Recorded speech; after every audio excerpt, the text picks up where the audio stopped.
weakened. Move in and take him out. There is salvation in death.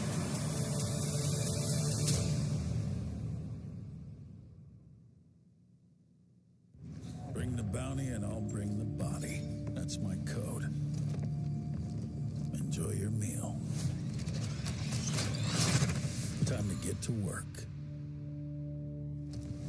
Landon Harris, codename Raptor, role Recon. Former GTI operator, Raptor was the head of intelligence for GTI North America before leaving to pursue a career as a bounty hunter. As an operator, Raptor has an in-depth understanding of information warfare and intel acquisition, specializing in his use of drones, with his Silverwing drone capable of marking and tracking the location of all hostiles in its field of view.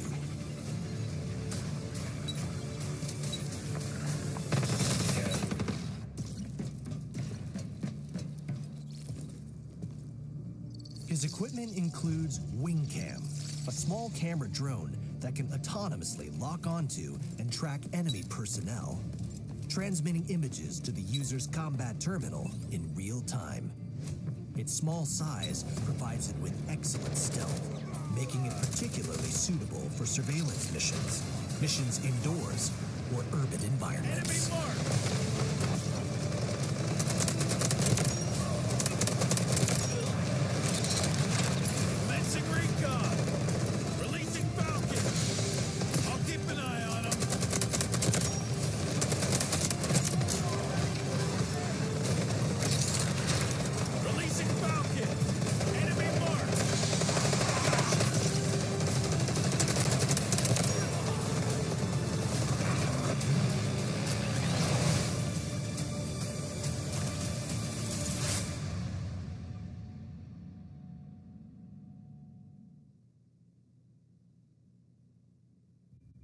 Moments ago, GTI called us shameless thugs, accusing us of using violence to infringe upon the rights of the Asaran people, even calling for the closure of Tide Prison.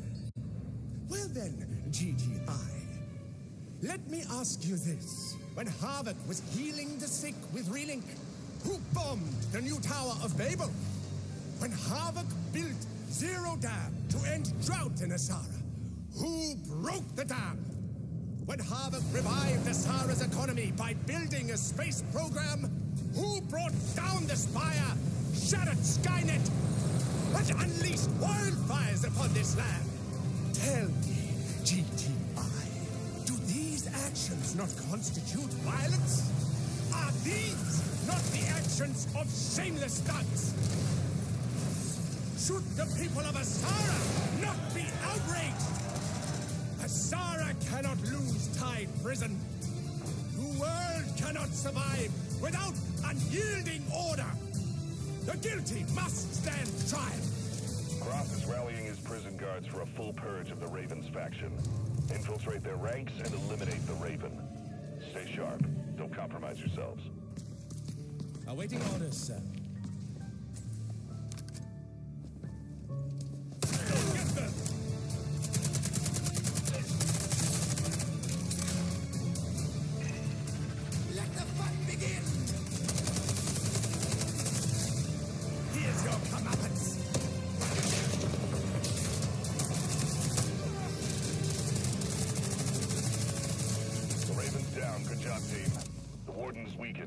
Take him out. There is salvation in death.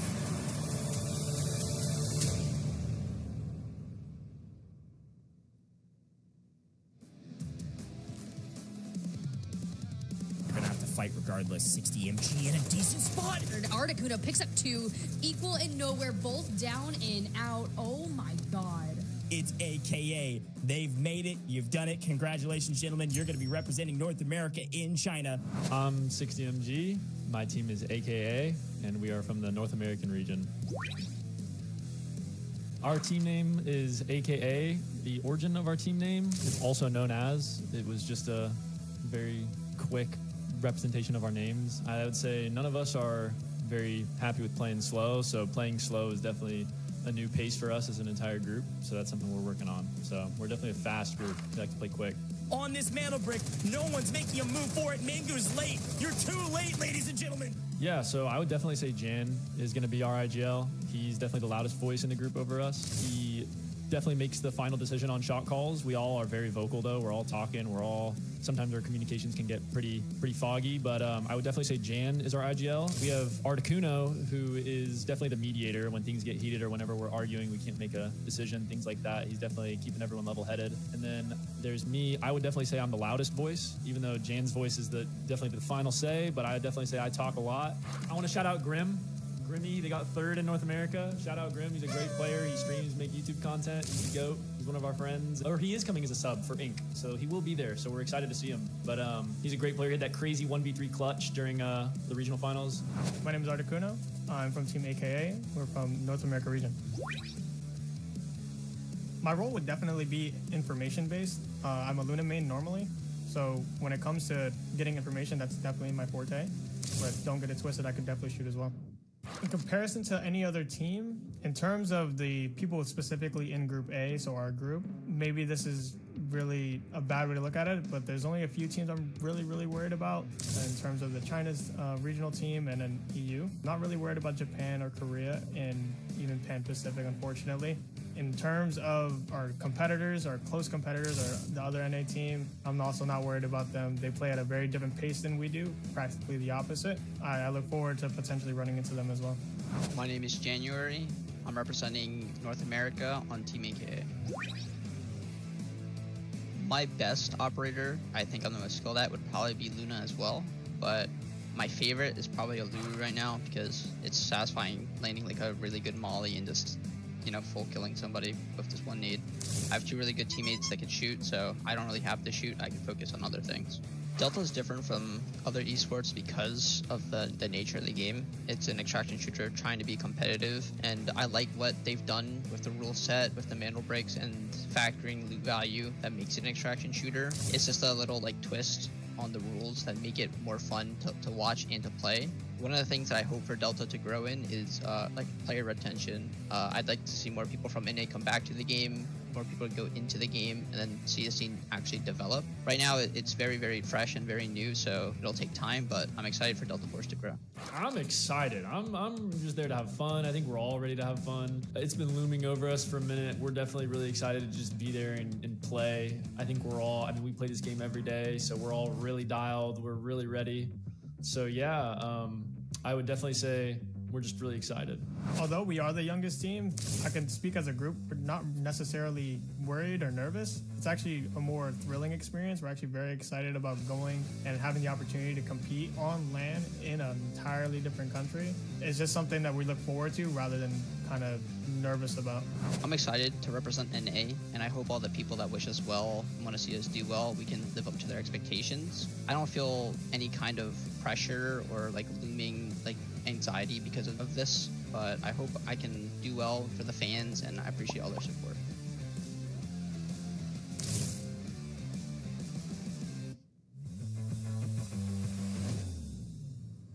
Those tournaments. Here's a quick look at another fight, though. Fallen's found an angle, and they found a knock and a full. Fleric gets the all. Able to find 2 kills, looking for the third. There's the top angle. Congrats to our top 2 teams, Tiff, Mana Prediction, and Fallen, headed to land in China. I'm Flaric. I'm from Team Fallen, and it's Europe region. It's Prorok team, and we joined to him.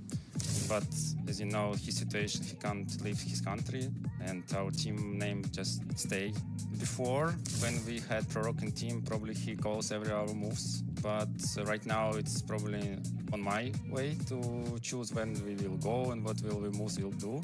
But still, it's like team play, so everyone can call what he wanna do or what will be better for us right now. So we will listen to each other and choosing the best way to go and the best call what will be right now in the situation.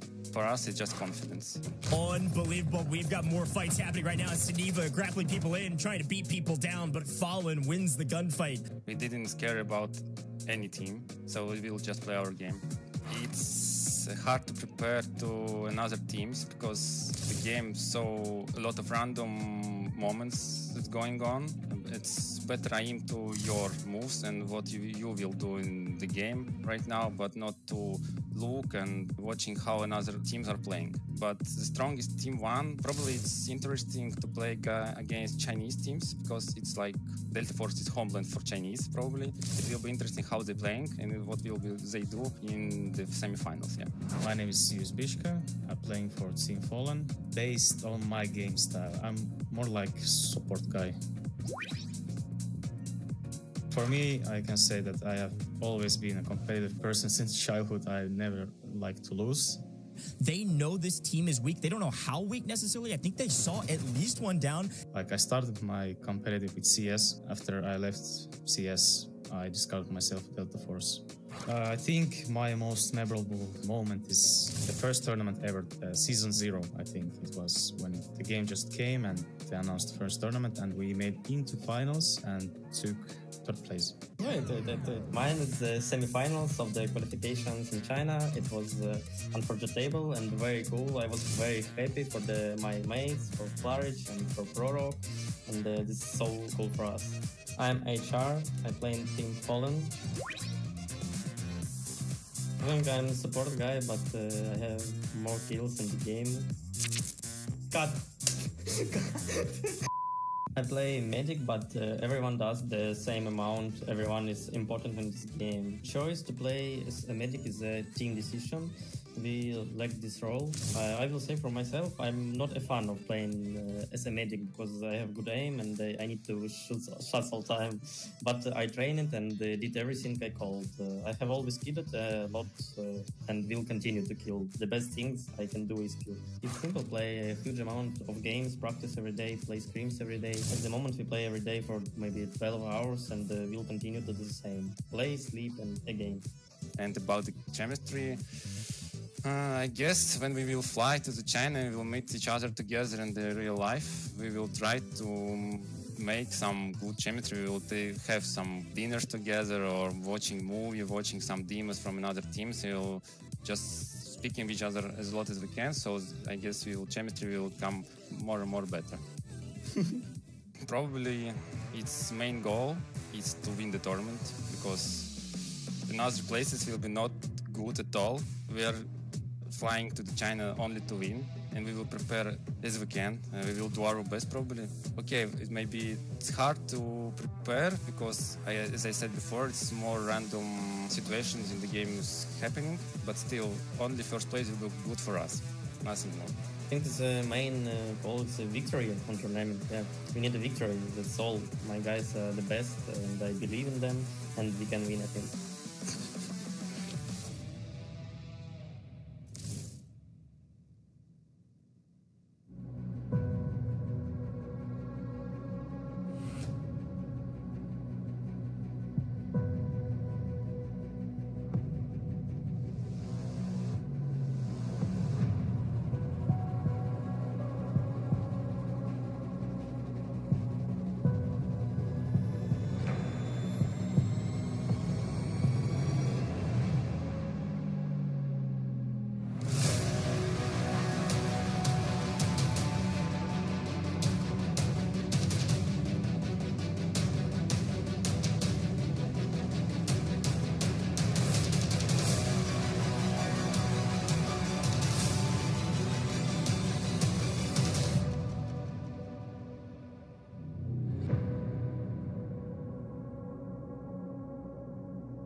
Operators, the 2025 Delta Force Invitational is heading into its ultimate showdown. From 8 regions worldwide, 12 elite teams will clash for the title of the first ever global champion. Here are the participating teams and group details. September 19th, UTC +0, 4 a.m. Teams from Group A and Group B will first compete in a group stage A-B match. The top 3 from each group advance to the upper bracket turn 1, while the 4th to 6th place teams drop into lower bracket turn 1. The 6 squads in the upper bracket turn will battle again on the same day, and first and second place advance directly to the Delta Force Invitational Grand Final stage. Third to 6th place move on to the upper bracket turn 2. September 20th, UTC +0 4 a.m., the lower bracket turn 1 kicks off, and first and second place advance to the upper bracket turn 2. Third and fourth place enter the lower bracket turn 2. Fifth and sixth place are eliminated from the tournament.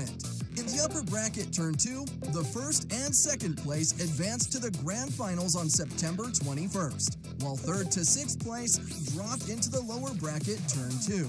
The 6 squads in the lower bracket turn 2 will fight for the last chance. First and second place will claim the final 2 tickets to the grand final September 21st. The 2025 Delta Force Invitational Grand Final arrives. The 6 squads that make it to the grand final stage will face off in a round 6 double brick match point rule set battle.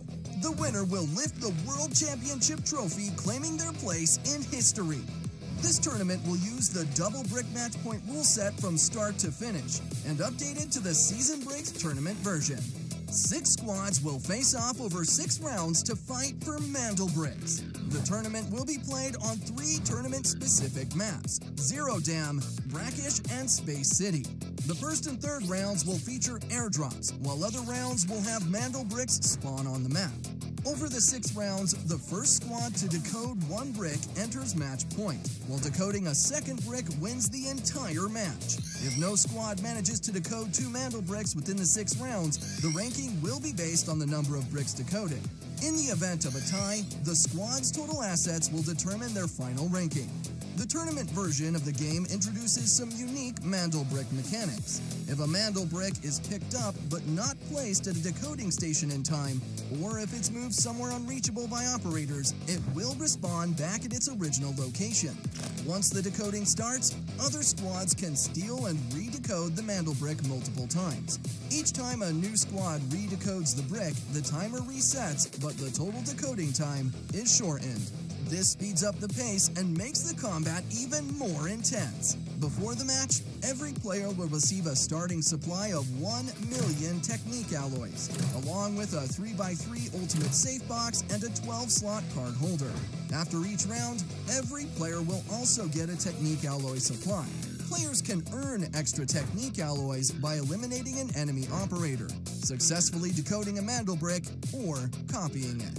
Additionally, players on a losing streak due to consecutive failed extractions will receive compensation. In the tournament version, ID tags obtained by eliminating players can be stored in the safe box, and their value increases as the match progresses. As the match progresses, the store's inventory expands. Before the first round, you can buy up to level 3 ammo, level 4 helmets and vests, and level 5 repair kits. Everything else is available, and key cards are free. Once the second round begins, level 4 ammo, level 5 helmet, and vest selection packs. Level 6 repair kits will also be available. Throughout the entire match, each player is limited to 1 purchase of the level 5 helmet and vest selection pack. The ammo selection pack level 5 also becomes a one-time purchase, but only starting from the 3rd round. A crucial rule to remember: level 6 helmets and vests are never available for purchase. AWM ammo is also a rare commodity. You can only get it from airdrops, and you can't store it in your safe box. All the operators from the Season Break version will be playable during selection. This means that a squad can use the same operator for a maximum of 2 times throughout the entire match. It's a true test of strategy, as you'll need to figure out how to combine your team's individual strengths with your loadout to select the perfect operator for each round. In the tournament, when it comes to spawning, each map has specially configured fixed spawn points. There are 6 spawn points in total, divided into 3 priority levels. A squad will not spawn consecutive at the same priority level spawn point. For example, if your team spawns at a red point in the first round, you will be randomly placed at one of the other 4 points in the second round. That's everything you need to know about the rules for the Delta Force Invitational. It's not just about sharpshooting, it's a comprehensive test of your strategy and teamwork. Who will rule the first Delta Force Invitational? All or nothing. Operators, see you in Hangzhou.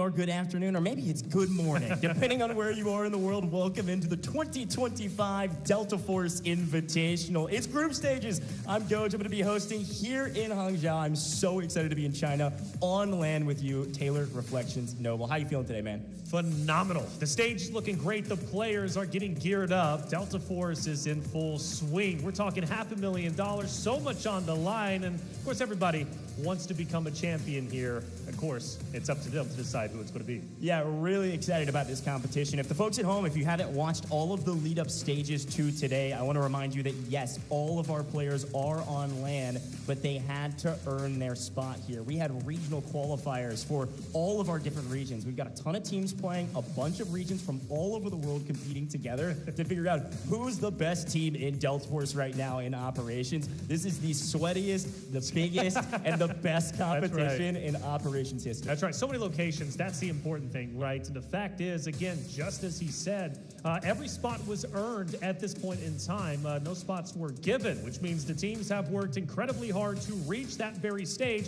Now that they're here, are they going to let it go to waste? Or are they going to make the most of it? We've been talking to several of the players. They're in good spirits. They're happy. We saw some scrims yesterday, some dominant performances, but I am happy we got those scrims because hopefully it's going to help the teams feel a bit more comfortable today. Let's talk about what's going on today, okay? To start, if you haven't watched any of these competitions, I want to break it down for you. We could be playing up to 6 maps today, but the key factor is if we get to 6 maps, we could be playing just 4. The way this works is it's double brick format, which means, yes, your loot value is important, but it is all about those mantle bricks. If a team is able to achieve 2 mantle bricks in this competition, they win this competition. Our leaderboard is going to be ranked by mantle bricks first and then loot value. So 1 mantle brick is nice, 2 will get you the win regardless of everything else. Now the way this works, if we're in customs, of course, and we're on land, all of our players will start with 1 million Technic Alloy just to kick off things. They can get their loadouts going. They're going to be feeling pretty comfortable with 1 million to start. So every team will basically on our leaderboard have 3 million on the leaderboard in loot value. No mantle bricks yet. However, they also have a 3x3 safe box that can be used just like public lobbies, normal safe box. Throw anything that you can fit in there.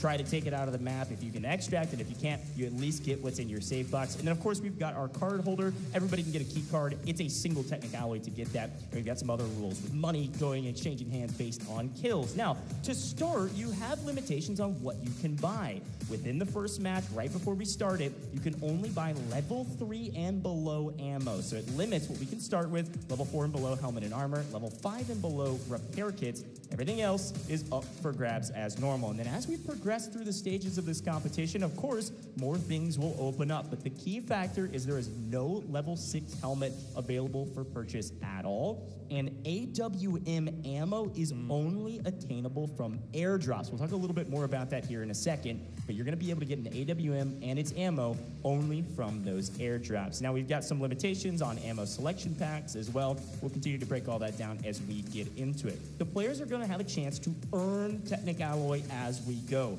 There's 400,000 Technic Alloy for every kill. If you watch some of the previous stages of competition for North America or EU or any of our other regions, you saw it used to be 300K, now it's 400K.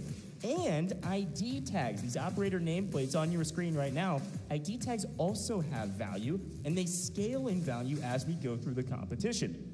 It starts at 50K for the first round, and it'll scale all the way up into the hundreds of thousands. So it's definitely worth picking up the operator nameplates, aka your ID tags, your dog tags. But mantle bricks, this is the super important part of this rule set. Mantle bricks are everything.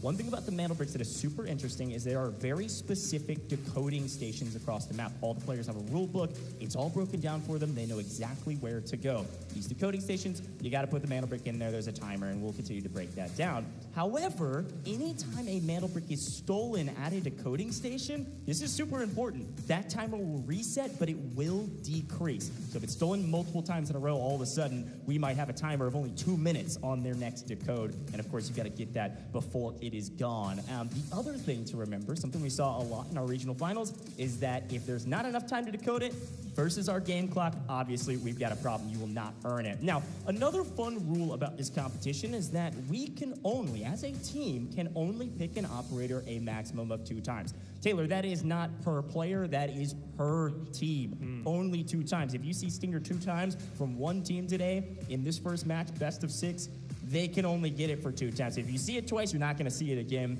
That goes for all of our operators available. If you did watch some of our previous competitions, you also knew that we were on a previous patch. We've advanced a patch. We've got Tempest into the mix, so watch out for that.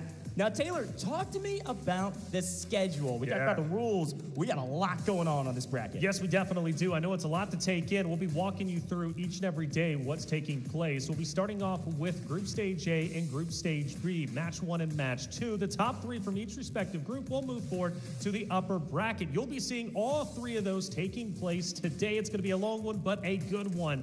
Some of your favorite teams battling from many locations all around. Tomorrow, we will be going into our elimination rounds. Today, nobody's eliminated. That's something to take note of. Everybody getting their feet wet, getting their legs underneath them. That's going to be highly important and impactful. But for that upper bracket, who moves forward? Yeah, it's a really good question. It's top 2 making it to finals. If you're watching this right now, go ahead and screenshot it so you can track along with us or ask questions in the chat. Of course, we'll continue to break this all down. Today, you will see 3 best of 6. 3 matches. Taylor just talked about it. A, then B, then our upper bracket. Top 2 from upper bracket make it straight to finals. They skip day 2. Insane stuff. So here's a quick look at our estimated times to start each of our different rounds today, starting with Group A here in just a moment. So let's talk a little bit about some of these teams before we get a chance to see them on stage here shortly. We've got some fantastic teams from all over the world, Taylor. Any quick hits from Group A, which is where we're going to be starting? Well, AKA, also known as, that team I'm going to be looking out for. Coming from North America, we've been talking with 60MG Articuno quite a bit. They're in high spirits. They're feeling good, especially after their scrims yesterday.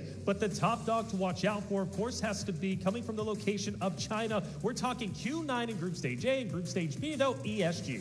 Yeah, these are likely the top 2 teams. Really excited to see what they're able to do on main stage. They had an insanely rigorous qualification process, folks. If you watch North America and EU, it almost pales in comparison to what was going on in China. They actually finished their qualification series on land to get these top 2 teams. Crazy stuff, but amazing teams to talk about across the board. We'll get a chance to talk a lot about them later. You shouted out AK already. We've got to mention Fallen for the EU side. You'll see those teams now down below us. They're about to get into the competition. You're about to see them here on stage.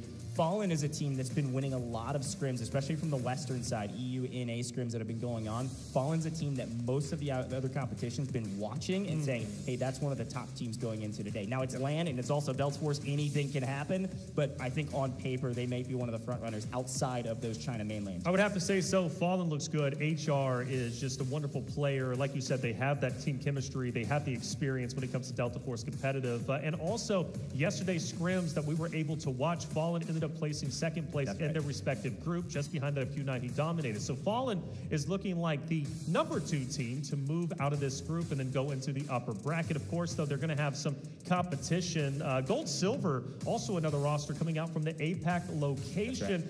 This roster specifically is very aggressive on the Mando breaks, which is going to be highly impactful, of course, on map 2, going into map 4, 5, and 6. They are known for picking it up early and quickly. But can they hold on to it? That's going to be my question today. Yeah, it'll be really fun to break down the strategies of each of these teams. Every region plays different. We even saw that in our regional qualifiers with NA and EU. Totally different competitions, totally different pace of play. One of the things I'm hearing from all of the players is that a lot of our China teams are extremely aggressive. It's going to be a lot of fun. Folks, let's head down to the stage and introduce the players.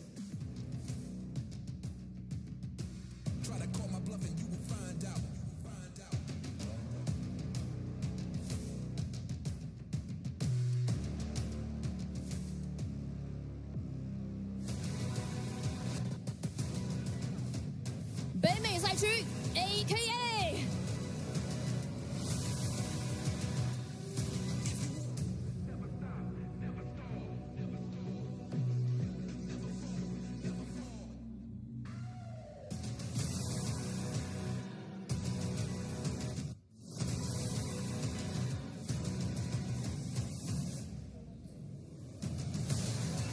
太平洋赛区 GS。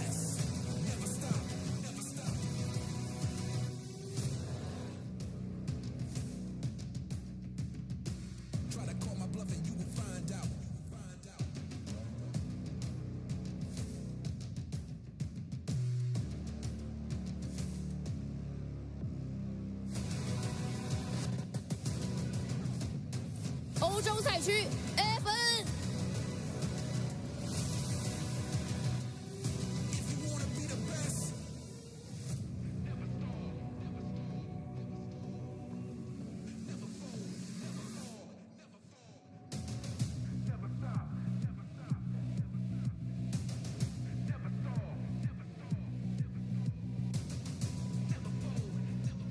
韩国赛区 STS。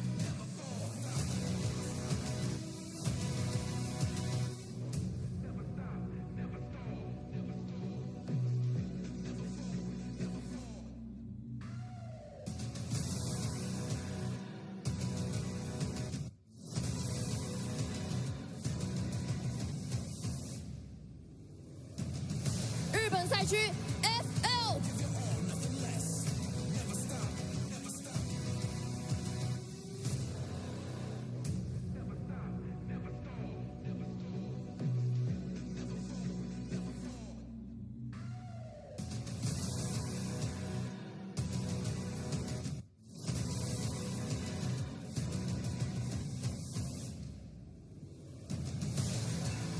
中国大陆赛区请酒，6支战队集结完毕，精彩对决一触即发。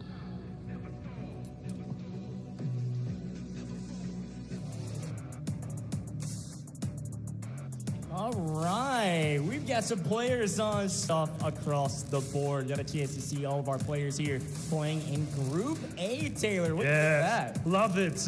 Look, it's great to see the players finally taking that stage. The intensity on their faces, they're feeling great. And you can also tell for some others, they're feeling comfortable. And I think that's the important thing, right? For some of these competitors, it's their first time on land. That is a big talking point. Yes, we're in the studio at the moment. Day 3. We're going to be in front of a sold-out stadium. The crowd is going to be loud. There's going to be a lot of pressure. This is valuable experience for the competitors currently sitting here today. Of course, though, for China, they did have, of course, their own lane in for the qualifiers, which was huge. Q9, ESG getting that experience. But I'm excited to see what they're going to be bringing to the table today. Yeah, I got a chance to see Gold Silver there on main stage. We've been talking about him. We talk to him all the time outside of the competition as well. This is AKA, and of course, located in the U.S. here for our North American region. You get 60 MG on your screen. Hey, look, they got a lot of great personalities. I had a lot of fun interviewing these guys. We've talked to them a ton about their plans going into it. One of the interesting things about the North American teams, and Articuno, namely one of the big ones here in North America for AKA, is that these teams, they don't have as designated, solidified, long-standing rosters as some of our other regions. These are teams that came together for DFI. They maybe didn't play together as much before DFI. A lot of roster changes going into the big qualification series,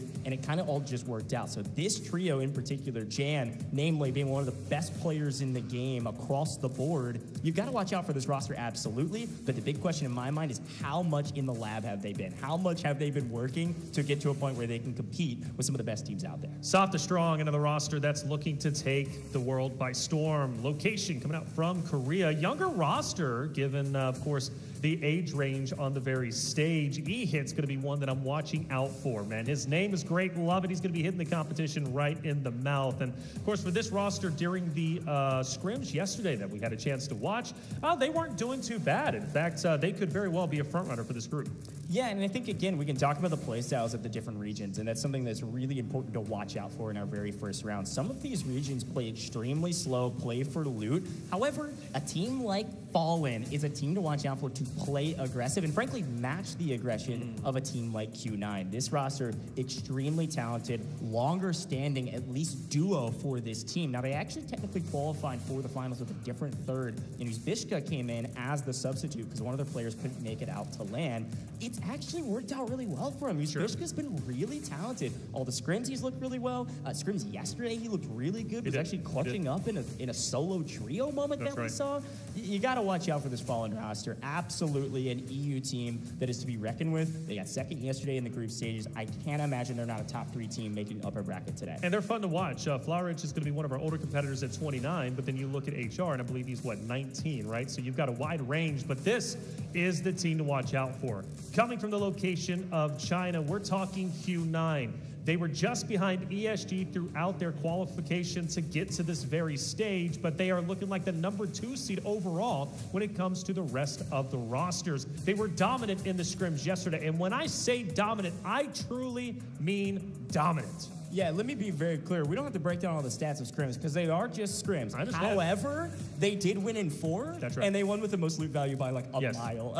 Yeah. One of the things I was talking about some of the players was that Q9 just played extremely aggressive. They knew they could win, so they took it to their competitors rather than waiting for the fights. Now, as we swing over to our Japan regional finalists, this is one team coming out of Japan, and this is Finnel. Excited about this roster as well. Yeah, Finnel's great. Hazmats. He's going to be the one that I'm truly watching out for. He is just a great player. He can be aggressive when need be, but he can also make the play calls that are valuable to his roster. Finnel, a team that can definitely take the world by storm. And again, different age ranges. You look at Uni, for example, 30 years old, right? That's the beautiful thing about Delta Force. You've got some competitors that are 19, you've got some that are 30, but that valuable experience, being a little bit older, I think is going to be valuable, especially for keeping your younger players at bay, keeping them composed when the pressure gets at an all-time high. Yeah, that's actually a really good shout out. I think one of the things we've got to mention is that some of these players do have experience on land and some do not. We've got some people from Fallen that have some experience playing in Tier 2 esports and other titles. They talk about all the other games they've played coming into Delta Force. And then you've got some teams, again, back to Q9, that have played on land for Delta Force. I mean, that's a huge boon going into a competition of this scale, Taylor. Yeah, it definitely is. Again, valuable, so valuable. It's a constant conversation amongst multiple esports. Who has LAN experience? Who doesn't? And Q9 and ESG are already ahead of the pack. But again, for a lot of these players, actually every player, they've had great accommodations. They've been able to practice consistently since they've been here. Most of them have been here maybe even closer to a week, right? That's so right. They've adjusted to the time zone, because you think about flying out, right? For some from like San Antonio, for example, right? Coming over to China, I mean, we're talking a 12-hour time difference. It takes a little bit of adjustment, but luckily the accommodations from the Delta Force team have been wonderful. And everybody's been gearing up and getting ready to go. We're shortly about to head in to our map number 1, of course, which is going to be on Zero Down. But so much at stake for the first ever Delta Force Invitational. The money is one thing, and the money is great. $500,000, are you kidding me? That is incredible. But also to become the first ever Delta Force Invitational champion, I mean, that's invaluable. Yeah, I mean, this is the foundation for where Delta Force Esports is going to go. We've been setting that foundation for a while with our online competitions, from DFI even to the Delta Force Global Leagues, getting to this point in multiple game modes. But here on a stage like this is just a studio. We're not even at the stadium yet. I know. It's unbelievable. And so you're totally right. This is the foundation. So the ego, or at least the prowess, to be able to say I'm one of the first Delta Force champions of the world here at Delta Force Invitational, absolutely that everybody's one of the things everybody's thinking about. Now, we got to talk about some of the stats on paper, because going into the competition, there was technically on paper seeding, and that's just based on traditional stats from the regional finals. So you kind of got the first place from each of the regional finals seeded, and then second place. So technically on paper, Q9 is kind of middle of the pack. But like we've been talking about, that's because they were in the same competition as ESG, who's also very dominant. And so when we talk to the players, they say that's a team to fear. But the other thing they say is that the aggressiveness of these China teams could come back to bite them. One of the things we'll see with Delta Force is that the game can be played a modicum of different ways, and I think absolutely that is going to be key here on land. Let's talk about it, right? Aggression is a double-edged sword, all right? When it's going well, you are dominating your teams that you're pushing. But when it's not going well, you run the risk of your entire trio being eliminated, right? So you have to find that balance, and it's really, really easy to go over one edge to the extreme versus the other, and you got to find that balance. If you don't, you're going to be in trouble. And you're right. I did worry about that, even watching the scrims. And I know I keep referencing scrims. Typically, I don't traditionally do that in the broadcast. I really don't. But watching Q9 again yesterday was just so powerful for me. And I think for them and their perspective, though, especially Mo, right, talking about him, the tip of the spear, the way that he pushes fights is incredible. Might even be making the play calls, which is just incredible being as aggressive as he is, right, being the tip of the spear as he was at least yesterday. Yeah, and okay, so while we've got a moment, I think the players are readying up right now. It'll take a little bit to get their loadouts ready. Again, I want to explain a couple of the rules. Maybe you didn't watch our DFI regional finals. Maybe you didn't watch the qualification series. And I will say, one thing to remember about this is that this is going to feel kind of like pubs, except with the best players in the world all in the same lobby. It's a customs lobby. However, with these competitions, it plays like pubs in the sense that if you die, you lose your gear, right? So that is something to keep in mind. A highly aggressive playstyle can come back to bite you. So if you die, you lose all the gear you're bringing in. Of course, you can use that save box like you can in normal pubs. Now, the other thing that we didn't really mention as much in the match rules that I want to highlight now is that there is per round compensation. So if you go broke early, you're not going to be completely broke. You'll be able to buy something, but there is a boon with having a larger stash value. So the way that works is that every single kill you get is 400,000 Technic Alloy. That's every kill. You get a squad wipe, that's 1.2 mil. That's an insane amount of loot value just for kills. So it definitely rewards you for playing aggressive. There is also loser compensation is what it's called, funny enough, where if you don't extract for multiple rounds in a row, you will actually earn a little bit more cash. So there's a lot of kind of ways to earn cash for your loot value overall, which is your stash value. If you all at home have watched some of our other competitions, we're not tracking loot per game and that becomes your total. It is just your stash value. You can have a negative score based on not extracting and not getting any kills and getting wiped early. So something to watch out for. The other note though, Taylor, I really want to highlight for all of my sweats that have been watching all of our competition at home, I said it briefly, we have advanced a patch. So namely, talking to the competitors, these are the big things. Tempest is now in the mix. And I gotta highlight my guy Articuno from AKA. He is the self-proclaimed best Tempest player That's what he here. said. And maybe he's saying maybe the best Tempest player in the world. Okay. Certainly he thinks the best Tempest player in North America. Well, you can only use it twice, though. That's the thing. So he needs to use it where he feels it's going to be the most impactful, most likely during those Mando Brick rounds, which arguably are the most important rounds, right? Because you could win if you get two of them. But also Senivas were very impactful throughout the North American and EU qualifiers. I'm curious if they're going to be just as impactful here because other regions, for example, like China, don't really use Seniva as much, right? So there's different operator selections based upon the different locations that the competitors are at.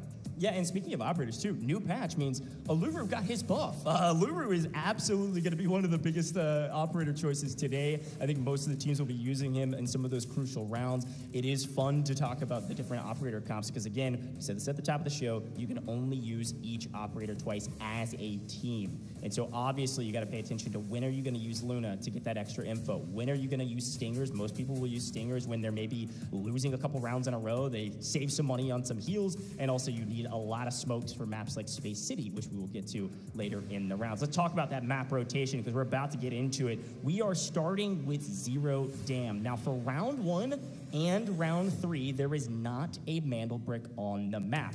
Instead, there will be airdrops. And when an airdrop comes down, you know there's an AWM in it. So you got to keep that in mind. And super important not only to get that weapon, but also keep that weapon. You can't store the ammo in your safe box, by the way. So you got to keep it in your bag, and you better get out of the map. It is time for Zero Dam. The players are loading in, and I can't be more excited to see how this is going to go. This is the litmus test. This is the pace of play being set. I'm pumped about this, Taylor. This is it. This is round 1, the start for the Delta Force Invitational, the opportunity to be a champion and the path to a championship starts right here, one step at a time. We've got our players on the map. It goes. We've got a lot of activity already underway. Yeah, a quick look, by the way, there are some designated spawns. If you get a tier 1 spawn in one map, you can't get a tier 1 spawn in the next map. Obviously, a tier 1 spawn here for Zero Dam is going to be around admin. You can see STS on your screen right now swarming into admin with who else besides FL. They're right behind them, and they're both sprinting in, trying to get a grab on some of the best loot in this map.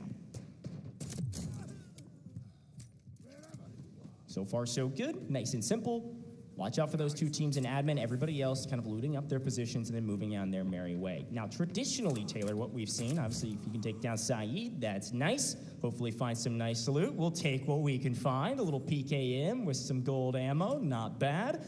But one of the things we'll watch out for is obviously the fights in admin. The other big note about Zero Dam is the dam extraction, okay? Watch out for the dam extraction and watch how early teams will get there, Taylor. This is something we always see, is that dam extraction is everything, and the team that gets there first usually wins. That's it. Obviously taking a look at the operators as well as the kits that are currently in play. Again, with this being game number 1, round 1, everybody starts fresh, but these operators can only be used one more time throughout the remaining potentially 5 games. Of course, we can end Group A after just 4 games and 2 Mando breaks are gathered. Yeah, taking a look at Q9, by the way, worth noting, they're burning both Noxes. This is pretty standard, actually. A lot of folks don't love Nox in the Operation Sweaty competitive format that is customs. Q9 says, let's get them out of the way in game 1, when technically on paper, the stakes are the lowest. So they're going to burn both their Noxes. You see a Nox on just about every other team, aside from Fallen and AKA over there in the middle of the screen, roughly.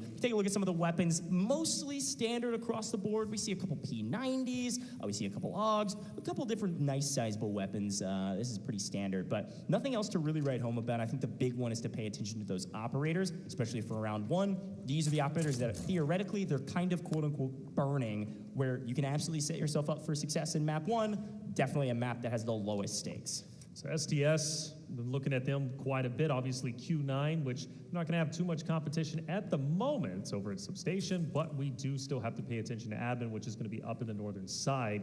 Gold Silver start to move in, so 3 teams getting relatively close. And speaking of close, STS, FL also dangerously close to each other, most likely about to go into an engagement shortly. Yeah, as per the usual, this is the first fight in admin. The 2 teams that spawn closest to it, and it looks like Nox actually connected in some equipment, so is able to knock one down to half.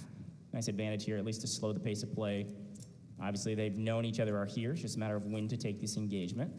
Really want to start off your competition with a bang. And as a reminder, every kill is 400,000 Technic Alloy to the bank. A really cool tournament UI system where it's auto-added to your character and to your stash based on the kills you get, your ID tags you extract with, and so on and so forth. So we'll see, of course, them try to prioritize some kills along the way. On the left-hand side, you're going to be able to see the teams and their colors, but also our leaderboard. If it says assets obtained, that is going to be in this match alone. So already 1 million added to the stash value for FL thus far if they can extract. Yeah, quite healthy so far, right? Of course, AWM going to be coming up into play relatively soon, you'd have to assume anyways.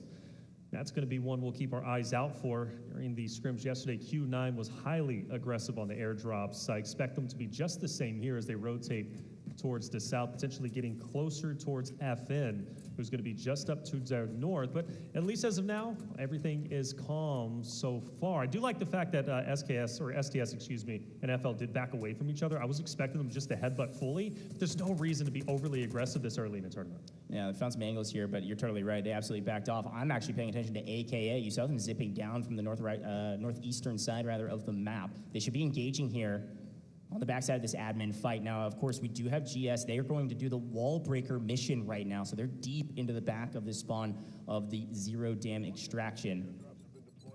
So there's going to be a fight, obviously, on your screen between AKA and Fennel. That's FL. Potential. FL has decided to go into the dam extraction. Gold Silver's back there, and they could potentially take the air duct route over and actually third-party this fight. Yeah, what's interesting, though, is one player from Gold Silver is still over in barracks, right? Bobo is totally separated, and you got Crazy Dog and others who's going to be up there for Gold Silver, but potentially a 2v3 situation at worst, which might be tough. Yeah, and here's a quick look at that wall breaker mission. We all know it. We all love it. It's one of our favorite parts of Zero Dam. Hopefully, they're able to get some sizable loot out of some of these safes, and it doesn't look like anybody's trying to contest them there, which, honestly, I think for the people at home, if you're a Gold Silver fan, this is a good thing, because there's only 2 players, like Taylor mentioned down here. You can see it now. Their third is way off into the distance up by barracks, and potentially is actually going to maybe extract early from the barracks extract. We'll see what they decide to do. This is something that we do see sometimes in rounds 1 and round 3 where there's no mana bricks, is that some people will stack their loot on one player and get them out early, but it doesn't look like they have a ton of stuff likely on Bobo, who's not with them at Wallbreaker. Yep. That 1.7 mil has recently ticked up because of Wallbreaker. Yep. So the 2 players with the most value are going to be the 2 players kind of into the mix here around this dam extraction. Looks like FN Q9 might potentially be fighting very shortly yeah. for the airdrop, right? So this is going to be a big fight. And you mentioned litmus test at the very beginning. Here we go. Talk about it, right, with Q9 setting up. And in fact, at least the trap has been sprung. FN already onto an engagement. FN actually has a down player, Q9 as well. So 2 fights taking place at the same exact time, and they're both chaos. Yeah, we've actually got a really good position for HR's teammate. That's Flarich on top, playing the high ground. He's giving comms here to allow Momo to push up, yes, but not allow him to go too far. However, he found the angle, the back of the leg, the hamstring, getting tagged up from Mo. It's going to force Flarich down. He doesn't know exactly where that angle was and didn't want to risk trying to stay up there to stay alive. Now, we do see, again, like you said, now a 2v2 over this airdrop.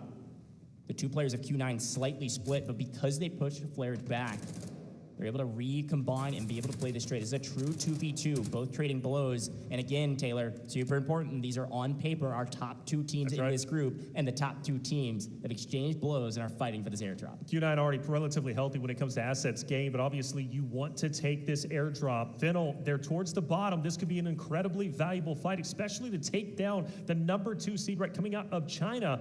But Mo is alive, and that's the biggest thing for me. Mo is going to be the difference maker in this fight. K1DE is also going to be just as valuable, but you still have Mo, and Mo has been known to be quite scrappy.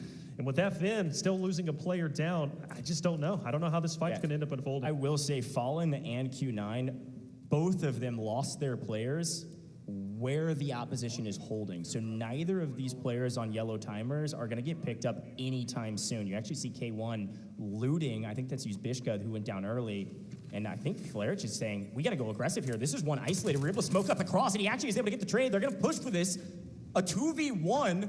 Where is Mo, and can he get involved? And it looks like HR's just going to stick the res. Nice. That is a bold move, but one that's going to pay off. This could be massive, but even for Q9's side of things, they look to be going for a reset themselves. Both should be up in a 3v3. Yeah, this is a wild turn of events, making me eat my words. I didn't think they were going to make the push.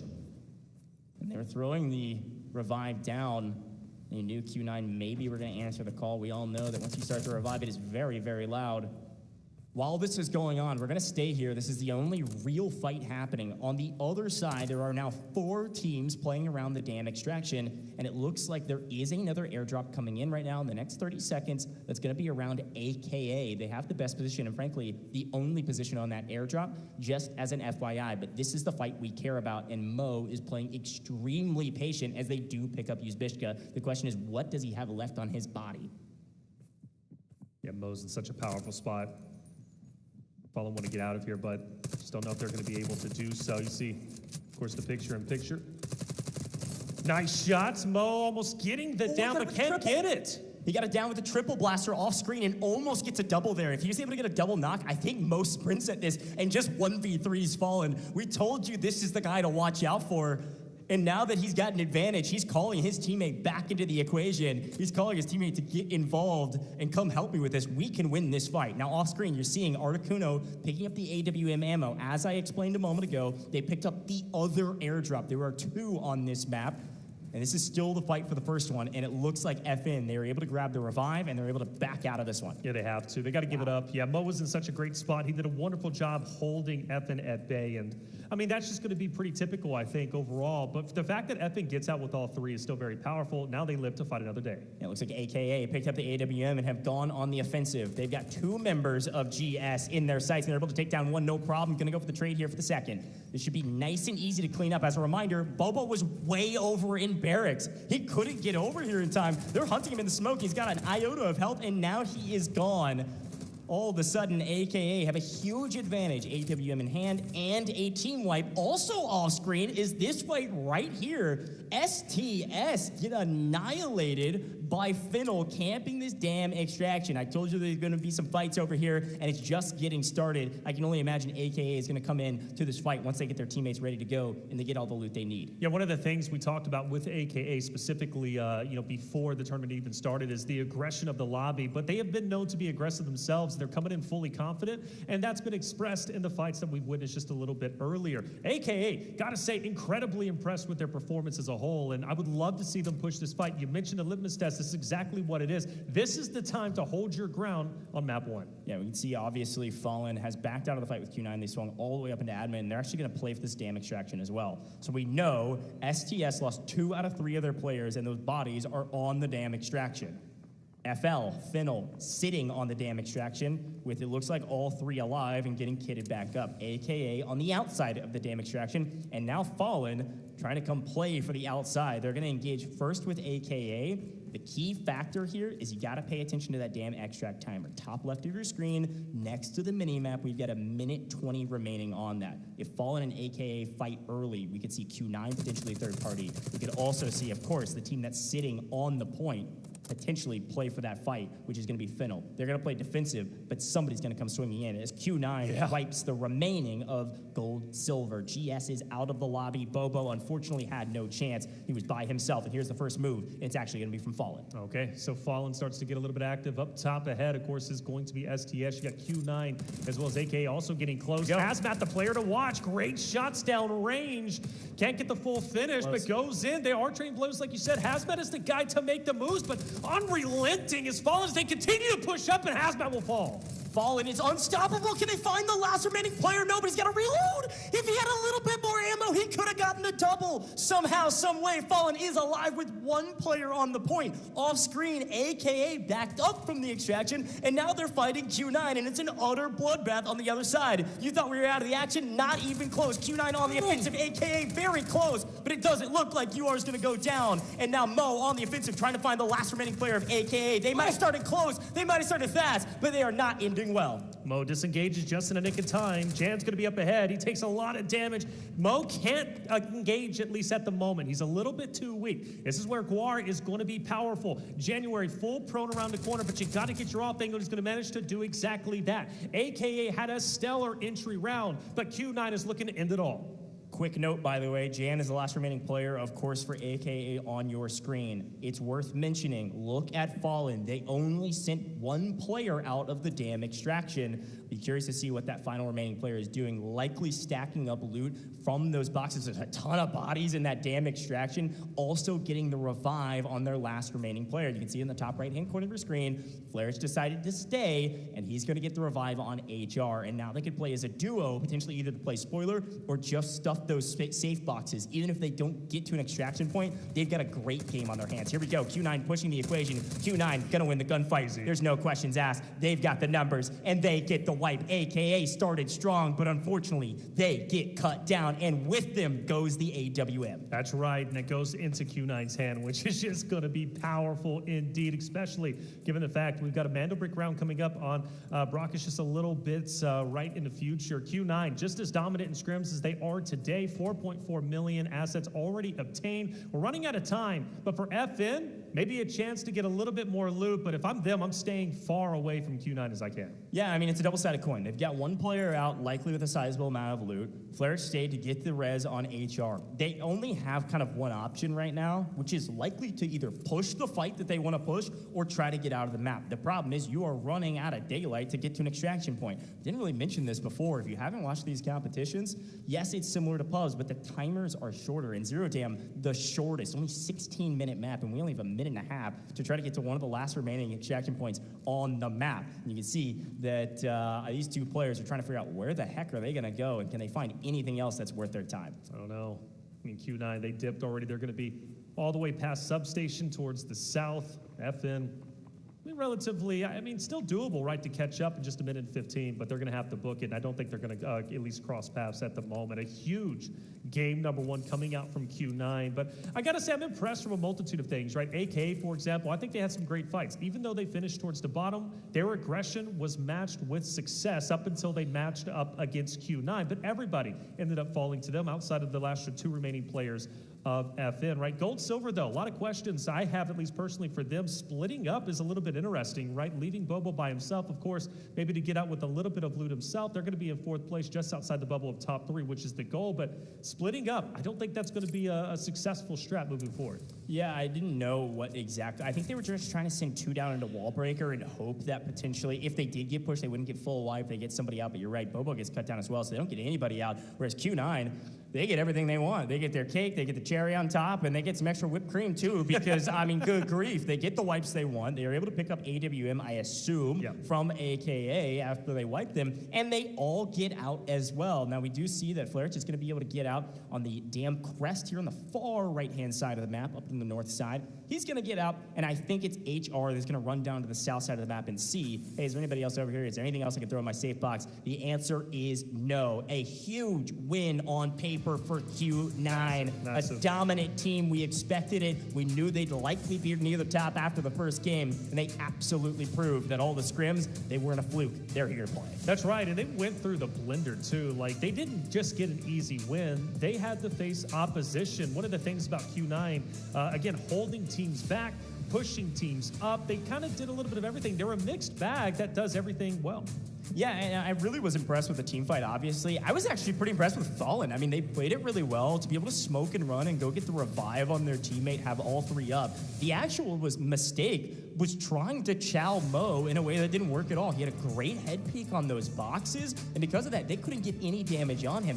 And you gotta remember, Mo was running D-Wolf, so just throwing triple blasters into a small confined space, that's why FN backed out. Fallen was like, we can't fight this. There's too much equipment raining hellfire down upon us. We gotta back out of here, we gotta get out. And again, as scrims, the history has repeated itself. Fallen likely in 2nd place overall, and of course Q9 on top. But even still, like, I think it was a successful map for basically every roster. Like, I don't feel like anybody truly dropped the ball necessarily, and I think going into game 2, I think that's going to be highly impactful, at least something to watch out for. But just Q9, again, so great. AK had plenty of great moments. I think overall, map 2 is going to be just as exciting, but the AWM is going to come into play, man. And that's going to be crazy. Well, what's wild to think about, and again, I need to confirm if we can, we got to remember Q9 won the first airdrop.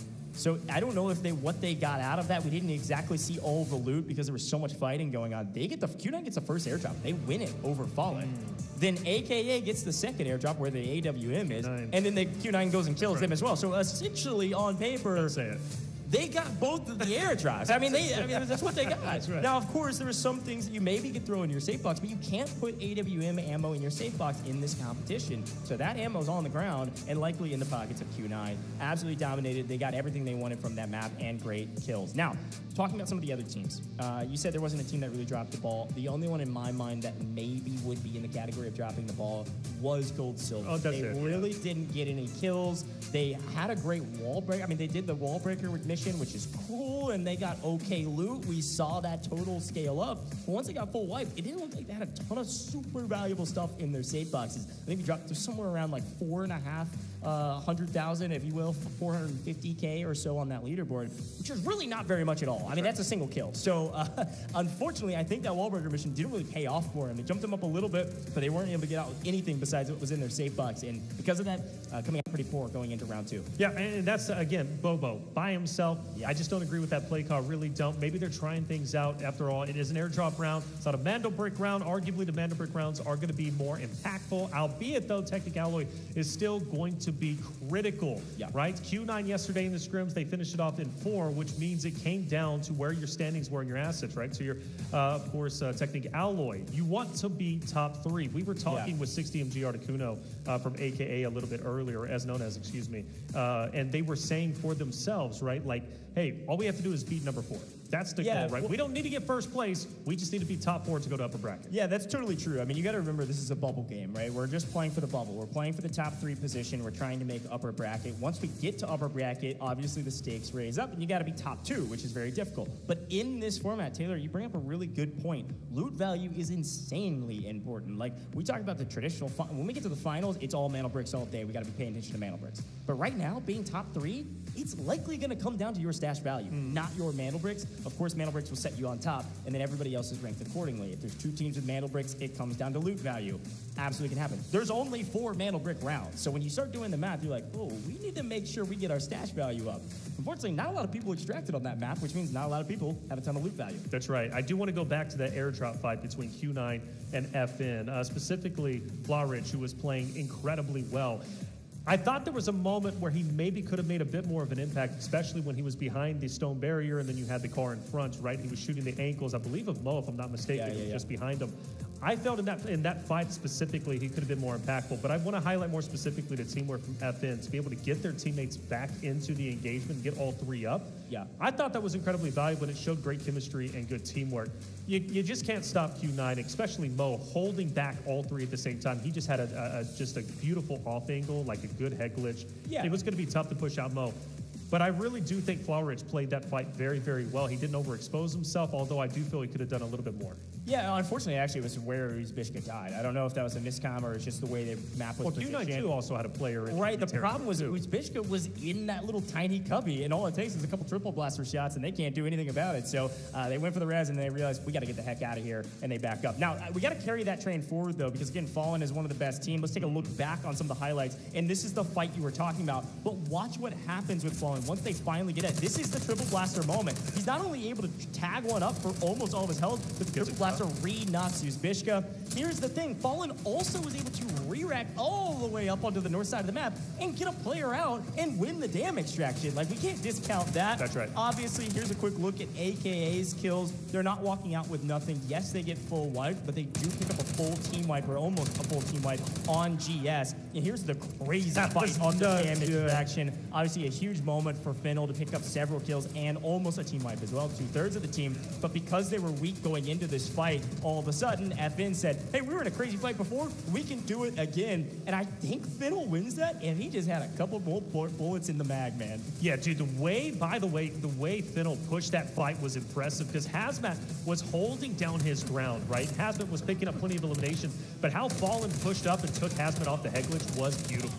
Here's obviously the cleanup of AKA, winning the gunfights early. They had player advantage. Didn't really matter what Jan did from here. Yes, they were able to exchange some blows, but he didn't even get a full knock on any of the Q9 players. Needed a knock to at least give Jan a chance. A 1v3 against one of the best teams in this group going to be very, very difficult. A great highlight package there to look back on a crazy map, Taylor. I'm loving what we're seeing right now. I gotta say, we are just getting started. This is game 1. That's right. Of Group A. Yep. We have 2 more full match series to go, but we're already starting off with a bang. Without a doubt. And one of the things that I do appreciate, again, like that game 1, it was dominated by Q9, as you can see, leading by over double that of Fallen, who's going to be in second place. 5 kills to their name, but for Fallen, though, a great performance. Second place to be where they're currently at, looking healthy going into our next map, which is going to be on Brackish, of course, the Mendel Break round. But for others, definitely a wake-up call. They're going to have to step it up. For Gold, Silver, they really got to get to work and figure out what's going wrong. Well, and you can see from our damage charts here, obviously Gold, Silver, and STS, they get caught unaware. I mean, they get caught before they can shoot their gun, so that's why they don't have any numbers on the board.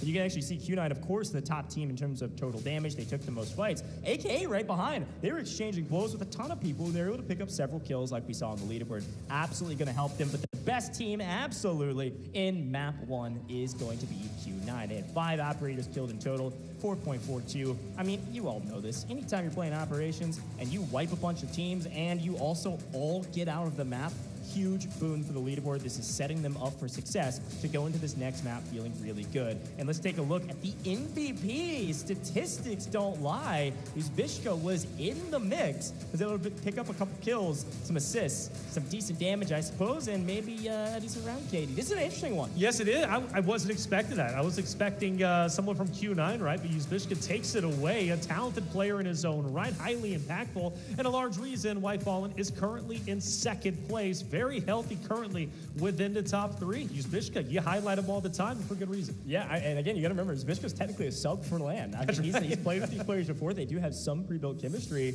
but he wasn't the original roster with the TFI, so it's cool to see him as an MVP. I will say there's a lot of value at 131 damage. I mean, that's 2 kills, 2 assists on 131 damage. That dude was efficient with his bowling. That's right. Well, you talk about it. I mean, the sub, right? He comes in, a lot of expectations maybe you'd have to expect, maybe a lot of pressure, but then again, on the flip side, maybe no pressure at all. He's here, he's happy, he's excited to be here, he's playing so well. Let's listen into the comms from map number 1. 20秒扎点。冲着这边没看到，有人在哪？这里。4刀碎崖，灭队，几孩子灭队。哎，我的，哦，没听清。被打，被打AD。AKA 死，我们3分37秒，注意时间。我打血。倒。能等吗？能等，再走。他要追！很残，没子弹。给我拉回来了。能回吗？能回。他也在打血。回去准备拉人，果然回去准备拉人，先给他补了。剩 A 打。我拉人。死了。收到。我拉人，我直接拉人。拉。我们2分49秒，时间不充裕。再把他打了，把他 A 单拿了。A 单在这儿死这儿了，刚才。没拉。红狼不见了。把他 A 单拿走，拿了走。你过来封烟拿。我拿了。有，左边4点。保障。拿一打。我去处理那个尸体。拿了。要撤。收到。吃回130万。100万。200，我2个5头。我2个基因头。我开大。给你们了。行不行？ nice， 漂亮，够了。这把血药也丢地上了，还能卖个几百块钱呢，兄弟。8滴血，兄弟。8滴啊！ A great listen in to Q9. My goodness, calm, cool, and collected as per the usual. That's right. But really good comms too. Obviously, we don't speak Chinese necessarily. However, you can tell from their communication. Highly trained, a ton of chemistry. They weren't speaking over each other. They were conveying the right amount of information, and it worked out flawlessly Yeah, for us. you know, one of the things that I do want to point out, by the way, the location of China, specifically those teams, typically have immaculate comms, from my understanding. You're right. I can't understand it, obviously, but the pacing and how calm they sound when they're communicating is highly impactful. Clear comms is so important, especially when you think about operations. Q9 has it. I mean, look at their lead so far. 9.67 million is so crazy, given the fact that you look at where 4th place is STS at 4.7. Yeah, and as a reminder, with the way this works quickly, they all started with 3 million, and then they got the extra value from their kills added onto their score. That's those numbers. But look at our spawns. Now, I want to describe this. Super important. You will not see Fennel in the. Look at those red spawn points. You will not see Fennel or STS on the red spawns when we move to Brackish. So you can see the logos of what teams could spawn where. Based on the way the spawns work, you can kind of predict to some level where they will land. Super important because it's a Mantle Brick round and the Mantle Brick's near the middle of the map. But let's take a look at the operator choices. The blatant obvious one is that you will not see Q9 be rocking any more Noxes going into the next round. Yeah, got them out of the way, and they were the most successful, right? So the question is, can they continue to find success moving forward? Of course, they used Nox. D-Wolf was also used as well, I believe, from the side of Mo, if I'm not mistaken, right, coming out with the triple blaster. So good stuff from them. What do you think about that, right? Immediately burning, of course, Nox off the rip. Well, I think it's super interesting operator because, frankly, I think on paper, when you talk about operator metas, it comes down to what you enjoy. We talked to some of the players or who their favorite operators were, and there's a lot of people that said the usual of like, oh, I love Luna. It's a very like kind of standard cookie cutter. This is the operator you should use in operations. The people at home, you know what I'm talking about. So much value with that operator kit. However, you got to think about when you want to use those operators. Luna, for example, is the one that we always talk about because of the recon arrow, the shock arrow, super helpful, and smokes. I mean, super helpful. So you've got to think that you want to use an operator that is that valuable on some of the rounds where there's a Mantle Brick, because that's our top ranking metric. Mantle Bricks first, then loot value. And so to see a team use Noxes early, they're like, hey, there's not a ton of value in this kit for Mantle Brick rounds. Obviously, you can go silent and you can flank some folks or whatever, and you can win your gunfights with that, but I don't think there's a ton of value with Nox on Mandelbrick rounds, and so they're burning them. Some of those operators they don't need on Mandelbrick rounds on rounds 1, and likely they'll do it again on round 3. So watch out on round 3, especially what Q9 decides to do. They're kind of playing this kind of stack the hand for the Mandelbrick rounds and the operators they enjoy. Yeah, what about Aluru, though, right? Coming out, getting that buff, going to be a highly impactful operator, maybe even coming in to this next Brackish. Aluru, obviously, teams wanting to use them, but the thing is, you got to pick and choose what your strongest maps are. Is it going to be Space City? Well, maybe so. Is it going to be Brackish? Okay. You do have another airdrop round coming up after this, but this is going to be the true test to the players. The first Mandelbrick round, and again, just to reiterate, 2 Mandelbricks automatically put you as the winner in your respective match.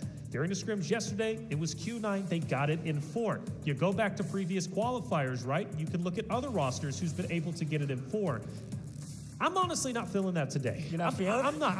I'm thinking at least we go 5. If we go 6, honestly, I would be a little bit surprised, but I think at least 5 is where it is. But you brought up a good point earlier. We'll bring it up once again.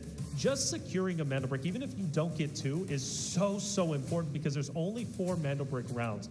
Therefore, statistically, you should be one of the top 3 if you get a Mandelbrick. Of course, that isn't a 100% guarantee, but locking in a Mandelbrick can therefore put you so dangerously close to winning or at least placing top 3 within your respective match. Well, I mean, hey, that's a really good shot. I mean, we'll talk about it in Group B. I got to bring up a team that actually named themselves after this exact question. Right, Mandelbrick Addiction is a team, NBA, that's in round 2 in Group B, and they're a team that were in last going into the last 2 rounds of their regional finals. They were in last, Taylor, and then they just grabbed both of the bricks at 5 and 6 and won the whole dang thing. I mean, that's the thing you've got to remember. Loot value is super important, but if you get those Mandelbricks, man, you're going to be on top. There's a quick look at AKA, talking strat, getting excited, ready for their first round. And I think you said something super important. I think you're right. I don't think this team is shaking their head being like, dang. I mean, I'm sure they're not at all. with the loss. Yeah. But they had a pretty solid round to set them up for this next one. Oh, I'm super happy with how they played. I mean, look, they ended up taking some teams down. Like, that's impactful. I didn't see any nerves. I didn't see any really big falters, honestly. I mean, what are you going to do? Again, you run into Q9, who ended up taking down everybody. Yeah, well, here's a quick look down on the stage. We're about to hop into the game. Let's listen in. 我们抢两边，抢左边，或者抢上你也行。看我们对位优势了，看我们对位打谁了。到时候听你的，到时候听你的。 Alrighty, it's time for Brackish. I am so pumped about this map. First round, Mandelbrick round. We will then go back to Brackish, and it will be an airdrop round. We're going to see this map twice, and it'll be Space City until we are done. Super pumped about it. Obviously, Brackish, a very unique map. You've got the city, you've got the Tower of Babel, where most of the high-value loot is. These spawns are going to be everything. Remember, our priority spawns near the middle of the map, near the museum. It's because the Mandelbrick spawns near the museum. But of course, if you get that Tower of Babel spawn, you likely are going to be walking out with most of the loot if you can win the fight against the other team that spawns there. That's right, and I believe Q9 likes to spawn over at the Tower of Babel, which is going to be highly impactful for them. I mean, they're already leading the charge when it comes to their technique. Alloy, that would be valuable, and on top of that, yesterday during the scrims, they were able to walk out with the most technic alloy plus the Mandelbrick. But I'm curious if we see gold, silver immediately go straight in for the Mandelbrick like they did yesterday. Yeah, here we go. The question is, do you move quickly or do you move slowly and play for the decoding station? A quick look at the map, you can see the teams that are near the Mandelbrick. It's actually going to be Fallen and gold, silver with the 2 closest spawns, and it's Fallen that's already taken care of the museum. Now, if you watched our regional finals, you know that the Mandelbrick used to spawn inside the museum. It is now just barely on the outside. So they're going to take power position inside the museum and then likely be the first to act if they would like to. Down in the Tower of Babel, of course, we see Q9, you're right. Hey, they got the spawn they wanted. They're going to be down in the Tower of Babel with STS, a chance to change history against each other down in the tower. Of course, I think a lot of folks in this competition, are cheering on STS in that battle to make sure that somebody else can win this map. Oh, that would be insane, wouldn't it? If STS is able to take down Q9 early on, that would be such a massive massive confidence boost and could very well change the course of match A. Yeah, and it is worth mentioning too, you saw it briefly, and you can actually see all the timers of the extractions on the left-hand side, but the mana brick can't be picked up immediately. There's a 2-minute and 45-second timer, a countdown before the mana brick fully appears. Now everybody can see where it is, but there's a timer on the map that they'll be able to see when it can be picked up. Once you pick up the mana brick, it's got something called a torch timer. You got 5 minutes to get it to a decoding station. Once you put it in the decoding station, you got a couple minutes on the clock to defend, and again, every steal will reset the timer, but also decrease the timer. Now, a quick look, take a look at the left-hand side of your screen. You can see some of the loadouts, and you can see that some of the players earn enough cash to bring in some Tier 5 gear, and we've got Mo walking in with some Tier 5 gear, and then we've also got some purples cross board for everybody else. Looking at some of our weapons, traditionally speaking, you see a decent spread of weapons. Mo ran the P90 all day yesterday. He's got it back in his hands this time around, and it does look like K1D. He's got the PKM, if I'm seeing that correctly, on the small of my screen. Watch out for Q9. They are stacked, and they are ready to rock and roll. You do see gold silver here, oxygen, repping some red here with the P90 as well. Operator choices. We see for the first time on main stage, and technically the first time in a big competition, not scrims, Articuno running Tempest. First time on main. He says he's the best with it. Let's see if he can perform on stage, as we've got 20 seconds on the clock for this mantle brick to spawn. Well, we'll find out, right? That's a big statement, by the way, to say you're the best Tempest in the world. Now the chance to prove it on this very stage is there. Mantle brick possibly going to be picked up very shortly. Fallen took priority over at Museum. The question is, though, who challenges first? Who wants to get the next touch? Yeah, and it does look like, obviously, here's a look at the mana brick as it spawns. Fallen is alone at Museum. The other teams, aside from, of course, our Tower of Babel teams, are playing around the decoding stations. The decoding stations, there's 3 of them on the, well, 3 of them kind of on the north side, one a little bit to the west. And then there's only one decoding station on the south side of the map down by the Tower of Babel in the reservoir area. Traditionally speaking, most of the teams favor the north side for decoding stations, but if Fallen knows that and they get a read on the map and they kind of have an idea of where people are at, the best decoding station right now for them is either reservoir or just right outside of Museum if they want to play close and immediately start this timer. That is assuming they pick it up early. That's right. Let's talk pros and cons. Picking it up early obviously starts the timer quicker, especially with them being isolated at Museum. Maybe it's they have the potential to tick off maybe a minute or two, right? Which could be very, very valuable. But also picking it up yourself puts you at risk of potentially being totally wiped off, therefore forfeiting your game number 2. Not an option that they want. Like you said, here we go. They are in fact want to fully commit for it. The question is, where do they go to decode it?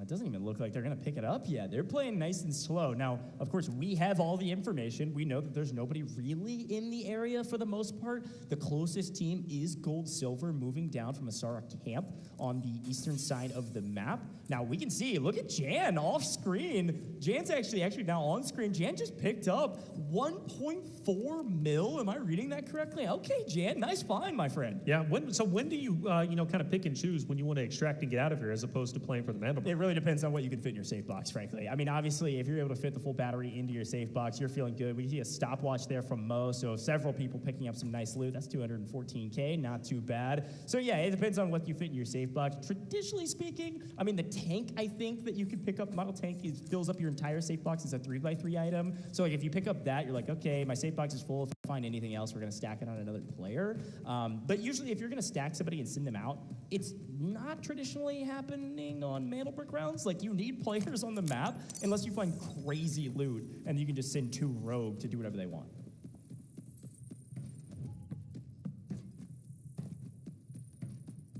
Still in the Tower of Babel. Q9 STS, relatively close to each other, but no shots have been fired just yet. On the Mandelbrick, Fallen continues to hold what they got, and maybe setting up a trap potentially for Gold Silver as they start to inch their way closer and closer, thinking, why has nobody taken the Mandelbrick just yet? Is this an opportunity maybe for us to steal it away? Well, maybe so. For AKA, the looting continues. Yeah, I mean, they were able to take down Blue Eagle completely uncontested, so they pick up some extra loot. Frankly, don't get very much out of it that we've seen. Yep, yeah, that'd be a no-siree. SSD, that's probably the best item they got out of that, unfortunately. But they'll take what they can get. They found some decent loot already, 1.4 mil, playing the north side of the map. They're really the only team all the way up by the Grand Hammam at the very north side of the map around that extraction point. So they're playing nice and slow right now. Now, as you see on your screen, looks like Gold Silver is maybe taking the bait around this Mandel brick. Fallen set up early, and honestly, uncharacteristically, Fallen is playing slow. Yeah. They were a more aggressive team when it came to the regional finals for EU. They were one of the best teams, of course. They made it here. Oh my but they were gosh. pretty aggressive. They have set up a trap. All three of them can look directly at Mandelbrick. I mean, it's a good play. Somebody's got to make a move at some point. It is worth mentioning. We pay attention to our game clock. Because teams are playing slow right now, game clock may come in to be a factor when we talk about the decoding. So we'll watch those timers, and I'll keep you updated. Actually very surprised at how slow this has been so far. Nobody's fired a single shot. I don't even think a desk pop at this point. You know, not a bullet has flown down range. I do want to point out, by the way, for Q9's perspective, I do like how they're set up ahead of STS. We'll talk about that potentially if it has an impact. But for Gold Silver, they are moving up, and it looks like the trap has been set, and Fallen is looking to potentially gun them down. So you got Q9 versus STS over at the Tower of Babel, and Gold, Silver, and Fallen.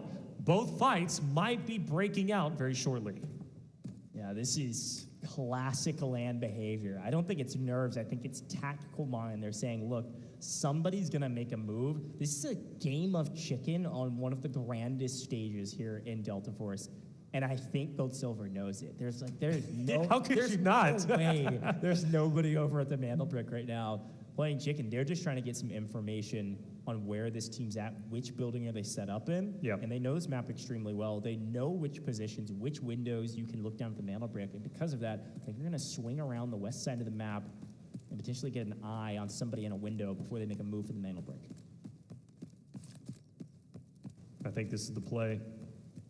I was kind of worried maybe they were going to go back to what they did in map one and maybe send a solo player up ahead, check it out, see if the line of sight is clear. It wouldn't have been. Fallen would have taken him out. Q9 starting to disengage. Mo starting to leave the Tower of Babel at the moment. Some shots are finally going to be fired, and STS, you'd have to assume, going to be able to fill that out. They've known where Q9 has been for a considerable amount of time. Okay. Oh, wow. We take that. That's a nice amount of loot. Good grief. 3.7 mil. My gosh. They don't need it, though. So funny. I saw it up on the couch, and I was like, is that what I think it is? Right. And then I heard the whole, the casters for the Chinese team, right as they grab it, they freak out. This is what I'm talking about. You got to save like 3.7 mil, hanging out, having a day, good time. Saw it on the couch. We're able to pick it up. This is the value of the Tower of Babel spawn. We're focused on Mandelbrick, but this is a crazy amount of loot. Look at the left-hand side. That's the scores from this game alone. Right. Huge pickup for them. I think for any other roster, they would be focused right now on extracting, getting out with the loot, or at least sending a player out right and locking in that technic alloy. But I think for Q9, they're not going to be satisfied with that. They want the Mandelbrick, and they've been known to attack it hard. But granted, you mentioned the time. Time is ticking away, and nobody has challenged the Mandelbrick just yet.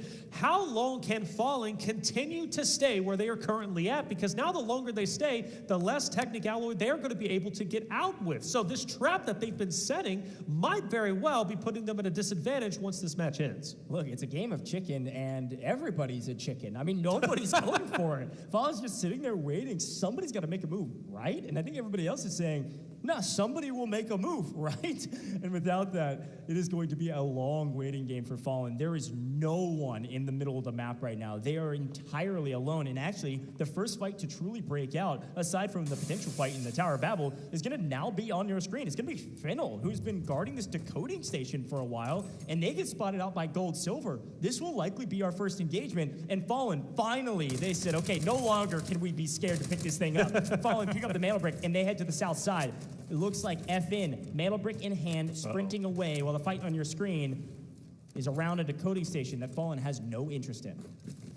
Fennel pushing up. They want to take advantage of this knock.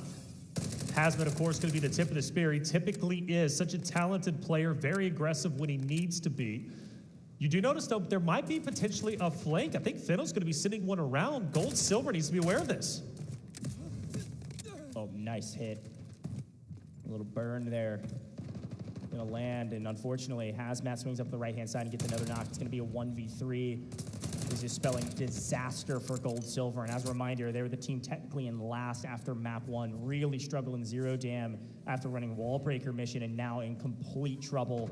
Off screen, by the way, it looks like the Tower of Babel fight has started as well, as Gior has picked up one player from STS down in the tower. And it also looks like, unbeknownst to FN, I'm sure they know somebody's in the Tower of Babel, maybe 2 teams. They've actually chosen the one southern decoding station next to the Tower of Babel in Reservoir, and they're catching STS in transition. Q9 is able to push STS out, picking up 1, Fallen take down the other 2, and they've got Mandelbrick position in Reservoir with the timer ticking. 3.5 minutes on the clock, and now it's a true 3v3. The only 2 teams anywhere in sight are Fallen and Q9, technically on paper our top 2 teams today, battling for the first brick.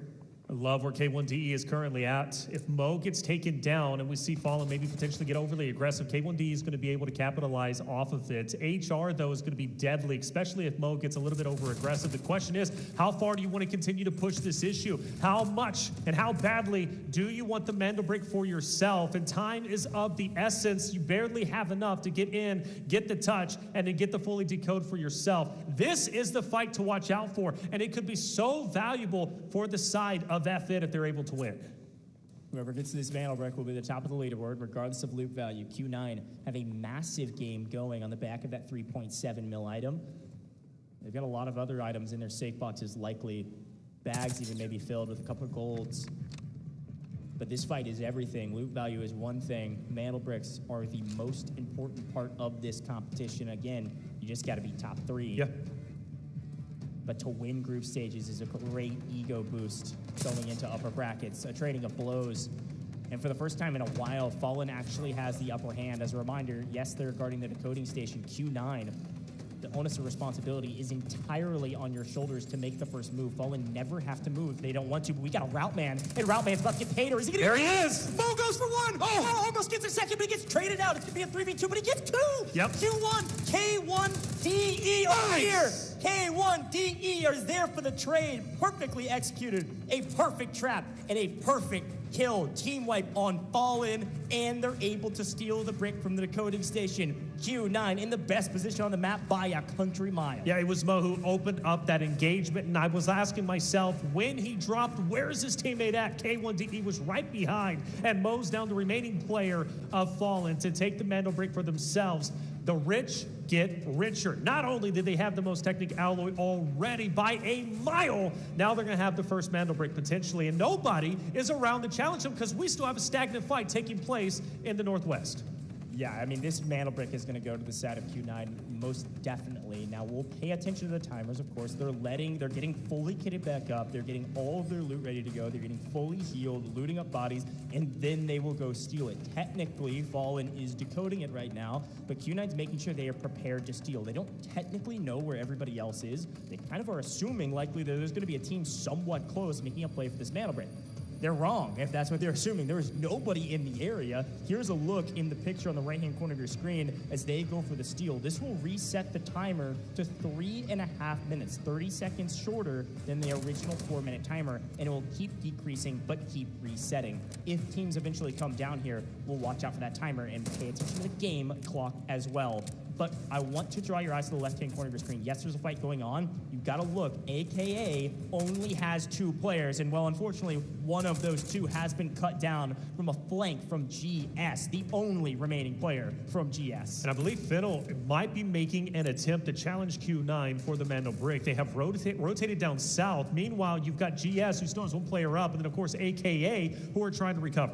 Yeah, and AKA only has 1 player up as well because they actually did the strategy that you and I were talking about. They sent 1 player out of the map early. That's smart. They got a decent amount of loot. They filled up their safe boxes. They got everything else on the 1 player, sent him out of Dodge, and now it's on the back of 2 players, 60MG and Articuno, to try to make a play as a duo. And it looks like it's 60MG last alive for his team in a 1v1 versus Crazy Dog from Gold Silver. But here's a look at what you were talking about.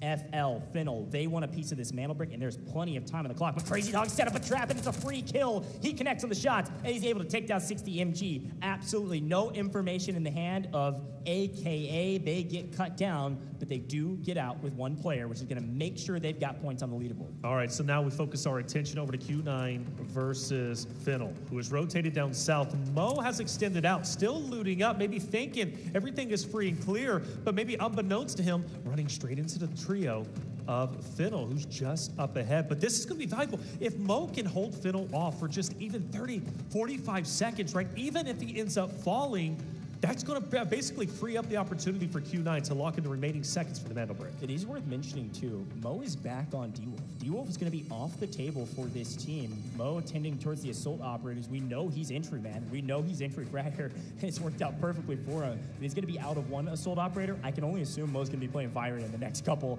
We'll see what he does here as he's by himself, potentially able to make a heroic play. If he can get FL weak at all, yes, huge position for his team. This is huge. Mo, he's getting challenged. You got a player off the off angle, but Mo has managed to stay free and clear. The triple blasters are definitely taking some damage on him. Mo, very weak as you said, but through the smoke, through the confusion, through the chaos, maybe an off angle is going to be enough. Up close, Mo goes through some shots, but he will drop. But he wasted some valuable time. Unfortunately, they've got an angle, and K1 is actually taking some damage from downrange. It's going to be a 2v3 to hold the Mandel brick. As much as Mo was trying to play hero and he traditionally has been able to execute, that was a tough position to find himself in. Great all of a shots. sudden, Fennel has got a huge advantage, but the clock is ticking. They've got to make a move in a 3v2. They know they have the advantage, and they also know Mo will not get back on his feet. This is a true 3v2 with 30 seconds on the clock. They've got to get aggressive. Wire, great shots. Good angle. All you need to do, keep him at bay. Nice connection. Shots ringing true. And a full finish is in. Fennel running out of time. Only 15 valuable seconds remain to get a touch for the Mandel break. How bad do you want it? I don't think they're going to have an opportunity. Q9 look to be holding on. What a fantastic find. And obviously, a little bit of a sell there from Fennel. I mean, they just opened themselves up into a wide open window to get shot because they lost a player. Nobody can touch that Mandel brick. Just enough fire to push Fennel back. They don't make a move. All three up. And Q9, the first on the board with a brick. This is going exactly like we thought it would. Q9 is unstoppable right now, even with two players. So now Fennel has to worry about just getting out, securing the Technic Alloy that they currently have, which still going to be big. Yes, they don't get the Mandel break, but again, top three is where you want to be. And Fennel is looking very healthy currently, the healthiest, of course, outside of Q9 so far. Yeah, quick look here, by the way. Bottom right-hand corner just popped away. That was their gold, silver, Crazy Dog's remaining player. He's the only player alive for his team. He was the one that was a hero in a 1v2 against AKA. Because he's got a dog tag, I assume he's going to be sprinting into the Tower of Babel and going to take the extraction at the top of the Tower of Babel just to get out of the map, just like AKA did with what little loot that he does have. But a fight may be continuing here in a potential 2v2. Here we go. K1DE, they can't get to Mo, not yet. Mo still has a timer available if they are able to win this fight, but only a minute on the clock. They're going to run out of time to extract. They want these kills. They need the loot value. Total, and Gior just catches one unaware FL in a blender, and they can't get out of it. Hugely aggressive.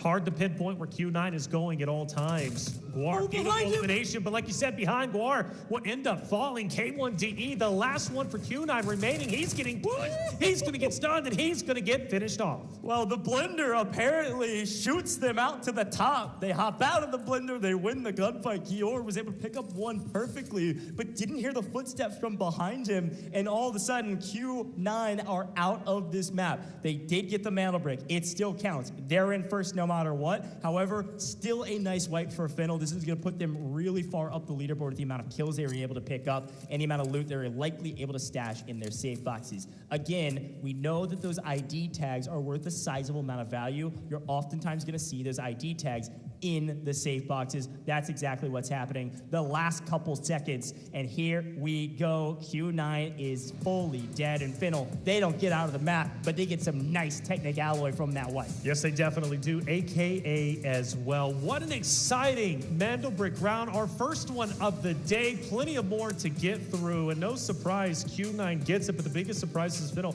actually takes them down. A huge confidence booster as far as I'm concerned, and actually the first time, even including scrims yesterday, the first time Q9's been wiped off the map. Yeah, it was unfortunate, right? Mo was playing pretty aggressive and honestly just stretched a little bit too far. We oftentimes talk about our entry fragger or a really aggressive player on our team kind of on a leash. Sometimes that leash is extremely long. Sometimes it's really, really tight to play as a trio. They let Mo go way off into the Tower of Babel to loot up or try to find wherever he wanted because they thought they were mostly free and clear. He gets caught unaware because Finnell does the full wrap down the west side of the map, catch Mo out. Once Mo was gone, I knew Q9 was in a deep world of trouble. They were never going to get Mo out, back all onto his feet. The crazy part, though, was that K1DE was the last remaining player, and he's their backup guy. He's got the LMG. He's got the PKM. He's not winning a 1v2 close range against two members of Fiddle. Yeah, I mean, but K1DE did show what he's made of, right? Right. Oh, it hits multiple like a times. Like, for example, right, whenever Mo was pushing up, taking down Fallen, he gets the entry frag, if I'm not mistaken, and it was K1DE who came in and was the hero who got Mo back onto his feet, and that's what allowed Q9 ultimately to take the Mandelbrick for themselves. You do say, though, Mo needs to be put on a leash. Got a bit too aggressive, and I do agree with that. On the flip end, though, again, taking the valuable seconds away because they had to deal with Mo. Yeah. You can't just let him go. And even though the fight ended in about 20 or so seconds, by that point, when Fiddle was finally able to pressure onto the Mandelbrick, there was less than a minute remaining, right? About 50 or so seconds. So I think what Mo did was still valuable. Granted, Q9 could have had a much better round, but they got the Mandelbrick. I think for them, aggression was it. They got what was important, and they still walk away with the most technicality, which is just insane to me. Yeah, I mean, there's only kind of one step higher than what they did. It's get the Mandelbrick and get out. They didn't quite get out of the map. They still got some kills, and they still got the Mandelbrick. That's a huge win for Q9. They're going to be the top of the leaderboard, no questions asked, because of our loot value. But again, tip my hat to Finnell. They played that really well. It was unfortunate that they couldn't move on the Mandelbrick faster. Yeah. I think they were a little bit scared. They were also on that fight on the west side, yeah. And they just didn't have enough time. And then when they finally did peek to try to make a move, you're right, Q9 struck them down immediately, and now it's a 2v2, and they were like, well, if we sell here, we don't get anything. So they backed off and let the Mandelbrick go. They knew they couldn't get to it. You know, but it was interesting, even from the very start, we go back to where we began, and it was Fallen who had priority over the Mandelbrick over in Museum, and they set this trap that lasted quite literally, 8 or so minutes before they finally said, well, nobody's coming, let's just go ahead and take it for ourselves. The trap was unfortunately not sprung. Once Fallen did rotate away, though, of course, they had to deal with Q9, but I do appreciate them at least taking the bull by the horns initially and taking it for themselves. You just can't stand there as long as they did. Well, and they got the spawn, right? Once you get the spawn, you're like, okay, well, I'm one of the teams that needs to pick it up, or I'm a team that's going to sit here and watch another team pick it up.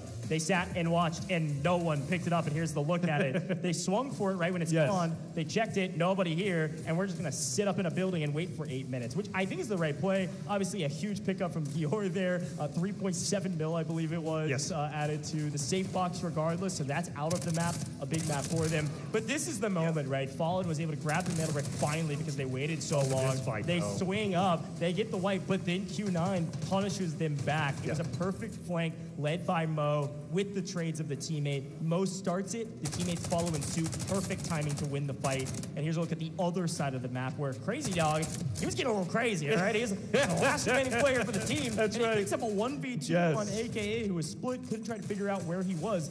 AKA wasn't fighting GS. They were fighting a totally different team, and because of that, GS came in, Crazy Dog able to pick up a couple kills. Here's a big moment there from Mo. Yeah, that's when Mo ended up pushing up again, wasting some time. He will fall, but then it led the pressure up to K1DE as well as Guar to hold their ground, and hold they did. Guar did a beautiful job with his utility. He throws a nade out, gets a ton of damage on 2 players on the left-hand side from Fiddle, and then gets a drop on the other, therefore securing the Mandelbrick. With Mo falling, we're constantly highlighting how good Mo is as a player. But I do appreciate, again, him falling as early as he did gave the opportunity for K1DE and Guar to showcase why they're on Q9, why they are looking like the best team when it comes to Match A. Yeah, I mean, they were unstoppable. They set up flawlessly here for what we thought was flawlessly as they were planning a trade, and then they finally get cut down. And I think I say flawlessly, there was one tiny mistake, and it was Gior getting too aggressive and swinging through that building, and that allowed one remaining member of Fennel to swing up behind and then finally get the wipe. So there were some highlights. There was a fun look back on that map, what we thought was going to be a slow map, and it was a slow map to start, maybe slower than we thought, turned into a highly aggressive map towards the end. That's about the name of the game. That's the way it goes in operations. Well, it was slow, like you said, and either way, it pays off for Q9. They get the most round earnings, they get the most kills, they get the Mendel brick. They're quite literally doing it all. But let's talk about what matters, right? The top three, AKA as well as Fennel, get a big round for themselves. This is going to be critical for locking in a top three. Again, we might only have 2 more maps. That's it, right? If Q9 can get 1 more Mando brick, we hop into Brockish once again. It's going to be another airdrop round, but a chance for only 4 maps is still there. You want to get all the technicality you can get. Well, here's a quick look at the damage charts. Obviously, GS, STS, they struggled again. Crazy Dog, I feel like he had more damage than that. Maybe he just come in and snuck in and grabbed a couple of kills, but either way you put it, they really struggled in the map until Crazy Dog was able to grab a couple of eliminations towards the end. However, AKA, a crazy amount of damage for not a game where they were able to do anything. They didn't get any kills, and if you saw it there, obviously our best team was the team that got the Mantle Brick Q9, and look at their total loot extracted. They didn't get out of the map. They had 4.56 in their safe boxes. 3.7 alone. Yeah, what are we talking about? That is a crazy number, and you got to remember that they started in the Tower of Babel. Now here's a quick look at our MVP. This is from Fennel. Yes, so Fennel and Arabia specifically, what he did so very well was going on a flank early on, and I called that out, right? He gets behind Gold Silver, and that's what took down 2 of the players. Obviously, we noticed one of the players from Gold Silver was able to stay up as long as they did, but that flank was big, and the first time we've really seen a player truly go on a big flank like that. So I like that he's opening up opportunities for his roster. Obviously, very well done. And the second map in a row where we have Q9 as the winner, but not the match MVP, which comes to show you, yes, Q9 might be dominating so far, but the other teams are still playing incredibly well. Yeah, they got a couple individuals to highlight. Obviously, put up great numbers. I mean, 4 kills as an individual is insane. Can I bring us back to the fact that our kill totals, or the amount of technicality you get from kills, has increased, right? So it's 2 million if you get 5 kills. Let's listen into some of the comms from the last game. 可以拿屏幕，在刀里。我飞一下吗？还是怎么说？咱自由了。飞一下。我觉得我们可以往砖靠一靠，砖我感觉没人动。我不知道他们在哪里。有大了，马上有大，马上有大。掉了，倒一个。2个大弹，2个大弹，里边一滴，抓了，跟我，跟我，跟我！秒！我进来，打远。修甲，我修甲。你别修，你先扶。又来一队。没有0。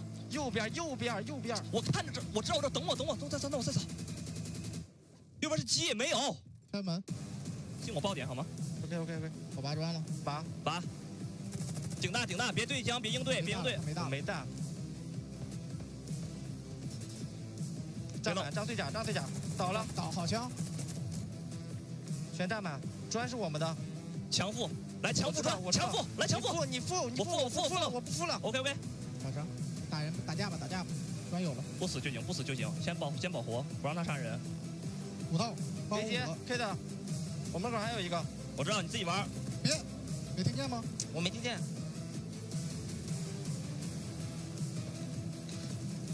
Well, clear comms, all cool and collected as per the usual. I will say, without a real sense of urgency from what I could tell in the tone of the voice, even though they were in a bit of a blender. Yeah, well, I want to say, by the way, that was the first time we've truly heard real emotion coming out from Q9 outside of the cool, calm, and collected communication in that engagement they got. I mean, look, isn't that incredible? Q9, 14.58 match earnings. They've got the Mando brick decoded, but let's focus our attention 2 on down. Top 3 is the goal, and everybody pretty much walking away, at least at this moment, very, very close. Yeah, I mean, come on. We're talking about 1.14 million separating last to second. I mean, obviously we have a dominating team, but everybody else easily within striking distance of each other. Obviously, AKA, with that one player they extracted, was a nice boon to be in second, but they don't have really room for error at all. Not at all. This is, a million is almost nothing. Again, 4 kills is 1.6 mil. I mean, that's more than that spread. And one item is 3.7 million, too, right? That's right. Well, here's a quick look at some of the spawns. Obviously, you saw Fallen and STS, I believe, there in the middle of the map.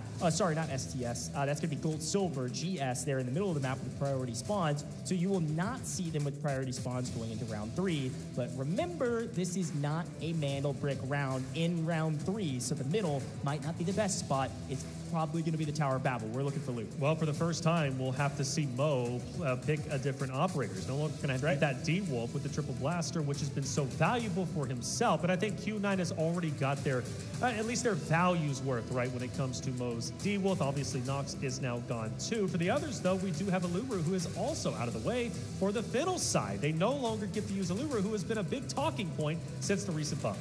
Yeah, we also see Hatclaw gone there for STS, and everybody else is kind of playing the middle of the pack, which I think makes the most sense. That's kind of the traditional strategy, is keep our options open, because the game will change and the stakes will change based on who is a Mandelbrick, what map we're on, and whatever we want to execute. So most of the teams have, just about everybody, or some of our teams have decided to say, hey, we don't need these operators in the later rounds. I expect to see Mo continue his train of thought, which is I am entry fragger, therefore I'm playing Byron for the next 2 maps. Byron would be a solid pick. Mo is that entry fragger, and he's been playing well, but again, gotta highlight Guru as well as K1DE, who just were stellar in that last map.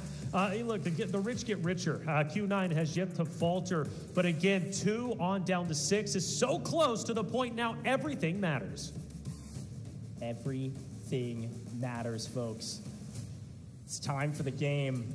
It's gonna be brackish again. No Mandelbrick. Airdrops galore. An AWM to grab and hold and hopefully take into the next round. This is the last time we will see brackish. We'll be moving into Space City for the next 3 after it. An opportunity to get our loot value up. An opportunity to delineate ourselves from the rest of the leaderboard.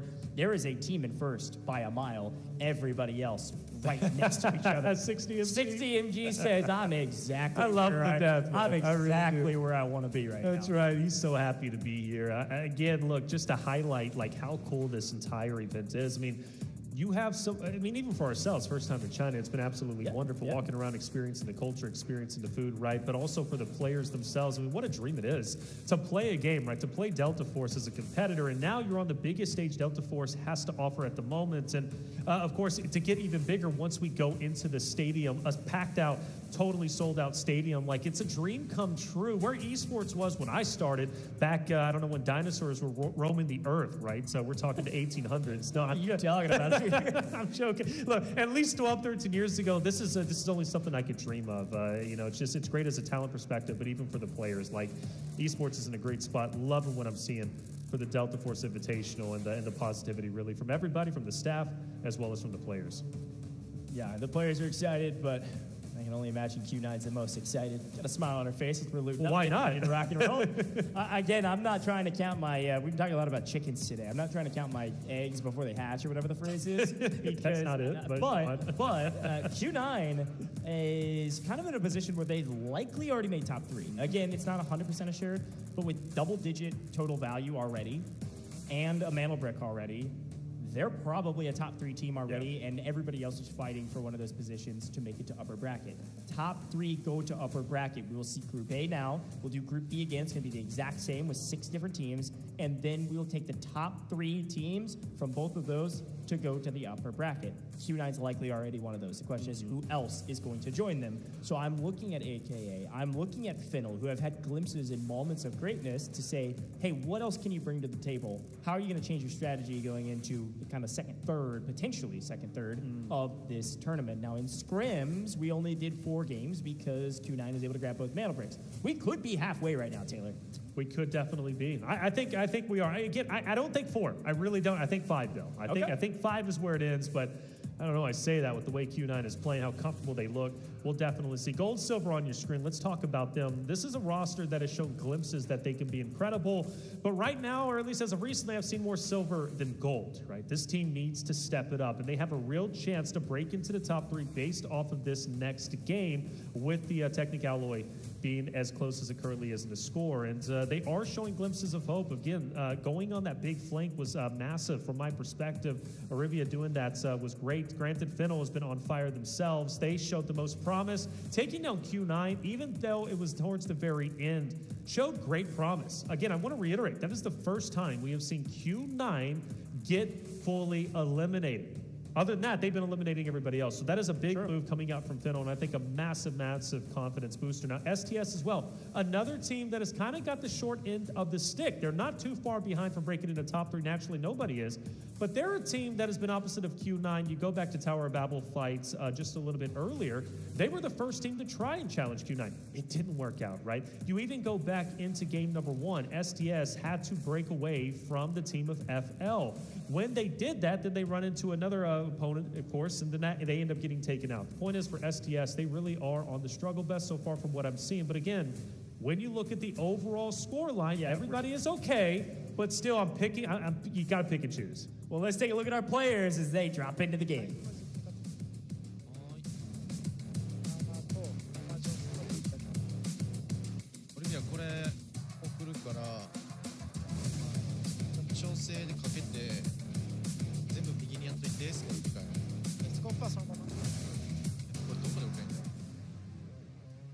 Well, here we go. That was a look at Fennel as they were deploying into our next game. We are starting this match, and it is time for Brackish. We've been talking about it. Nothing's changed from our regional finals. Everybody played under this rule set. There's been some slight tweaks, but not to our map pool. We are headed to Brackish for round 3.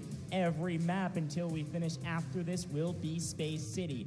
No mantle bricks this round. We cannot end the tournament, or this match rather, this round. We could end it in the next one on our first Space City map. And every Space City map will have a mantle brick. The last time to get an airdrop, the last time to get an AWM, and the last time to hopefully get your loot value up without having to worry about a mantle brick on the map. All right, round 3, Brackish, we're about to head in. Who's it going to be? Get your predictions in chat. Let us know who you think is going to be the most dominant on our map number 3.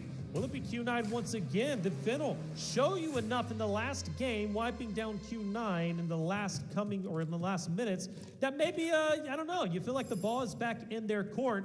Well, we'll have to find out. Down at the Tower of Babel, you got AKA going against FL. They're going to be matched up against each other for Q9. They will be in Museum Dead Center. And STS, I talked about it, they've got the short end of the stick. They've been constantly challenging Q9 and very well could be doing the same off the rip. Yeah, a great shout. STS and Q9 potentially fighting around Museum, Tower of Babel, FL, AKA, and here's already a fight. We told you this Q9 team is going to play really aggressive, and here they go, pushing up towards STS. We've got a first knock. We got a second knock potential, but it's going to be a trade from the other side. There's the cleanup on E-hit, and now the final remaining player on the stairs has nowhere to run, nowhere to hide. They at least knock one, but they can't even send them to the yellow timer. They can't get the full. That's not even a kill for their opposition. STS is out of here and gotta wait on Space City. I understand why you want to challenge Q9, why you want to ego them and take them down, but you have to just accept where you are at in the power rankings.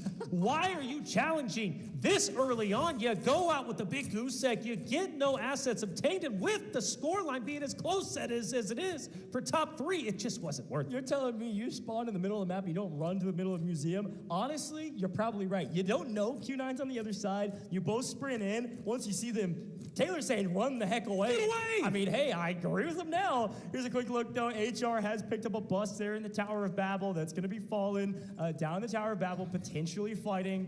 Sorry, that's actually FL in the Tower of Babel. We picked up a bust. FN. They're on the north side. They're in Grand Hammam on the north side of the map, picking up a 1.2 mil bust. Nice pickup for the boys up there, not even in the Tower of Babel. Jan is playing some of these sight lines, just checking where FL is. Fennel and AKA likely the next fight we will see on main.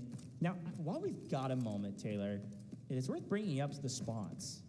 This is kind of good news for the most part for the rest of the competition. We see loadouts on the left-hand side. We see operators on the left-hand side. But quickly, Q9 got a priority spawn in round 3. That means they will not get T1 spawns going into the first map of Space City, which means they won't be the team closest to the mantle brick, which means we may not see them win in 4 rounds. Now, they didn't have priority in the first round of Brackish either, but let's turn our eyes to the left-hand side and see what everybody decided to do. Now, I was kind of right and kind of wrong about Q9. They do have a Viren, but it's not Mo running Viren. It's going to be Gior running Viren for his team. Mo has decided to go for Toxic, an interesting choice there, and a Hat Claw as well to round out their comp. What do you see from the rest of these teams? We do see Articuno burning another Tempest. That's going to be both Tempests gone for AKA. Yeah, which is big for them. Like, if they're going to burn those Tempests, especially if you feel so comfortable with them, then AKA needs a big map, a big round in this very case when you're going to burn one of your favorite operators out there. But going back to Toxic, right, with Mo, that is an interesting one. I don't know if it necessarily fits his playstyle that we've seen so far. Well, it is round 3, so maybe he's saying, hey, I don't need that's this true. Burn operator for yeah. round 4. Let's go ahead and get it out. And I will say, while we were talking about those operators and some of the loadouts, we can talk a little bit more about it as we see it. On the right-hand side, you're seeing all this loot come in. I really love this UI that shows us when the red loot's picked up. Obviously, you see HR there finding some nice value. That's going to be 173K. While we're talking about the operators, Q9 found about 600K in red items, by the way. So they're cooking. You can see it on the left-hand side of your screen. Once we see the loot here on the left, Q9's already at 3 million on this map alone. Again, the value of this map is to get your loot value up. And for Q9, they do care about mana breaks. They want to set the tone. They're probably going to try to close out in 4, but just getting decent loot value here, if they're able to get 6 million here, they're into the 20 million category. I don't think anybody's going to be touching them regardless of the way the rest of these maps go. If I'm being honest, I think they're already in a great spot. This map could very well solidify it, at least from a Technic Alloy perspective. They did get 1.2 million just from the team eliminations. Remember, now going up to 400K versus the 300 that we were used to throughout the qualifiers. There is no competition around them in Museum. They are currently chilling. They are feeling good. And what's to say Q9 goes for an early extraction? Yeah, I mean, they could. It really would depend on what loot they found. They found a couple red items, but they were small red items, so likely their safe box is going to be nice and full. But, hey, Yudi's showing us that, hey, he can get lucky, too. Nice little 447K added to his total. That fits in the safe box nicely. Looking pretty good. And we got a chance to see, again, the Blue Eagle taken down. You loot that, and a couple rounds of gold ammo actually goes for quite a bit, so not a bad find, but could have been better for sure. To kind of set the tone, Taylor, while we've got a second to, I want to remind everybody where everybody's at. So we've got our 2 teams in the Tower of Babel. And we see AKA getting a nice rifle here. That's going to be 694K added. Everybody finding loot, everybody playing slow, but AKA and Finnel, 2 teams sharing the Tower of Babel currently. This is pretty standard. The 2 teams will slow roll through the Tower of Babel, loot, and then eventually fight. We have gold silver. You can see them now on your screen, playing the eastern side of the map, and they're actually rotating south towards Reservoir.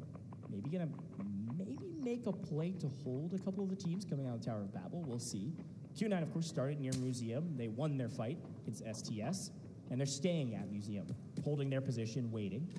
And then we've got FN at the top of the map in the Grand Hammam, hanging out near the extraction point, looting up all the buildings that they can. So everybody's mostly split up besides our Tower of Babel.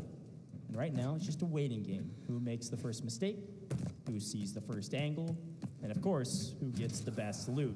Overall, it's been mostly evenly spread across these teams, with Q9 a decent little advantage because of their team wipe. From the perspective of Gold Silver, plenty of time.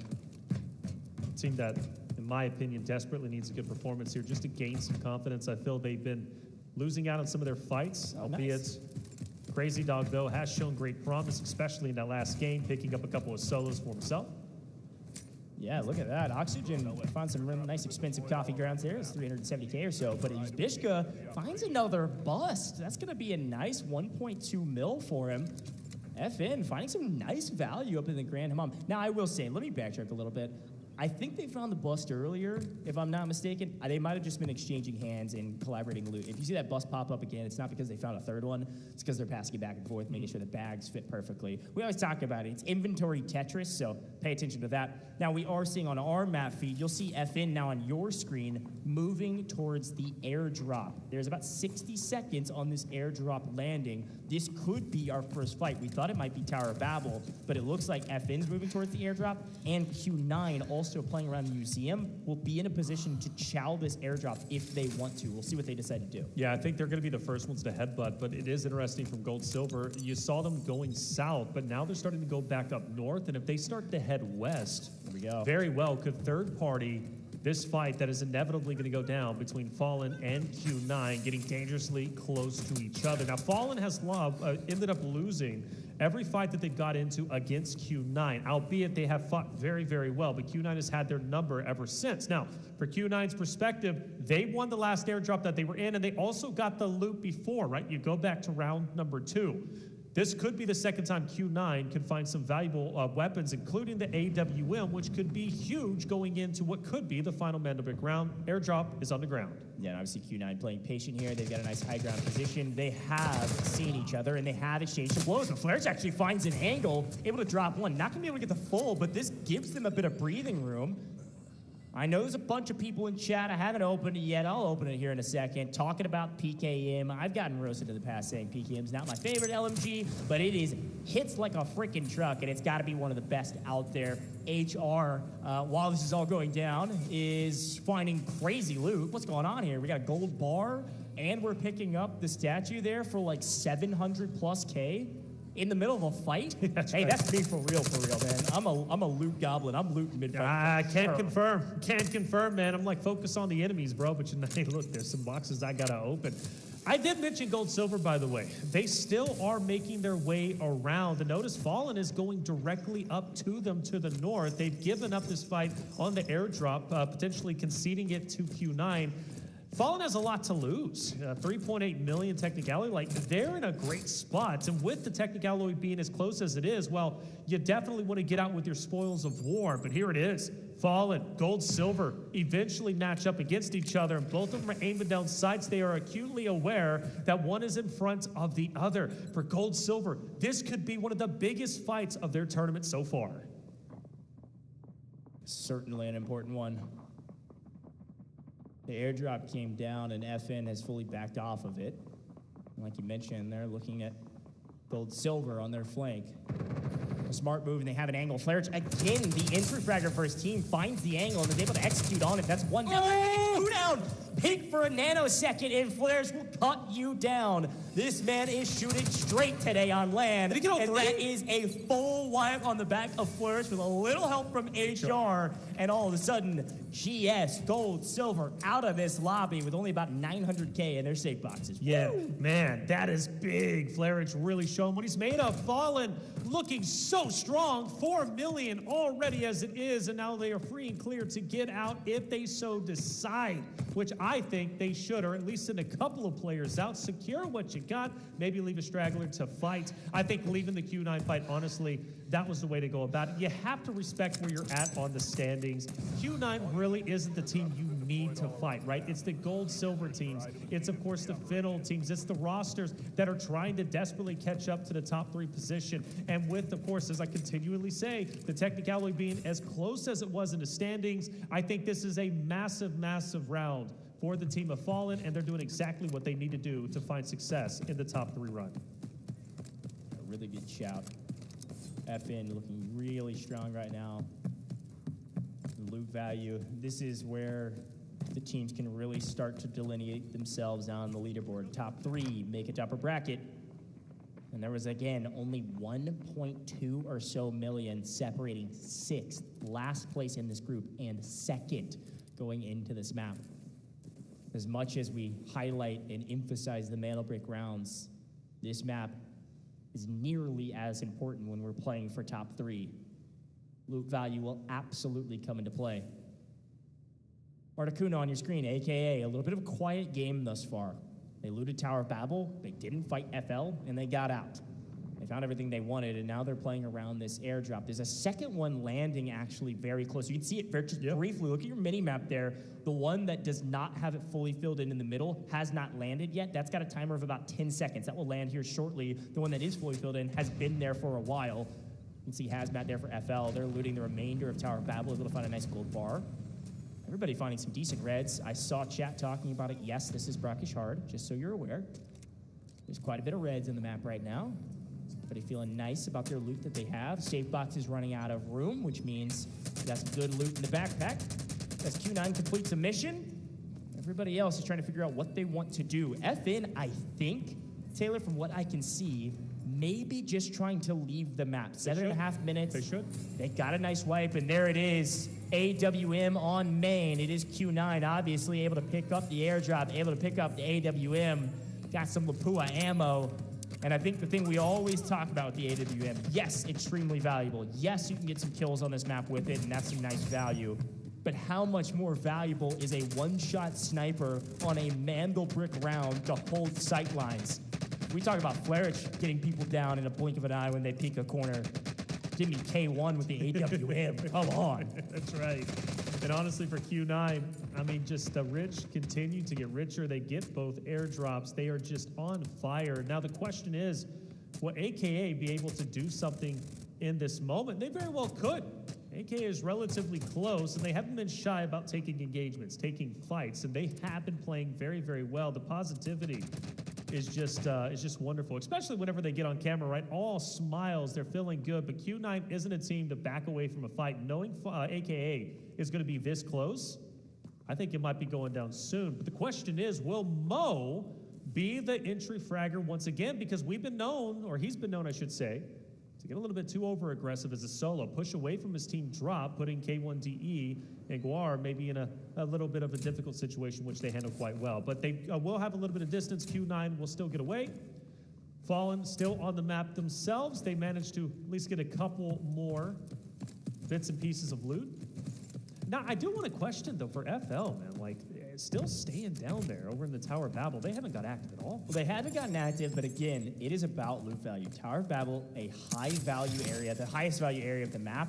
If you open the right tiny little container, you open the right vest pocket and find a key card, it's worth the time. There's really no reason. They don't have to fight early. You can see FN continuing to either exchange loot. I assume that's what they're doing. If you didn't notice already, FN has sent one player out already, and all of a sudden Articuno is in a fight. We'll come back to FN later. They're trading loot around, optimizing their inventories, while AKA is trying to win against the top team today. Well, again, Q9 is down a player right now, so this is a big moment for AKA to take their advantage and run with it. You cannot give Q9 an advantage. Articuno, I love the aggression, I do. They're going to manage to keep Guar at bay.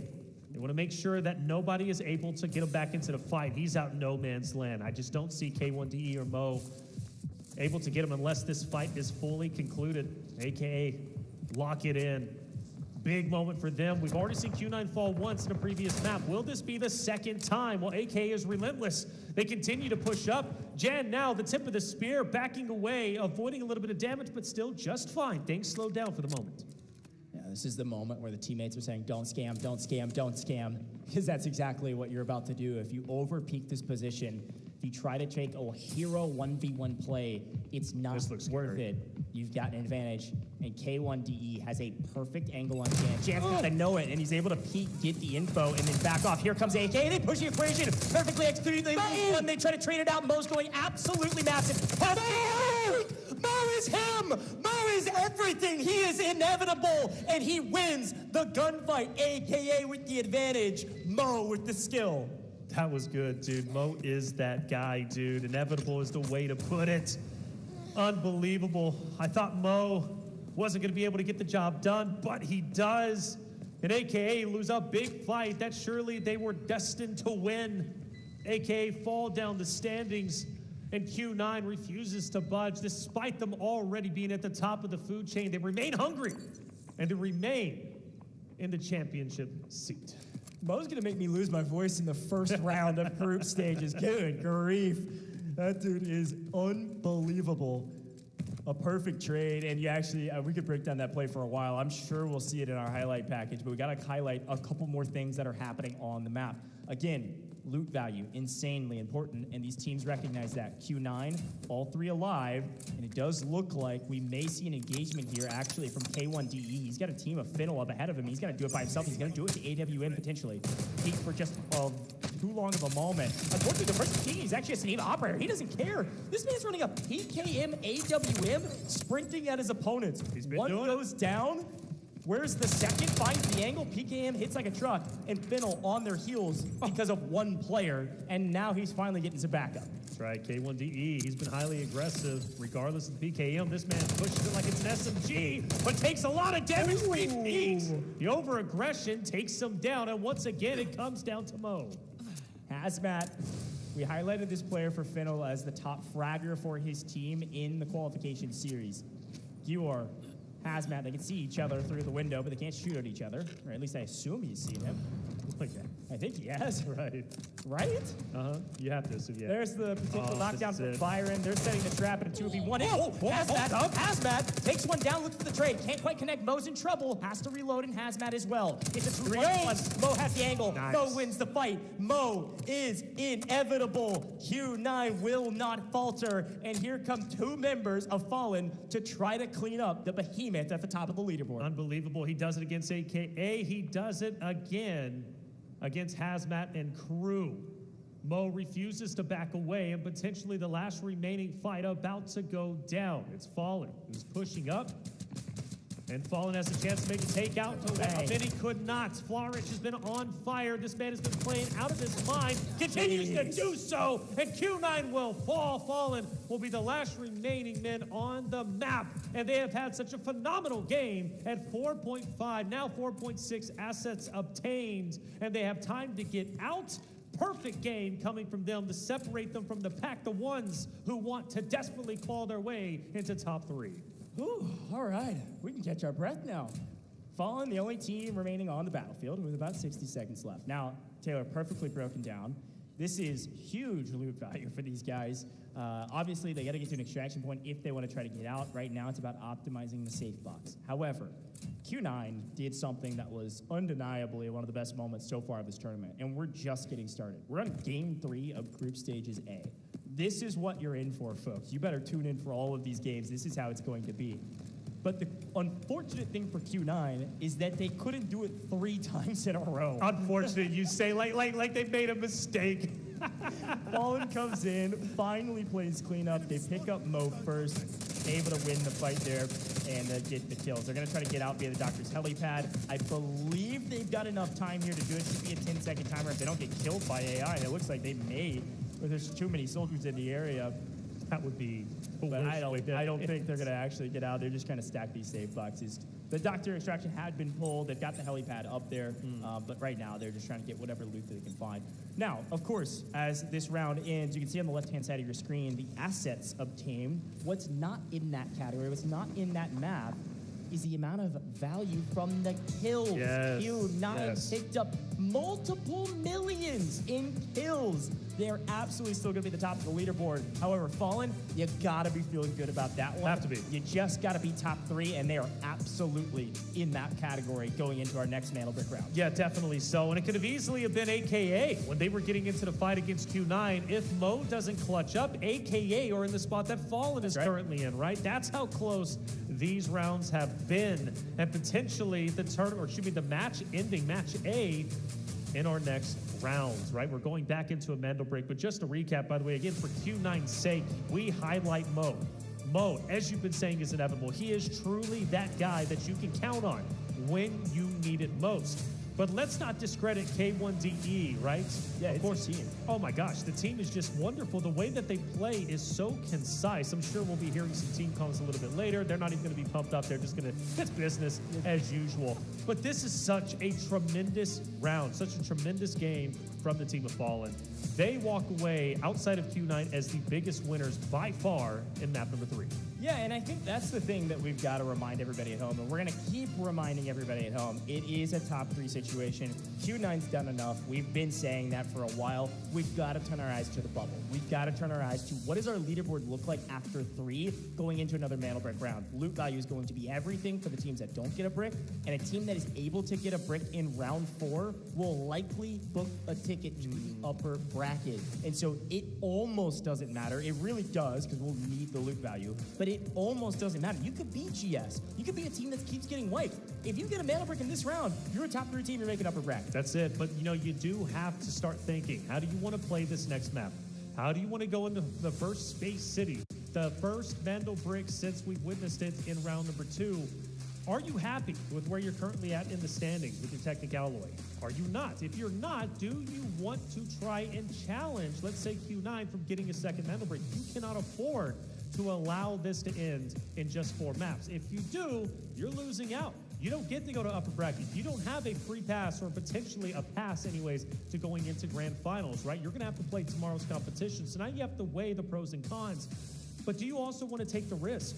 Playing slow, maybe thinking and praying and hoping that somebody else gets the Mandel brick outside of Q9. But these are a lot of things you're going to have to think about, and think about it quickly. Yeah, here's a quick look at the highlights. Obviously, it started off with a bang. Priority spawns. T1 goes to Q9 and STS.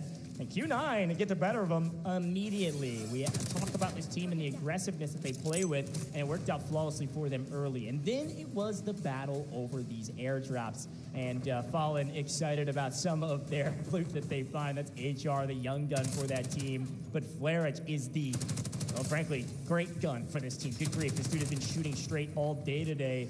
He comes from a competitive FPS background with some tactical shooter titles, and it's working out perfectly for him. A lot of reds, by the way, in this game. Some nice luck for these teams and great looting patterns. But this is the fight that everybody is talking about, a.k.a. get the entry frag. And as they go swinging in, it all comes down to Mo to wipe all 3 players, and he is able to do it. Look at this position.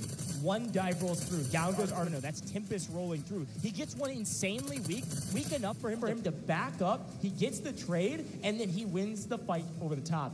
And 60MG can't believe it. No, I can't. We couldn't believe it either. We were losing our minds. But it wasn't the first time Q9 was able to clutch up. They did it once again against the team of Finnell. But of course, it was Fallen who ended up taking down the Titans of the lobby, which was Q9. And well, Flarich, right, was the man who made it happen right after Mo ended up clutching up that fight against Team Finnell. But yeah, Flarich, right, the guy that finally silenced Mo, who silenced Q9 after such a dominant run.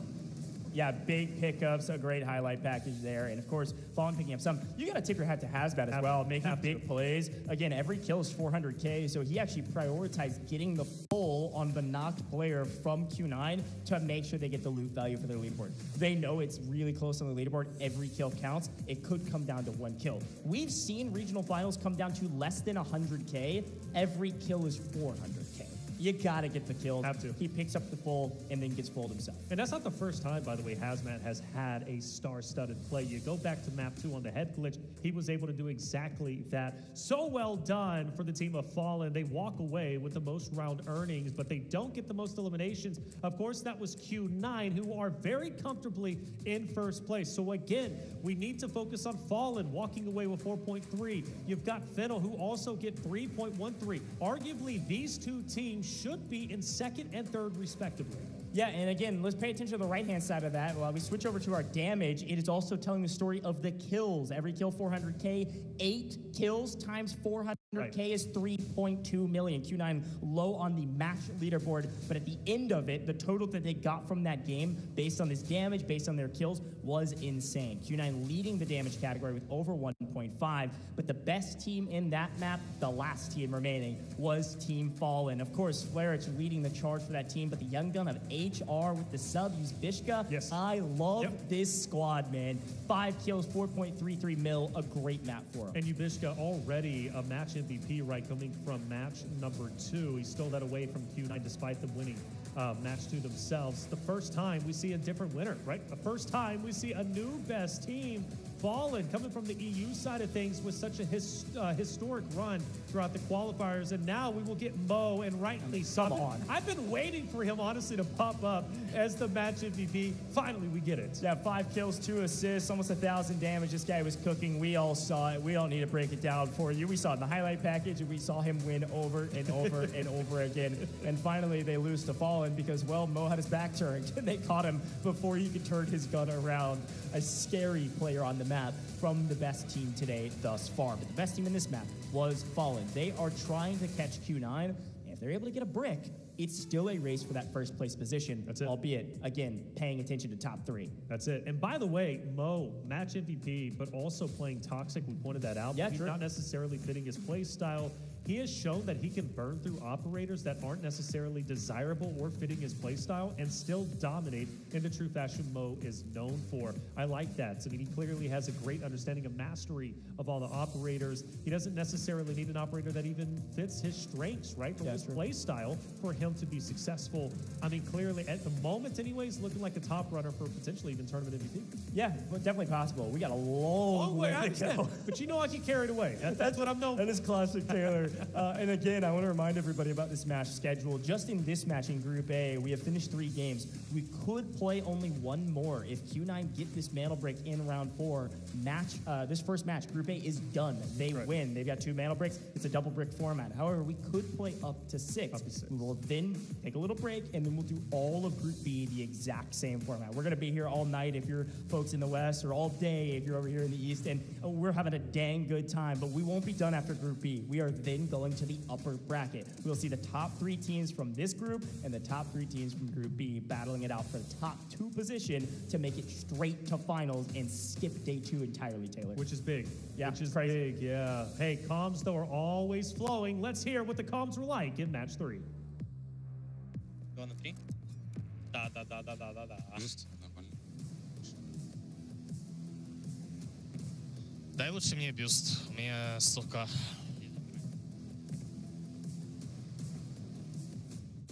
Давай скан, если у тебя есть.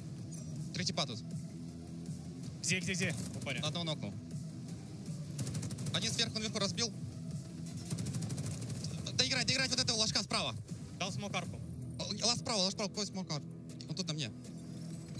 Выебали, долбоебов. Хорош. На меня бежит. Батя, ты стреляешь? Еще. Жить. Не торопись. Хорош! А мы на доктора не успеем? Нет, там нету его. Лутайте все, что можете. Ну что, только в подсумок, я не знаю. Ручку скинь, 20 пуль нахуй. Calm, cool, and collected from our European brethren as well. I'm going to say that every comms that are cool and collected, and that certainly seemed like it. They came in, they knew that they could execute. It was no problem at all. And shout out to our EU squad, Fallen. And we got a lot of fans. I've been paying attention to the chat during some of our breaks and paying attention to what you guys are talking about. We got a lot of Fallen fans in our English broadcast here watching us, Taylor, and watching these players. So looking forward to Fallen. I'm shouting out everybody in chat. Great job following along, getting your drops, and also paying attention to our amazing teams competing. But let's take a look at the overall leaderboard. This is super important going into round 4. The team at the top not only has the total value that they need to be the top team, but they've got the mantle brick. So if you see Q9 here, if they had 1 million on the leaderboard, they'd still be at the top. I want to make sure everybody's clear about that. Mantle bricks first, then loot value. So you've got Fallen in second, but by razor thin margins. That's about 900K or so, separating Fallen and Fennel, who's right there behind them. That's your top 3 currently, with GS, AKA, and even STS not too far away. Yeah, Fallen and Fennel are in a great spot in second and third, but they shouldn't feel comfortable, especially if this ends in map number 4 to Q9. Now, during scrims yesterday, I know it's scrims, but Q9, what they did is they got the second mantle brick, and they also wiped every team off of the map. We take a look at the spawn points, and well, obviously for AK and Fallen, they might run into each other, of course, with Fennel as well, which would be big because those are the teams that are currently either trying to hold on to second and third or break in.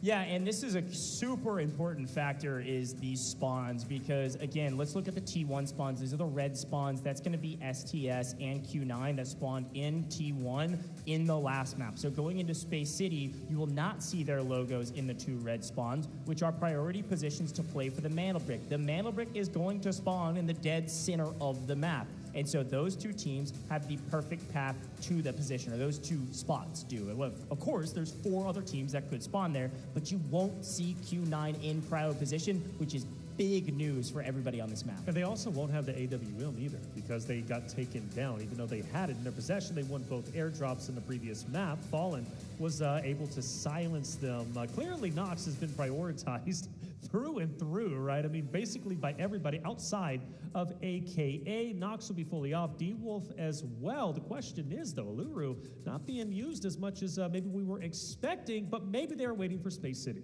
Yeah, and we got a lot of Senevas, like you mentioned, and everybody, look at the Luna category. Everybody saved Luna. Not one Luna has been played yet, according to our match schedule thus far. As we go into Space City, I expect I think every single team, I got a little bit of a bold prediction. I think every single team will use a Luna on our first map of Space City. There is not a single Luna used, and they're about to have every team with a Luna on the board. Well, Luna's most likely going to be used, but Seneva as well, which was highly impactful throughout NA and EU, not used as much as I was thinking. I fully thought Senevas were going to be gone by this point, at least from the EU and NA side of things. That's also an operator that is still able to be played. It's going to be fun. Get your predictions in chat. Who do you think not only is going to take the next round, but I actually want to ask you a pointed question, Q9. Do they lock it in here? Will they get the second Mandelbrick close out match A, move forward, and well, then we'll send it to match B? Do you think Q9's got it, or do you think we're going to map 5? Do you want to be bold, or do you just want to let it ride? I know you're talking in the chat, but I got to ask you the same question. Now, you've been saying game 5. You sticking with game 5 as your prediction is where we'll end it? I will say still game 5. However, the caveat would have been, I was thinking, literally when they got both airdrops and had AWM, I was like, okay, it ends in game 4. Like, there's no way. But I really do think that would have been critical for them to lock it in. It's very possible. It wouldn't surprise me if it ends in game 4, but I think we're at least going 5. Okay, at least 5. I'm thinking probably 6. I think we go the distance. Q9 is dominant. Mandelbrick is another story. They obviously won the Mandelbrick on the last map in Brackish. I think Space City is a totally different animal. Yes, in scrims they did it in 4. I think we go to 6. Fallen, looking really talented. Fennel actually showing some nice hints of greatness here. Yes. You could see them pop off in Space City. It really depends on how comfortable everybody is on this map when it comes to this kind of category of super sweaty maps. I mean, Space City is an interesting one. Let's talk a little bit about some of the minutia. Obviously, we've got our boss, who's got a sniper rifle that will take you down. We've seen, even in regional finals, a boss killing players. That doesn't happen very often in comp. However, it does happen on Space City. The other thing you're going to see is wide open, very long sight lines. We saw it in scrims. We saw it in regional finals. Some of these teams, probably most of these teams, will at least have one player actually loading in with a sniper, which we haven't seen yet over the last couple maps. You're going to see a sniper. It's probably M700. It's probably the best. There is like R93 might be another option. Kind of depends on how much money they want to spend on their kits and their builds. We'll see some snipers. You absolutely have to have smokes as a part of your kits. Whatever meta operators you're trying to choose, whatever your comp is, you got to have smokes for your team for some of these crosses, or you're going to be absolutely hosed. So for me, I want to make a discussion about the team rankings currently. Okay. I want to talk about STS, who is way down the bottom. They did at least, I think, 5 million, which is quite substantial. You can get that, but you have to be playing very well, and you're going to have a culmination of not only assets gained, but also, of course, the eliminations, which STS has been struggling with. And the reason why is because they've been challenging Q9 off the rip in multiple maps. This is not the time to do so, in my opinion. I think you allow somebody else to maybe take that burden. If you can third party, get involved in the chaos, I say go for it. On the flip end, though, if you're AKA or you're maybe gold silver, you're all the way up, maybe FL, FN, I think there is value in challenging STS, taking them down early on, because if this does end, and let's say, for example, Q9 is in a position to win and close out your match, and you've done the math, and you know you have enough Technic Alloy to lock in a top 3 performance, why not concede and actually give the match to Q9 in a way?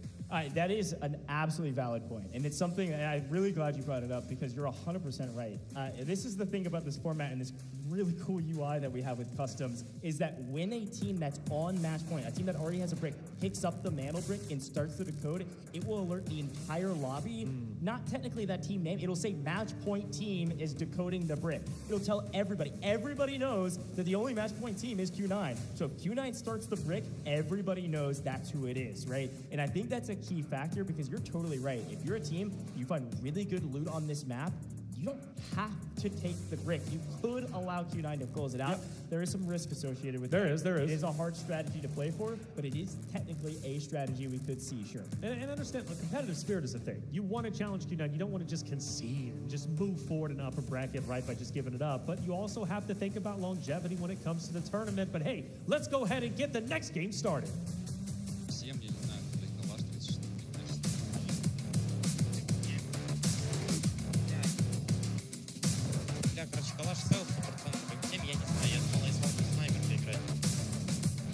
Возьми.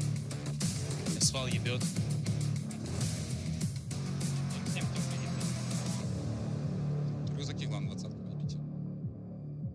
говоришь? Рюкзачки 20-ки. Чтобы снимать армор. Персонаж меняется. Значит, ладно, я беру не всем. Сколько там время?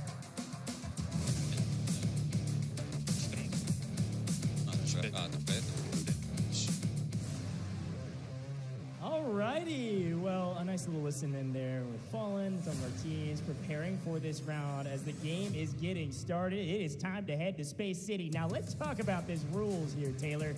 We're playing Space City till we're done. It could be right now, it could be round 5, or it could be round 6. And every round going forward will have a mantle brick. So let's get into it. Here's a quick look at the map view. Let's see these spawns. It is Fallen with a priority spawn, and it's Gold Silver with a priority spawn. Unfortunately, priority is one thing, but you're getting cut down from a PKM from K1DE from distance as they have central command on the north side of the map. As AKA, they're in printing room on the east side, STS on the west. We'll continue to update positions, but yet again, Fallen are going to be first to the brick. 2 minutes until you can grab it, but they're going to have priority position. So, the cat is still in the bag, as far as I'm concerned, right? Because Fallen, they set this trap up in map number 2.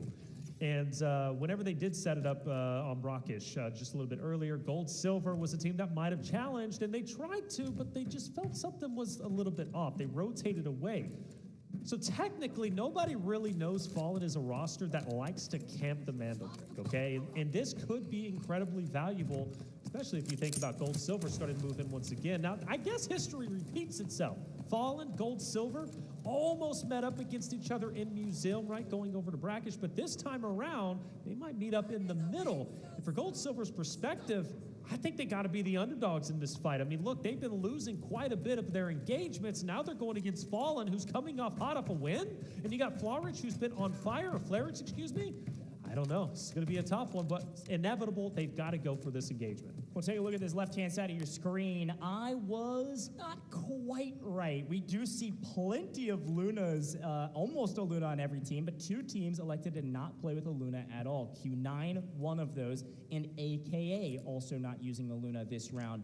Everybody else has a Luna in their operator comp. And of course, as we progress through this competition, we are seeing some nice red items, red ammo coming into the play here, which is exciting stuff for everybody. It's going to be increase the time to kill theoretically, but of course, with the ammo also being red, should kind of match things across the board. This is pretty standard. Take a look at some of the weapons. You're now seeing full meta builds, full meta weapons, seeing the C119, and some of our other weapons. Everybody has their favorites, and everybody has their favorite builds, but fun to watch these players battle it out on Space City with some nice, closer to meta weapons that we're used to. And again, like I mentioned, we see sniper rifles into the mix. I believe that was R93. They're from Mo, which is going to be huge for not only information gathering, but also potentially getting picks from distance. All right, Mandelbrick has been spotted. Now you got to think for Fallen, last time they held their ground. They didn't try to get on it, but this time they're not wasting any time. They pick it right up, and Gold Silver's going to be hot in pursuit. Q9's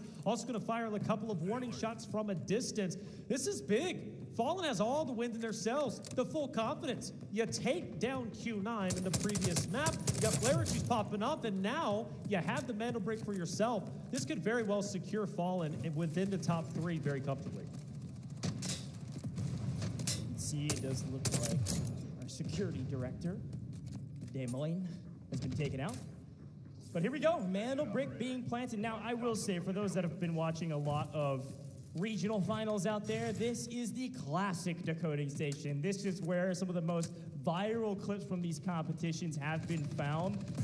Right here at this decoding station in the alleyway around CEO. Now, you kind of have these 4 quadrants is what I call them, the 4 buildings. You've got the facility, you got Black Chamber, you got Buoyancy Lab. So you've got these 4 buildings that surround this alleyway, and usually teams kind of hole up in a building, find a position to hold, and then play for the alleyway. They'll peek out, take a fight, and then run back to their building. I like Fallen's position quite a bit. Central facility, traditionally a building that has been held when you're overwatching a Mandelbrick like this, but this decoding station is so interesting because it's kind of wide open. I mean, it's an alleyway, sure, but it's almost impossible to actually hold the decoding station. You're gonna have to peek it and then peek back inside your building. Peek it and peek back inside. But off screen, while that's being decoded, we've got GS and AKA getting into the mix. Oh, actually, it's FL taking the shot. It's gonna be Fiddle looking for their first early engagements. And with the help of an Alluru operator, all of a sudden, Uni is in trouble. Yeah, this fight's big because it opens up the potential flake onto Fallen, who is decoding the Mandel Break. For Gold Silver, they can't worry about that fight. They've got to worry about countering for the Mandel Break themselves. It's a big one for them. Arguably, right, so obviously, FN, they want the Mandel Break. That would basically secure most likely a second place, maybe even first, depending on how they end up playing the remainder of the maps. But for Gold Silver, they are towards the bottom. They are on the bubble in 4th place. They're 2 million behind. They need the Mandel Break more so than that of Fallen. But for AKA's sake, they also need it. FL, they need to hold on to what they got because they can easily fall below Gold Silver. So these fights taking place are critical for Gold Silver. They're actually going south, maybe potentially prioritizing, I don't know, maybe a quick pickup for 400K. Shout. Fiddle, AKA, still potentially fighting, but we've got to keep our eyes on that Mandel Break. It's going to be Gold Silver looking for the first move on it. 2 minutes on the clock. You'll see that timer top middle. Minute 55 and counting. Articuno's actually being cut down. Player advantage to the side of Fiddle. Articuno now crawling away, trying to get to safety, and Fiddle knows it. They've got to get aggressive. They've got a Byron operator to do it, but we've got a trading of blows as Uni re-knocks Jan as they get the revive. It is still a 2v3. No, they drop another one. Articuno, Jan, 60 MG out of here. AKA wiped on map number 4. You will not be seeing AKA for the rest of this map. That's it. AKA's gone. Q9's going to be rolling in for the potential refight. They're going for the, not third party anymore, but just a full-on hazmat, which they will take down to full finishes in. Meanwhile, on the Mandel Break, you've got Gold Silver, who's going to be moving in onto Fallen. That fight's going to be taking place shortly. STS is also starting to get active onto it. Everybody pushing their respective fights that they want. Yeah, we've got a huge moment right here with Q9 making a push over to Fiddle. We've got to keep our eyes on that Mandel Break, though, folks. We've got 60 seconds remaining. A big fight, sure, off screen, but we've got to get to that Mandel Break. Fallen is about to get into the engagement. K1 pushing the equation. Now K1 on the Byron operator. He's actually able to connect. Magnetic bomb taking down one. But again, 45 seconds on the brick. Q9 will not get there in time. No. Q9 gets the full. They get some kills. But what's going on at the Mandel Break? Have to look at it. Have to look at it. I mean, you got Gold Silver, who is encompassing the Mandel Break. They can easily get the touch. Fallen is trying to hold them at bay. Q9 continues to fight FL, but who will get the touch? Just 25 seconds remain. We finally get on board with it, and there you got Flarich. Flarich looking to get the off angle, potentially push in. He's got a 1v3 before him. This is going to be a big moment. Gold Silver's just moving too slow. Come on! 15 seconds. You got to make a move, but they have no information where all three of these players are at. They've got a hunch. They've got a guess. But you've got 5 seconds for the steal, and you got to move right this second. Unfortunately, they think it's not possible. Are you kidding me? Fallen getting a free brick. No one makes a move. Oh my God. Fallen joins the leaderboard at the top with Q9. No one can touch them. No one even touches the brick. You see Gold Silver back off and say, we don't like this fight. We can't all get wiped right now. We're not even going to try. Well, it's not over with just yet, is it? You still have some shots ringing true. And Gold Silver, despite them not going for the Mandel Break, they continue to fight. But why didn't you fight earlier when it actually mattered? Now, of course, it does when it comes to Technic Alloy. But, like, come on, boys. This was not the fight to back away from. And now you're getting punished even after the fact. As HR will take down yet another one. Bobo, who's continually playing solo, now has to just hug a corner on the right-hand side. Crazy Dog will try and take the left. They're trying to set up this pincer maneuver, right? You go through that choke one in the doorway. You get mowed down from both sides. But I just don't think it's going to be possible. HR penetrates. HR takes down Bobo. And then you've got, of course, Dog who's going to be just up ahead. The smoke will conceal him. He'll get away. But Gold Silver, why didn't you fight like this before? Just a little tepid, a little timid. Crazy Dog, though, answering back. HR has been cut down, and it's a full. That's a kill for the side of Gold Silver. That's 400K added to their total at the end of this. And yet again, Crazy Dog is last alive for this team. We're a bit ripping into them just because of how important this Mandel Break is.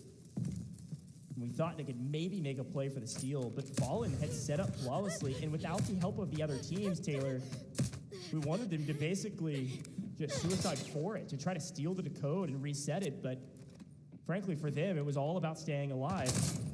And unfortunately, You peek for a hair too long, it gets Fallen, you're gonna be cut down. Crazy Dog was doing some great things as a solo. Gold, silver, out of here. Fallen, kills added to their tally, a brick added to their tally.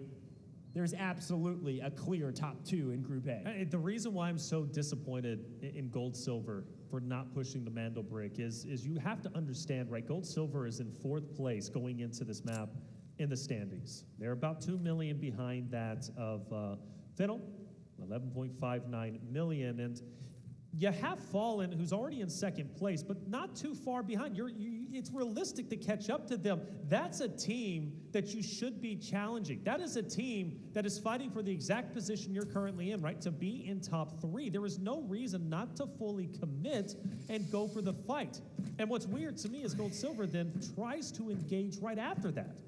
When the Mando brick isn't even up for grabs, up for offer, why do you stick around? Why not just break away? They didn't go for the loot if that was your ultimate objective.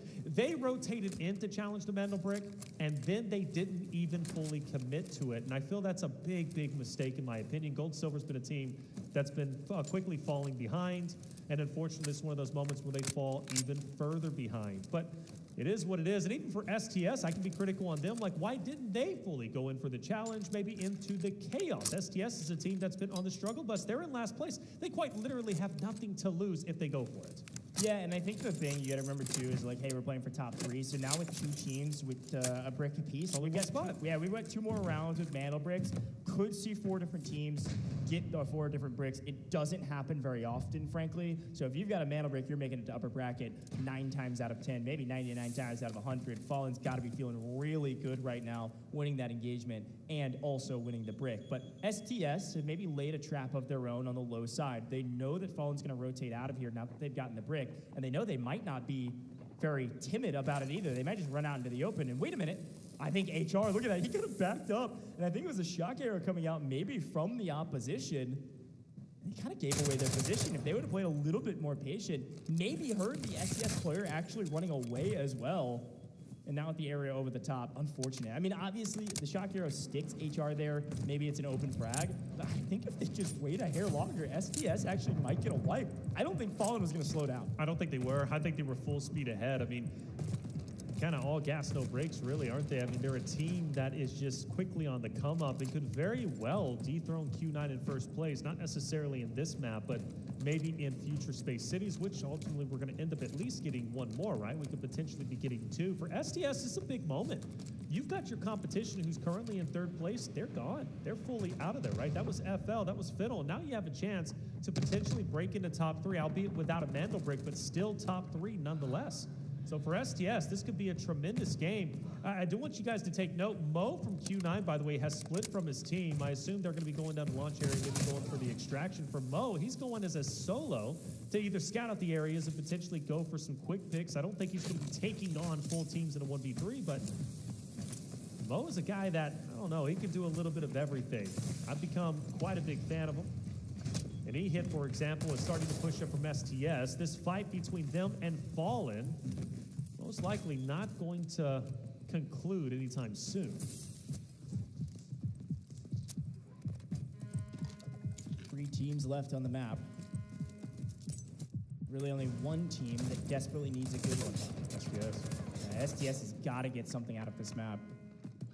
Loot value important. Now, on the left-hand side of your screen, you see assets obtained from this map alone. Obviously, huge tallies.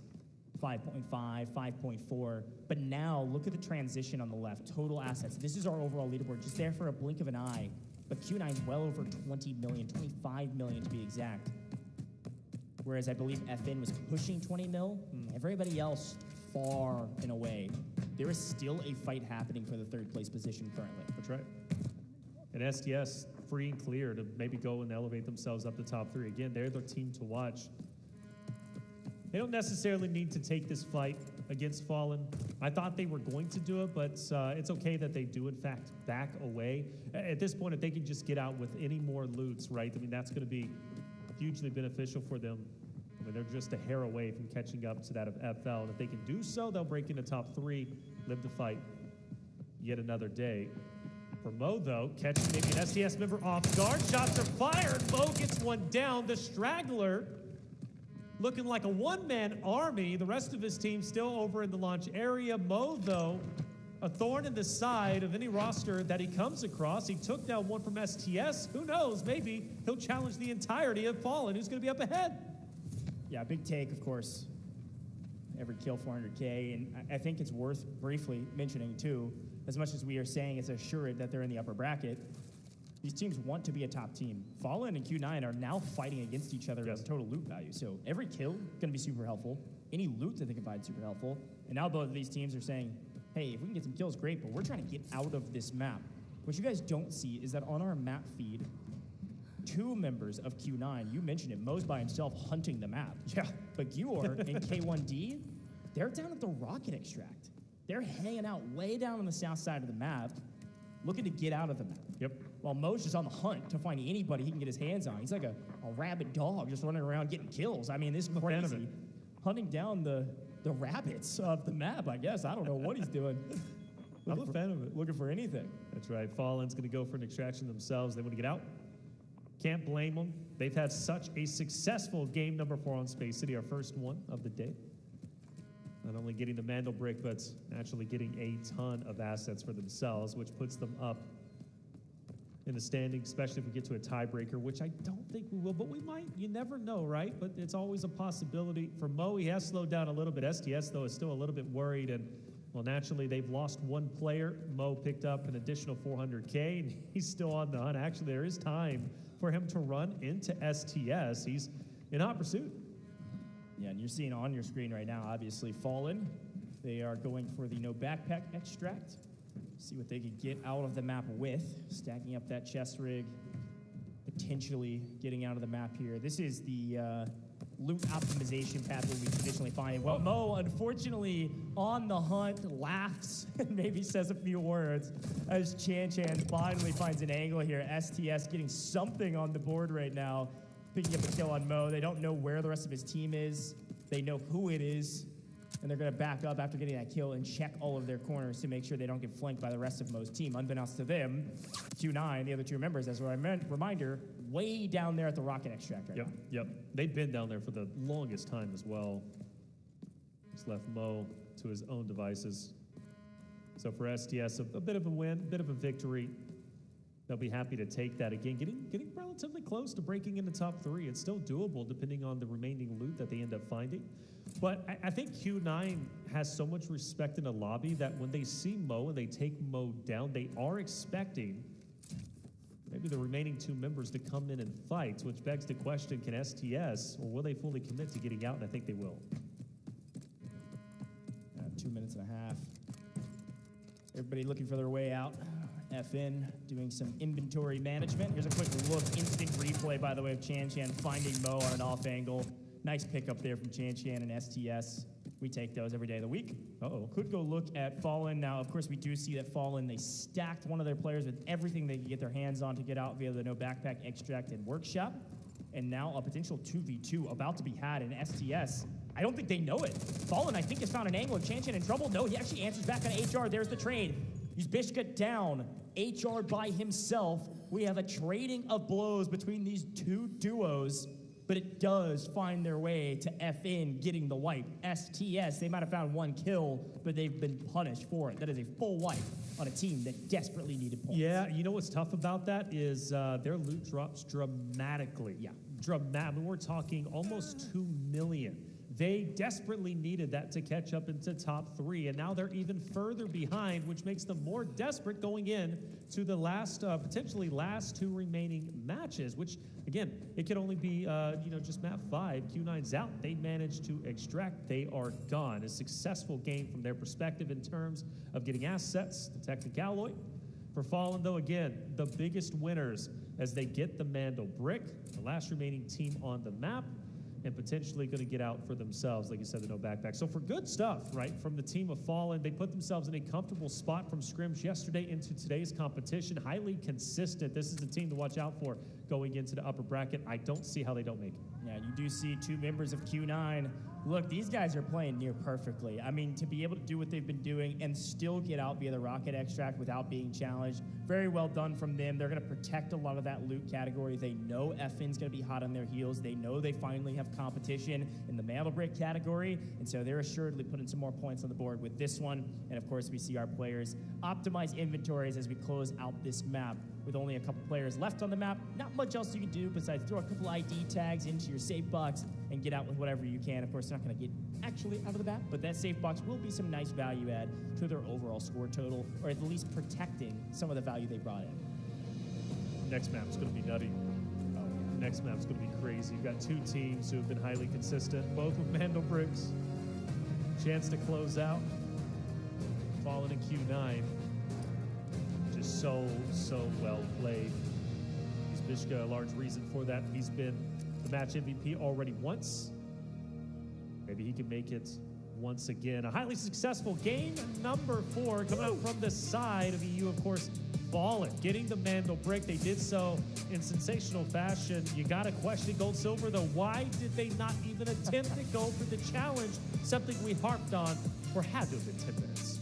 Yeah, Taylor, you got animated. I like it. How could I not? A little relentless on some of our competitors. I appreciate it about you, man. I know chat was screaming about the same thing. I see you guys in there making sure that you're cheering for your squads, and a lot of folks cheering Fallen on. They were happy that Gold Silver decided to play a little slow there, and for good reason. Fallen now on top now, or at least joining the top ranks of Q9. Gonna be at the top of the leaderboard. The only 2 teams with the Mandel brick, which means they are top 2, no questions asked. But they are also the top 2 in the loot category. Yes, they are. 2 teams were top 2 on paper on our stats, and they're proving that sometimes it does go to script. That's it. We don't know the script. I say, hey, chat, don't get carried away. We don't know the script. That maybe you do. Collective Minds typically smarter than the talking heads up here. Fiddle, though, gets away with the big win themselves. Kind of indirectly, they have, what, 11, I believe around 11 million when it comes to Technicalloy. But the big loss is STS. They were in such a good spot. They were within striking distance into breaking into top 3.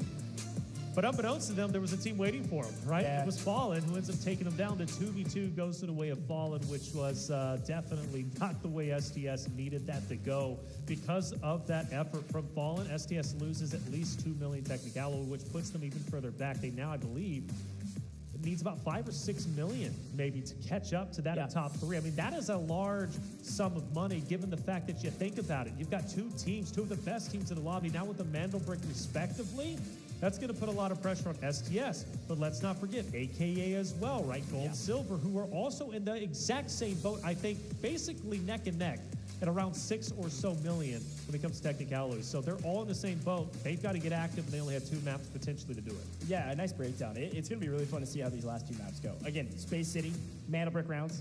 Anything can happen. Anything. You could see AKA pick up a Mandel brick here and join the ranks of the top 3. You could see STS, who've been struggling, Gold Silver, who decided not to move quick enough to be able to make a play. You could see them pick up a Mandel brick, join the top 3. Anything can happen. But Taylor, you said something super important. Did I? You've been predicting Game 5. And we're going into Game 5, my friend. After that map, you stayed with your prediction. Absolutely. Okay. You got 2 of the best teams with a Mandel brick respectively. You said respect. Q9 has game. They didn't challenge Mandel brick in the last round. But quite frankly, they didn't need to, right? But Mo alone as a solo, traveling by himself, you can tell when he got down, the others respected his presence because they thought they were going to get challenged for the 2 remaining members who are already over in launch. We look at our highlights, and I mean, so many good moments, but of course, we have to focus on the fight for the Mandel brick with Gold Silver not going for it. Once again, Fallen and Gold Silver, much like they did on Museum previously, were on Brackish. They run into each other, but this time around, they finally collide, but it was, of course, the team of Fallen who was able to hold on to what they had. Yeah, and here's a quick look. Obviously, a huge team price between Fennel and AKA. I mean, a full team right there is 1.2 mil going to the side of Fennel. This is a huge boon for them. And this is actually what was kind of happening around the map while the decoding was going on. This is not necessarily typical for Space City. Usually, there's a big combining factor of all the teams around the Mandel brick, all the teams around that decoding station, and it's an all-out war. But 3rd parties, 4th parties, even 5th parties. But this time around, totally different story because some of those fights brought out early and Fallen, fortune favors the bold. They put the decoding in immediately. The fights were happening all over the map. They weren't contested by anybody. Nobody. The only team that tried to contest them was right here, Gold Silver. They move a little bit slow. They trade a couple blows. goes Crazy Dog as per the usual, getting a little crazy as a solo, but can't quite get the better of his opponents. There's Fallen winning out in that engagement. And then it was Q9 just on the hunt. They were able to pick up a couple, sit Mo out, and got 2 out of the map via the rocket extract. And here's the final fight where STS just had no idea where Fallen was at. Fallen not only get the brick, but they also get the kills, and they get a player out of the map. That's a huge win for Team Fallen. And the cherry on top, they potentially play spoiler to STS, who was desperately trying to get into top 3. Still very possible, mind you, but they're a little bit further behind than they could have been if they don't run into the duo of Fallen. We take a look at round 4 results. Obviously, Fallen walk away with the Mando brick, but for Q9, they will once again get the biggest round earnings, but not the most eliminations. That actually goes to Fallen. From last round to this round, I feel Fallen stock has just kind of gone through the roof. They've been playing so incredibly well. They're one of the only teams to fully eliminate that of Q9. You look at Fallen, able to at least get the most damage despite them only having 1 more elimination. They still tower over that of Q9 on the right. Yeah, and again, I love these damage charts because they really do tell a story of the map. I mean, you see a team like AKA who traditionally have put up really good damage. This map, they just take 1 bad fight and they lose it immediately. Obviously, they're going to have the lowest damage. They weren't there very long, and unfortunately, big responsibility for them. But FN, Fallen, are going to be your best team on this map. There's no question about it. The young gun, HR, leading our charge here in terms of our 19, pictures. I believe. Yeah, very, very young. He was a great interview. We talked to him for a while. But this is truly a team effort. They've all had their moments in the spot. Nice! And now we get a chance to see HR as not only a part of the team that was the best team in that last round, but also our round MVP. 3 kills, 3 assists, 3 KD, and 500 damage from HR. And that's 2 MVPs, match MVPs going to the way of Fallen, right? So use Vishka in round 2, and then obviously HR in round 4. It comes to show you again, Fallen, they're on the up and up. This roster is looking phenomenal, and they could potentially challenge even the first place spot, which is where Q9 is at. Granted, that will have to be done most likely by getting the second Mando brick, which is well within their wheelhouse. Getting first place, even that over with many would regard the top region in the world, which is China, right? The top location. You have to give respect where respect is due. Fallen is doing what maybe even I thought wouldn't be possible, being the top dogs in this match A. But hey, like I said, I like to get carried away. Let me slow down a little bit. What do we have at stake? Another space city about to come underway. We could end it right here and now. Fallen as well as Q9. They only need 1 more Mando brick. For the others, though, they need desperately Technicalloy. They need to jump up. Can they do it? Let's find out. Let's listen to the comms from round number 4. Охуеть. Есть. Я буду забирать. Есть типа и что?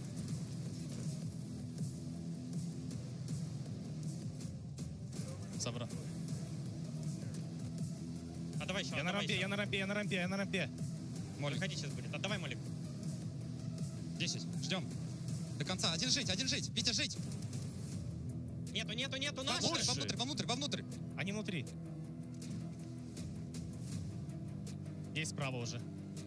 Вместе сыграем? Да. Дал. Один в миду. Одно хп. Убил. Стоп. Тихо, Спокойно. Молик дам. Давай, Молик, я смотрю дверь. Я в левую дверь дам Молик. Не могу, блядь. Он выползает. Он отполз. Один вот здесь. Окей. Я его сейчас буду выжигать. Давай. Гранатами. Это окей. 10, сколько до дома? Сейчас дам, запушим комнату, поняли? Давай.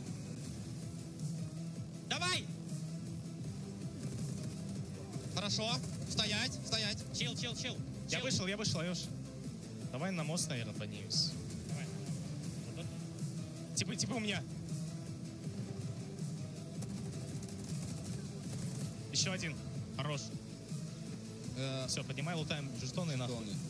Есть. Ну, патроны фиолетовые жестче, чем Не. чашка. А тут нехуй сейф больше. Вить, можешь жетон забрать? Вот. Просто в жопу за место чего-либо. Если чашки. Чашку скину. Давай, все. Все, мне некуда больше. Мне не хватит. Сколько там секунд? Все? Все.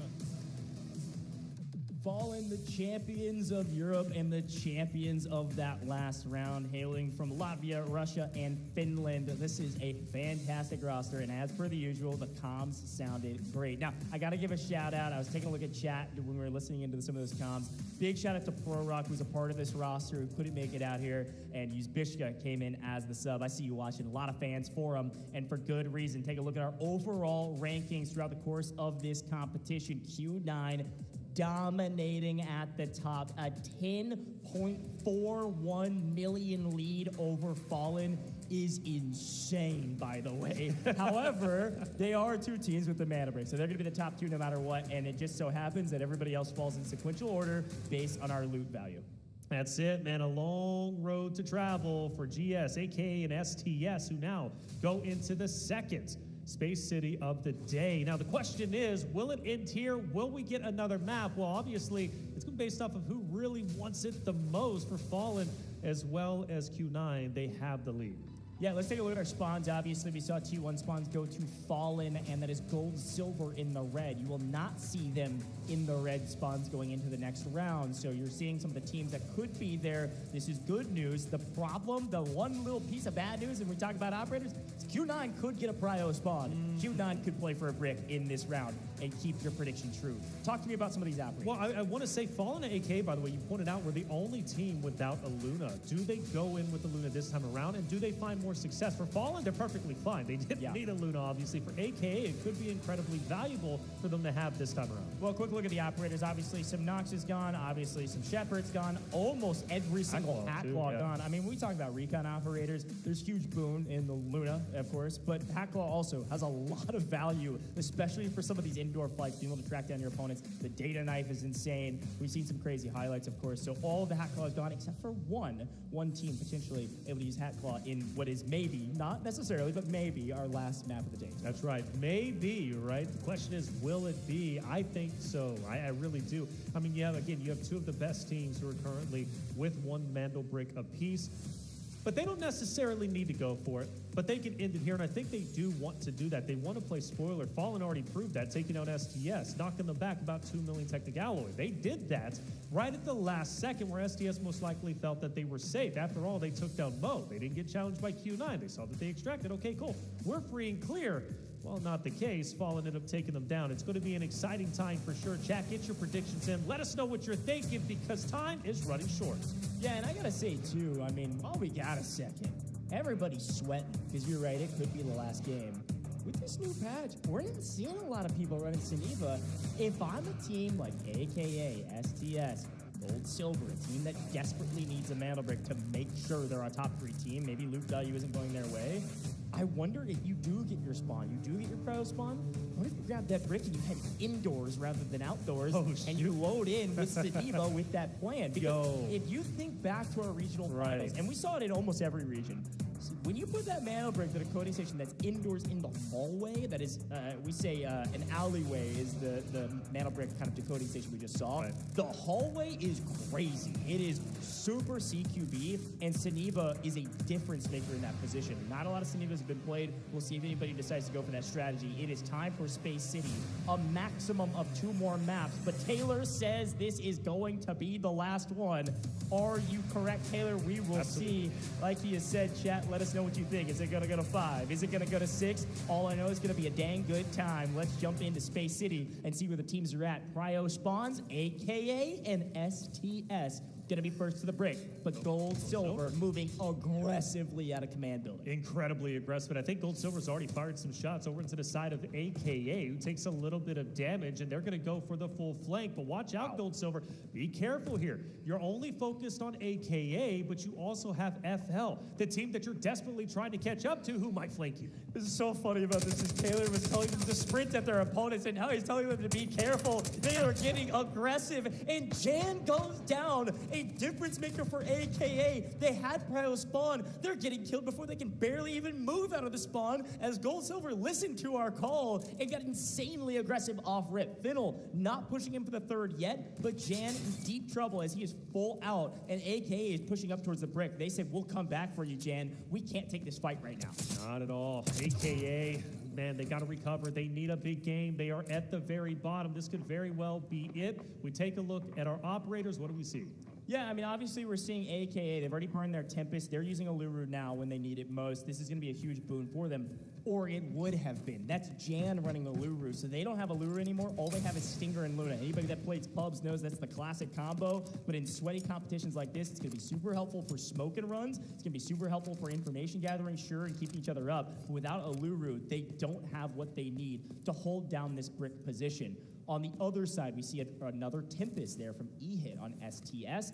Q9, pretty traditional. Now we're seeing some Lunas across the board. And again, hey, my prediction's finally right. Everybody's using Luna. We're running out of operators, and obviously a huge value add across the board in terms of the extra information you can gain on a Mandelbrick round in Space City. Well, this is the most active we've seen Space City so far. Granted, only the second one we've seen in the entirety of the Delta Force Invitational. But right now, for total assets, you got to take a look at it, guys. And GS, Gold, Silver, they need at least 4 million to hop up into top 3. They could technically challenge FL off the rip and maybe take them down, but their focus now is dead center. STS, AKA. This is going to be a bloodbath. The Mandelbrick is about to be underway, and the question is, who wants to strike first? I wouldn't want to be the first one to go out there with how hotly contested it's going to be. You got to pick your play style, man. You got to... Because call me out. What do you want from me? No, I love it. You're making great calls. And you're like, hey, I need people to play aggressive. And now you're like, no, we got to play strategic. Strategic. Hey, that is the way that operations is played, man. You are right on the money with that. Sometimes you've got to know when to play aggressive and when to play slow. And everything you're saying is correct. I just love ribbing you for I know you do. These moments. But I agree. It'd be weird if you didn't. It is really difficult to try to decide when to go. And I think that's why recon operators are so helpful. You got to have the information. Now, STS trying to make the first move, E-Hit on Tempest, could maybe use the Tempest kit to help out here. Could go grab the brick and then back off. With Tempest's equipment, you can basically go in and then dive roll, of course, and then you can also retract yourself back, tactical retreat, back to the position you were a couple seconds before. Not a bad play, actually. But no one moving for the brick yet. It looks like Gold, Silver maybe actually going to be first. Looking at the mini-map, STS just kind of hiding in the corner, waiting, playing patient here. Again, like you said, maybe not wanting to be the first to move, playing around the decoding station. Gold, Silver could be the team that's picking it up first. Yeah, I mean, they did this in scrims, right? They were one of the teams that we highlighted off-stream, obviously, for going for the Mandelbrick first and then trying to get out. The question is, where do you go? I mean, like, you're genuinely surrounded. I think at this point, yeah, again, I do like aggression. But this is a time where you really do have to slow it down. There's too many variables around you. I mean, again, STS, got AKA with 2 members themselves.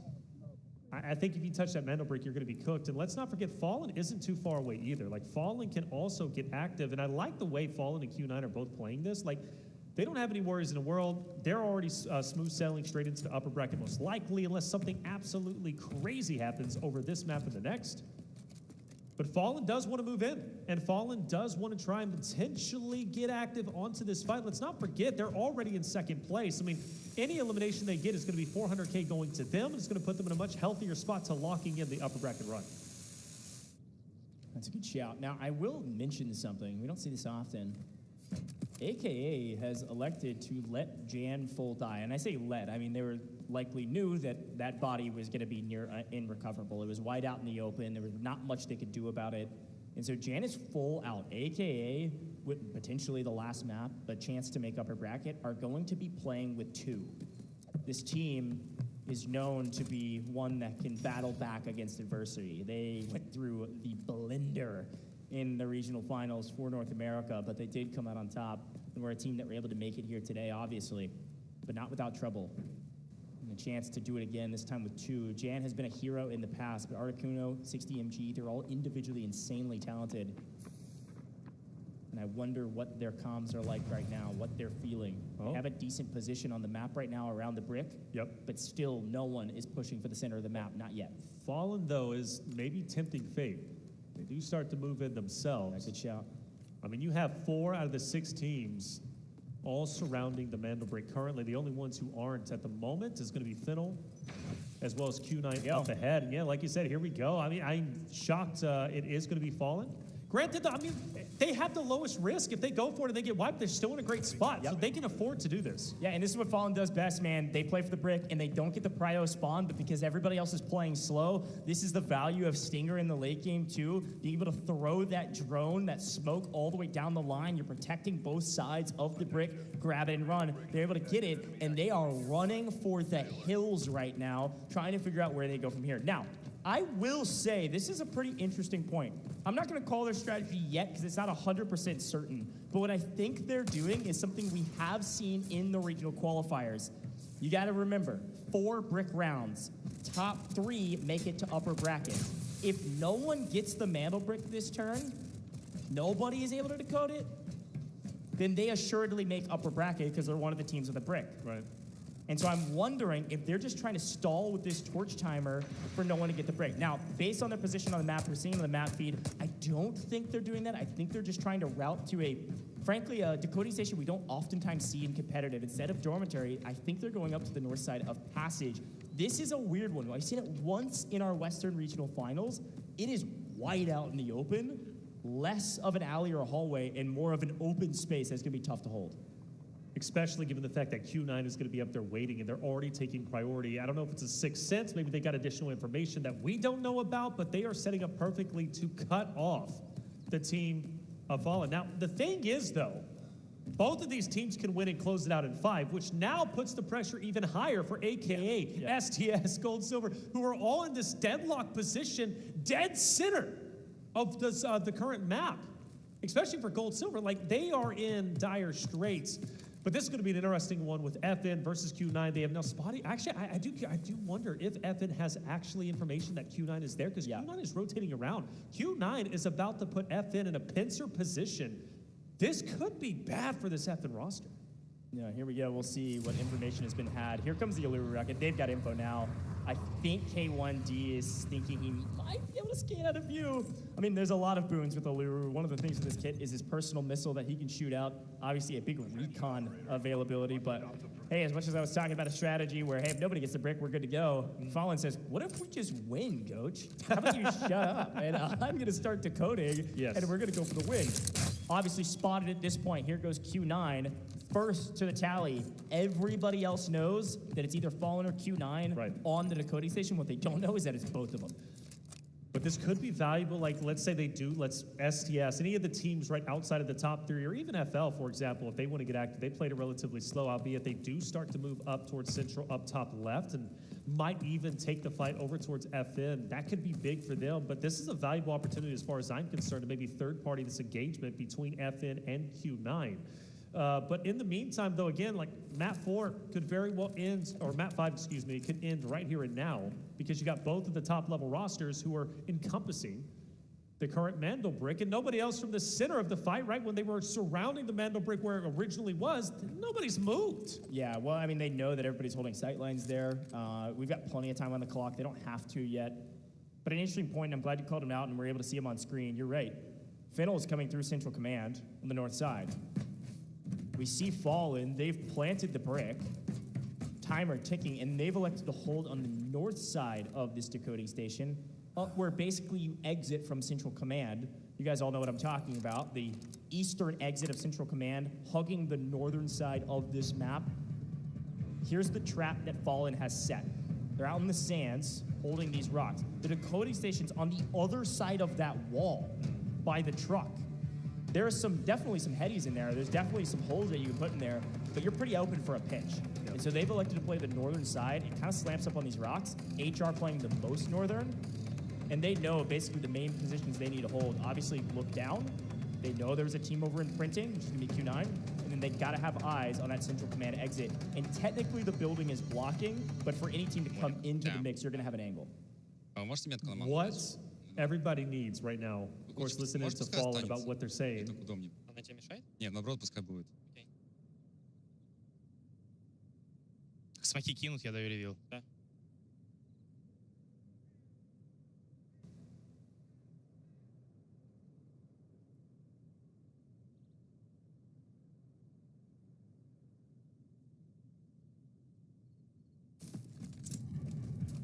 whole lot of nothing. Nothing indeed. There's nothing there, so they didn't have anything to say. They're just waiting. But what I was going to say before the listen is like FN, so two scenarios. Most likely right now, we're going to see FL go in, challenge FN. Once that happens, I think Q9 is going to take the opportunity, once they hear the shots ringing out, to go and touch the Mandel break and then start decoding it for themselves. That's what both teams are waiting on, but the trap is set. You Bish guys ready to mow some players down. Yeah, here we go. They push out because they have to. Fiddle in trouble. They come swinging out with a Viren, and it doesn't matter. They lose one in transition, and all of a sudden, we got to pay attention to that clock. Here's the thing to remember. We've got players moving to this point. They've got to play for it. They can't end here. Q9 doesn't have to play at all. No, not at all. Not at all. If FN win right now, Q9 make it to upper bracket. They don't care about the ego. They're going to let this go off. They said, oh, sounds good to us. We'll take our spot in the upper bracket. It all comes down to STS, who's moving on the south side, and also Fiddle on the north side. Player advantage, of course, on the side of FN, but they've got to be paying attention to this brick. It's going to be stolen here shortly if they're not careful. Nobody's there to stop down. Nobody's there to shut down STS. I think STS can be free and clear to go up and get the touch within the 15-second mark. They're going to do exactly that unless Q9's able to fire out. Flareage, though, might be getting a bit of a sixth sense. Here we go. Sees STS moving up. 8 seconds remaining. He pushes it out. One of the members from STS is going to fall. It's going to be E-Hit is down. Just seconds away. Will this be it? Yes, it will. And Fallen will get the second Mandel break. They will win their respective match A and take it over Q9 in surprising fashion. Unbelievable. Flares with a perfect hold. Again, this is the northern side of the map. This is the northern look over. There's only one angle, and Flares spotted him perfectly. They take down E-Hit, and all of a sudden, there's nobody that can contest it. And now Q9 said, well, we made it to upper bracket. Let's just kill whoever we can find an angle on. That's right. Fallen's down to 2 as they do get picked off from distance. All right, we got to all take a collective breath because, yes, Fallen has won this match. Fallen are the champions of Group A. Q9 will be going with them, no questions asked. But Taylor, your prediction of 5 games is correct. But the next question I have for you is who's going to be spot 3? This fight is completely inconsequential. Fallen versus Q9 doesn't matter, but Q9's going to say, hey, look, guys, I just want you to know, we let you get that brick, and we're going to wipe that team and loot up to make sure that they can showcase to the world that we are the best team. We just also know how to play the game. The new question is who plays for Bubble, who gets third. That's right.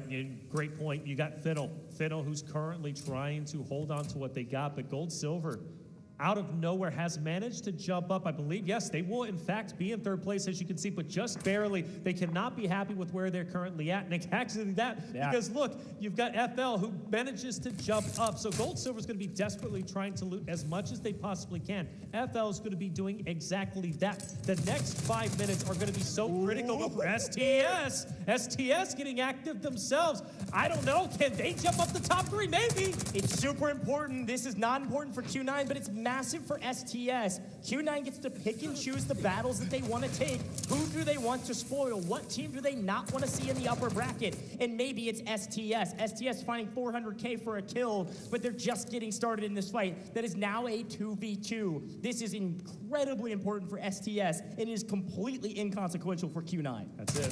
Q9, they can play spoiler in a big way, taking on STS, forcing them to stay at the bottom of the food chain. But for STS, if they can take this moment and own it, who knows how far they can go up. Only 5 minutes remain. You have nothing to lose and everything to gain. STS, get active, play it smart, but of course, start to push up.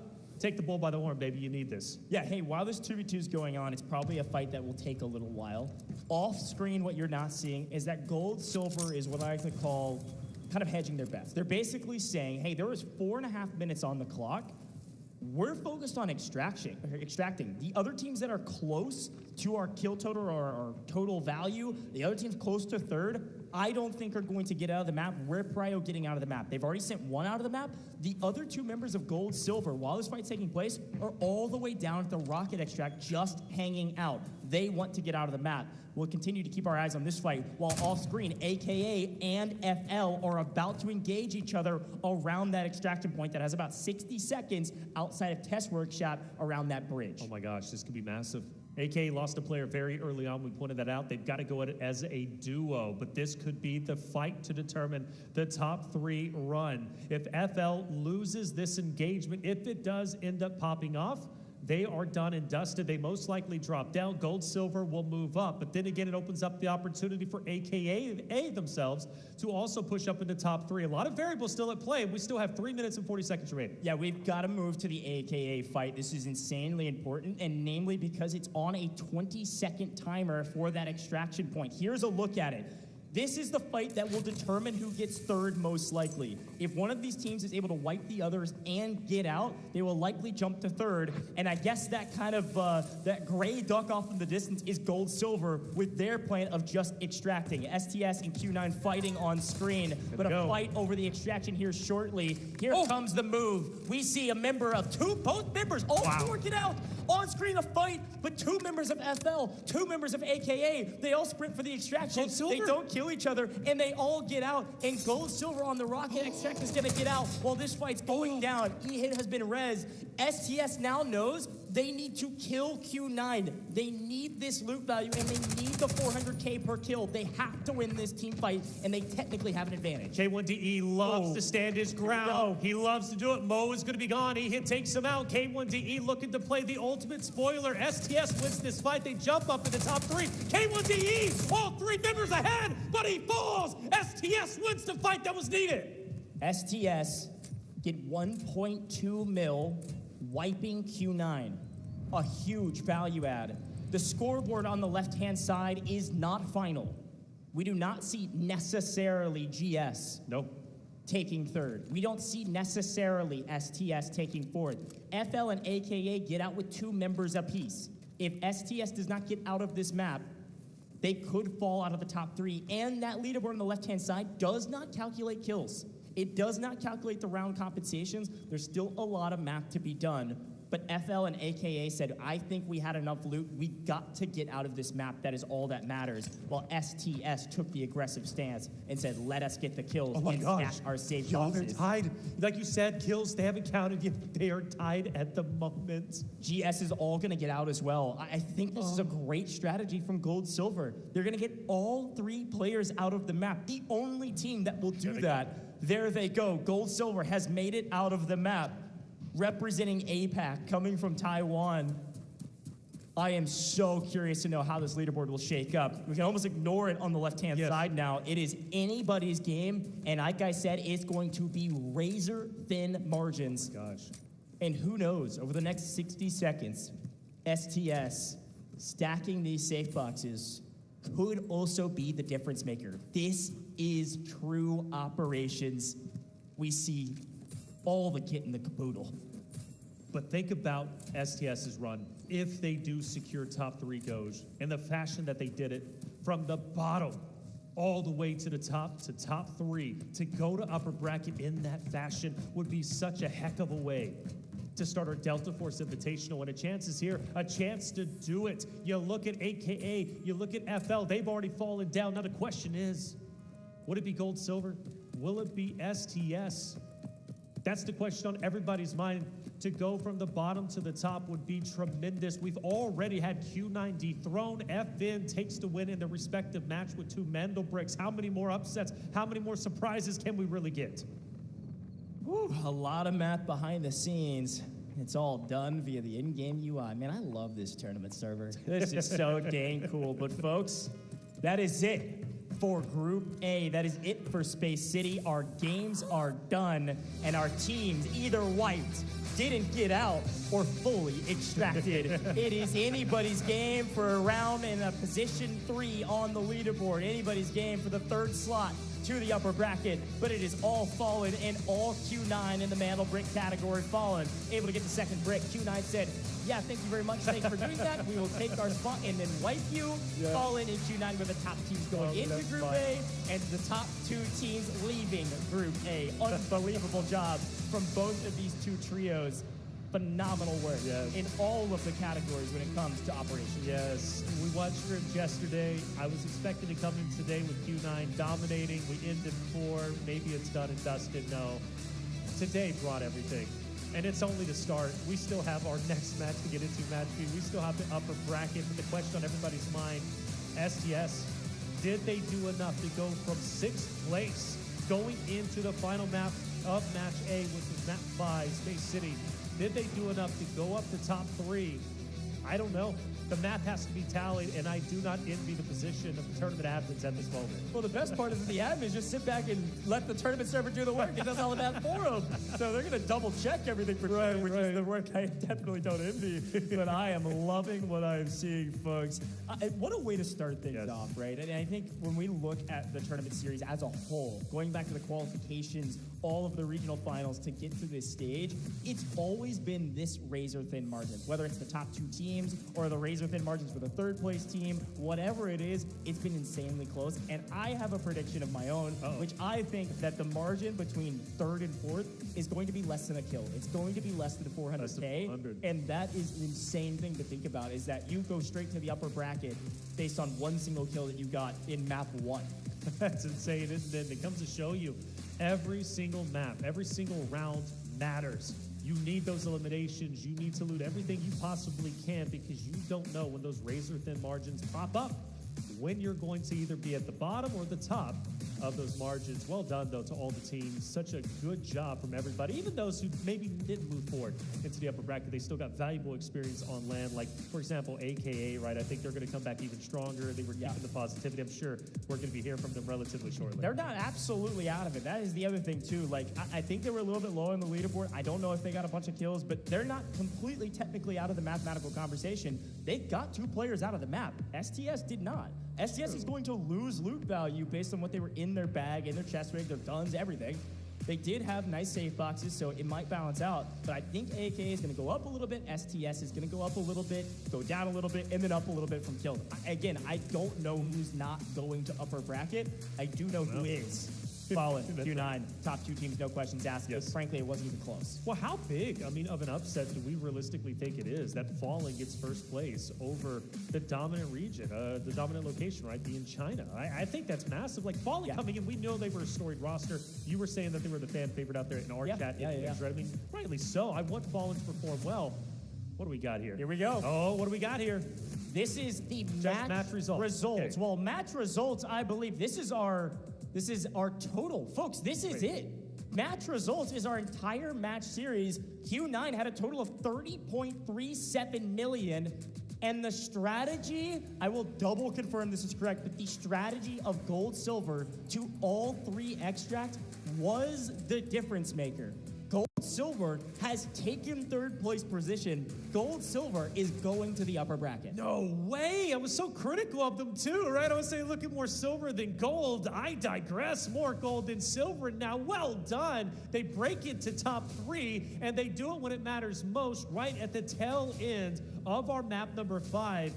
And you got to thank for Fiddle. That's heartbreaking for them to drop down in the fashion they do. They were in 3rd place for the longest time. Yeah, and this is what's crazy too. STS actually fell off a little bit. I mean, they brought in some really nice gear and they lose all of that. So even 3 kills, again, 3 kills, it's a lot. It's 1.2 mil, but it doesn't make up a deficit that they were already down by. So as much as we were touting their ability to get those kills, it doesn't end up mattering. And it was Gold Silver's ability to read the room, read the map, and say, hey, as long as we all 3 get out, they're bringing in multi-million-dollar kits. All 3 getting out saves them like 6 mil or maybe a little bit less, maybe 5.8, something like that. Right. I mean, that's more than that entire spread. So getting out of the map was key. That's why AKA prioed it, and Gold Silver did it with all 3, which was the difference maker. They were able to get 3rd. Gold Silver making it to upper bracket. And I will say, though, even though STS, they do fall short, and very short. I was expecting a lot more, honestly, given before the match results, I should say. But STS managed to wipe Q9 at the very end, albeit Q9 already knew that they qualified, but you got to give them credit where credit is due. We take a look at our highlights from our final map from match A. And Crazy Dog finally stepped it up, righting the wrongs from the previous map. Yeah, and also worth mentioning that Gold Silver was the one that took down Jam. It made AKA stay on their back foot. They only had 2 on the map. A big moment, but fortune favors the bold in Group A, man. Fallen going for the brick. They get it. They run out and start to decode. Perfectly executed from them. And again, really impressed with this team. But we gotta kind of, again, like, we talked about this position. They elected to go for this eastern decoding station on the north-hand side, and they were able to prevent the one team that wanted to try to chow them from getting there. The other team that could have, Q9, again, it is an upset. Yes, Fallen, like Q9 is the best team here on paper in terms of Group A, But Q9 wanted Fallen to get that. Q9 chose not to go for it because they got the in-game ping. Oh, the team decoding? It's a match point team. Q9 then waits, lies and waits, lets him decode, say, we're going upper bracket, let me style on you, and they get the wipe on Fallen. And here's that crazy moment we slightly missed. A big fight, STS does pick up the kills, but that moment in that picture was all 4 members of 2 duos all extracting at the same time, nobody getting killed, and they all try to get out to protect their cash. And by the way, for Fallen's perspective, I've got to highlight one of our previous match MVPs, Yuzbishka, who ended up picking up, I believe, the elimination on the STS member who was moving in to touch the Mando break. If Yuzbishka doesn't do that, STS does get the touch. Who knows how that fight ends up ending? So the match MVP saves the day for Fallen and puts them in first place in a respective match. Well done all around, man. Q9, Fallen, both respectful rosters. And of course, for Gold Silver, jumping up into 3rd place right at the tail end of that. I mean, could it get any more exciting? No, I love Group A. Group A set the tone for this whole competition, man. It was insane. Here's a quick look at the round 5 results. Of course, Fallen, they actually walk away with nothing. I mean, dead 0 on the map, which means they didn't put anything of value into their safe box throughout the course of that because they were focused on the brick. But the Mana brick's all you need. They get first. They are the top seed coming out of Group A because of it. They were able to pick up 1 kill. Gold Silver picks up a kill as well, and they looted 3.63 million. That was the difference maker. Gold Silver makes it to upper bracket because of the loot they found on the map and prioing extracting. That's right. AKA damage once again pretty low. It was low in the last round. Well, this is the thing. Like AKA, they're getting finished off a little bit earlier than they wanted. I think that's the big thing, right? But they are giving it an attempt. We look at our best team. Naturally, it has to be Fallen and Flare Rich. For me, Flare Rich, I don't know. HR, Yuzbishka, like, first off, HR, Yuzbishka both had match MVPs, so you got to give them credit where credit's due. But Flare Rich, also the guy that multiple times was taking the fight to Q9, anybody else, and well, here we go. We've got K1DE, rightly so. This man was picking up where Mo was leaving off. Yeah, I mean, picked up a lot, obviously a couple kills here, an assist, and a ton of damage, so it was really helping out his team, making sure this is probably on the back of the wipe that came onto Fallen after the brick was decoded. So a nice round MVP there for K1DE. A fantastic rep from everybody, of course, from Q9 and Fallen to be able to be the teams with the bricks, but they also had the loot value and they also had the kills across the day-to-day. Really impressed with both of these rosters in particular. But the match MVP, let's talk about it. I mean, who else, folks at home? Who else, people in the stadium? Everybody, even the competitors would say Mo. Let's talk about some of these stats. Obviously, they didn't actually get out of the map that often. Only 20% of the time on our 5 maps. That's once. They only actually got out 1 time. But looking at these stats, a crazy KD, 2nd in the lobby. Combat rating is all of our stats kind of combined. The best player, aka the MVP. Overall, he was the guy. I called him inevitable because he was winning 1v3s back to back. What are we talking about? I was literally even getting DMs like, yo, Mo is that guy. And I'm like, absolutely he is. You'll be surprised who's watching this event. It's everywhere. It's great. But Mo, rightly so, match MVP. Who else could it be?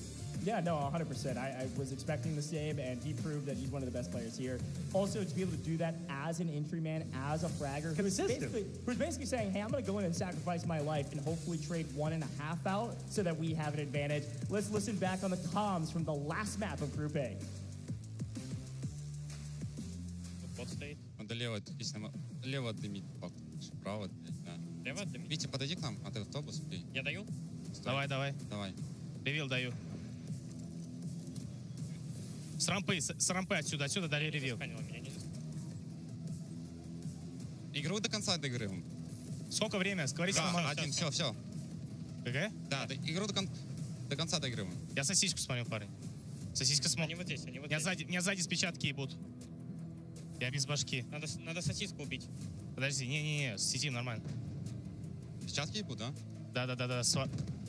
Меня нокнули. А у меня в пикселе ебал. Валь, надо этих. Я подключу к тебе. Мы тебя не зарезаем бить? Можете. Это что за смог, блядь? Это Q9 смоки дали. Один уже на моем трупе. Не, очень хуёво. Побегут сейчас долбоебы на нас. Нет. Хорош. Только не снимай, чего. completely unperturbed by their wipe towards the end. A great listening of the comms there for Fallen. They said they knew what they had to do and they were able to execute on it. And again, Q9, they waited, they allowed Fallen to win, and then came in and got the wipe. That's right. It was a good strategy execution. It's something that they have been preparing for. They've seen this situation 1,000 times. They know the stakes. They had to be top 3. So Q9 let them take it and said, we'll join you on the podium. Very well done. Here's a quick look at our schedule for the day. And of course, what's about to happen. We can see FN, Q9, and Gold Silver all making the upper bracket, which, folks, is today. We're doing that a little bit later. You're going to see these teams compete in a couple hours from now. FL, a.k.a. STS, nobody was eliminated today. They're going to be playing in lower bracket round 1, which will be at the beginning of tomorrow. But today, we move our eyes towards Group Stage B. That's what's coming next, and I'm excited to see a brand new list of 6 brand new teams on main stage doing the exact same thing. That's it. It's going to be fun, but you said it best, right? Match A set the standard. Like, Match B's got to bring the A game. They got to bring the energy. Who's going to be the Mo of Match B? You're technically bringing in the #1 seed, right, from the China location. That's true. ESG. ESG, right? So, like, ESG, they just witnessed what the performance is from Q9. That's their technical competition, right? And they know Q9. I bet they were watching Fallen the whole time. Probably They're were. scouting Fallen out saying, okay. That's a fact, isn't it? And there is value if you think about it. Being in Match A and being in Match B. Like, for example, Match A, now if you're going to upper bracket, you play a little bit later. Now you get a chance to rest, maybe, cool off a little bit, but also see what Match B is all about. If you're not familiar with their play style, maybe they come from a different location. True. For Match B, though, they go straight from 6 games straight into potentially another 6 games, right, in the upper bracket. But then again, they're going to be going in nice and warm, feeling good and confident, right? So there's pros and cons. We'll be breaking all that down in just a little bit. Yeah, it's totally true. I don't know if you guys can hear it, but the studio here is getting a lot louder because the 6 teams just joined us that are about to compete. They're getting set up here in just a little while. It has been an insane start to a, frankly, marathon of a tournament. I want to remind everybody at home, we are here for 3 full best of 6s today. We do it again tomorrow in the lower bracket. Remember when I told you to take that screenshot of the bracket? That's what you need to take a look at.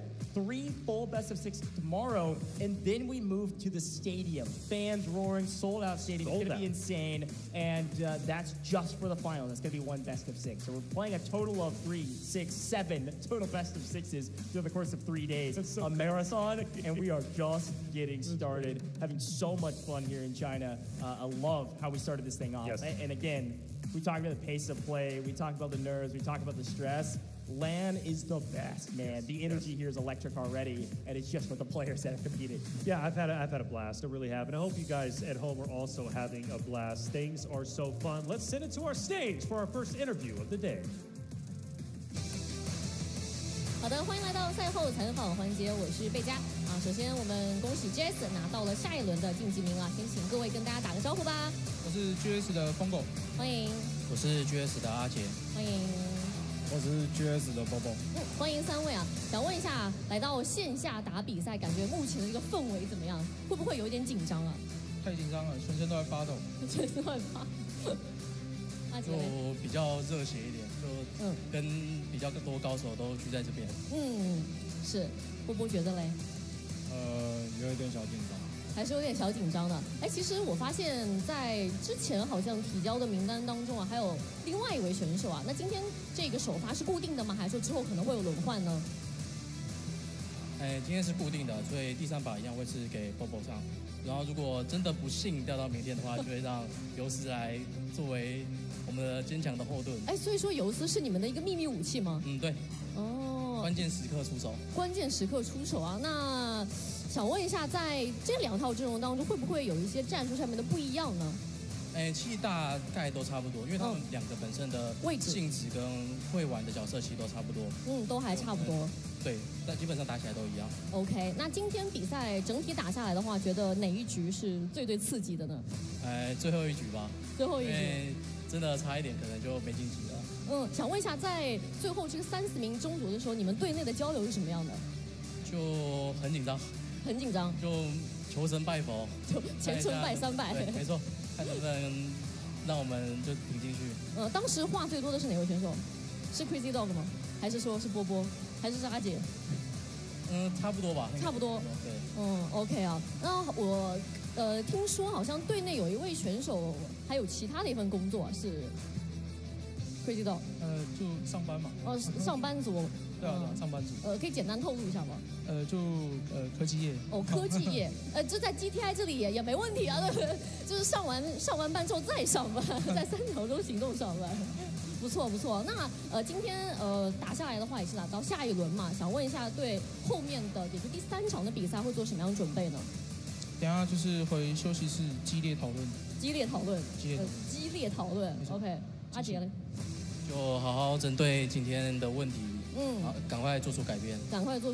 那这个休息的时间，除了可能复盘一下，还会简单放松一下吗？想点娱乐事情做一下。波波有什么娱乐的这个事情吗？比如队友之间。娱乐吗？沟通应该就算娱乐。沟通就算娱乐，感觉这沟通要打引号，是不是？那在这一场比赛当中，其实也有选手在底下看嘛，包括他在这个第3视角当中会给你们什么样的一些建议嘛？就是尤斯这名选手。他刚刚场下是有跟我们讲说，让琴酒拿双砖直接结束。但是我们要打掉跟我们前相近的其中一队。那这个其实战术也是差不多实行了嘛。差不多。OK， 那最后一个问题还是给到阿杰吧。今天这一组当中啊，觉得最大的对手是谁？包括第3场比赛当中，你们会做怎么样的一个预测，或者说去预测下到底谁会最大对手，以及非双砖以及这种双砖的情况下，你们会怎么样去应对？基本上还是会以琴酒为最大目标去针对，可能去记他们的重生点啊之类的去做应对。对，好的，期待你们在第3场当中的表现。以上就是赛后采访的全部内容了，接下来让我们把时间交给解说席。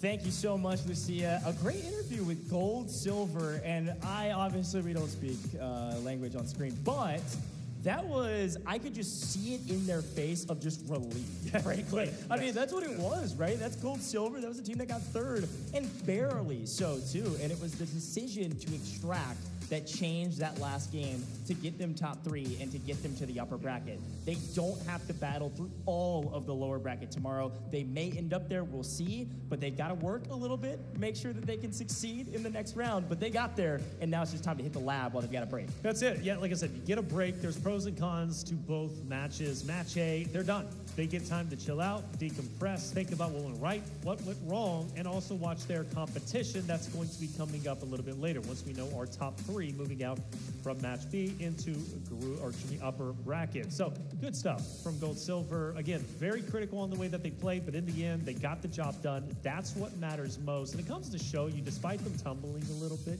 stumbling, things went wrong. It's all right. No worries. Taylor's their biggest hater. It's crazy. I am not. They recovered quite well. Okay, Gold Silver recovered very, very well, which is hugely impactful.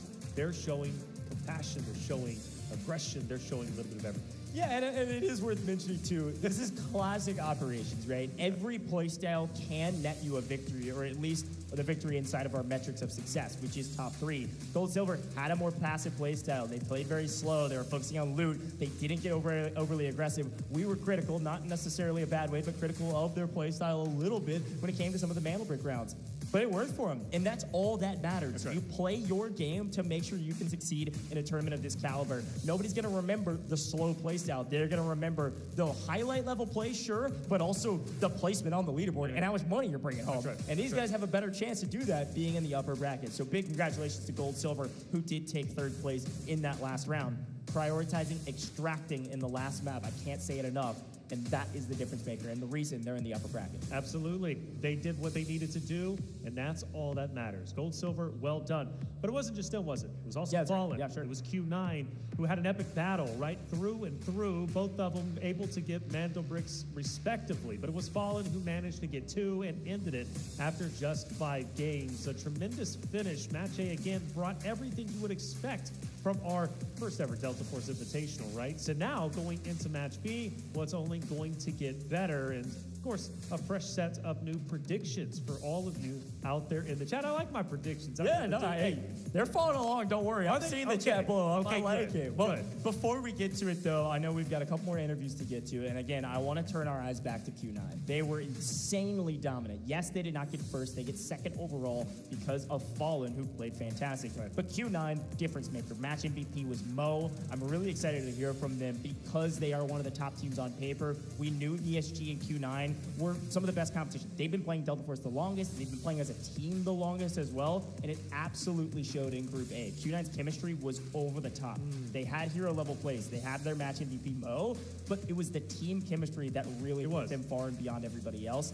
And we talked about play styles. They were an aggressive team, but they got so much loot because of it. That's the other thing you got to remember is that the teams have a ton of loot on them. So if you're able to loot up other teams because you're just getting kills and you're getting that technicality from the kills, it's a huge, huge win for them. They've got the strategy figured out. There's no question why they made it to this stage. Yeah, I mean, again, just to highlight it, when you look at Q9, obviously Mo immediately comes to attention. He's been getting a lot of the spotlight, and rightly so. He was even the overall match MVP, but K1DE, for his ability to rock the LMG and be as aggressive as he is, I mean, he's a special player. Not a lot of people can do that. I mean, he's pushing up into fights and CQC fights like he's got an SMG. I mean, it's just uncommon, but he manages to make it work. And he also picks up the pieces where they fall behind, of course, in respect to Mo, who might be the entry fragger, right? He pushes in, maybe he falls, K1DE picks up the slack. But Goer as well, like the way that he plays is also pretty special. And again, machine, man.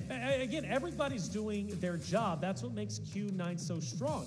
I don't think they've got a weak player. I really don't. There's everybody's got their strengths, and they're all willing to step up when they are needed most. Yeah, and that was the other thing, too, I think it's worth mentioning. I think we're getting the interview ready with Q9 here with Lucia on stage, and I think the thing to remember, you got to pay attention to play styles. You got to pay attention to operator choices. You also got to pay attention to what weapons they're using. We were talking about Mo, and we were saying, he's going to run assault operators, he's going to run his SMG, he's going to get into the mix. He picked up a sniper for the last round. I mean, come on. But let's head down to the stage with Lucia. We're going to interview Q9, second place in Group A. 好的，欢迎来到赛后采访，我是贝佳。首先恭喜秦九进到了下一轮，我们邀请秦九的队员先跟大家打个招呼吧。Hello， 大家好，我是秦九的 Kid。Hello， 大家好，我是秦九的果然。秦九的魔呢？身体不太舒服，休息去了。休息去了，没事儿吧？问题大吗？不是很大。不是很大哦，那下一场采访他记得来哈。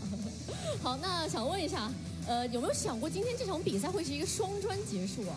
相对来说还是挺快的。有想过会双专结束，然后就是主要就是打的要轻松一点嘛，就这样。想问一下，那一把的这个你们自己的专拿到之后啊，队内是怎么样进行交流的？包括在拿专之前，那一仗是怎么打的？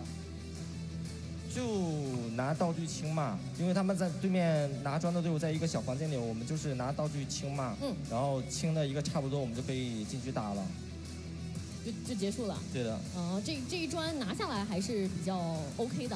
那在拿完专之后，其实也有一队过来找你们麻烦了吗？当时那一波，团战哪里还需要做一些提升呢？那个就是我们没有交流好的问题。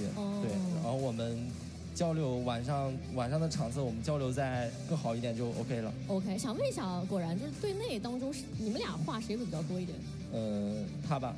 来 ，Kid 一般会说什么？就是加油努力，然后没事聊聊天啊，就是开个玩笑什么的。他说的真的吗？果然。对的。原来如此 ，OK 啊。那想问一下，在应该是第3把当中啊，在多个残局当中，魔梅开2度啊，想问一下，当时那几个残局打赢的时候，你们队内就特别是2位在说些什么？牛 X， 牛可以啊。那当时魔在打残局的时候，你们有去给他报一些信息吗？还是说你们基本上就是比较安静的一个状态？安静的一个状态，因为需要让他自己清脚步，让他自己处理。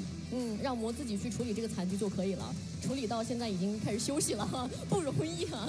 那想问一下下一个问题啊，是今天以这个第2名小组第2的成绩啊，拿进到下一轮，对自己整体的表现满意吗？先说一下个人吧，对个人自己的表现满意吗？还行，就是今天饭食物挺好的，10分打个7分吧，给自己。10分打个7分，果然呢？8分吧，今天有失误，但是整体的战术晋级是成功了的。是，说到战术啊，其实第1把的大坝你们还是起到了一个全4套吧，这是战术之一吗？其实不是的，我们第1把起4套主要是想刷一下自己的手感，因为是第1次打世界赛嘛，热一下枪。那手感刷起来了吗？肯定有的，肯定查起来了，没错。其实我当时在赛前问果然的时候，他好像回答我的是大坝全4套是与不是吧？因为这都是我们偷别人的战术。可以简单透露一下，是看了哪些队伍的一些这个策略吗？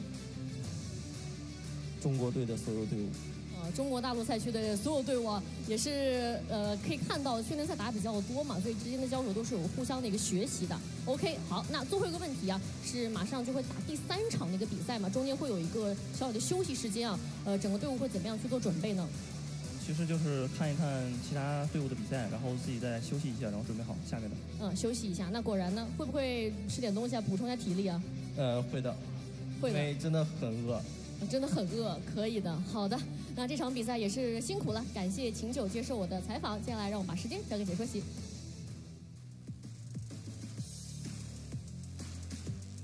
All right, another great interview with Lucia down on the stage. Q9, calm, cool, and collected. I've been saying that every time we hear from them. Yeah. Because it's just who they are, man. They are poised. They're ready. They look like they've done this 1,000 times. They're laughing. They're having a good time. And they're excited for upper bracket, I can only imagine. Yeah, I mean, even imagine Mo. It was during, I believe, round number 4 it was.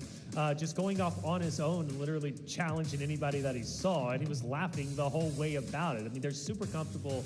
Like you said, cool, calm, and collected, filling grades, and all 3 of the members can step it up and, well, pretty much do as they please to the lobby. Granted, upper bracket might be a little bit different, but Q9, a talented roster that is setting the standard. Yeah, no, absolutely. I mean, they were the best team on paper, but they did not win overall. We've got to then turn our attention to the team that did. Fallen, got a lot of fans back home. We've been talking about them a lot, and they were the top team coming through the EU regional finals, and they were a team that most of the other teams here, I was doing an interview with Fallen, and we got some information from Delta Force that this was a team that most of the teams here in mainland China, they were watching Fallen as a team that could contest them, a team that they had what it takes. And it proved it. They were right. Everybody's scouting reports were correct. The top 2 teams were the top 2 teams in Group A. And so really excited for Fallen, really excited about what they've been able to put together. They've been working really hard. They've been in the lab, they've been VOD reviewing, they've been practicing, they've been doing their scrims, and it's paid off, man.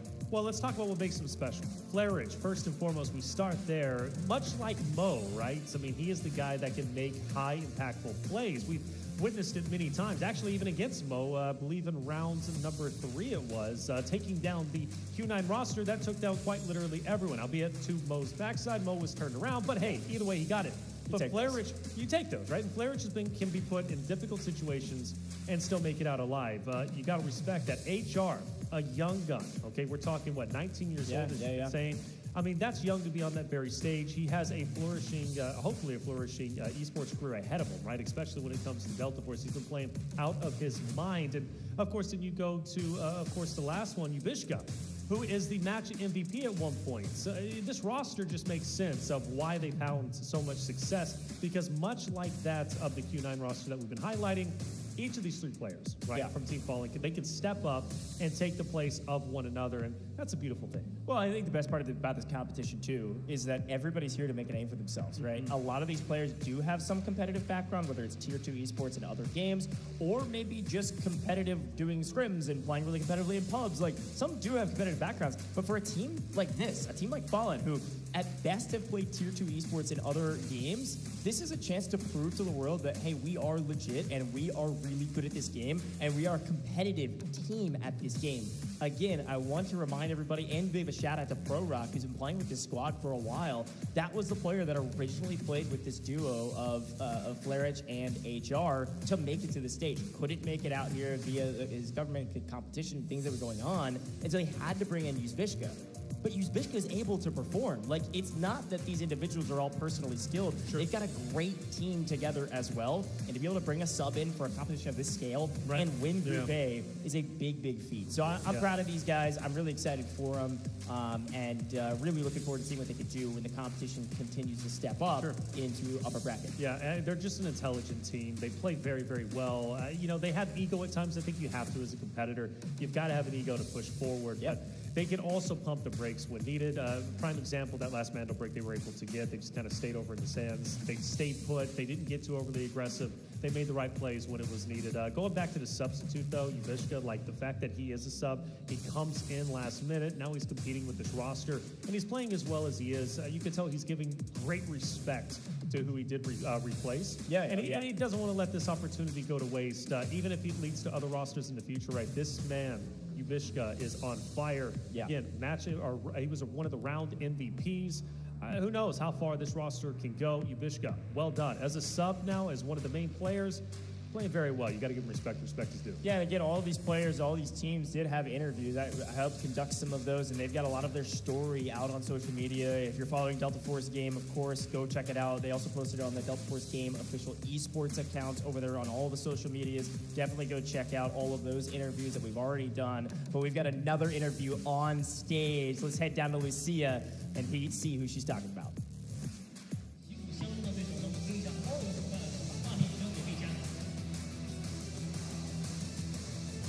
好的，欢迎来到赛后采访环节，我是贝佳。首先恭喜 Holland 拿下了这一场的晋级，同时拿到了双专啊！也请各位先跟大家打个招呼吧。Привет, please say hi to our audience. Hi everyone, guys. I'm HR. 我的昵称是 HR。OK. I'm Floric. 我是 Floric. Hello everyone, I'm Yuzbishko. 欢迎各位啊！想问一下，这是他们第一次在中国线下打比赛吗？感觉现场的氛围怎么样呢Это вы первый раз играть в игру в Китае. Как вы чувствуете в эту атмосферу? В Китае первый раз. На лан-турнире не первый раз, но в Китае первый раз. Прекрасная страна, прекрасные люди, прекрасная организация. Мне все нравится. 对，我是第一次来中国，也是第一次来中国打比赛。然后我觉得这里的氛围很好，中国是一个很美的城市，我很喜欢这里。В стране в Китае в первый раз. Все очень круто, организация на высоком уровне. Все супер. 我也是第一次来中国，然后中国非常好，对。В Китае первый раз. Впечатление море просто. Организация на высоком уровне, турниры очень классные. И я очень рад быть здесь. 对，我也是第一次来中国，然后我觉得这里的组织方就是举办的水平非常高，我很喜欢这里。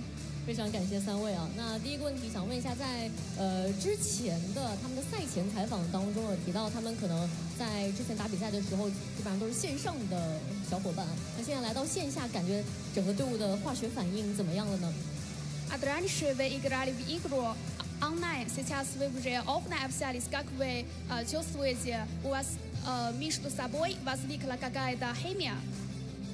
Да все круто и классно. Я в целом очень сильно рад видеть парней. Это весело.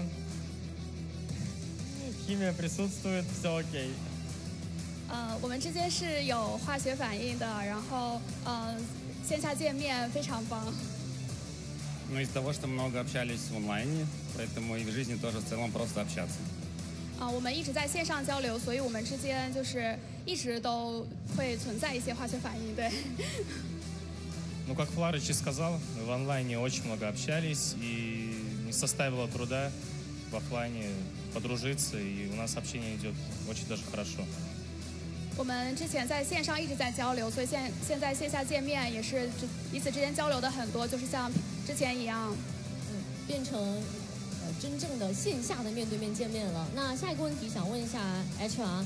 在比赛过程当中啊，看到了他这个出金出红的时候会有一个飞吻的动作啊，想问一下，在做飞吻的时候他在想些什么呢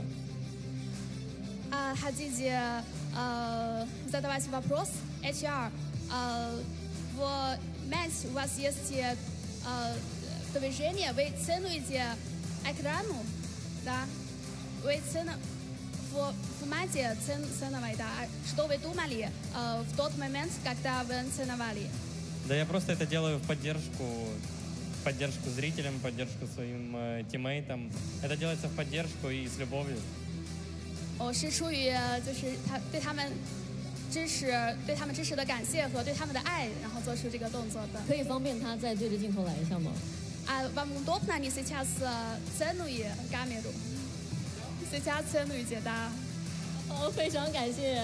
好的，那今天的话也是双专结束，想问一下他们在拿到第一专之后，队内交流是什么样的？包括在最后一把拿下2专之后，队内交流又是什么样的？会不会有一些不同？ А после того, когда вы получили первое мандо, что вы обсуждали? Да, мы сели с ребятами, спокойно поговорили, поболтали и решили просто в следующей игре сделать примерно то же самое и сыграть также абсолютно в мандалбрик. Вот, что мы и сделали, и в целом победили. 我们很平静的讨论了一下，就是我们总结了一下我们之前的作战策略，然后怎么样在下一次作战中应用上，然后能够拿下第2块曼德尔砖。А после второго тяготировали мандо, что вы обсуждали? Ну, то, что мы были рады, довольны, то, что прошли верхнюю сетку и будем играть и дальше бороться за выход в финал, а также за первое место. 我们非常的开心，然后当时就是在想在决赛中要怎么样去发挥。明白 ，OK。вы еще хотели ответить что-то? OK， 你看得出来啊，感觉队友把他的话差不多都快说完了。好，那最后一个问题啊，是一直以来有非常多支持他们的粉丝嘛，包括 USB 的父母也是非常支持他的这个职业生涯，所以说有什么话想对一直以来支持他们的人说吗？ В процессе у вас есть многие фанс. Что вы хотите сказать вашим фанс? Хотел бы поблагодарить всех, кто смотрит и наблюдает за нами, кто болеет, кто надеется и верит. Огромное вам спасибо, огромное спасибо Сереге, всем, кто кастит, всем, кто смотрит. Я вас всех очень сильно люблю. 非常谢谢大家的支持，非常谢谢大家的喜爱。我也很爱大家。 Просто хочу сказать большое спасибо, что смотрите и поддерживаете. 谢谢你们支持我们。 Спасибо всем, кто смотрел, поддерживал, болел за нас. Это огромная поддержка, особенно. И передаю всем привет по ту сторону экрана. 谢谢你们关注我们的比赛，然后支持我们。Передайте что? 大家好，就是向大家打个招呼，他刚刚表达。好的，好的，非常感谢3位接受我的采访。那以上就是赛后采访的全部内容了。Спасибо, that's the end of the interview. Thank you so much. 接下来让我们把时间交给解说席。 Well, thank you so much to Lucia and Fallen. All smiles for the boys because they took care of business. It's great to see them succeed. It's great to see them with smiles on their faces, laughing and having a good time with their first interview on main stage. Yep. Talk about truly a global competition representing so many different regions, so many different locations around the world, and so many different languages. I know. It is every single player you talk to. It seems like they speak a different language. That's the beauty, though, of the Delta Force Invitational. You truly, by the end of day 3 in that sold-out stadium, you will undeniably know who the best operation team is and what location they hail from, right? That's the beautiful thing about what we're doing here. And you can only win the first ever Delta Force Invitational once. This is it. True. Take this opportunity, okay? $500,000 also is the big cherry and the toppings on top. Okay? Yeah, hey, look, again, Fallen set themselves up well. They're a top 3 team. They're going into upper bracket. We're really excited to see who else will be joining them. I've got a couple quick reminders before we get Group B all set up. First and foremost, we've got a brand new Delta Force season right around the corner. A brand new season called War Ablaze with a brand new operator coming September 23rd, folks. A lot of great content out there. There's some changes to some maps. I heard Leali Grove might be on fire. It's going to be insane. We're going to head to a very short break here in the booth. When we come back, it is going to be Group B right around the corner. And I couldn't be more excited about it, Taylor.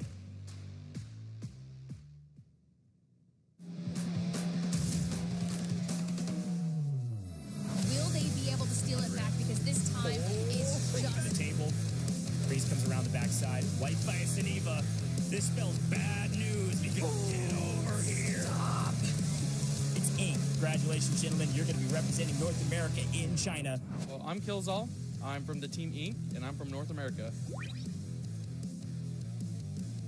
So it's actually the first letters of our names, except for Too Easy, because we replaced the person that was supposed to be originally playing with us.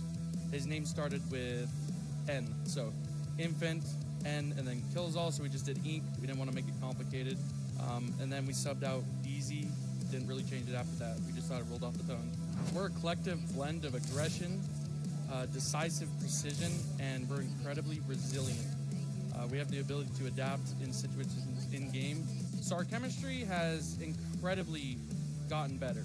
We started off a little slow in the semis. After a couple games, we got a lot better. We've been playing every day really since, unless we're out of town. But yeah, it's just night and day difference. One was in our finals to go to China. After our game 6, when I was sitting there doing the math and I thought we had lost, I said we had lost, and I was sitting there after Too Easy didn't get out of the game, and I did the math, and it looked like we were up by 0.1 mil.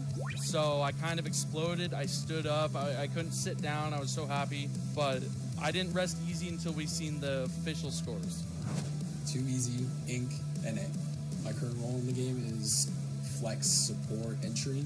So depending on what the team needs, I'll play. I would say I don't have any competitive experience.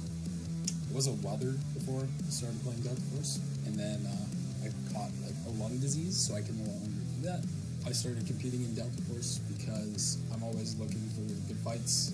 It's very rare to find good fights where it's intense, lots of stuff going on, and this is like facilitating all of that, and I enjoy it. I'm Baby V. I am on Team Ink, and I'm coming from NA. Right now, I'm just trying to get my degree at college. Adding to Easy, I do like the competition and the feel of professional Delta Force, in that you actually have to use your brain, and it's not just public lobbies where there's not a lot going on. Sometimes you don't get geared lobbies. I like the aspect of everybody being geared. Coming from the youngest person in this competition, I don't think age has anything to do with it. It's really just hours. My duo is going to have to be Killzall. We have like 2,000 to 3,000 games together. I know what he's going to do before he's even thinking about it. He doesn't know what I'm going to do ever. I'm unpredictable. He just plays off my utility so well, and we make a great duo. What I think about AKA is I think they are good at shooting. Their team play is not good at all, and they got very lucky in the last game. They killed the 2 bottom teams while we were fighting a different team, and they didn't have that real fight because they lost the first 5 games before that. So I think we're competitively a lot better than them. So I think the Chinese teams are going to be great competition for us. Both ESG and the second place team were very good. They beat out 30 plus other teams to get there. They played a lot of games. They have good coaches. It's going to be a good game against them anytime you're in it with them. They're going to bring the energy. They're going to bring the skill. You just got to match them and just beat them out. I'd say AKA, individual skill, they're all very good. Very good. I feel like they definitely need to work on playing together because they're basically kill racing each other, I feel like, in a sense. I think AKA puts their entire team just into like the worst positions. I agree with Easy in that every once in a while they do show up in terms of their aim, but for their positioning, their util usage, and almost everything else, that's just the fall off, and that's why they don't necessarily, win everything. Yeah, watch out. We're coming to play.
mantle brick addiction. Not only were they reaping scrims, they needed the mantle bricks and they got them. You're going to be seeing this team on land in China. Yeah, I'm Skydee, playing for mantle brick addiction, and I qualified from EU region. So like originally me and Juveler in the game were always obsessed with mantle bricks when we launched the public matches. We always go for it like in the beginning of the match without like killing anyone. It's our like first priority. So it was natural for us like to have this name because it's actually kind of true for us too. I'd say we're very flexible and like we can do whatever we want and like what's needed. But I'd say the big important thing for us is definitely the team play and like team-based executions with good calls and using the pieces together. All that stuff. I think it's very important for us.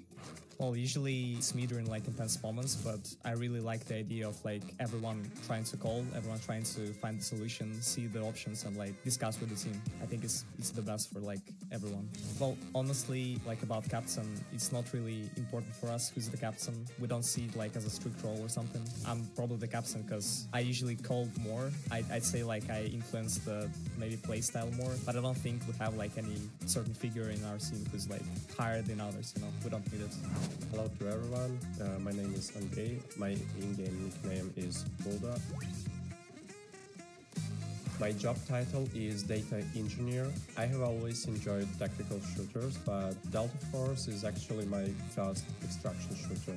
It instantly hooked me, and I have already played around 2,000 hours. I think I'm a support entry hybrid. I cover my teammates and sometimes I defuse people. I go first, take the risky fight, and create space so the team can clean up.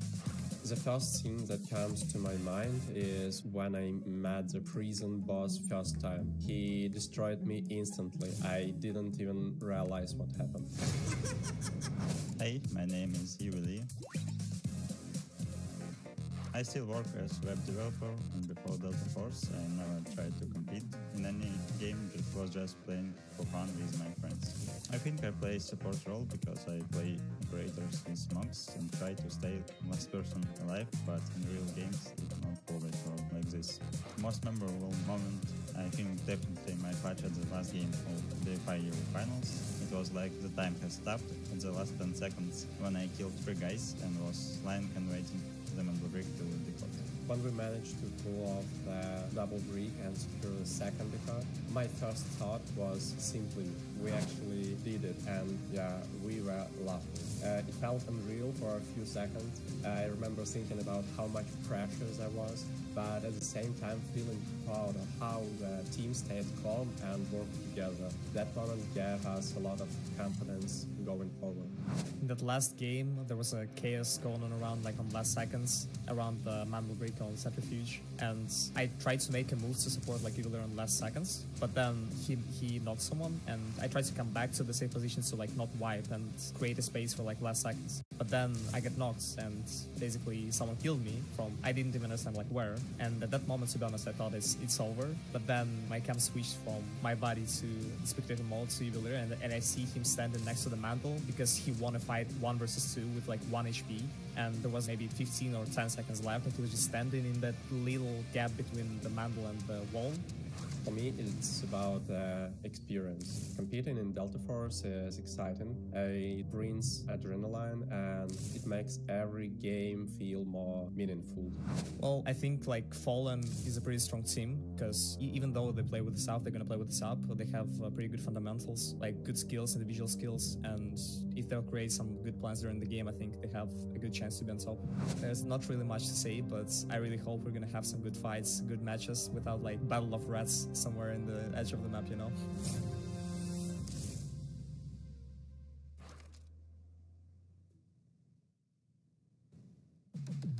All right, welcome back to the Delta Force Invitational. I am so excited about another group stage. It's 2025, baby, and we are just getting started, Taylor. It is. I am so pumped about this. A brand new grouping. 6 teams doing the exact same thing we just saw a moment ago. That's right. It's going to be exciting in Match A. We've been talking about it. They set the standard of what the Invitational should be about. Now, the question is, will Match B be even better? I think so. Now we introduce China's, of course, #1 seed coming out of the qualifiers, ESG.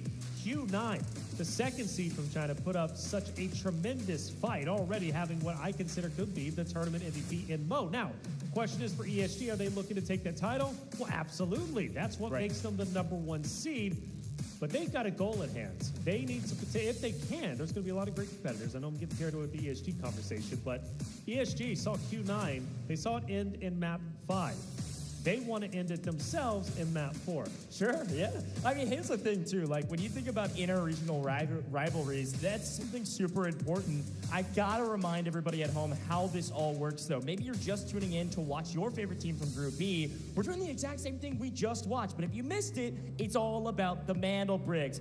If you get 2 Mandel bricks, the round is over, the match is over, everything's over for you. You won. Congratulations. That can happen as soon as round 4 if you're able to do it fast enough and get both of the first 2 Mandel bricks. However, it could go to a maximum of 6 games. This is going to be our map rotation, the exact same as before. And a reminder that round 1 and round 3 will not have Mandel bricks. They will have airdrops instead. And those airdrops have high-value loot, especially that AWM, Lapua ammo. It goes crazy. It's a one-shot rifle, and it absolutely is a difference maker. But let's look at how they start things off. Talked about this before. Every player starts with $1 million in Technic Alloy. They also have a 3x3 safe box.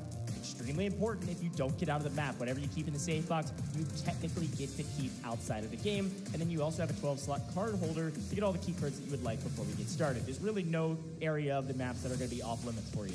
Also, we talked about this before, every game will also earn you money. 400k Technic Alloy per kill, per elimination, a huge value add for your team. The full squad wipe is 1.2 mil. There's other ways you can earn money, ID tags, and everything else in between. But this is how it starts when we get into our very first match. There is a cap on what you can buy. To start, it has to be level 3 or below ammo, level 4 and below helmet and armor, and level 5 and below repair kits if you want to spin the cash for that to start things off. Everything else is open for grabs. And then it scales up and you're able to buy better stuff later down the road.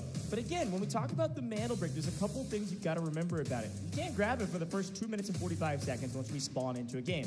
Again, won't see that in round 1 and round 3, but in the other rounds, you will see the Mandel brick spawn timer before you grab it. Once you do grab it, there'll be a 5-minute torch timer. You can run around the map with it for 5 minutes. You don't put it in the coding station, or it becomes somewhere that's not reachable, it then resets to the spawn. So you'll see that happen potentially as well. But also, we've got another fun rule that was really interesting to watch out for, talking about the comp, talking about the operators.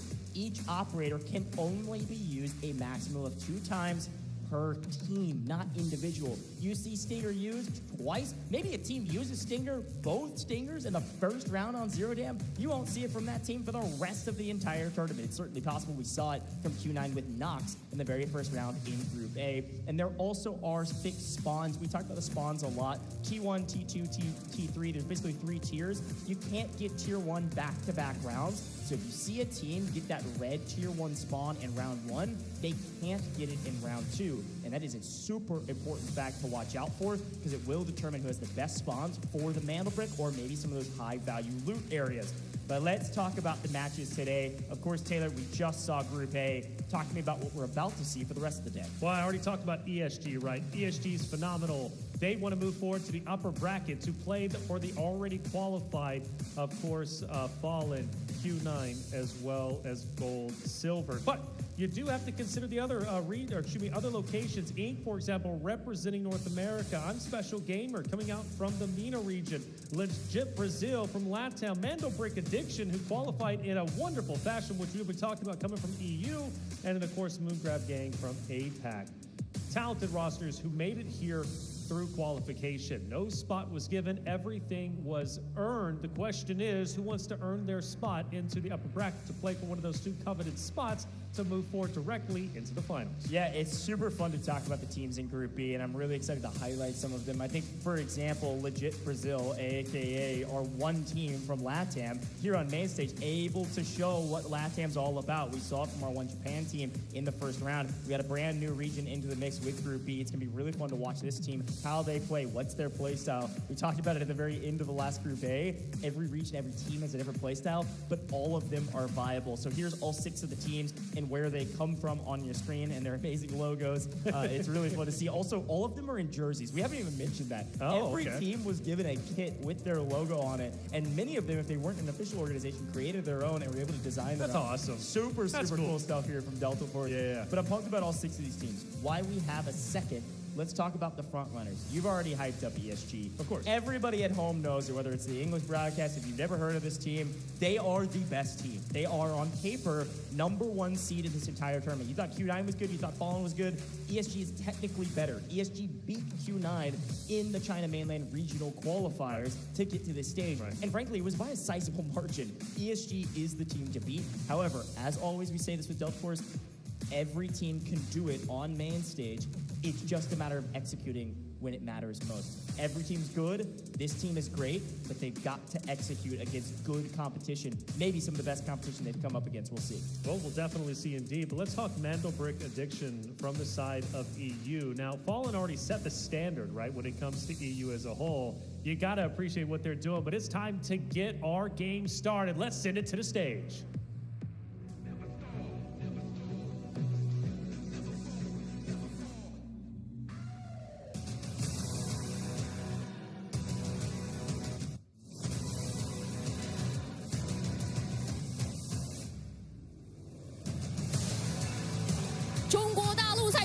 ESG。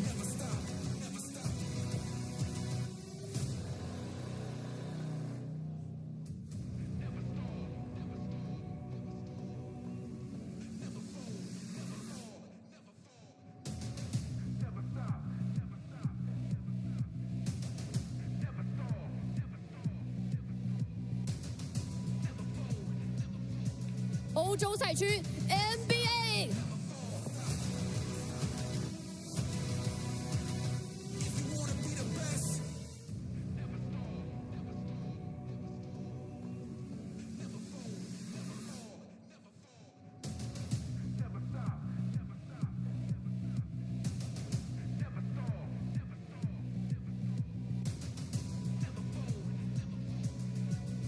拉美赛区 LEG。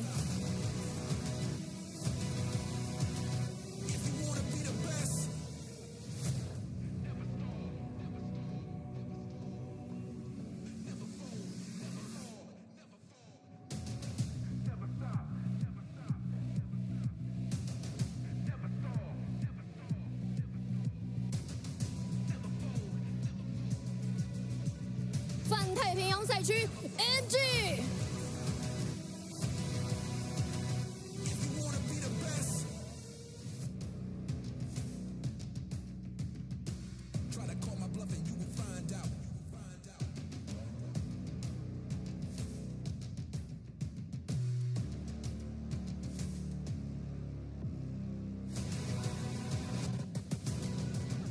中东 ISG。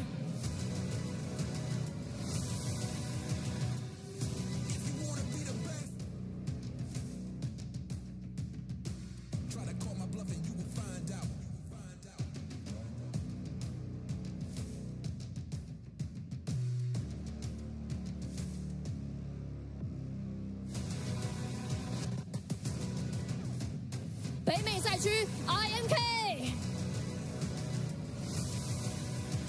6支队伍集结完毕，精彩对决一触即发。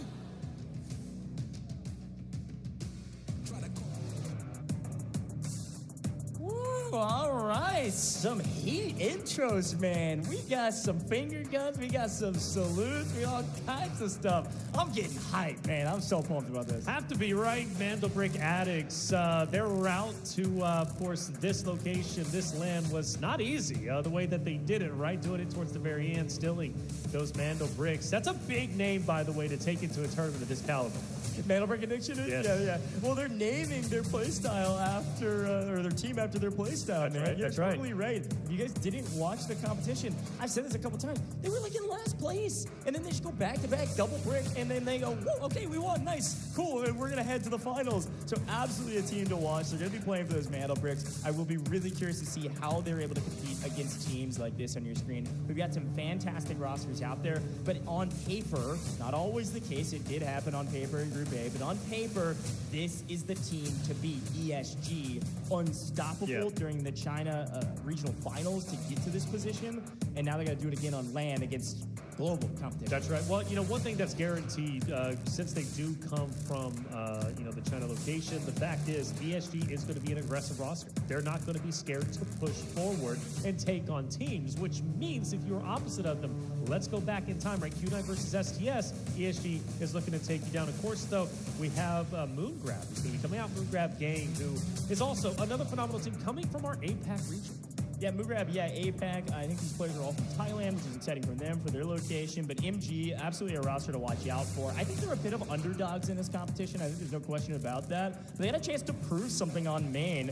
Again, this is the second APAC squad that was able to come through their regional finals. And so you see some of their players, where they're from, ages. I mean, I'm pumped to watch what they're able to do. And I think they're getting a little stress, a little bit of stage jitters, because yes, we've already been up here for a little while. Broadcast has been alive for a while, but this is the first opportunity for some of these teams to perform on main. So let's turn our eyes over to the LATAM squad. The one and the only LATAM squad in this competition. Legit Brazil, I like the name. LEG. I love the name. What do you think about these guys? Yeah, I mean, you know, it's a talented roster, obviously. They're representing a region, and this is a region that is very passionate.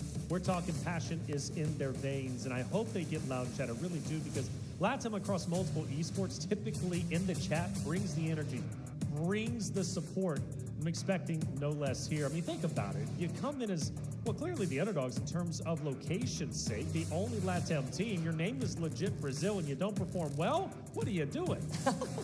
Yeah, we'll see what they're able to do. But can I turn our eyes to, technically on paper, the youngest player in this competition? Infant baby, appropriately named a baby on main stage. 19 years old and a hair younger than HR. He's joined by some veterans, though. This is one of the squads that I am really pumped to see do well, hopefully do well in this competition. Inc., a squad you have to watch out for from the North American region. Had a chance to interview all three of these players. Killzall, Too Easy, and Baby B are unstoppable, man. 2 out of 3 of them are from the US, another from Canada. And these guys are also coached by a member of L'Endurance Delta. I know you struggled with that one for the longest time. I nailed that. You did, but you struggled with it for a long time. Well done to you. Thank you. Well, Zapdoc is coaching them. He was an EU player, just barely missed out on the finals, but came over as a coach.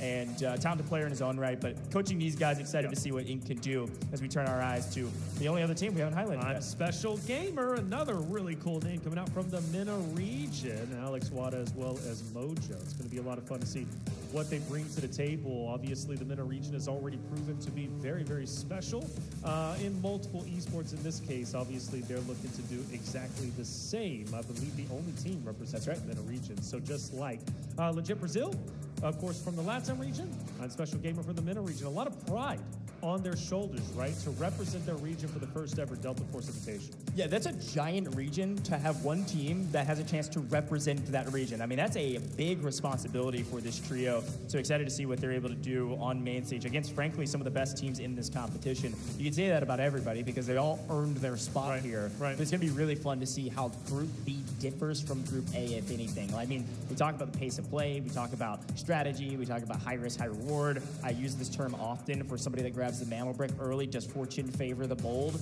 It did in Group A. A team, Fallen, that was able to go for the brick, get the brick first, and start the code, ended up getting paid for it. That is not always the case. Sure. And I'll be curious to see if that continues for Group B, or if it'll change, and the team that gets the brick first is going to get punished for it this time. Well, Zero Down is going to be map number 1. It's only played once, but I think it sets the tone of what you're going to be bringing, right, to the table of this competition. Zero Down, whenever it came to match A, was all Q9. They end up getting the win in dominant fashion. ESG looking to follow suit. The competition is going to be at a peak here, and we've got some wonderful teams representing their regions, of course, looking to take down the top dog. from China. Now, Zero Down, it is not going to be a Mando Brick round. It is going to be an airdrop opportunity to go in, get your AWM, more importantly, just get your loot in general and set yourself up nicely. We witnessed in Match A how close it could possibly be for the top 3 run. This Zero Dem is only played once, but it can also be the difference, especially if we get to map 4 or 5 or 6, wherever the teams decide to end it by getting double Mando Brick, or maybe we go all 6 in general. Zero Down very well could be the difference maker between top 3 or number 4. Yeah, I like that call out, Taylor. It's going to be really fun to watch this bubble and see what they're able to do. Again, we want to see who the victor is of Group B, but it all comes down to top 3. Top 3 join the ranks of the top 3 from Group A, and then we go into upper bracket right after this. Everybody else, it's not an elimination round. They're not out. If your favorite team does not make top 3, they're still in this competition, but excited to see what all of these teams are able to do. Now, while we've got a moment, players getting ready, making sure their setups are ready to go, getting their loadouts ready, I think we're about to get started with Zero Jam. I want to remind people, or maybe tell you for the very first time, that Midas Buy is a part of our Delta Force system and scene. You can visit MidasBuy.com and your rewards will be credited instantly because there is a 35% top-up bonus. If you go check out MidasBuy.com, you'll see that. If you're on our live official Twitch channel as well, you can head down to the panel, click that panel, it'll bring you to the link to go check it out. You can recharge all your Delta coins now through Midas Buy, the official Delta Force top-up platform. So go match the pros, get your coins up, and go visit Midas Buy, especially with the brand new season right around the corner. September 23rd, you got to get your Delta coins, man. Got to get the Delta coins. A lot of things to get right with the new season. Things are fun. I think Delta Force, I've been saying it since the very beginning when you brought me onto this project. The Delta Force is doing a lot right. They really are. The way that they treat the players, for example, I love the call. You said every player is, got a jersey, whether they're represent. Because typically you got to be on an org in order to get a jersey. Outside of that, you got to buy it yourself. The fact is that they supported that is huge. It's huge. And it gives a sense of pride to the teams, it really does. And also a sense of, wow, they really do care for us as players. We were talking to, more specifically, Articuno as well as 60MG from the side of As Known As, and they were saying, look, we've been here now for several days. We've got, PCs even in our hotel. Like, that's crazy to me and really does set the standard, I think, for multiple esports. I don't know of any other companies doing that, which is beautiful, Delta Force. Love what they're doing. I really do. This Invitational has been phenomenal and set the tone, really, of future Delta Force tournaments, which I'm sure that we're going to have. Yeah, absolutely. Well, while our players are getting ready, and we're talking about Midas Buy, the brand new season, folks, this brand new season is chock full of content updates. I want to hone our attention back to the competition at hand. Let's talk a little bit about Group B, all right? I've got some stats pulled up, and ESG absolutely dominated their competition in the China Regional Finals to get to this position. We had ESG share the load when it came to overall loot value. It was unbelievable. I mean, over 30 million in total in their competition, beating out Q9. But I want to pull the attention actually to, we did some tallying on our back end with the help of my good friend Aaron. Shout out to my goat, the stats magician. Too Easy from Inc. was actually second top fragger across all of the regional finals as an individual. Too Easy. Watch out for that guy. Okay. That entire roster is extremely talented, but he was second with 11 kills in total amongst their matches. Who was he behind? HR from Fallen in the last round. So HR was top fragger overall in the regional competitions that we tracked in kills with 13 overall, but it was Too Easy behind him from Inc. So watch out for this Inc squad. They absolutely can frag out. Too Easy is a veteran in this space. Had a chance to talk to him for a very long time, and he was telling me he's never really been a competitor in esports. He's just a huge extraction guy. And so he's got this mode figured out. He's been playing operations like crazy. These guys got like 3,000, 4,000 hours in the game. Watch out for that Inc squad, man. I'm a big fan of them, and we'll see what they're able to do. Okay, I like it. Too Easy, by the way, I noticed that name right away. I was like, okay, Too Easy. That's a guy I'm going to be looking out for, and I love the fact that you bring up number 2 Slayer overall. Definitely setting the tone. Going to need that in this competition for sure. Now, does that put Inc as an aggressive roster? What would you say? Yeah, I think comparatively to a lot of these other rosters, they definitely frag out. I mean, I'm looking at like top 10 overall fraggers in the entire competition, and you find all 3 members of Inc actually inside of the top 10, with the 10th being Killzall, tied with a lot of other people as well, kind of middle of the pack. But at the top, you've got Too Easy, and then you've got Infant Baby not too far behind. Baby B, my goat, This kid is different, and he is the youngest competitor in this entire competition. Maybe be absolutely a player who could pop off on main stage.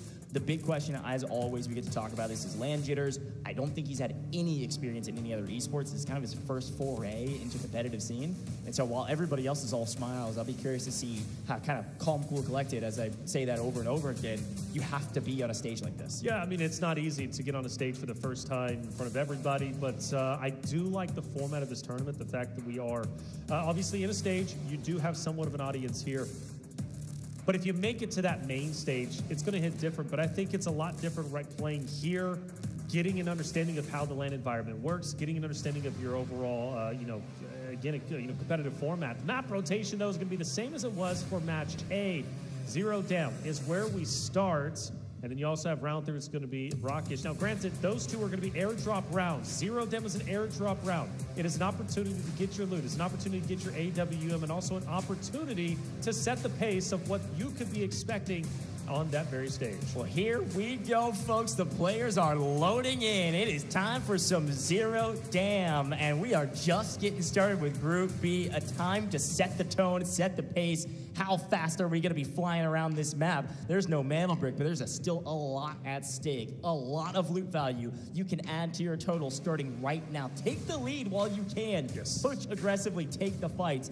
Keep our eyes peeled to that dam extraction. It's going to be fun to watch out for. And we'll get a quick look at these spawns to see who gets T1 spawns to start. And it does look like legit Brazil. And it will be, I believe that is MG. Yes, MG in the blue. Yep. Going to be pushing over to admin as well. Watch out for those two teams that have power position on the map, and likely two of the first teams that will clash for the first fight. Well, as we know, admin sees a lot of activity, and there's naturally going to always be two teams that are going to be going straight in. In this case, it's going to be Moongrab going against LEG, legit Brazil. A chance to obviously set the tone is here for ESG. Maybe they rotate up. They are going to be a bit spread, but that's going to be okay. Nobody's around them over by visitors. So admin is where we keep our attention to as they start to progress throughout. It's going to be a shorter map, only, I believe, 16 minutes, so it's going to go by pretty quick. Now, for those aggressive rosters, for example, ESG, how active do they decide to get off the rip, especially over on the visitor side? Do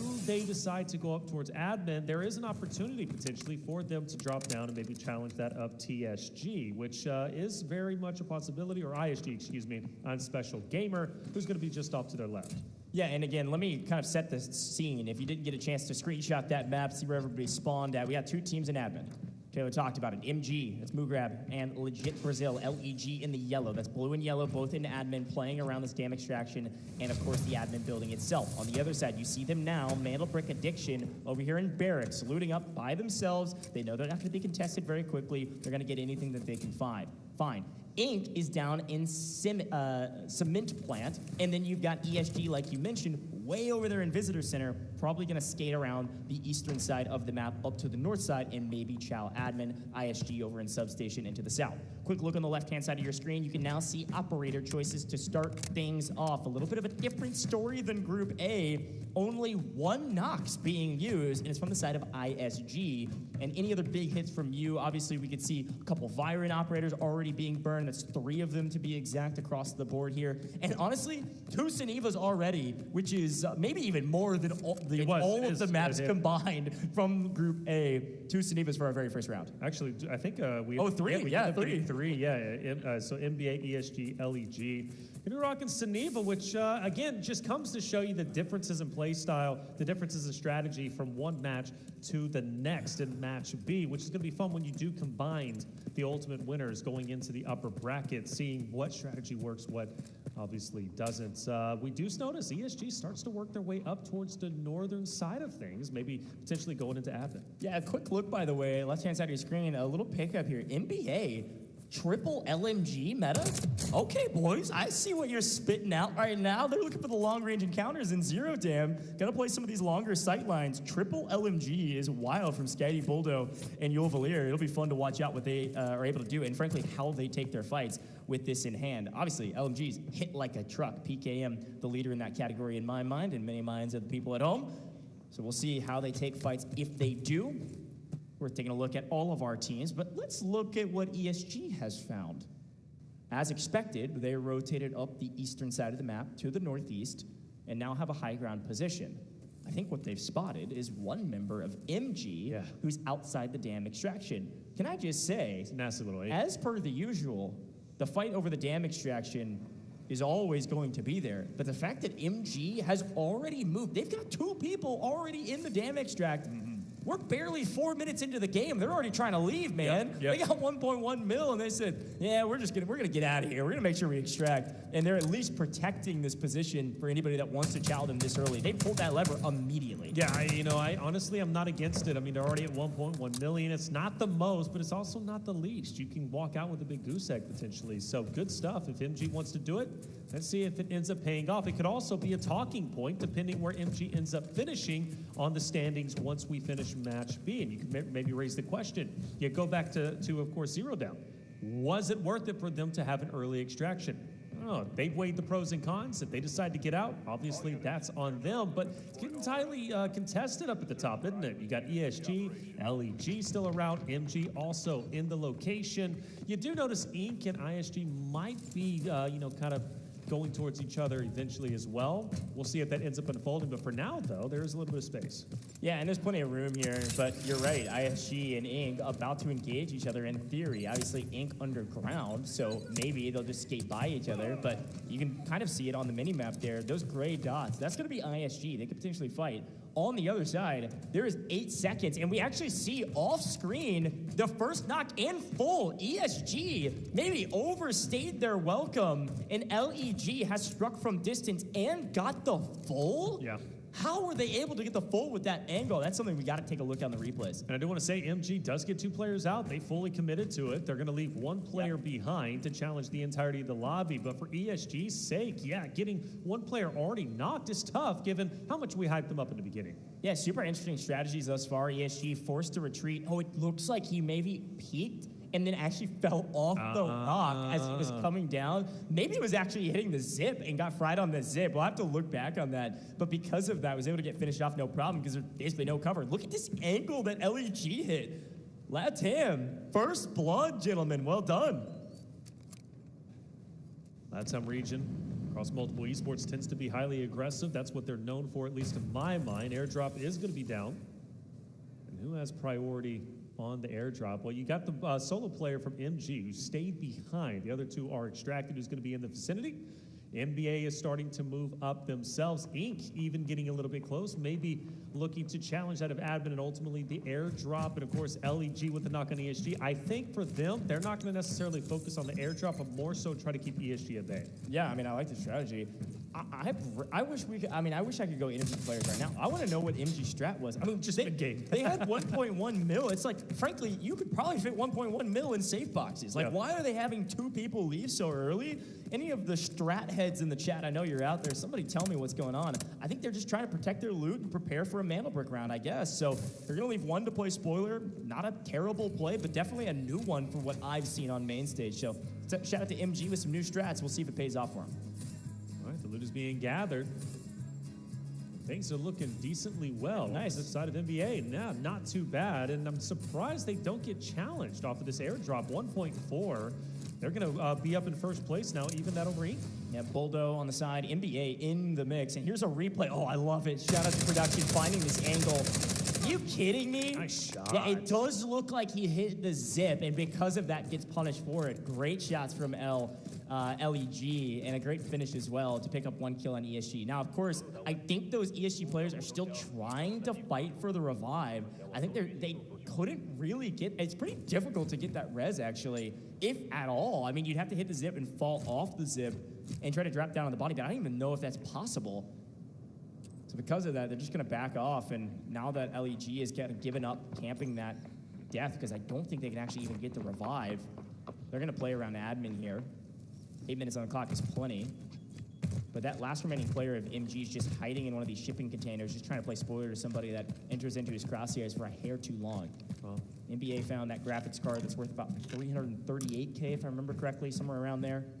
So a decent little value add that's actually bumped NBA up to the top of the leaderboard in terms of loot value thus far. Got to get out with it, of course. Not a bad game so far for Inc. either. They've looked quite healthy. They start to move into the admin area. Slowly, slowly, slowly they go. Not wanting to make too much noise. Of course, not knowing who's up above them, which they do have company. A bit further up is going to be LEG. Fun thing, though, to take note, that solo player from MG.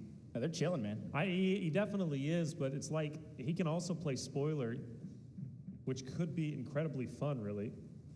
Yeah, and again, I mean, like I was saying, he's prone out in the shipping container. He's just waiting for somebody to walk into his crosshairs. Well, yeah, I mean, you go like, back. Don't give away position or anything. Well, you go back to Mo, like, for example. Another airdrop is going to be down, and this is going to be NBA. Should get it pretty much free and clear if they can just fully commit to it at the moment. Yeah, it's all NBA all day right here. It's a free airdrop for them, and again, they're already at the top of the leaderboard, so it's a nice boon. Well, LG is moving in, though. They might want to challenge. NBA should get they should get the airdrop. However, LEG might be able to get the cleanup depending. And Inc. is going to be behind LEG, so you might have a bit of a pincer moment. Yeah, and obviously you could see how valuable the Lapua ammo is. AWM, insanely strong of a weapon. And we say this every competition. If you didn't tune into Group A, then maybe you'll hear this for the first time. But with these airdrops comes the AWM. Now, the AWM is special in many ways. Obviously, it is an insanely powerful sniper rifle. It will one-shot. It is insane. But more than that, the ammo for the AWM, insanely expensive, but also can't be put in your safe box. So now you have a big walking target on your back if anybody else watched you loot this airdrop or notices that you do because of how valuable this weapon and its ammo are. But most of these teams are trying to get out of the map with the weapon rather than use it on this map. They want to be able to use the AWM and its ammo in a Mandel brick round. Here we go. NBA starts to move up closer and closer to ISG. Shots are fired. Cats out of the bag. They know exactly where they're at, but a nice shot could send ISG to their knees. And clearly we got to watch NBA's perspective, see what they're up to. And, well, one of them's going to take quite a bit of damage, but this player from ISG up ahead is playing with his luck. He takes the wrong peek. His head is gone. Yeah, again, Skydy's the one actually carrying the AWM, so you might be thinking, why does this guy have a sniper and 0 damage? Well, it's because he just picked it up. This is the AWM, looking down range. He's going to one-shot if he connects with it. Patience is a virtue, though. The ammo's expensive, and yeah. Hey, headshot will add a little insult to injury. I don't even know if he technically needs it with the limitations on the gear right now. Just body shots will probably one-shot him, but a great shot nonetheless. It's going to even the tally and actually push it back to their advantage. One of their players was not quite down, but very low. And now Skydy's getting aggressive. They've got player advantage. They need to play these trades. Going for the flash, goes for the angles. He gets punished for it, but they've got the trades. Great double take here from the side of NBA as they wipe one member of ISG. Mojo is out of here, and all of a sudden, Ghost has struck back as we lose Boldo. Skydy getting revived here. Ghost could get aggro, could make a play when he hears that timer and that revive going off. And NBA knows it. It is a 1v1. There we go. Ghost takes it, but taken down. It will be NBA with the ultimate win. That is massive for them, not only to protect the technic alloy that they've already been able to gather, but also the AWM that they worked so hard to get in the airdrop just previously. And now they are pretty much free and clear to extract, get out, and take the AWM into Brockish to play for the Mandelbrick.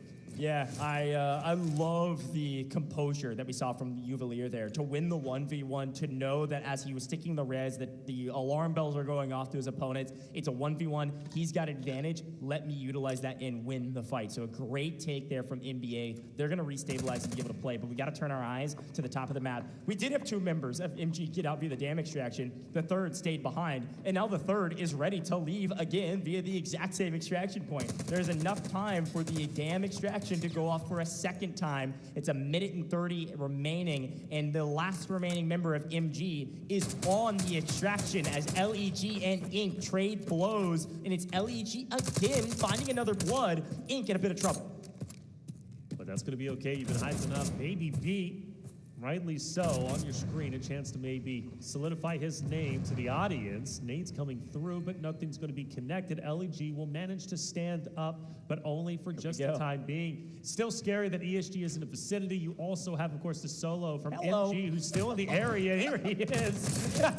And not much he can really do, but except surprise the roster of LEG. Hey, look, I'm a big fan of Seneva. Can I just say, the beatdown with the shield is one of the most satisfying things in Delta Force. Force. We saw it all the time in the regional finals. We saw it all the time in Warfare. We did not see it hardly at all in Group A. It's good to see it already in the first game of Group B. But turn our eyes back to Inc. They've lost Killzall, and it's just Baby B and Easy trying to play slow here. They've actually got a team of 2, or the ones that are carrying them on the right-hand side. That's ESG, who lost their third remaining player from that LEG roster. LEG has power position. LEG has the extraction point on lockdown. These other 2 teams got to figure out what they're doing. They don't have time to make it to that extraction point. LEG is going to get out for free with a couple kills to boot. A great map for LEG, legit Brazil, starting out strong. You'll see them leave here in about 7 seconds. There as well from NBA is also going to be going south, most likely having the majority of the loot, the 4.2 million they've been able to accomplish. The extraction is in. LEG are gone. A very successful game number 1. Well done to the boys. Now, for ESG's sake, what's the game plan? Inc. as well. What are we going to do here? A lot of people willing to take on, but I think they're going to have to fight. And surprisingly, 2 players from NBA are actually going to fight, it seems. Yeah, I mean, this is tried and true Zero Dam right here. We fight outside the extraction point, we don't make it, and now we have 90 seconds to figure out how can I add value to my team. Do I go for kills? Do I try to extract? There are some extraction points you can theoretically get to, but ESG lying in wait. They set a trap, but actually don't execute. Oh, the mantle! Easy was able to strike back, and the mantle means ESG couldn't get a full knock. Now in trouble, having to back off. Inc. trying to figure out what to do. They were gifted with that one, and now Skydie from distance? Hey, we talked about the LMGs, dude. They hit like a truck from distance. NBA getting active, and Juveler is getting out of the map. Yes, Skydie has been incredible. We saw a nice headshot with AWM just a little bit earlier. This time around with the LMG from a distance, managing to make it happen. Juveler from NBA has managed to go ahead and extract, protect the loot of NBA. In the meantime, only 45 seconds remain. Options are running slim, especially for those who haven't found much success. ESG, Inc., right? NBA, they're just playing with their food at this point, and Skydie gets another. Skydie is hitting right now. Fantastic shots, and all of a sudden, the top dogs on paper will not be the top dogs after map 1. ESG falter early and falter late. 25 seconds and counting each of these kills. 400K. Skydie trying to be a hero against 2 members of Inc. His teammate nowhere to be found, and Skydie gets cut down. There was one more member of NBA, Boldo, a little bit away. The problem is there's only 12 seconds remaining. Inc. is getting anything they can get their hands on. He can make it, get the safe box, maybe, get a couple kills, and that's all you're going to be able to get. Boldo, in the final couple seconds, do you have an angle to get the knock? Get the knock. Did he get the bullet time? He does! Wow! Wow, an additional 400K right at the tail end, literally at the buzzer beater. Well done. I mean, NBA, come on, that is one of the best starts we have seen so far, outside of Q9, obviously, but Skydie, come on. With the sniper AWM, doing it with the LMG from a distance, you get one guy extracted. Like, do you need a better start than that? Yeah, and frankly, honestly, for NBA, it's only a boon. Like, it doesn't really matter if you die there. You're not going to extract. So if I can get a kill, that's an extra 400K that gets added to our stack. Right. And for the likes of Inc., they're like, oh, well, whatever. They got 400K. It doesn't hurt them at all. They're not getting out of the map. They get whatever in their safe box. And it looked like, I believe, that one member of Inc. that was looting was just trying to stash his safe box with whatever he could find.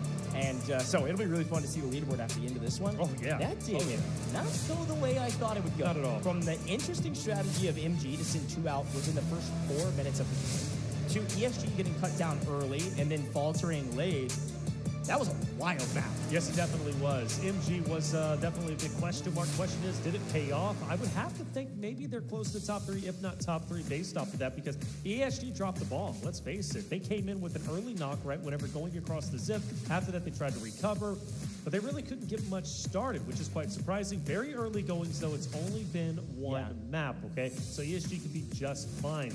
But you got to give credit to Mandelbrick addicts who, barely qualified for this stage. Filling the 2 Mandelbricks and really struggling during that qualifier. If it wasn't for Mandelbricks, they wouldn't have qualified. For them to then do that turnaround and to get that much of a performance is pretty incredible. They're fragging, man. Yeah. They've been in the lab. They knew it. I mean, we talked about them, or talked with them in the interview, and you'll see it on social media if you checked it out. They basically were like, hey, we know that we kind of lucked in here or snuck in here at the last second. Obviously, some skill there. but we got a lot of work to do. So they've been in the lab, man, and it paid off for the first round. Now, I want to kind of rein back a little bit of the criticism on ESG because obviously unlucky. They do get a spawn that's on paper probably one of the worst spawns on Zero Down. They're way down in Visitor Center. The only thing they can do is, unless they want to take a fight at Substation, they're going to wrap all the way to the north side and maybe make a play for that extraction on the damned extract, which is what they tried. Right. And it was LEG that punishes them early, puts them on their heels, and then they couldn't stabilize, and they couldn't really loot either. ESG was trapped on the northeastern side of the map the entire map. They couldn't loot anything. They were trying to get a bearing on where everybody was at, and then they're getting collapsed on by 2 or 3 teams. So unlucky a little bit, but also getting punished early by LEG. Shout out to that squad. I think the only team of 3 that actually extracted from Zero Down. Yeah, at least 2 of them. No, all 3. Yeah, it was all 3. Yeah. LEG managed to make that happen. Again, a region that's coming in that's representing LATAM, the only LATAM representation, and they're making the most of it. That early knock was big, and the fact that they get all 3 extracted is massive. LEG, well done. Seriously, already in my mind anyways, big surprises. I did not expect NBA to play as well as they did, quite truthfully. We look at our highlights, and it started out very wild, as we saw. This was that first knock right on the zip from LEG. Yeah, that was a big one. Obviously sets the tone for what ESG was even capable of doing. And then this was a fun moment with the extraction point. They sent 2 out early, a wild one. A fight for this airdrop ended up yielding not too much. A good question is Manobrick Addiction. We saw them actually pick this up, and they sent Uvalier out early. Yeah. I bet Uvalier was dropped this AWM to get out of the map with, so they have it for the next round. Yeah. This is a really big fight that they won. Obviously, Uvalier, one of the mainstays there, to be able to win the 1v1, a lot of composure to win that. A huge save for them. Uvalier gets out of the map. His other 2 teammates stay to play spoiler. And, well, speaking of spoiler, again, this MG team decided to do this interesting strategy with 2 out, 1 stays. Unfortunately, that 1 stay couldn't find too much on it. But some nerves, maybe, or maybe some mocking of nerves. And a final fight. Ink gets the better of their opponents briefly, but NBA on the back of Boldo steals the kill literally in the final second of the map for an extra 400K to their tally. I think this leaderboard is going to be pretty close. I think it's going to be close indeed. Obviously, NBA is going to be the outlier. They're going to be well ahead of the competition, which is great. If they keep that energy up, they're going to be looking healthy. And there it is. 3.56 million to the 1.65 of LEG. A total of 6, of course, for them, and then 3 for the LEG side. Now, we questioned MG. They don't even get out with the mill. I was expecting it to be a little bit higher, but granted, they still finish ahead of Ink. They finish ahead of ESG and ISG. A bit of a questionable play, but albeit it does work out at least for map number 1.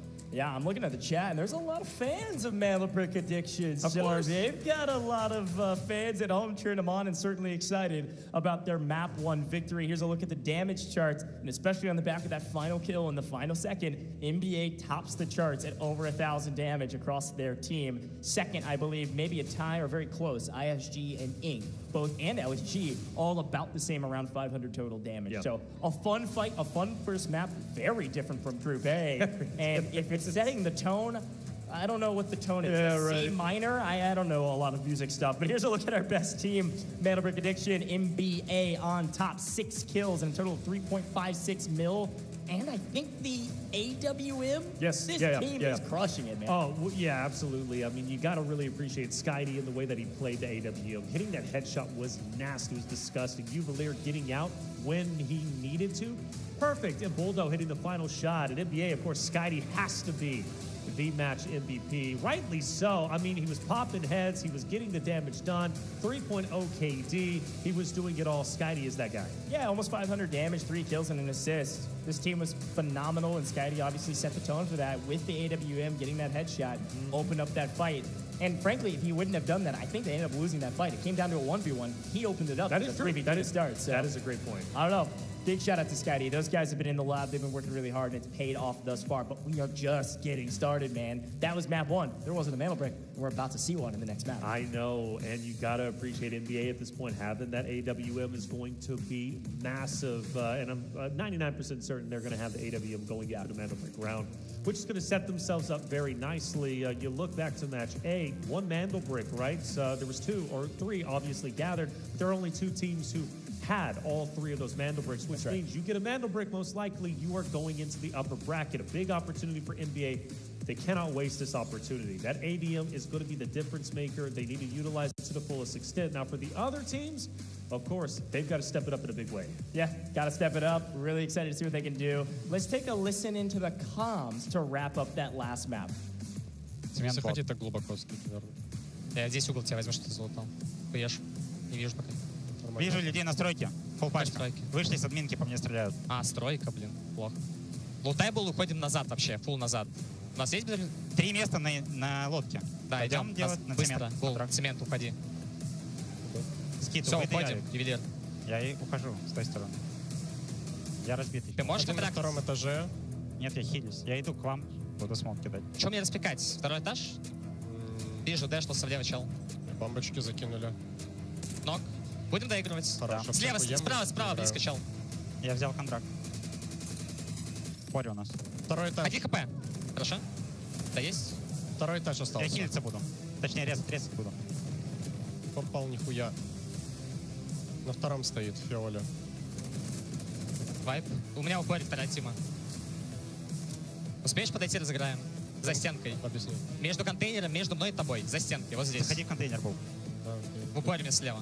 Я скоро пикать готов. Ты готов? Подходи. Нет, он далеко. У меня флешка пикает. Он далеко. 20 секунд. Играй соло. Хакашка кидает.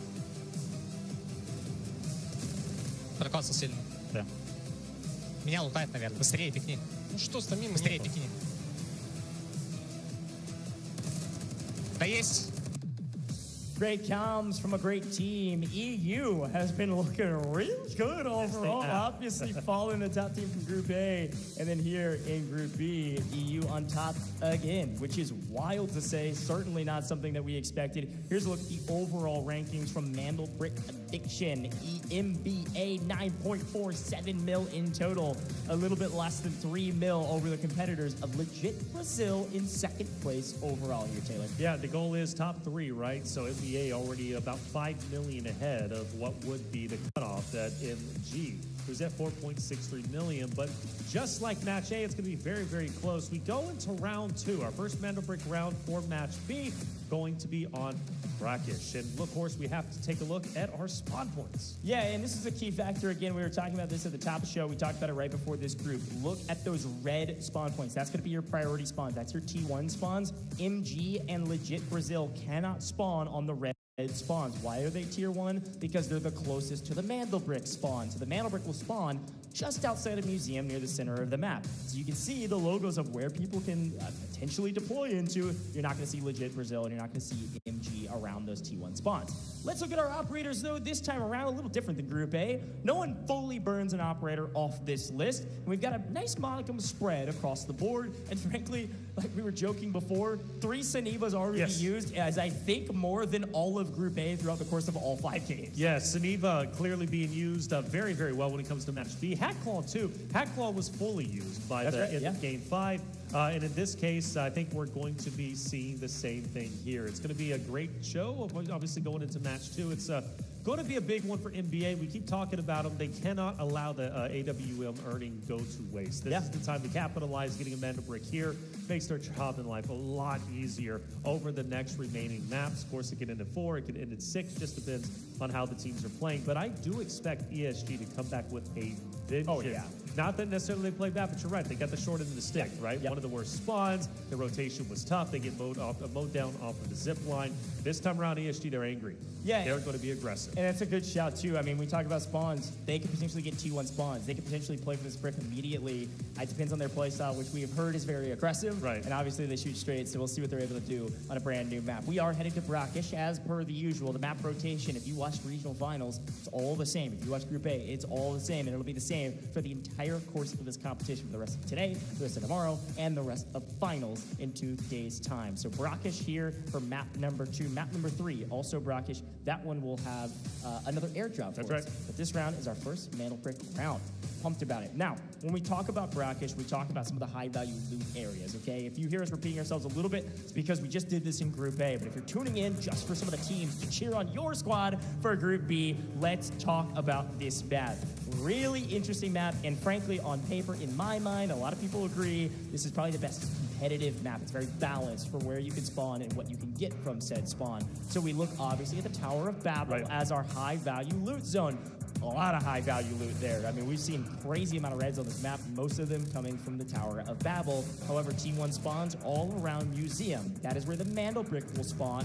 And the question is, does fortune favor the bold like it did in Group A? Are you going to be the team that if you get a T1 spawn, you're grabbing the brick immediately? Right. Or are you going to be like Fallen from Group I was A gonna point that and out. set an 8-minute trap I know. for somebody to grab it? No one does. You say, fine, I'll do it myself. And they ended up taking the brick down to the right-hand side of the map. That's it. It was, them, and they were trying to set the trap for anybody. It might have been, gold and silver, but it ended up not being the case. We take a look at our map rotation. Actually, Zero Down is done and dusted. We won't see it again, at least for match B. But we got brackets coming up, and that's going to be a lot of fun. Here we go. Our first Mandel brick round, the first opportunity to steal it for themselves. Fortune, as you said, favors the bold. Who will be the boldest to take the first Mandel brick of match number B? Doing so could put yourself in the upper bracket right away.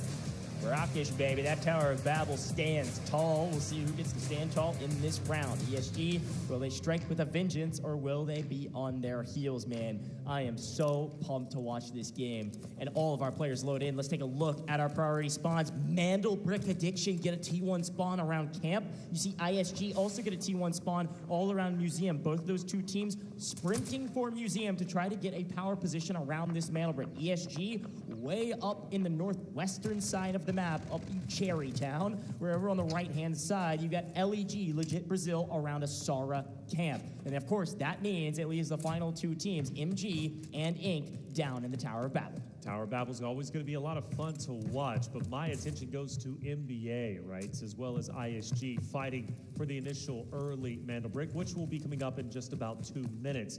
For NBA, this is a big round for them to take. They fought so well and hard throughout game number 1, giving them the opportunity to lock the AWM in. Losing this would be a massive setback as far as I'm concerned. But Skydee is that guy that can make anything happen. He was the MVP for round number 1, and rightly so. He was popping heads with the AWM, long shots with the LMG. He was getting active any chance he could. But Uvalier, now back on the map. Of course, he was the first one to extract a little bit earlier. Okay, quick look on the left-hand side of your screen. Obviously, our team at the top deciding to expend some of their cash and get some great loot coming into the map. You see a nice modicum of different weapon choices across the board, but let's talk briefly about some operators. We see a couple more Alurus this time around, 3 to be exact, I believe, from ESG, NBA, and of course, Inc. picking up Aluru as an operator of choice. Again, we have advanced one patch from our regional finals, so the Aluru buff has come through. Absolutely an operator that most of these teams prefer. Got about 60 seconds, by the way, on that Mandel Brick timer before you can be picked up. So continue to pay attention to that. Other team comps I'm paying attention to, obviously, we've got a big recon operator forward comp from ISG, Luna, Hatclaw, and then Toxic. There's a little bit of a support there to play with this trio.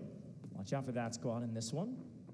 Other than that, fairly standard. And again, if you didn't watch Group A, Tempest also a part of this patch. So see our first Tempest already in game 2, and all of a sudden, we see our first death, or at least knock. ISG loses 2 in this fight. NBA is unstoppable already. 2 down. Incendiary grenades do knock 1, and there's the cleanup. It is a 3v1 around this Mandel Brick spawn. It is available to be grabbed, but ISG is just trying to stay alive. Well, they got to be careful here because NBA is pushing full speed ahead, but Ghost finds a nice angle. It's going to be snipped out. I cannot believe Skydee hits that shot. I thought for certain Ghost was at least going to get 1 down, but he doesn't even get that. Mandel Brick is up for grab. You know what? Museum actually isn't fully grabbed from NBA's perspective. A new challenger has approached, and that's going to be LEG, the team that got the first knock on ESG in round 1, looking to make more impactful plays in round 2. Yeah, Legit Brazil, they were over in a Sara camp, and they're like, hey, we want a piece of this action. We heard shots. That's the signal flare to third party. Fortunately, the party started and then ended quite early. ISG, out of this lobby, will not be able to play for this first brick. And Legit Brazil, the only team standing in the way of Mandel Brick Addiction, making a play for that Mandel Brick. And it does look like LEG actually have an overwatch position over the top of this Mandel Brick. If NBA is going to take this brick, they're going to have to shoot first at LEG. They did exactly that just a little bit earlier against ISG. That was Absolutely brutal. LEG looks to be moving in, and that's going to be big for them. MG also rotating around potentially to cut off LEG, who decides to run away with the Mandel brick. This is going to be a big move. LEG, I like it. They're obviously wanting this for themselves. Question is, will MG cut them down? Fortune, does it favor the bold? Here we go. A bold team, legit Brazil. Grab the brick and begin to run. Obviously some nice advantages and some disadvantages to having the brick, and all of a sudden legit Brazil, they actually strike first. Boldo going down from Mandel Brick Addiction in a bit of trouble in a 2v3 without power position. Not a full yet, so could potentially go for the revive if he can crawl to safety. And again, with the Mandel Brick, you all know this. You play pubs, you probably picked one up yourself. There is a threat level on the Mandel Brick if you're carrying it. So it tells you how close some of your competition is. Is able to crawl to theoretical safety and gets picked up by his teammate to go for the revive. Skydie's going to be holding this window angle as it looks like one member of LEG skates off, and they're just trying to protect this Mandel Brick. Force MG just below them in the south.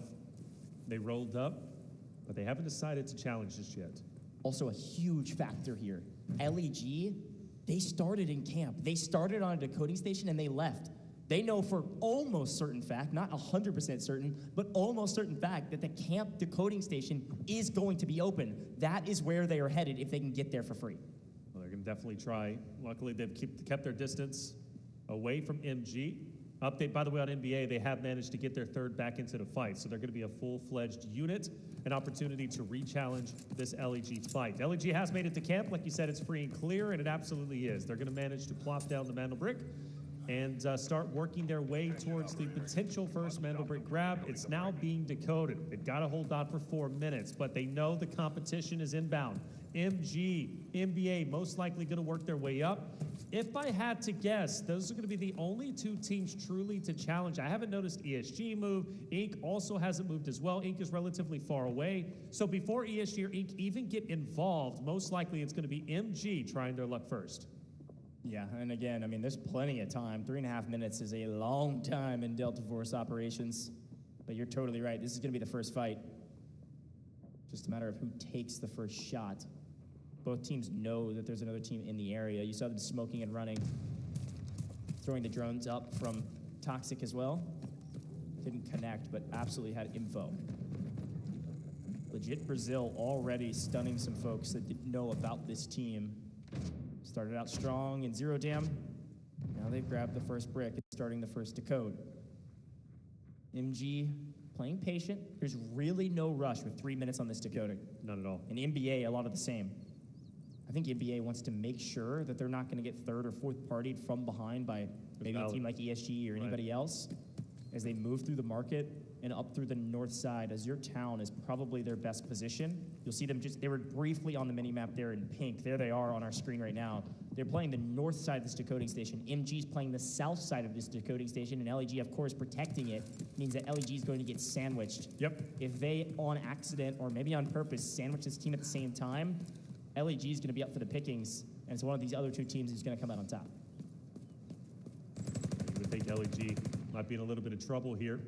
MG starts to move up. Luckily, though, HF has laid down some cover fire and is keeping the pressure on. MG doesn't feel necessarily comfortable in this spot. NBA hears the shots, maybe an opportunity for them to continue to press forward and third-party this engagement, which is what they're ultimately going to be banking on. Still plenty of time, no reason to rush with 1 minute and 50 seconds on hand. LEG will back away, and it looks like we are, in fact, going to have NBA starting to encroach onto the space of LEG as well. So it's going to remain tense, but nobody's down just yet. See the value, by the way, the aggressive nature of an operator like D-Wolf. That triple blaster just zones an area off for a while, especially if you can actually draw some damage with it. All right, we said no cause for concern with 3 minutes on the clock, with 3.5. We're now nearing 60 seconds.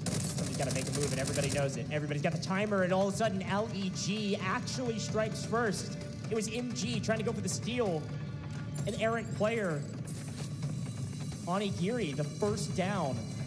Not a full, crawling around, but this could be the signal flare for NBA to try to make a play.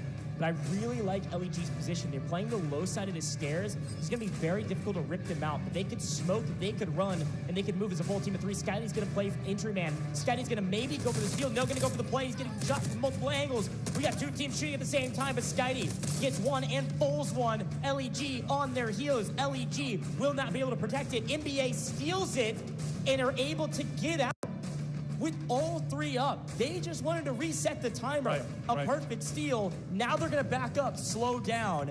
A big take from them, somehow not getting punished for it. MG almost there, but they were going for the revive. And now you have NBA who's already disengaged. LEG still in the area, but Inc has also moved up into the fight. You've got four distinct teams looking to take the Mando break for themselves. Now there is plenty of time, right? It got a little bit scary for the other rosters. I thought maybe LEG was going to be able to hold on to it. There's less than a minute left after all, but a great play from NBA will shut that down. And you're right, you're spot on, right? NBA at this point, they just wanted to go for the reset. At this point now, they're just maybe just going to fill it out, see what happens, who's going to be the next one to get the touch. 4 teams of the 6 sitting here around the station, but a nice find. NBA find one, don't get the full though, and almost lose their life because of it. There are 4 teams battling for this decoding station. ESG, the only alive team that is not here. And LEG down 1 single player, but plenty of time on the clock. And I think you're gonna see them here shortly. Watch that mini-map. We are about to have a battle for this decoding station with 5 teams. LEG is able to get the revive. 5 teams. It's getting contested for sure. ESG, when they join the fold, it's going to continue to get wild. 2 minutes on the clock. NBA still decoding, but Inc, LEG looking to retake it back for themselves. Of course, you throw in MG in that equation. Nobody wants to move too quickly in the moment. Everybody knows this is a dangerous place to be. And there's really no distinct strat on how you can get in there, honestly. Hey, it's going to come down to a point like what we just witnessed from NBA, where they just had to full send it. I really like NBA's position. They obviously have a powerful position here, and they've got the decoding station. The fact that NBA's got the most northern side of this decoding station, without anybody on their back, NBA's in the best spot. Inc feels like they're in a nice spot on the south side, nobody on their back, but what they don't know probably is that ESG is on their way. However, MG's actually striking first. Kills all taken down. Inc in a bit of trouble. This could be the signal flare for ESG to come get involved from the backside, from the south. And now it's 60 seconds on the clock. MG, yes, they've knocked one from Inc, but they've got to make a play for this decoding station if they want a chance for this break. They don't even need to full take it. They don't need to win all the gunfights. They just need a steal to reset this timer and have a chance at this mantle break. But LEG's thinking a lot of the same. Yeah, and it's going to be Skyly. The tip of the spear, right, taken down by after player. Marino is going to be gone from the side of LEG. Skyly, still plenty of health is going to be remaining. We're down to just 30 seconds. NBA holding on tight. MG tries to move up, and another player is going to be down. NBA could be able to do this. Off screen, ESG is also fighting Inc. Everybody battling for this decoding station, but NBA is holding on. The last remaining player of LEG is able to knock Skyly. This could be a window of opportunity for somebody to sneak up and go for this steal. 15 seconds on the clock, and it's Onigiri. Failed the first time. Can he succeed the second time? 10 seconds on the clock. LEG just trying to steal. LEG goes for it. LEG, can I stick it? LEG fails. LEG resets. LEG will likely fall here shortly, but he gets the steal. He's able to stay alive. Off screen, Inc is getting cleaned up by ESG, but LEG just saved the game for everyone, including somehow himself. Incredible performance, but it's not done. ESG, they've worked their way all the way down from the new Tower of Babel all the way up, and they looked potentially might be in prime position to steal this. In fact, the only healthy roster is going to be NBA at this point. Skyly was dropped, but he gets back onto his feet. So most likely, we could see this conclude with ESG versus NBA, but let's not forget LEG with the solo. Maybe, just maybe, he makes some magic happen. MG with 2, that's still enough to make something possible. MG, ESG, Inc, before they fell, are all praising the heroics of LEG. The solo remaining player that just went in to reset the timer. Hope something happens for them. NBA has easily retaken it, which will reset our timer again. Every time it's stolen, the timer will be reset, but 30 seconds faster this time. We're down to only 2.5 minutes on the reset timer. If it gets stolen again, it will go to 2 minutes. Watch our game clock as well. I can't imagine it'll become a huge factor, but it absolutely could with this amount of players still alive. I love this aerial cam view to see what's going on. Look, actually, one player of ESG is on the flank. He's been flanking for a while. Flank. He's playing on this way backside. Potentially get some info for his team, or maybe open up the backside and maybe grab one member of NBA. See what ESG is able to do. And you can actually see, look at the mini-map here, ESG is going to go join their route man. The flank becomes the full frontal push. They're going to swing up the north side of this alleyway and go play for the backside of NBA. Yeah, pretty early on, Fujang took that off angle. He stayed put. He's been scouting the horizons. ESG looks as if they want to join him, but Fujang is going to go by himself. And this is big because NBA has been staying put where they're currently at. Nobody's been successful in pushing them off. But for one player from ESG, LEG looks to take him down with the off angle. He goes for the commitment. Shots are fired, but now you kind of regret your decision. You're out in the open. You gave away your position, and you didn't get the full elimination on ESG, and now there's going to be two looking your way. Yeah, somebody had spotted him. I don't think it was ESG. You saw the Uluru missile come over the top, so he's been spotted, but I don't know that DT knew exactly where he was at. Again, let's pay attention to our timer. There's 60 seconds on the clock. And NBA gets knocked onto MG, by the way. Bonnie's down and gone. Yeah, MG had been down that player for a while, and they were protecting that body well, so you're right. Able to get that knock and then full, and then keep the body is a huge boon. MG 100% down to 2, and they can't get their third back. But all hell's about to break loose here, Taylor. We've got 2 teams remaining that are fully alive, and all of a sudden LEG, their solo finally killed. That's right. You got the solo from ESG. It's going to be Fujang who's going to be going on the flank, and he has just enough time to do it. NBA has held on for an eternity, and they have 20 seconds to continue to do it. But Fujang is going to be coming in for the flank. ESG is going to be going from the front side. That's going to be a couple of downs. MG, though, is going to manage to take down 2 from ESG. Just 9 seconds remaining. NBA on the precipice of decoding the Mando brick. NBA Scotty takes down DT, fully gone. Fujang from the flank is going to manage to get a couple, but he can't get on. And NBA is going to manage to get the Mando brick extracted. They fought tooth and nail. Fujang capitalizes off the flank. ESG will stand, but the Mando brick will go to NBA. Holy cow. Mando brick addiction. They get the Mando brick and they lose their lives after the timer hits 0. Fujang comes up from the backside and wipes a full team of 3 before they can even react. But Mando bricks are key, and Mando brick addiction have grabbed the first one just in the nick of time. Just in the nick of time, indeed. I mean, it came down to seconds. Fujang on that flank. You could tell he was going to be destructive. You could tell he was going to make an impact. But the question was, would he make the impact in time for the Mando brick? And the answer, as we know now, is no. Good grief. Is no. But still a great effort. But NBA, to hold their position how they did for as long as they, and mind you, also get the reset a little bit earlier off of LEG. Like, come on. Dude, this was a crazy. We're in map 2, man. I feel like we're in map 6 already.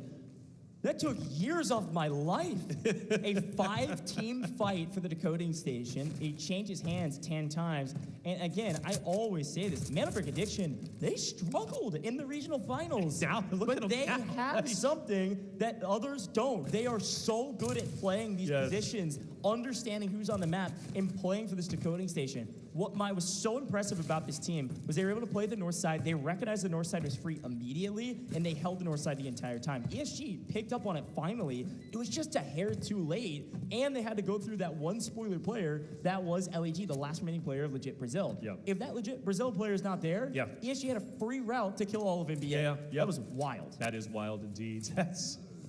We said it, look, when it came to Group Stage A, they brought the action, they set the tone. Group Stage B needed to match it. That was probably one of the most exciting Mando brick rounds we have seen yet. Well done to NBA. From round 1 to round 2, they refused to budge, and now that much closer to going to the upper bracket as it stands. I mean, look, we could have a world where we have 2 EU teams directly into finals.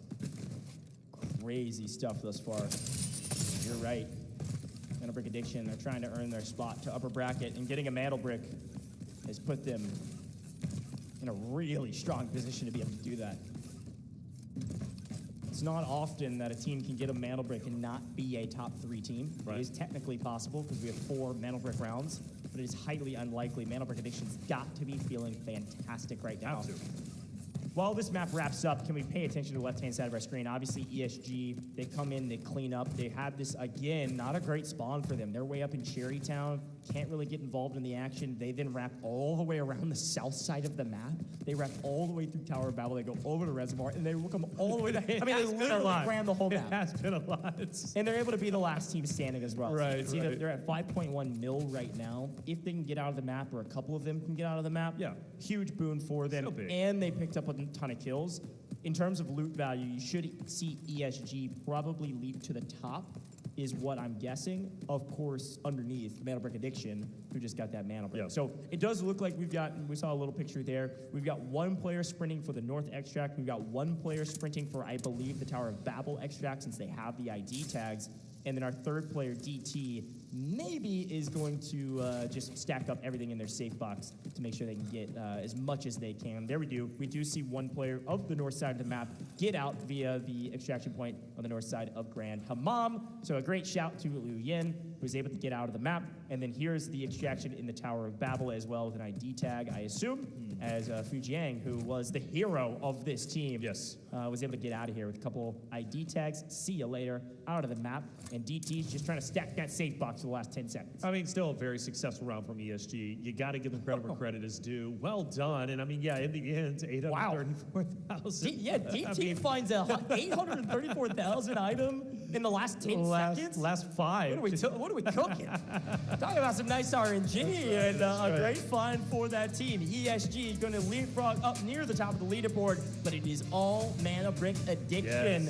A crazy map, too. Insane. Probably, like you said, one of the most action-packed maps we've ever seen. 5 teams around that decoding station trading blows, and ESG, the last team remaining, but Mana Brick Addiction, the team that gets the brick. And it's double brick match point format, baby. You got the first one. They're already on match point in 2 games. They can get it in 4, which would be special. We're highlighting ESG at the very start, and we still are, but Mana Brick Addiction looks to be the #1 team so far. Well, they are, excuse me, but I mean, in terms of this this match being just blown away by their performance, I'm not gonna lie, like I was excited to watch them, but I didn't expect them to be as dominant as they currently are. They were clearly doing their homework. They've done it. They've improved as much as they possibly can, and I am just through the roof. Well done. 5 teams, again, to go back, 5 teams fighting for the Mandel Brick. We've seen 2, I think maybe 3 at most from Match A. Never 5. And if the 6 was alive, of course, they would have went in themselves, right? But that was NBA who ended up wiping them out super early. It was ISG. That's right. Who unfortunately just went up, 3 down instantaneously. Yeah, and it is worth mentioning. I mean, NBA did get prio spawns. They did get T1 spawns with ISG, and that was the fight that started everything off in Museum. So ISG goes down, they get a full wipe, and then NBA is able to clutch it up at the end to get the Mana Brick. A huge game for that team, appropriately named, but we're just getting started. We're going into game 3 here shortly. Brackish again, this time with airdrops, not Mana Bricks. Mana Brick Addiction on top, likely ESG in second. It's not exactly how we thought it would go, but it is dang fun to watch. You know, it is what it is, right? I mean, Q9, for example, I expected to get first. Fallen had other plans. They ended up taking the win. Of course, from the EU side of things, Mandel Brick Addiction, not scared of the location of China by any means. They have taken the fight so very well. But I do want to highlight that play, that flank, though, from Fujiang. Like, he flanked, he set that up for a lifetime. He made a massive impact, and honestly, seconds away from potentially getting that Mandel Brick for ESG as well, stealing it for themselves. But his play was impactful, and that's why they should definitely be in second place. A big recovery from a lackluster game 1. Yeah, and again, can we think back to also legit Brazil? I mean, a great map from them for everything that they had to deal with. I mean, they were the ones that snuck in there and said, oh, okay, we'll come from camp, steal the brick, and go plant it at camp. It worked out perfectly for them, but then everybody collapsed on it. And you said this something a second ago that was super important. We had 5 teams fighting for the Mana Brick. Very different from Group A. That's right. One of the reasons for that, though, was in Group A, we watched, as the Mana Brick's being planted, the coding starting, a bunch of kind of isolated fights happening. Nobody could get there without fighting through a team. Right. It just so happened that the flow of the map this time around was the Mana Brick was planted.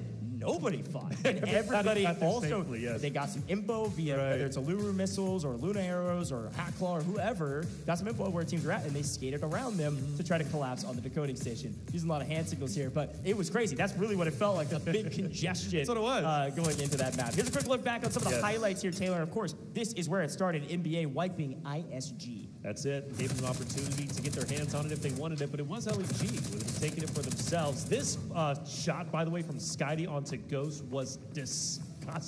I thought for sure he was going to drop, but he managed to stay up.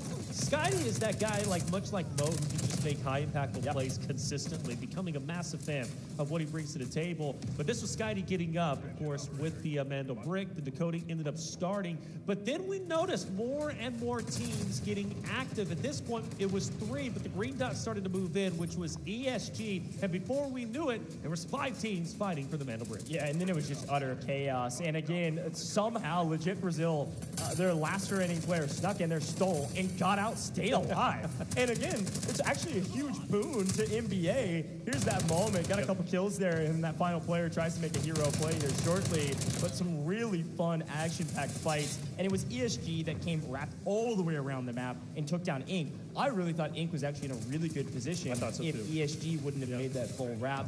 And again, smoked a huge piece of the puzzle when it comes to creating new sightlines for yourself, creating some visual cover. ESG almost able to steal it there. They were so cut close down with it. just in the nick of time. And then here's Yu Zhang just cleaning everybody else up. Good grief, dude. Winning a 1v3 against a top-level team like that is insanely impressive. But you can see the sigh of relief. Yes. Boys, we might have died, but we got that Mandel Brick just in the nick of time. It came down to quite literally seconds, right? DT from ESG, I mean, I thought he got the touch. I really did, but he just couldn't get it in the nick of time. Well done, though. That's from crazy. the ESG side. And yeah, the radio at the end, 800,000 at the very, very ends, man, right in the nick of time. I mean, literally, that's kind of poetic with the way that the Mandel Brick was gathered. And everything was right at the last second. So things, heat up a little bit, but also cool off in a way because we got the airdrops coming into play. We know at least this match B will not end in the next map, but it's going to be fun. For NBA, they only get 35, but they do walk away with a total of 9 eliminations. And on top of that, the Mandel Brick, which is the most important aspect. And for ESG, 4.85, we're happy with that. Folks, I'm going to do a little bit of math for you. They got 35.35 mil. That's 350K total in their safe boxes. That's nothing. That's nothing. 9 kills is 3.6 million. Oh, good math from you as well, Taylor. That is crazy just from kills. That's how kills are so important in this game. And look at the damage. I think, somebody can correct me if I'm wrong if you've been watching all day today, I think that's the highest damage total we've seen from any team in this competition thus far. Creeping up on almost 2.5K in total damage across these 3 players. Insane. And of course, that means they're the best team. Most kills and a Mandel Brick.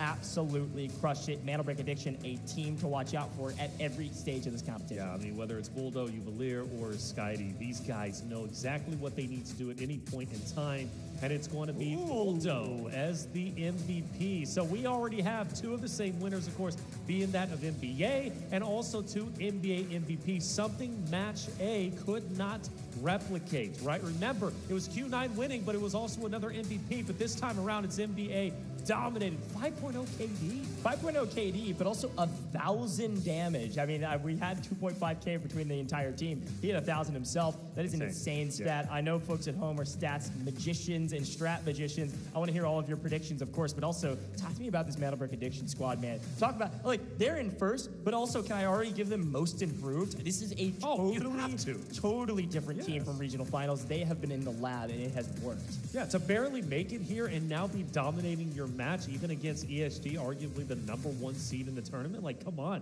Now, we talked about turning things around. The only cherry on top would be if they're able to win map number 4. Let's go ahead and listen into the comms from map number 2. Разбил одного сильно. Второго разбил. Хорошо. Будем пробовать доигрывать быстро. Горит, да. Нок, все, один. Он над рядом пачка. Отпушиваю. Где последний? Снизу. Либо забежал наверх. Слышишь что-нибудь? Не, он не мог забежать. Подвал. Тихо. Надоел этого. Подвал. Идем допушу просто плюсовая. Попробуем? Попробуем? Пошли. Смог какой-нибудь? Разбили.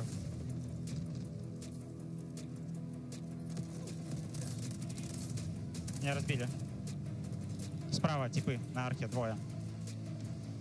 Раздекодил! Ясно, назад, все. Я двоих разъебал. Надо ресетнуться. Я под пчелами. Я тебе дал смог. Еще один молик фуру.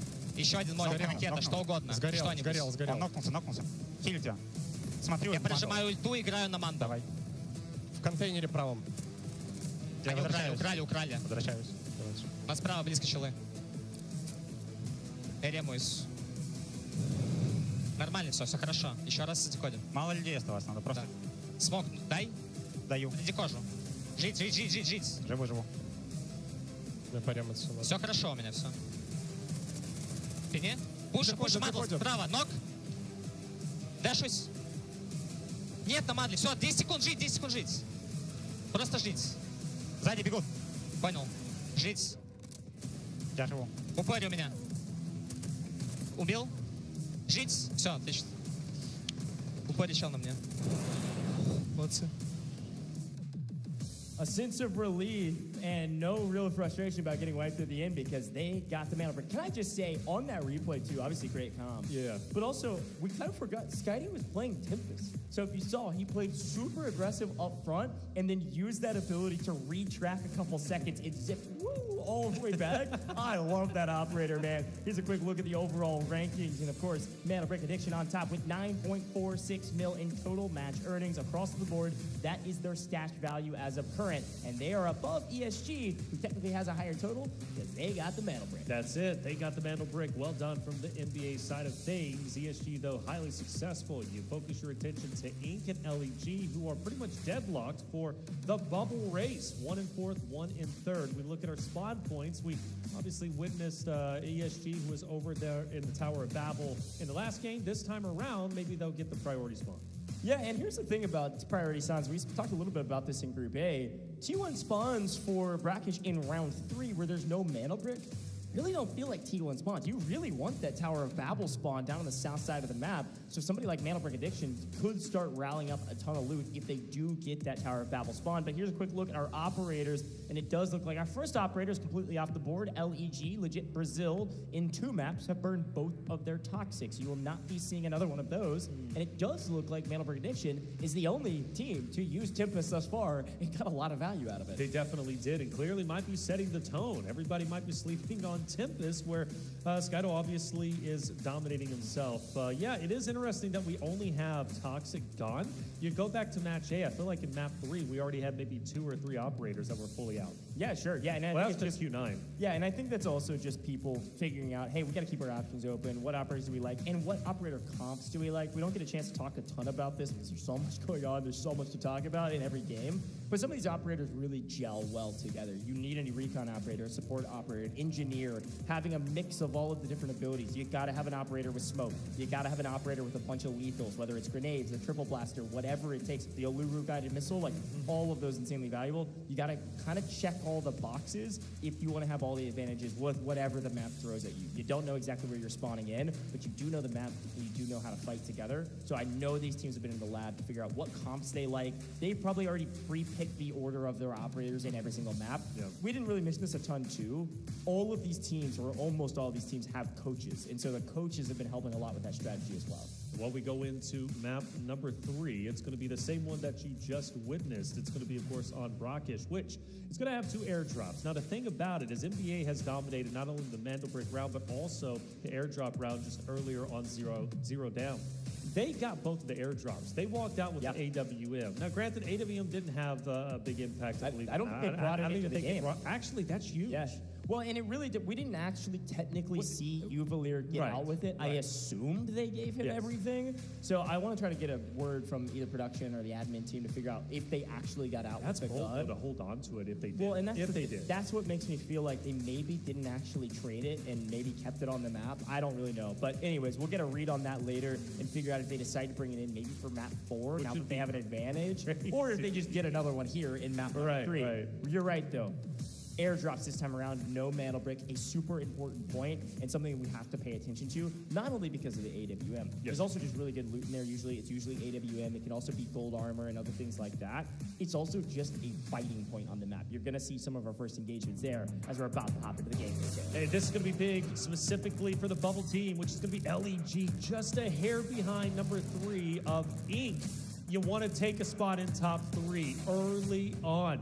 You don't know if this is the second to last game. It can end in map 4 depending on how NBA decides to play it on their next Mandel Brick round. So for Ink, holding on to top 3 is important. For LEG, it's important to break in. Now, for ISG, MG in 4th and 5th, they've got some way to work up. We move into round 3. It's going to be the last time we're going to see, at least in match B, for Rockish. It's going to be an airdrop round, double airdrops. And like you said, here we go, man. Before we head into Space City, it's going to be a lot of fun. Who is going to walk away with the most? And will we see a shakeup in our top 3? Yeah, what's the strategy in round 3 for Rockish? Do you go for kills? Do you go for loot? Do you go for some combined strat? It's time for this map, and I am so pumped to see it yet again. This time with the stakes certainly high. It's just a question mark of, hey, what's your strategy on this one? Because that is going to dictate everything. Now, quick look. We came in about 30 seconds late, so you see that the actual T1 spawns were ESG and Ink.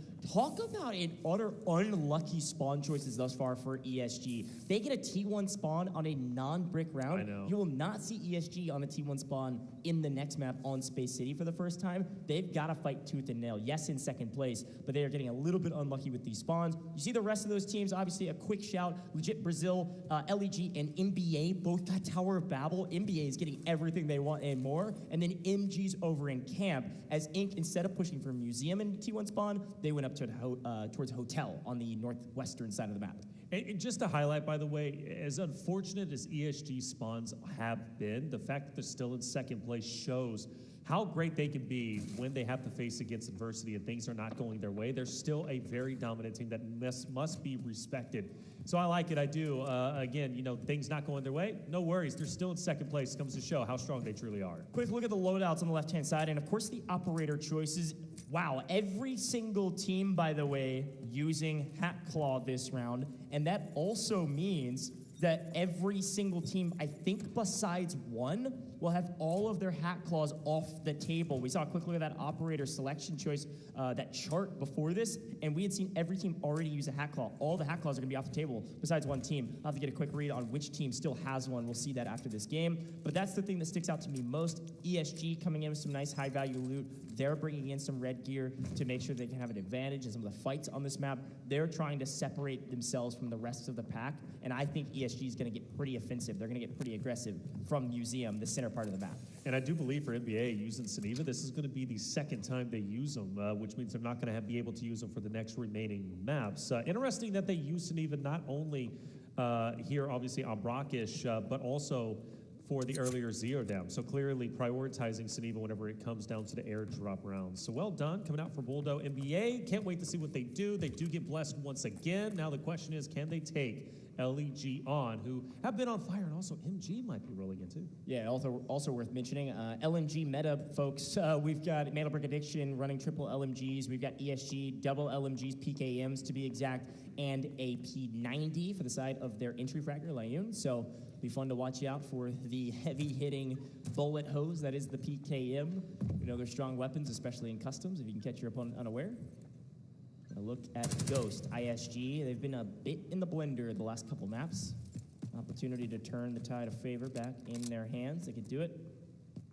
They're going to find some early engagements that go their way, and they're going to actually likely be fighting Ink first. Ink, again, got a T1 spawn, pushed up to Hotel, then moved over kind of to the south side of Market, where they've got a power position. They can look at Museum. They can also look back at Market, knowing there's a couple teams in the area.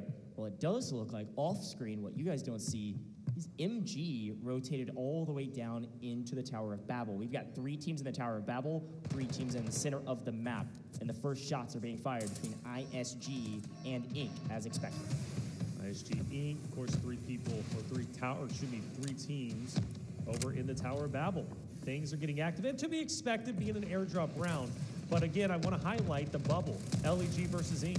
LEG needs to jump up. They need to take over that top 3 position to make them feel very comfortable going, or at least a little bit more comfortable heading into the next Mandel Brick rounds. Marino is going to find at least a gold bar worth 329. That's going to be great from him. That's going to help, especially with the narrative that I was just setting. For ISG, though, taking a bit of a fight from a distance, taking some damage, he'll be forced to back away. Inc., one of the other rosters outside of NBA to rock a Seneva. That's going to be interesting to see how that's going to play an impact in this fight against ISG. You can see it in the picture there, production showing that MG has crept into the Tower of Babel like I was mentioning. 3 teams in the tower, Inc. on the rotation out on the main stage right now. ISG trying to get a feel for where they're at. ISG has pushed up to the building that Inc. was originally looking at, but Inc. has pushed down even further south, maybe taking a look at Museum. Could see ESG and Inc. start shooting, and again, Inc. in a weird spot, being theoretically pinched between 2 teams, but they do have an exit strategy back to hotel. They know for probably 95% certainty nobody's behind them on the hotel side. So if they do feel the pinch between the 2 teams, theoretically they could move. Again, if it is going to be a pinch, it's going to be between, it's really going to be ISG setting the pinch. ESG is not going to be moved from Museum anytime soon. So we move towards Tower of Babel. And legit Brazil looking for some loot. This is pretty standard, by the way, for Game 3. You don't see hyper-aggressive plays in this map. There's not a Mandel Brick to play for. Probably see some fights happening around the airdrops here in a couple minutes. But a couple teams sharing this massive spot on the map for the Tower of Babel. Eventually we'll have to clash heads, and it could be fairly soon. Crystal ball's kind of coming out here. Oh? Well, crystal ball. Hey, it's coming out, baby. Make a prediction. I'm thinking NBA wants to get a little scrappy with ESG. They've got nothing to lose. Look, true. Knocking ESG out, right? I mean, obviously it's going to take a lot more than just knocking them out here, given that they do have quite a bit whenever it comes to the Technic Alloy. They're in second place, I believe, what, 10 million or around there anyways? Yeah. Or 9.4, or it should be 10.58. But you knock them out somehow, some way they finish outside of top 3. You don't have to deal with ESG in the upper bracket. Come on. That's like best case scenario for them. Now they just got to worry about Q9 falling, as well as gold and silver. Yeah, we got plenty of games to play still, but you're right. Interesting fight. And again, like you can see now that we've seen most of the Tower of Babel, you don't see that salmon or pink MBA anywhere in the Tower of Babel anymore. They have absconded. And they have moved all the way to the north side of the map. We can see where that airdrop is now. You can see that ISG and Inc. on the south side of the market. And NBA has wrapped, so briefly I think in that picture, NBA has wrapped all the way up to hotel. While these 2 teams on your screen right now hear each other's footsteps, and they're just lying in wait. Very slow indeed, but like you said, standard. Would he drop just yet? But it will happen. Onigiri, we're going to set the trap. Zip is being used. LEG has managed to traverse to the left side of the new Tower of Babel. LEG Marino is going to be keeping, of course, MG at bay just up ahead. But he getting too desperate just yet. Now, we do have something potentially developing here. It's going to be ISG and Inc., who are still relatively close to each other. Had a bit of a standoff. I think they're acutely aware of where they are, but I do see Wada is going to start to move up a little bit. Fu Zhang, just like he did in the Mandel Brick round number 2, is going to be by himself, potentially looking to make a bit of a flank and allow DT Leun to go ahead as a duo to the left-hand side. Fu Zhang maybe to third party and disrupt the Inc. as well as ISG fight that might be taking place. Yeah, Seneva operator there. We talk about Seneva and how valuable they can be in CQB fights. The other thing that they are very helpful is that you can take peeks.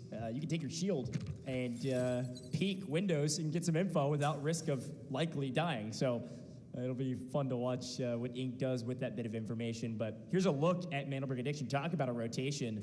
They have moved all the way up here to hotel, like we had mentioned. And now the closest team to them is actually ESG. We were just mentioning they've moved out of Museum, or at least 2/3 have. Well, Fu Zhang still stays, though. Yeah, and NBA is doing the Dr. Prometheus extraction mission. Theoretically walk with Prometheus down to the helipad. But again, this is these non-Mandel Brick I almost said Mana Brick addiction rounds. It feels that way. It has been. These non-Mana Brick rounds it has been. Can be very slow. Yes. Because teams don't want to risk losing their loot. They all want to extract, and they know the value that loot will have, too. This is a pretty important piece to the puzzle. ISG should be free and clear to get the airdrop, which is going to be wonderful for them. Curious what they're going to be able to get. They don't want to fully commit, obviously, thinking somebody else is going to be around. I mean, how often do you just get a free airdrop? Oh, okay, we take that. Some gold armor and a lamp. Nice value. Oh, wait, no, radio count, too. See their loot value jump up pretty dramatically from that, up to 1.5 mil now. And maybe a little bit more. Yeah, there's a couple more journals. Oh, nice. Got a CD as well. That's 229K and a champagne bottle. 336. All right, getting paid. Nice airdrop. Nice airdrop indeed, and for free. Right? You didn't have to risk anything. You didn't have to overcommit. You just walk up, take it for yourself. Question is, now do you get out? Do you want to stay? Well, I guess it depends on where they're at on the leaderboard. When it comes down to it, I believe they're currently at the bottom. They had 2.7, so they do need to catch up a bit. 3 million will put them in the running for top 3. That's just before any of the profit from this round here, from the assets obtained. So maybe they do got to fight it out. I think for ISG, it's not enough. Well, maybe it is. They're getting out. They need to leave one player behind, in my opinion. Well, we'll see. Yeah, they might. I mean, we still got 10 minutes on the clock. ISG kind of full running to the northern extraction point. We've got a map. You can see it now on main stage a little bit there. ISG's played now the most northern side of the map. Everybody just holding down in their buildings. It's so funny, you know, in this round, Taylor, to kind of compare this round versus the last. It's polar opposite, isn't it? Because Group A was pretty much even across the board, right? We had pretty much all of the maps in Group A had a decent amount of action, and there wasn't anything quite this slow, but there also wasn't anything quite as insane as what we saw last map. So it's been fun to see how these groups differ. This is the question I was asking kind of between the two rounds. This has been a lot of fun, but this one feels like a National Geographic episode. Oh, wait, I think we're finally going to have our first shots.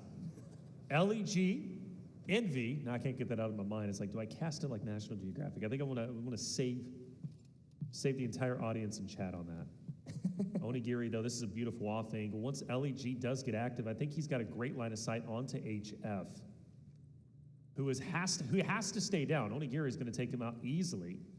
Envy repositions.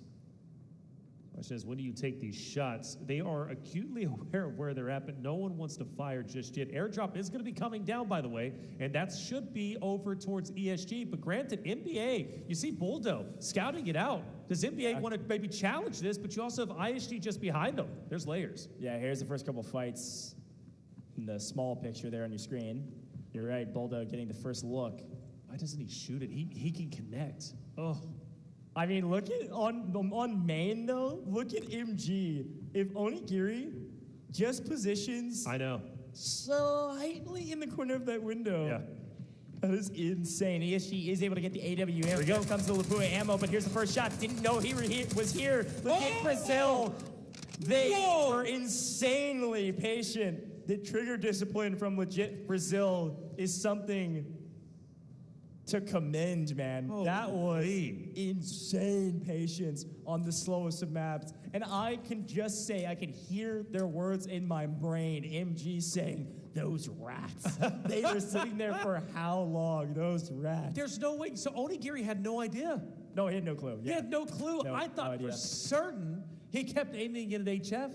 No, he had no idea. They were they were ratting in that corner for like 5 minutes. Wow. Insane. Hey, it pays off, man. That's 1.2 mil they plus the loot they're going to pick up from those bodies. A huge gain. I mean, obviously you can see it on the left-hand side of your screen now. This is from this map alone. Legit Brazil jumps all the way up to 3.7 mil, looting the bodies of their opponents, getting those kills. A nice win for them. Just a quick look. It's on another team in the corner of your screen, but ISG on main right now, trying to figure out what do we want to do from here. 6 minutes on the clock, and NBA down below us.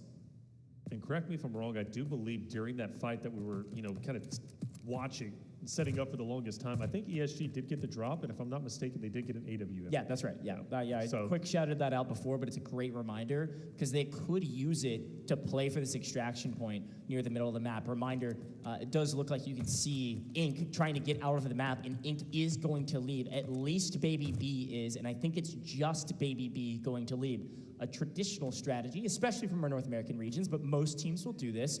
They send all of their loot out with Baby B. Yep. Too easy, kills all, they stay on the map. Ink is now looking to get active with the last 5 minutes of this map. They are looking to pick up some kills. For NBA, still around the area of ESG, they chose not to challenge just yet.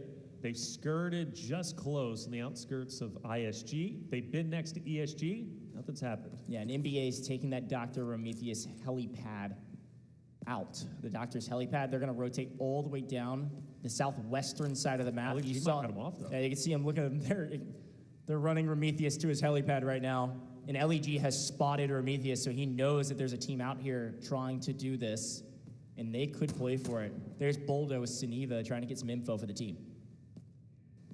So LEG does take over the spots where just a little bit earlier, MG was hanging out before the trap was sprung.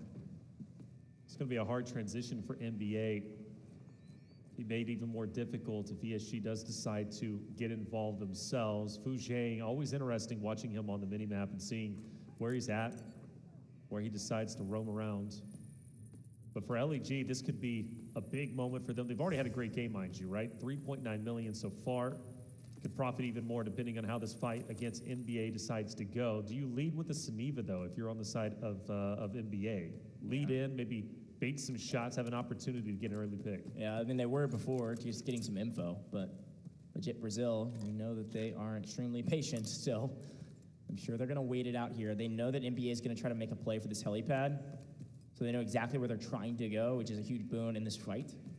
ESG still playing that middle central extraction point to the north side of the Tower of Babel, just barely off your screen. You can see one member of ESG in the mini-map. If you look top left, you also see the two members of Ink starting to come get involved. Reminder, the two players on Ink, they have nothing to lose. They sent all their valuable loot out with Baby B. They are going for kills. You should see some shots here on this extraction point shortly. Ink knows only where some of the players are. They know that some players have to be playing for this extraction point, so that's what they're sprinting towards. Ink about to be in the mix, and NBA trying to figure out what the heck are we going to do. They're making a run for it. D-Wolf, exoskeleton activated. We are sprinting, and legit Brazil maybe got distracted for a brief moment as they're playing for the extraction point as well. ESG, legit Brazil now fighting, and NBA says, okay, sounds good. We're going to get out of this map. Thank you.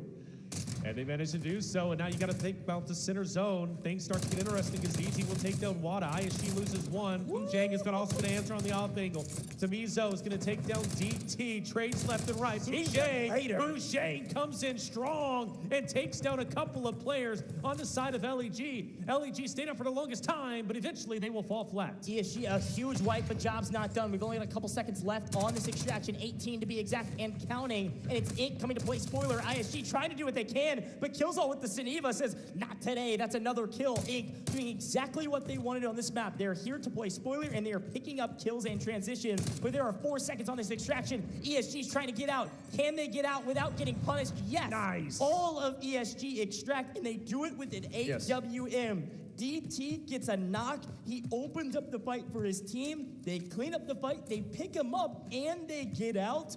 Best case scenario for ESG. They may not have won the map entirely, but they're likely going to have the top score from the map because of what they were able to accomplish in the last couple seconds. A big boon, but I will tip my hat to the 2 members of Ink that played spoiler on ISG, cutting them completely down, and now just stacking up those safe boxes with anything they can get their hands on. ISG, LEG, MG all out for Ink. Only 2 players up. One has already been extracted. NBA still hanging around, should get out unscathed, depending about too easy. Look at him starting to move up, but you got to think NBA's got all angles covered. It's not going to be easy for Too Easy to play spoiler at all, and he doesn't have a lot of time to do so. Yeah, Too Easy's got to make a decision right now. He can say, hey, we got our 2 kills. I'm going to take these ID tags and get out of the map. I think that's what he's deciding to do. Or he could have played hyper aggro and tried to chow a team on one of the only other extraction points on the map, which would have been that helipad.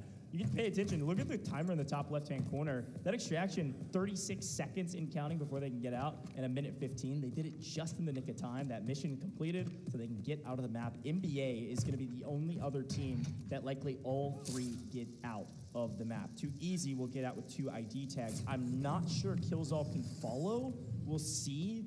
I don't think he's got enough to get out as well, so Killzall's likely running to the Tower of Babel just to stack up his safe box with anything he can get his hands on. Yeah, it's still a big game for Inc, though. I mean, look, they've managed to get away with quite a bit. Even if they do lose a little bit off that 3.7 million, the fact is they were already top 3. They outlasted LEG, they outlasted MG as well as ISG. Perfect scenario for themselves going into what could be the last remaining map, right? So we're going into another Mandelbrick round, and with the way NBA has been playing, I mean, quite literally flawless. Yeah. They've only been eliminated once, but who cares? They got the Mandelbrick in return. Yeah, and on a non-Mandelbrick round, all 3 of them get out. That is insanely impressive. The same feat that ESG just pulled off. And frankly, again, Inc, really well done. They executed their plan. They get a couple kills. They send one out with the majority of their loot. And Easy gets out too via the ID extraction. A huge boon for Inc. They're going to jump up this leaderboard. They're playing for a top 3 position. They're playing pretty well. Played very, very well indeed. An excellent map. It started off a little bit slow, but it did have some great moments.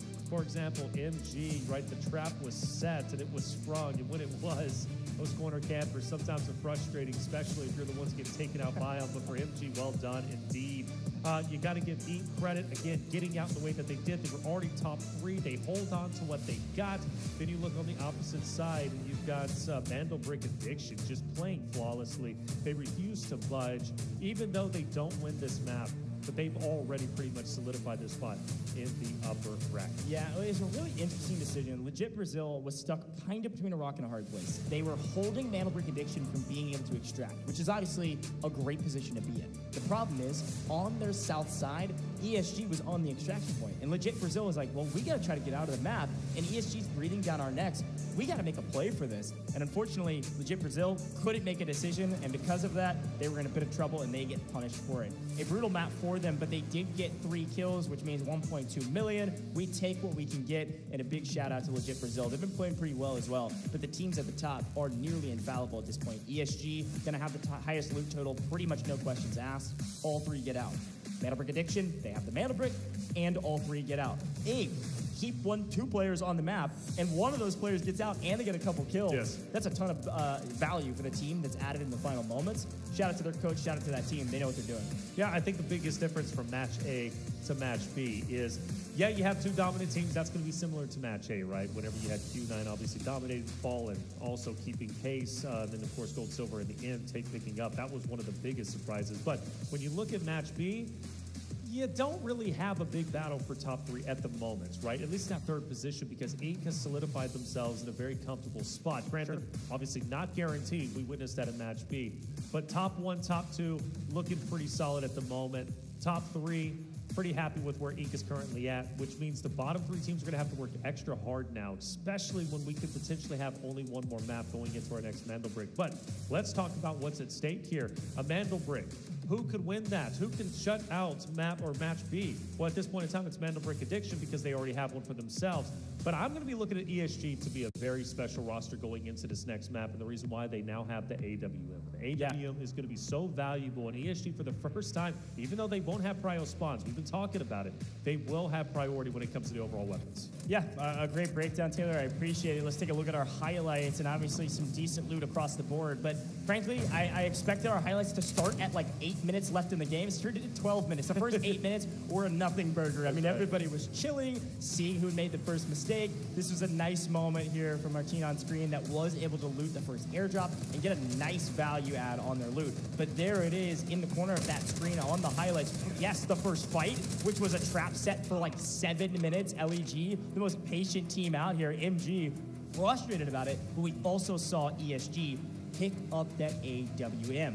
A quick moment there. Inc sends one out the north side of the map, and then Dr. Prometheus helipad extract goes to the side of NBA. And while that's all going down, ESG is a terror with the AWM on the map that they picked it up on, and a battle for position on the extraction point goes the way of ESG, and then Inc. plays spoiler to ISG, a similar name, but not the same tail. ESG, they all get out. Inc. gets a kill on ISG. Inc. gets out with one, and all three of Mandelbrot Addiction also get out of the map. And I want to point out, by the way, the reason why ESG is so successful in that map 3 is because of Fujang, right? Remember him going through, terrorizing the rosters in front of him, specifically LEG. Beautifully, beautifully done. It's going to be a lot closer when it comes to round earnings. This time around, ESG will be the top earner with 4 eliminations, each just below them, followed by NBA. Quite literally, your top 3 teams giving a top 3 performance. For ISG, LEG, MG, they've got to improve because now things start to get serious. As I said, the tournament, or excuse me, match B could end in the next map. So, next game has to be impactful for them. We take a look at our damage stats, and we don't have any big towers this time around. Everything's been relatively even. I think this is 100% correct. Mandelbrot Addiction, I don't think tagged a single player on that map. They have 0 damage.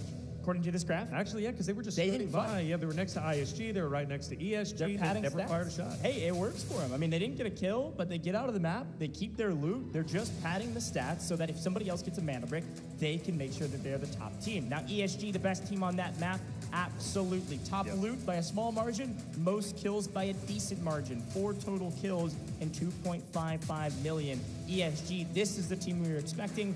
Very clean game from them. They're in a good position in the top 3, but they're not running away with it. And frankly, they're not even in the lead, like we've mentioned. We'll see what they're able to do in the next Mandelbrot round for sure. Let's take a look at our map MVP. I have to think it's Fujang, and it will be Fujang. Yeah, I mean, come on, it makes sense.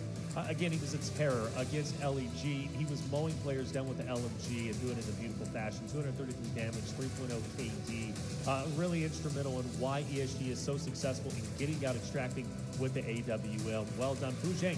Becoming a big fan of him, I love players who get the off angles, who love to go on the flanks, and Fujang, that seems to be his kind of bread and butter, right? The other two go off as a duo. They support each other. Fujang says, okay, I'm going to get the off angles and truly be destructive when the duo does decide to push up. Yep. Yeah, it's really well done. Again, great team chemistry, as expected, though. This is a team that we knew was going to be a top dog going into this competition, and they had to have the best chemistry on the map if they want to perform at the caliber that they're expected to. So, a great work from them thus far, but job's not even kind of done. Yes, you're right. The tournament could end in this next map, folks. If Mandelbrot Addiction is able to get this next Mandelbrot, we could have a clean sweep. We could have Mandelbrot Addiction winning Group B in 4 games. It is absolutely possible with how dominant they've been, how easy it's been for them to stay alive.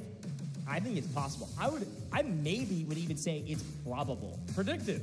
What do you think? Say it, though. I think we're done in 4, man. Think we're done in 4? I'll stand on business. I don't care. You got to remember, the only team that's actually competing with them right now is ESG. That's right. ESG does not have a T1 spawn going into this next round. NBA absolutely could get it, and if they do, all right, they might take it in 4. Let's listen in on that last map and see what ESG was talking about.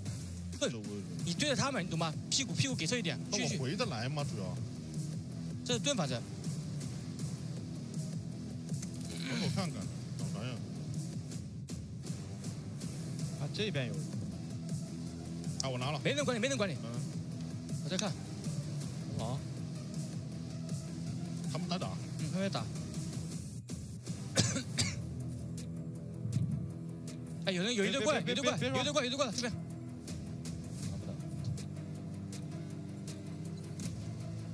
不，那个车里点打起来了。不是那个里面。不是，我知道。给技能就说话。已经出来了。回去了，他们给人回去了。你那边来了，兄弟。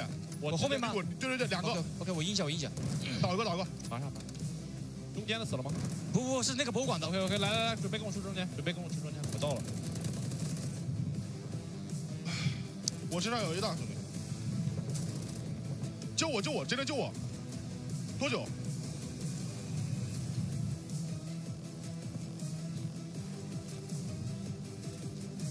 多久？30、20。我都不死，还能走。剩俩人了。走。进来，3秒。OK。Great communication as per the usual. One of the things I love about those listen-ins, even though we don't speak their language and we don't exactly know what they're talking about, you can always tell that's clear, calm, and collected.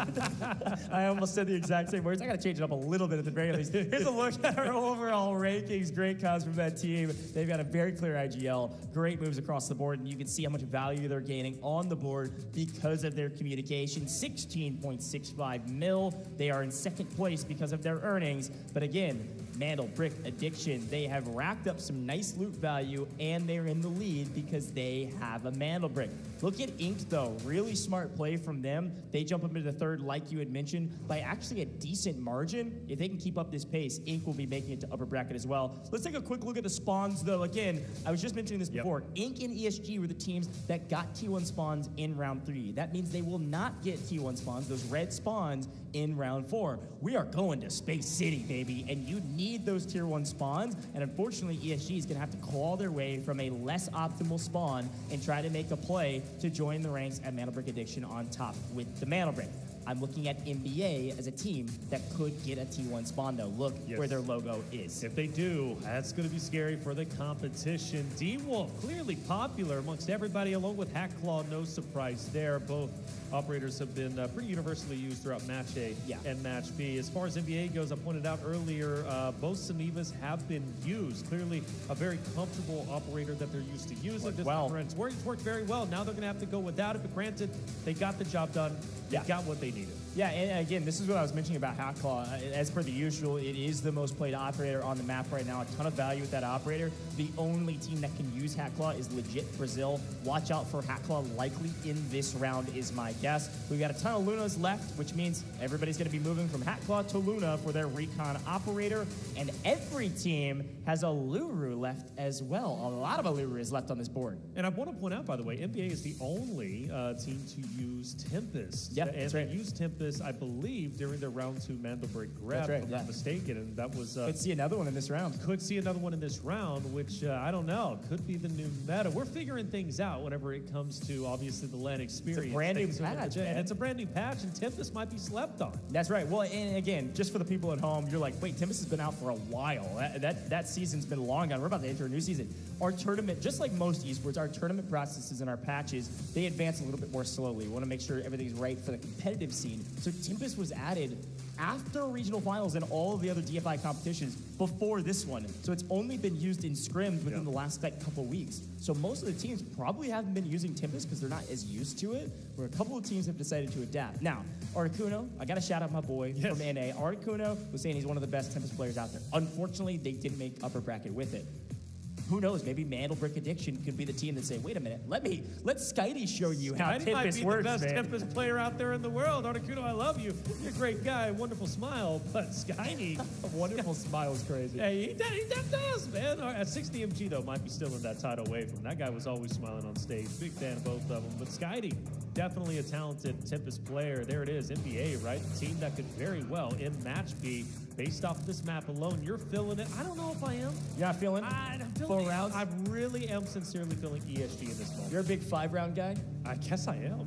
I'm learning things about myself. Okay, I'm trying to figure it out, okay? A 5-round Monty over here. I respect it. Monty, I don't know that guy. I really think Mandel Brick Addiction just has so much momentum right now. If I will say it this way, I'm gonna stand on business though. I'm still predicting 4. If Mandel Brick Addiction gets a T1 spawn, I think it's very likely. I feel they will. And again, the other thing that we noticed in round 2, it's not like Mandel Brick Addiction had a clear path.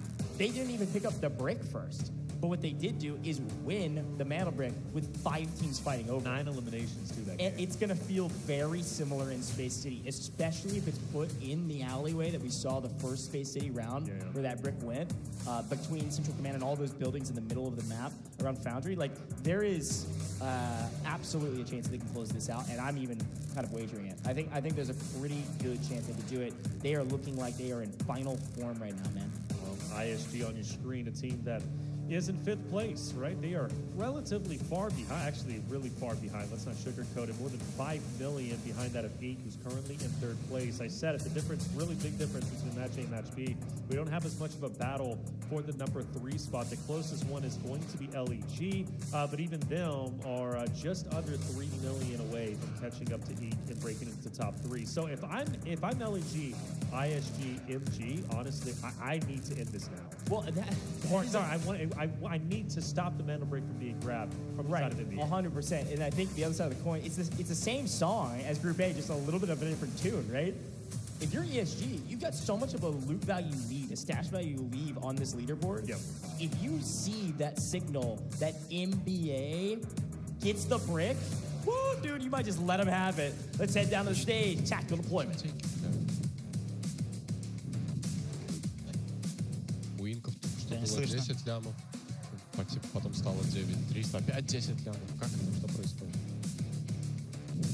16 под 3. Нет, 16,73.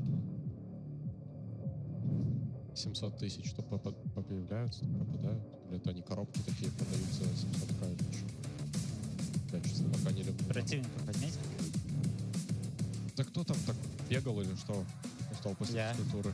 They are focused. That is your team to watch out for. Mantle Brick Addiction, focused, ready. The game getting started. And folks, if you weren't paying attention, let me call your attention back to the screen. It is all Space City all day for Group B. Space City until this tournament. This match is over. Game 3, 4, 5, and 6. All going to be Space City and all have a Mantle Brick. No more airdrop rounds. All Mantle Brick. It is time to head to Space City here, Taylor. Let's do it. Space City, a chance for Mantle Brick Addiction to have one of the most stellar performances. We've already called them the most improved team. That narrative is going to stand. There's no reason to take that away from them.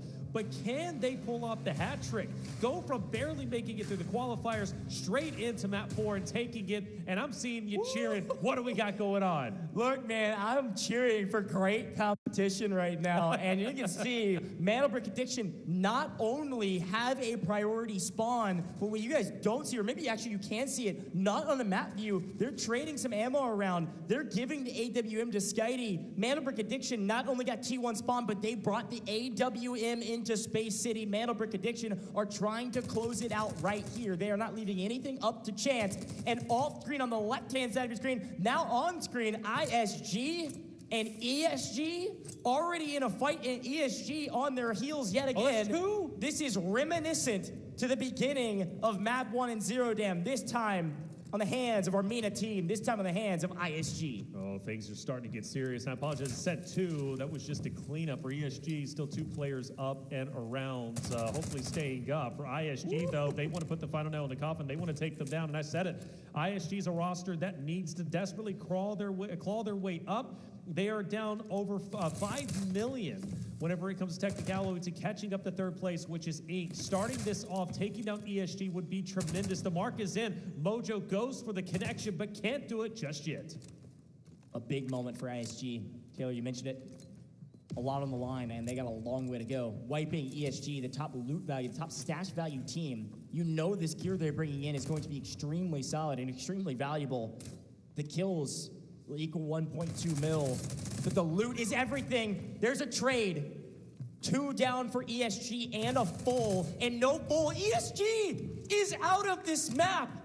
All hopes for ESG to join the top of the leaderboard with the Mantle Bricks gone at the behest of our MENA team. ISG take down the behemoths from the hometown, Taylor. Wow. All of a sudden, things are looking good for Mantle Brick Addiction to try to close this thing out. As we're getting this really expensive loot, I want to draw our eyes, obviously, to the left-hand side of your screen. You can see our operator choices. What you guys don't see is that 3 teams are around the Mantle Brick right now. Now you can see a little bit of an aerial view. Mantle Brick Addiction move towards this brick. Some nice red loot getting picked up by others. Now, a quick look at our operators. It's actually MG that's decided to bring in the one and only Tempest on the map this time around. I'm looking at Mantle Brick Addiction and their comp. In this one, pretty normal. You got a Luna, you got a Toxic, you got a Shepherd, kind of covering their bases, checking all the boxes so they can take their fights accordingly. Gonna have some traps maybe to throw out. Sonic traps from Shepard should help with maybe holding this decoding station. Mantle Brick Addiction. Look at the aggression. Fortune favors the bold. Yes, it does. Here we go. And Uvalier is going to go ahead and pick up the Mandel Brick. And they should be free and clear potentially to get out. I do see MG in the area, but no shots have been fired just yet. You let Mandel Brick Addiction get out. This could be crazy. Is there a world where ESG doesn't place top 3? Absolutely possible. And I want to draw our attention to the left-hand side of your screen. This is not all of the score, but look how much loot they lost. Yeah. ESG brought in absolutely stacked kits, just like I was mentioning before. ISG taking those kits, they have jumped to, that's our total leaderboard. 13.1 mil. ISG has leapfrogged way up. ESG brought in about 5, almost 6 million in kit. AWM and everything else, yeah. And they lost all of it. Right. Right, that's crazy. But you know, we set up the narrative a little bit earlier for NBA. Like, that's perfect case scenario. You go in, ESG's now gone. Q9, I mean, they are biting at the bit going into the upper bracket. They have to be ecstatic with this result. Granted, not done just yet. Let's see how it ends up unfolding. For ISG, the narrative for them was they need to elevate themselves up the leaderboard, and it looks like they've been successful in doing so. But the game's not done just yet. It's still very, very close. For Mandel Brick Addiction, though, I mean, seriously, they have been flawless. They're already decoding, and nobody has challenged just yet, but there's plenty of time. But they will be surrounded. This is the thing, though. Can NBA hold on to what they got like they did before? They did it in Game 2. They can do it again. To set the scene, Mandel Brick Addiction, they stole the Mandel Brick immediately planted it in the decoding station that we expected them to. It is the closest decoding station. It is the one that we see the most, because it is the easiest to get to. And it's a very interesting one. It's that alleyway we saw on our first Space City map in Group A. The best building to hold this position is the one that SkyD's in. You have a view towards the Mandel Brick. You can't technically see the decoding station from this door, but you can see the tiny little cubby that is in. So anybody trying to make a play for a steal, you will see them on the way in. Mandel Brick Addiction has a very famous clip of them stealing the Mandel Brick. And instead of stealing and running, they just stood there on a decoding station and nobody could see them because they were in the corner. A genius play that actually net them a position at this stage. We'll see if maybe somebody can get some comeuppance. That's a good word for our broadcast today. Flip karma on its head. ISG feeling very comfortable after wiping one of the top teams today, ESG. Now making a play to at least look at this Mandel Brick. It's not going to be a free one like we saw for Fallen in Group A. It will not be. ISG on your screen, they start to move up. NBA acutely aware, especially with the shock arc starting to move in. Yeah, we have another team also, right? LEG off in the distance. LEG, in my opinion, is a scary one, right? They've shown that they can slay out quite well. Despite them being in 5th place, make no mistake, LEG is a force to be reckoned with. Uvalier's got an angle to look at the Mandel Brick decoding station as well. But ISG smoke and run, and they get there. They're going to stick it, and I don't think Uvalier saw him. A nice deal and a freebie. ISG actually able to get out as well. Talk about the value of smokes. This is why we see operators that have smokes on Space City. It is so important to plan accordingly. ISG, they may be near the bottom of the leaderboard starting this map, but all of a sudden they have leapfrog near the top and steal the decoding station away. They've got the Mandel Brick technically in possession and decoding for them. And you actually see Wada play a forward position. I doubt these teams know that Wada's here, and they certainly don't know that Wada's got an AWM on the back of ESG. Mandel Brick Addiction peak at the wrong time. They feel like they've got an advantage with the AWM. Wada's about to surprise some folks. Oh my gosh. But is he is potentially getting flanked, right? No, ISG's going to be just fine. I thought at least MG was going to be moving in on it, but ISG is currently chilling at the moment. But yeah, that AWM can be truly instrumental. I like this this high ground from Inc. MG slowly crawling around, potentially trying to take the fight to NBA, who might be a bit distracted from ISG. Question is, how do you get in and steal it away from ISG? Because the way they did it was just a masterclass against NBA. And let's face it, the pressure, I mean, really for ISG to hold on to this Mandel Brick is all on them, right? They have to hold on to this because it almost guarantees them going into the upper bracket. Things are lot slower than you would expect at the moment, but just like our Mandelbrick round number 2, so many teams in this area. Matter of fact, excuse me, all 5 teams in this area once again. This time around, we have more time to play with, right? 12 minutes in total, and it is going to be HF backing away. Some flames starting to roll in. It's Seneva luckily. Oh, and it actually baits out. One of the players from Inc. Too Easy is gone. Yeah, that's a full kill, too. Obviously, some nice value add. And this could be the last map. But also now it's a 3v2. It was a great incendiary shot around the corner to get one weak. Seneva is taking the brunt of the blows from Inc. They're going to back off to reload and re-up, but as they do, Inc. doesn't really have an opportunity to grab easy. This is a brutal down for them. Yeah. They're going to have to lie in wait, and of course that's an important fight, but it's not nearly as important as what's happening on main stage right now. ISG.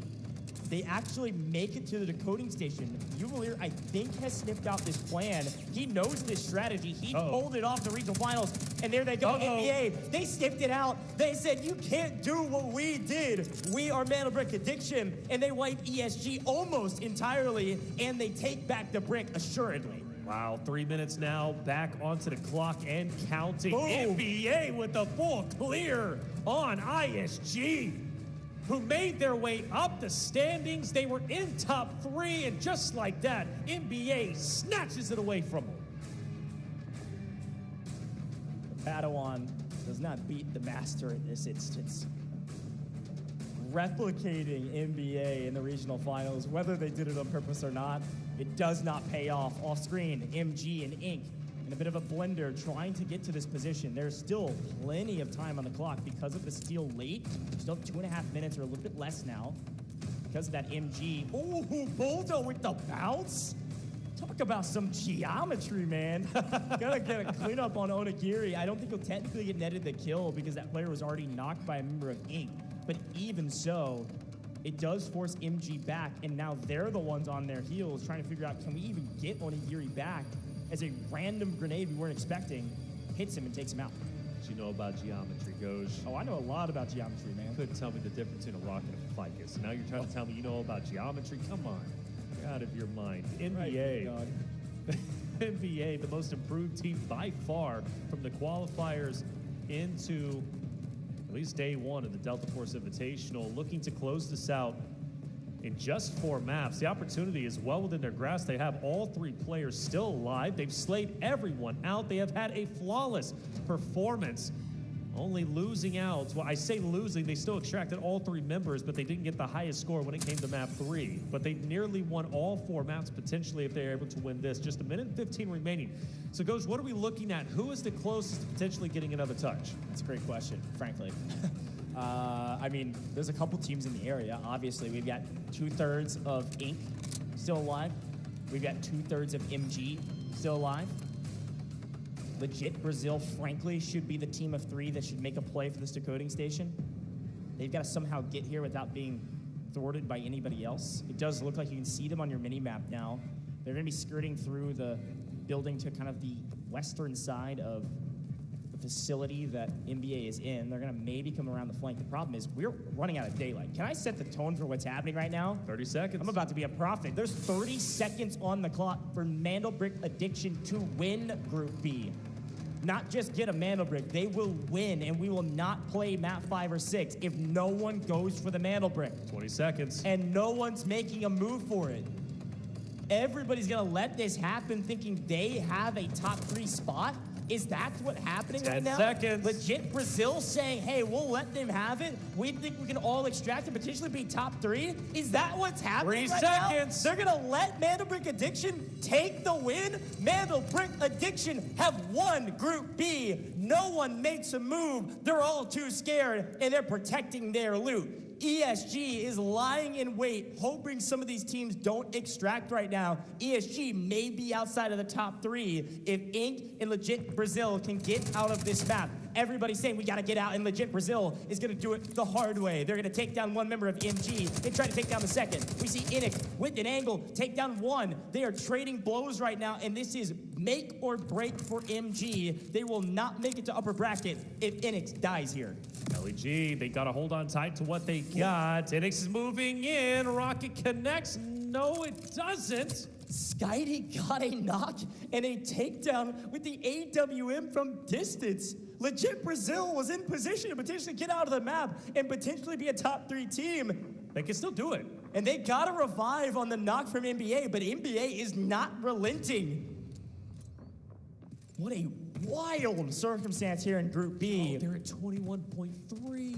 And this isn't final numbers. This doesn't calculate kills. Right. This isn't everything. And now Enix is trying to keep his dreams alive. NBA is spoiling dreams. Down go Legit Brazil, and likely their chances of being a top 3 team out of this map. MG with 1 player alive, and Inc. is saying, well, let's just loot. They need to dip. They need to leave. Get out of NBA's path at this point. Inc. has 2 up. They lost one earlier. AWM in hand. He didn't have to use it around the mana brick. Let's use it now. Let's wipe the lobby. These guys came to play, and they came here to make a statement, and they're doing exactly that. Envy better keep that head down, dude, because Bulldo's looking to take it off. He already hit a body shot a little bit earlier. I don't think Envy has the goal to stand up. He does. He goes. Bulldo lines it up, misses the first, no worries. At least he made an impact, bit of a point up, and now Bulldo goes in hot pursuit. NBA just celebrating at this moment in time. They're smiling from ear to ear. They understand the position they're currently in. Great shot. Uvalier from a distance. Like you said, better run. Envy's in trouble. But Envy does manage to get away, and he can, in fact, extract, which could be big for MG, but I don't know. Inc., they've already separated themselves. Unless NBA plays spoiler to them, it's very possible. There's plenty of time remaining for NBA to hunt Inc. down. Yeah, I think Inc. right now is trying to figure out, hey, what's the extraction point that we could get out of this map with? I mean, Inc's in obviously the best position. If you're looking on the left-hand side of the map, they're in a top 2 position.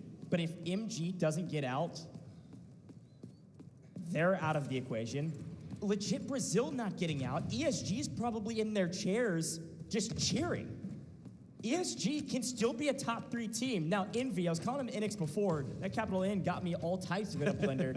Envy does get out of the map. Yes. But look at their total. I don't think it's going to matter necessarily. It's all going to come down to this position right here. ESG maybe in the last couple maps had done enough, regardless of their falters here. And they're probably thanking in their chairs right now, not having basically played this map, thanking Mana Brick Addiction for just slaying the lobby out and keeping them in a T3 position.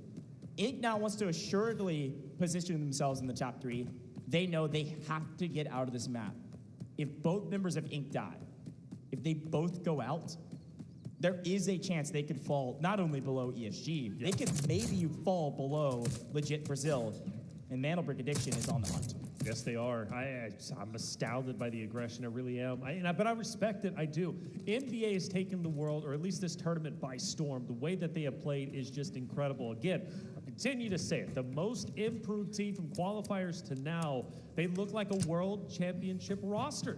They really do. They're putting on a better performance than even that of Q9 and Fallen from match A that just occurred a little bit earlier, right? And oh no, you believe? I told you, hey, did I not say in Group A? Yes. That our boss on Space City is relentless? That could be a nice little boon for the side of Inc. With, I believe that was one member, that's Uvalier, getting not only knocked, but also fooled by the boss.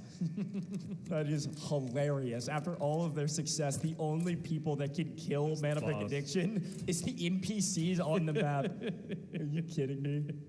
All right. Breathe for a second. You can see our extraction timer. The extraction that's underneath the bridge, outside of Test Workshop and to the south side of our facility in Black Chamber, barely has enough time for it. So you can extract via around the middle southern part of the map. I love our production showing the free cam of our security director. That's right. Up there, piecing this team. This guy's doing trick shots. All right, if you kill security director with a shock arrow, I'll run around this venue. Oh my gosh, I'm about to start sprinting around the venue. He hit that. Look at it. He hit that. He actually did. Oh! With the shock arrow, I'm going to do a lap around the venue later. Skydie said, don't mess with my team, brother. We're taking a victory lap. That's crazy. Don't do us like that. Don't do us like that. Well, there it is. I don't think our top three changes. I think ESG is pretty well within their rights to stay at the top three. Again, though, if Ink doesn't get out, you never know. You never know. That's true. You got to remember how much value they're bringing in. I mean, we saw legit Brazil drop from like 11.8 that is or 12.1 all the way down to 7.1. If Ink brought in some heavy kits, yes, it's not 100% out of the question. So, and kills aren't calculated. Well, I guess the biggest thing is ESG should be safe. Then it's a matter of Ink, right? Is Ink going to drop down below ESG and then maybe drop below even top three? Skydie picks up 1.4 million, by the way, which is great. Probably maybe disseminating loot between each other. That's most likely what ended up happening. Either way, they don't need it. Yeah, like, they're literally. stat padding. They didn't need to take any fights after getting the mana break. They just said, well, why not? Let's just continue to slay out. Now, interesting thing, though, and we'll be talking about this a little bit later, is, these top three teams are immediately going to go straight into the upper bracket. Like, they don't really get it. They get a little bit of a break, maybe about 20 or so minutes, but they're going to go straight into additional gameplay, which excites me because with NBA playing as well as they are, they don't really have time to cool off. They're bringing this energy and the way that they're playing directly into the upper bracket. And again, with Fallen, with NBA now, like, we could have two EU teams going directly into the finals, which is nutty. Yeah, also, Fallen knows NBA the best. They qualified together as EU regional. It'll be fun. I hope they just don't cannibalize each other. It'll be fun to watch them battle it out. Right. But okay, let's finish this up here. Mana Break Addiction is gonna, again, stat pad. They're getting everybody up. Now, here's the thing. Mana Break Addiction is going for the only extract that anybody can get to. Ink's got to get out as well. Ink knows it. Killzall and Baby B make upper bracket if they get out. If they don't, it's gonna come down to, frankly, a lot of math. And there's only 45 seconds, and I think they just spotted, based on what we can see, Ink has spotted Mana Break Addiction there. It is a 2v3. Mana Break Addiction has the position. And the AWM. It's a long line of sight. Folks at home, as much as we feel like this tournament is over, and it is for match B here, or at least this position of the tournament, it's not 100% over.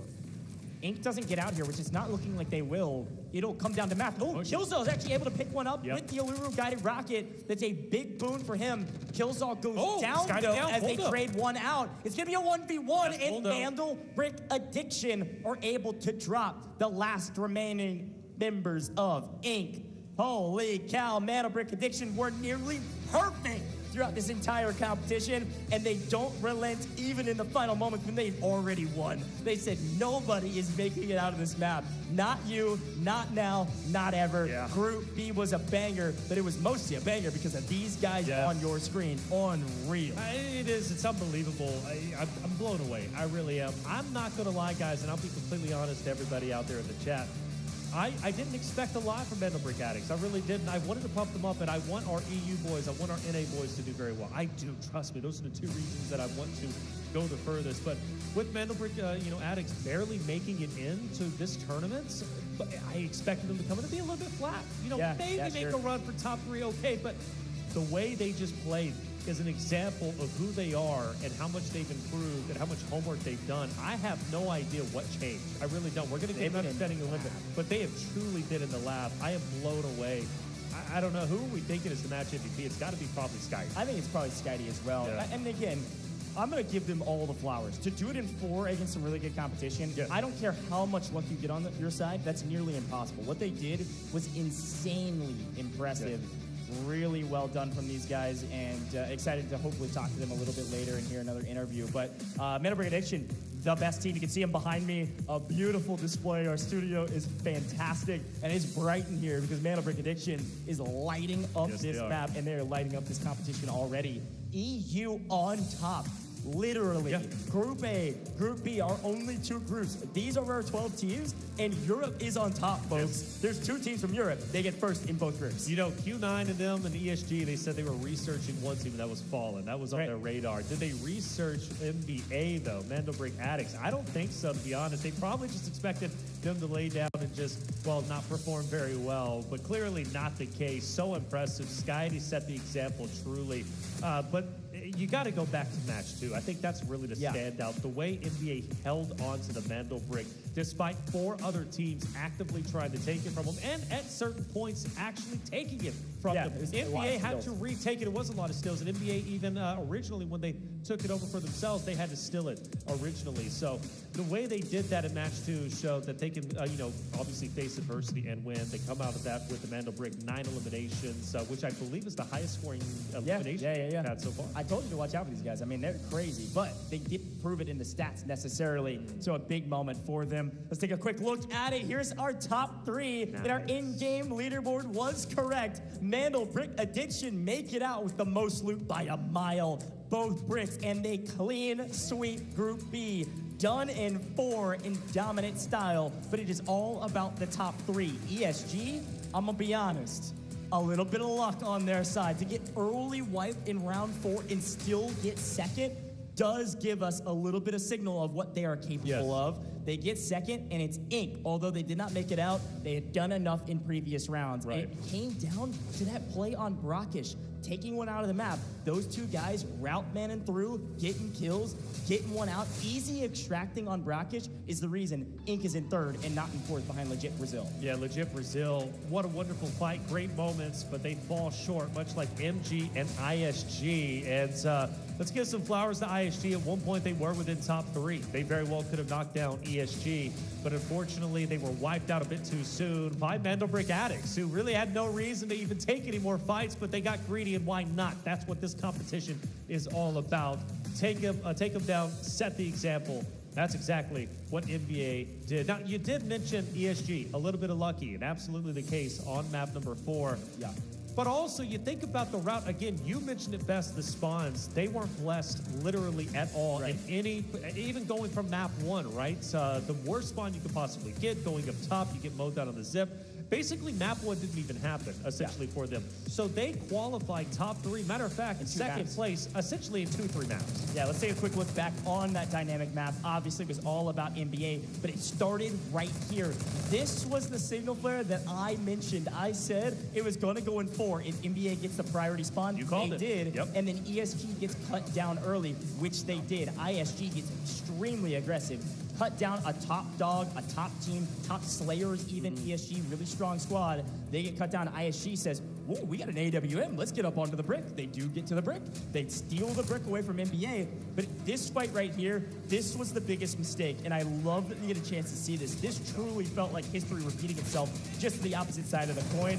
ISG tried to make a hero play on the brick, and they weren't able to do it. This is the play I was talking about as Inc. loses 1. Switch back to the Mana Brick, and Mana Brick Addiction know exactly where these players are, did not see them through the smoke, and get cut down. Some frustration on the side of ISG because they had a great thing going. What a way to close this one out. Once Sky took down ISG and that decode started, nobody else even made a play. Nobody went for it. Here's that moment. They go for the steal, they get the steal, and then they get the station. They stand on it and they say, thank you very much. They get the loot they want. I mean, talk about domination in this map. And of course, Legit Brazil, you've got to remember we're playing a top 3 competition. Legit Brazil, if they don't run into MG like they did, if they don't get pinched by Mana Brick Addiction like they did, Legit Brazil easily could have been a top 3 team, and we could have said ESG or Inc. out of here. Which would have been crazy. To see ESG not top 3 would have been wild. We hit some nice trick shots, of course, on the security director. Literally sent them flying. Probably the highlights. Never mind the Mandel Bricks. Never mind the champion of NBA.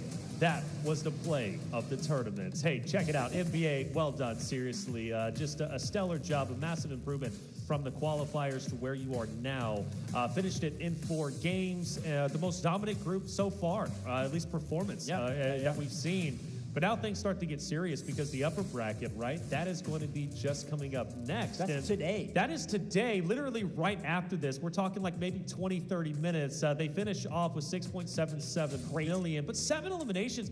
That's in this round alone, last round. I don't even know. They at least dropped 20 elims easy. Oh, dude, it was unbelievable. I mean, here's the thing. When you think about Mana Brick Addiction, where they came from, it was all about the Mana Bricks. They didn't have loot. They didn't really have kills in their regional finals either. It was all about getting the bricks. They were good at that. And then they said, well, we know we're not where we want to be. Let's work on the things we're not as good at. Sure. They executed that perfectly. Yeah. most loot by a mile. Right. Most kills by a mile. Of course, damage in the last round, it wasn't even close because they were killing everybody. That's right. And once they got the mana break and they knew they won, good grief, they just played spoiler. They just said, well, let's just see what happens. Let's be perfect on the day, gentlemen. Let's prep. We are just getting started in this competition. Mana break addiction, they're not necessarily champions. They're not even necessarily a team that will even directly make finals. They got to go top 2 again, but they certainly proved that they absolutely can be. And I think there were some questions around that going into this competition. They're the best team. There's no question about it. 7 kills in the last round. They got the mana break, and they extracted, which is wild, at 6.77.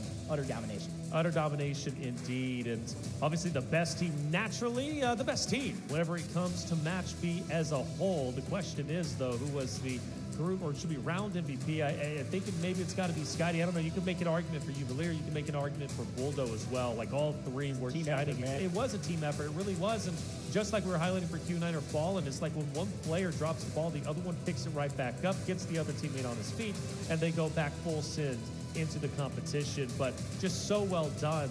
Incredible performance. Buldo will be the MVP. Another one for him. It is, and that's going to be 2. Again, a first. I don't think we had 2 in match A, right? So you talk about NBA. Actually, I think out of the 4 rounds, NBA getting 3 total MVPs. The only one to break it up, and it is Bulldog for the match MVP, which wonderfully done. Yeah, here's a quick look at some of the stats. Obviously, out of 4 maps, they actually get out of 2 of them. One of which that they didn't get out was the mana break round. So it doesn't really matter that they didn't get out. They've got the mana break. He had the best KD. This is Buldo. Best KD on the entire tournament. He had number 2 overall in ADC rate. Rush rate was number 3 overall. This is basically the rate at which you run around the map and get kills and are able to engage with the environment. And then overall, the rating for this player was number 3 for our match MVP. So Buldo, and I assume the rest of NBA probably up inside the top 3 as well. One of our best players, if not today, just in Group B, obviously, but also in that overall, the tournament today. Overall, in general, match, man. Fantastic. Yeah. Overall tournament. This is the dominant team. They are technically top seed going into upper bracket. They definitely are. They had the most dominant performance. I'm mind blown. I really am. I couldn't imagine how chat's feeling. You were saying this is one of the teams that they got a lot of fans. They got a lot of fans out there. They've been watching their journey right from the qualification stages, obviously, to where they currently are. And where they are is just such a great spot. And I'm excited to see them go into the upper bracket, which is going to be happening very soon. NBA, a dominant roster. Let's listen into their comms of the winning moments. Я закончил. Я иду на ту дверь, Мандал забежал. Да, на Мандале. Киньте туда что-то. Сейчас попробую, через секунду. Убежал или нет? По-моему, не понимаю. Нет, за контом. Лох ХП. Нок за контом. Декодит. 1 хп. Нок. Я релоуд. Там 1 хп, чел. У нас рампа, 2-я пачка или что? Нет, это чел ластовый, он убегает. Все, идите декодьте, значит, декодьте. Декодил. Бул, не торопись, вдвоем сейчас с тобой сыграем. Давай пикнем вместе. Я снизу. Какой? Зайти внутрь, у нас лампа, дверь выходит. Понятно. Внутрь зайти. Внутрь заходишь, Бул? Я кинул туда это. Ты кишком можешь слышал. Бул, хватит лутать. Тут тагак лежал. Я мандал побегу на лайте, скорее всего. Я кинул смог под себя. Я тоже бегу в мандал. Подожди, рано. Стрелу даю на центр. Я с Саней побегу. Иду. Кинул смог тебе. Иду на мандал. Пошли. Нет, давайте копировать. А зачем? Надо мандал. Бабки, не знаю. Блин, не смог скопировать этот труп. Пойдемте, вайп, кто-то скинул. Не успеете добежать до этого? Успеете. Могу попробовать, надо? Я, наверное, ближе буду. Так мы вроде выиграли. До какого? Да. У нас уже тут, блядь, камера.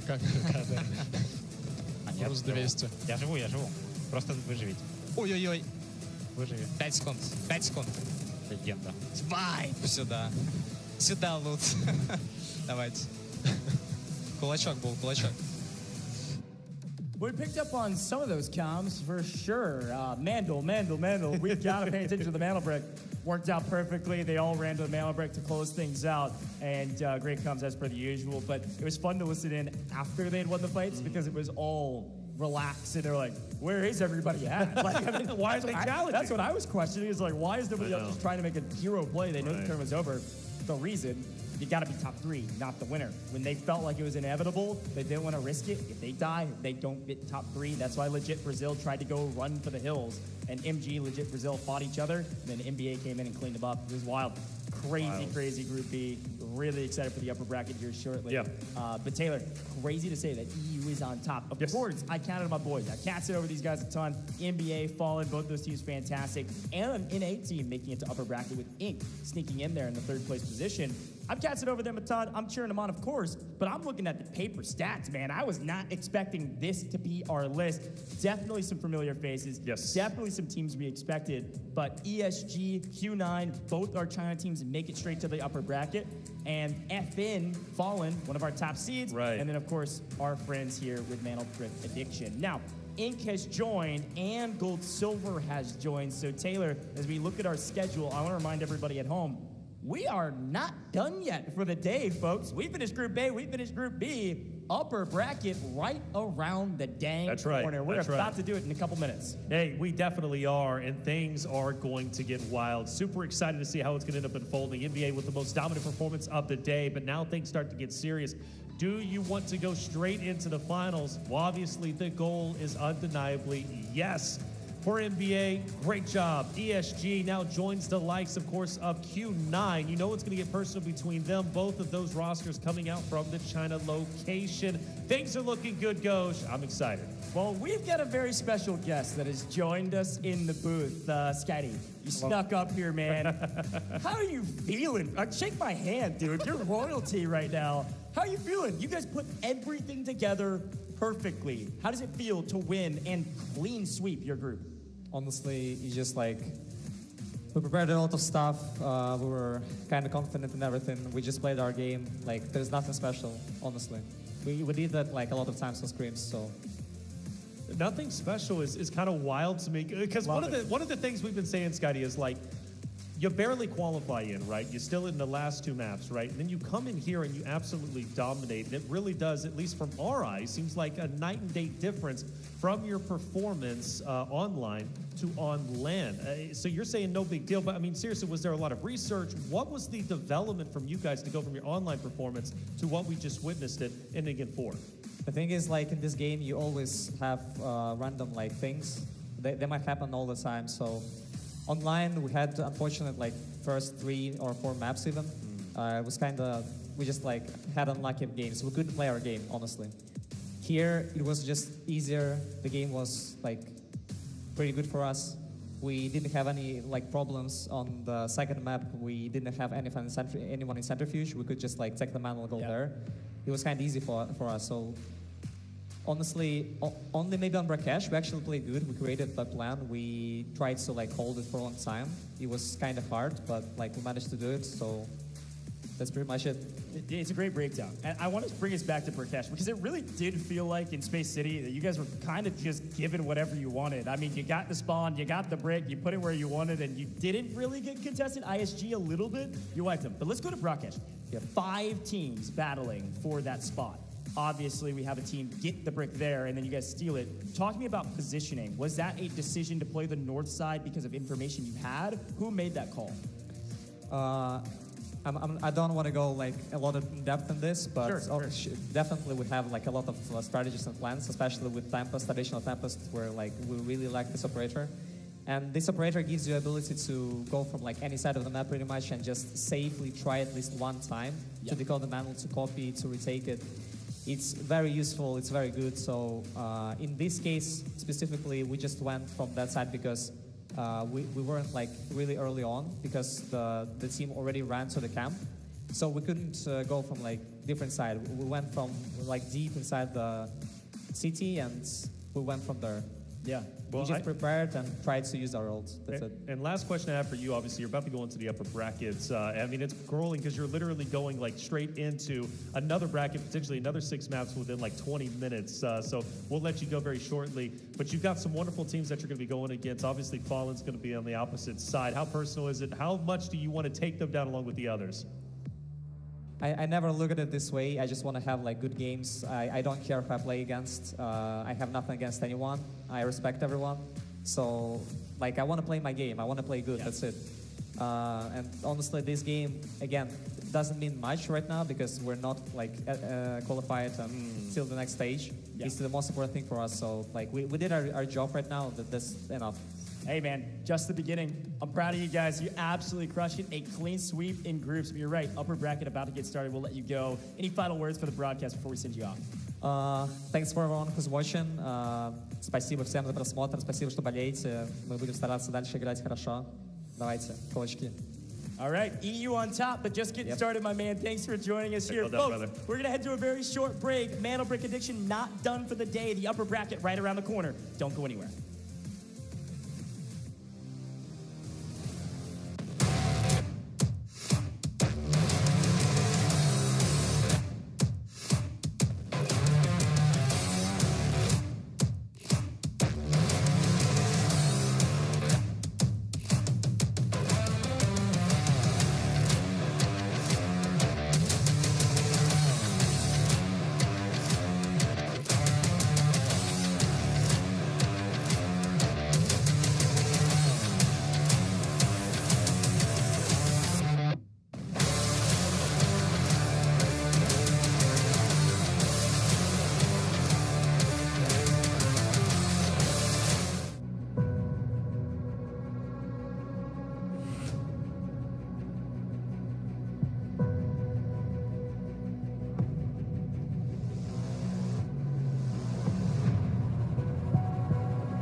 네, 이게 맞는지는 끝까지 봐야 돼요. 아, CCO는 치킨 시킬 것 같은데요.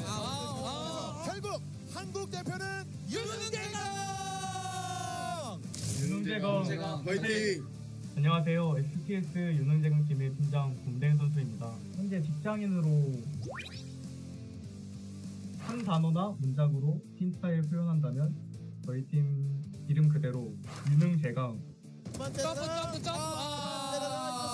자, 이제 흩어져서 부드러운 것이 오히려 능이 굳센 것을 이긴다고 국어사전에 되어 있는데 이게 유도 배웠을 적에 그 단어를 되게 기억에 남아가지고 저는 개인적으로 피지컬이 뛰어나다고 생각해 본 적은 없고요.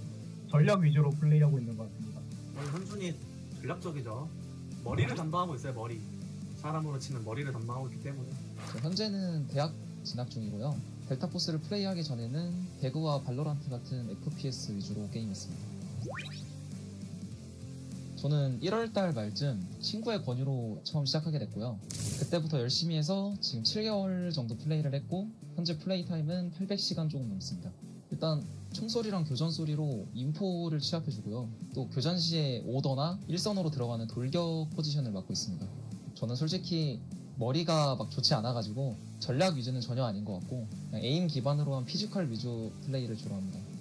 네, 뭔가 되게 현실적이고 그 무장을 가지고 들어가서 서로 뺏고 뺏기면서 만약에 모든 팀을 다 잡았으면은 근데 이제 다른 상대 팀의 무장을 다 빨고 나오는 그 쾌감 때문에 계속했던 것 같네요. 지찬 선수는 인포를 잘 따주고 동댕 선수는 약간 어떻게 하자 이런 플레이를 많이 해주는데 저는 중간에서 뭔가 아닌 것 같은데 이러면 제가 그거에 또 정정해주는 그런 포지션인 것 같습니다. 원래 글로벌 서버 하다가 사람들이 막 그렇게 잘하는 것 같지 않은데 라고 생각을 하면서 좀 대회니까 어쩌다 보면 잘하는 사람들이 있어서 좀 실력도 키우고 경험도 쌓고 싶어서 한번 나오고 싶었습니다. 저는 결승전 6라운드가 가장 기억에 남습니다. 원래 1라운드부터 5라운드는 진짜 저희 다 망한 것 같아서 거의 포기하고 있었는데 6라운드 때 진짜 다 마음 꽉 붙잡고 어떻게든 해보자 라고 해서 마음 다짐하고 들어갔는데 그 플레이가 다 완벽해가지고 그렇게 1등을 한 것 같습니다. 응원하는 치어리더와 그다음에 이제 코치 역할을 하고 있습니다. 몽둥이 많이 휘둘죠. 몽둥이를 든 치어리더. 사실적으로 이야기하면 용돈 벌려고 시작했던 건데 어쩌다 보니까 대회 준우승도 하고 해서 프로 생활을 지금 하고 있게 되었습니다. 다른 선수들에 비해서 제가 떨어진다고 생각을 해서 그래서 피지컬적으로 승부를 보는 것보다 안정적이고 운영적으로 우승하려고 저는 플레이 스타일을 잡고 있습니다. 무조건 자신감, 할 수 있다. 오투가 자금으로 자산으로 가져가겠는데요. 오투가 올라가죠. 이렇게 되면 상대방 그러니까 대회장 들어가면은 무조건 기선제압. 막 소리도 치고 뭐 자리에 앉아가지고 뭐 킬하거나 하면은 막 일어나가지고 상대방 도발 도중 막 해야 된다 정도? 기선제압을 무조건 해야 된다. 저희 팀 되게 최고입니다. 처음 스크림 성적이 되게 안 좋았는데 지금 16번의 스크림을 해본 결과 최근 들어서 이제 만델도 꼽고 상대방 팀을 이길 수 있는 기회가 되게 많이 생기고 있거든요. 결승 그러니까 대회까지의 지금 일주일하고도 반이 남았는데 앞으로의 기간을 통해서 조금 더 갈고 닦으면은 진짜 제가 처음에 말했던 것처럼 저희가 최고가 될 수 있지 않을까 그렇게 생각을 하고 있습니다. 유연한 플레이? 저는 하이에나 같은 플레이라고 생각합니다. 우선 처음에는 부족한 면이 많았는데 최근에 이제 폭발적인 성장력으로 중국 팀과 비해도 그래도 견줄 수 있을 만큼의 실력이 되지 않았나 싶습니다. 일본은 무조건 이기겠다. FL팀은 무조건 꺾고 올라갑니다. 저는 부드럽고 물 흐르듯한 플레이라고 생각합니다. 우승까지 할 수 있는 팀이라고 생각합니다. 저는 약삽하지만 매우 전략적인 플레이라고 생각합니다. 저희 팀 발전하면 끝도 없는 무한한 팀인 것 같습니다. 아니 뭐 이왕 대회 나간 거 처음 3등 안에 들고 두 번째 1, 2등 해가지고 바로 파이널 가겠습니다. 너네가 1등이라 생각할 때 그건 우리 거다. 결승 못 가면 부킹 비행기 타지 않겠습니다. 중국에서 살아야죠.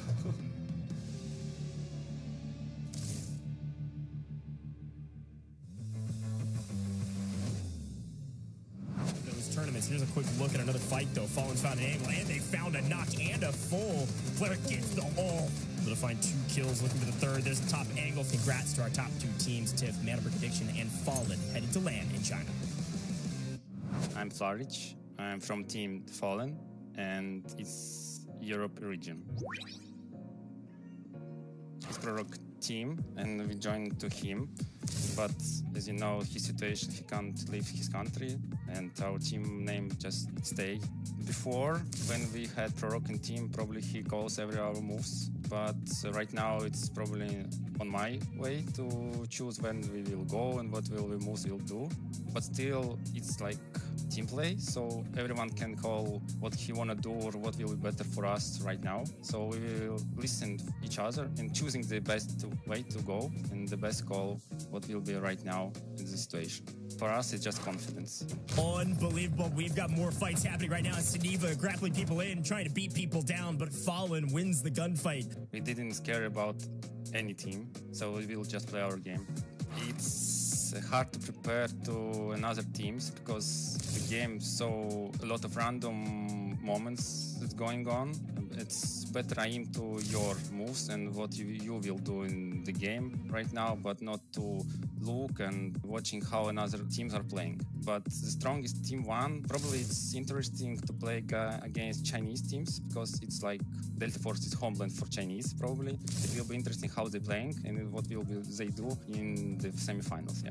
My name is Sirius Bishka. I'm playing for Team Fallen. Based on my game style, I'm more like support guy. For me, I can say that I have always been a competitive person since childhood. I never like to lose. They know this team is weak. They don't know how weak necessarily. I think they saw at least one down. Like I started my competitive with CS. After I left CS, I discovered myself with Delta Force. I think my most memorable moment is the first tournament ever, Season 0, I think it was, when the game just came and they announced the first tournament and we made into finals and took third place. Yeah, mine is the semifinals of the qualifications in China. It was unforgettable and very cool. I was very happy for my mates, for Flaric and for Prorok, and this is so cool for us. I'm HR, I play in Team Fallen.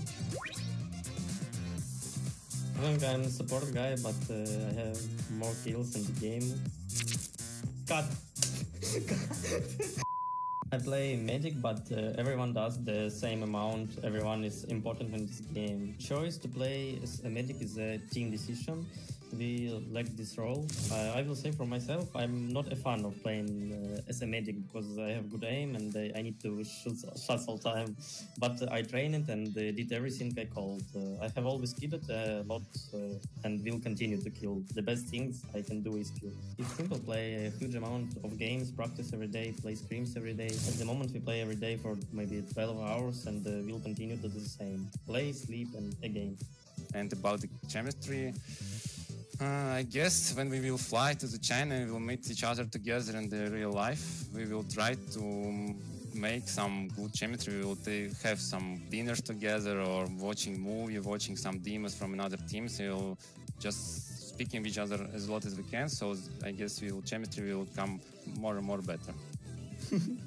Probably its main goal is to win the tournament because in other places will be not good at all.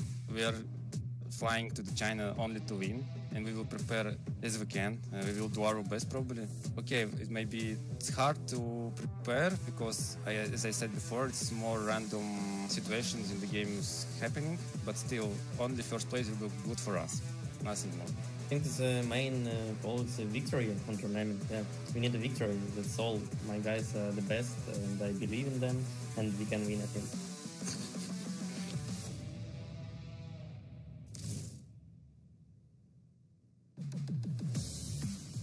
Welcome back to the Delta Force 2025 Invitational. We are back. It feels like we're just getting started on this entire tournament. Day one is here. We've gone through group stages.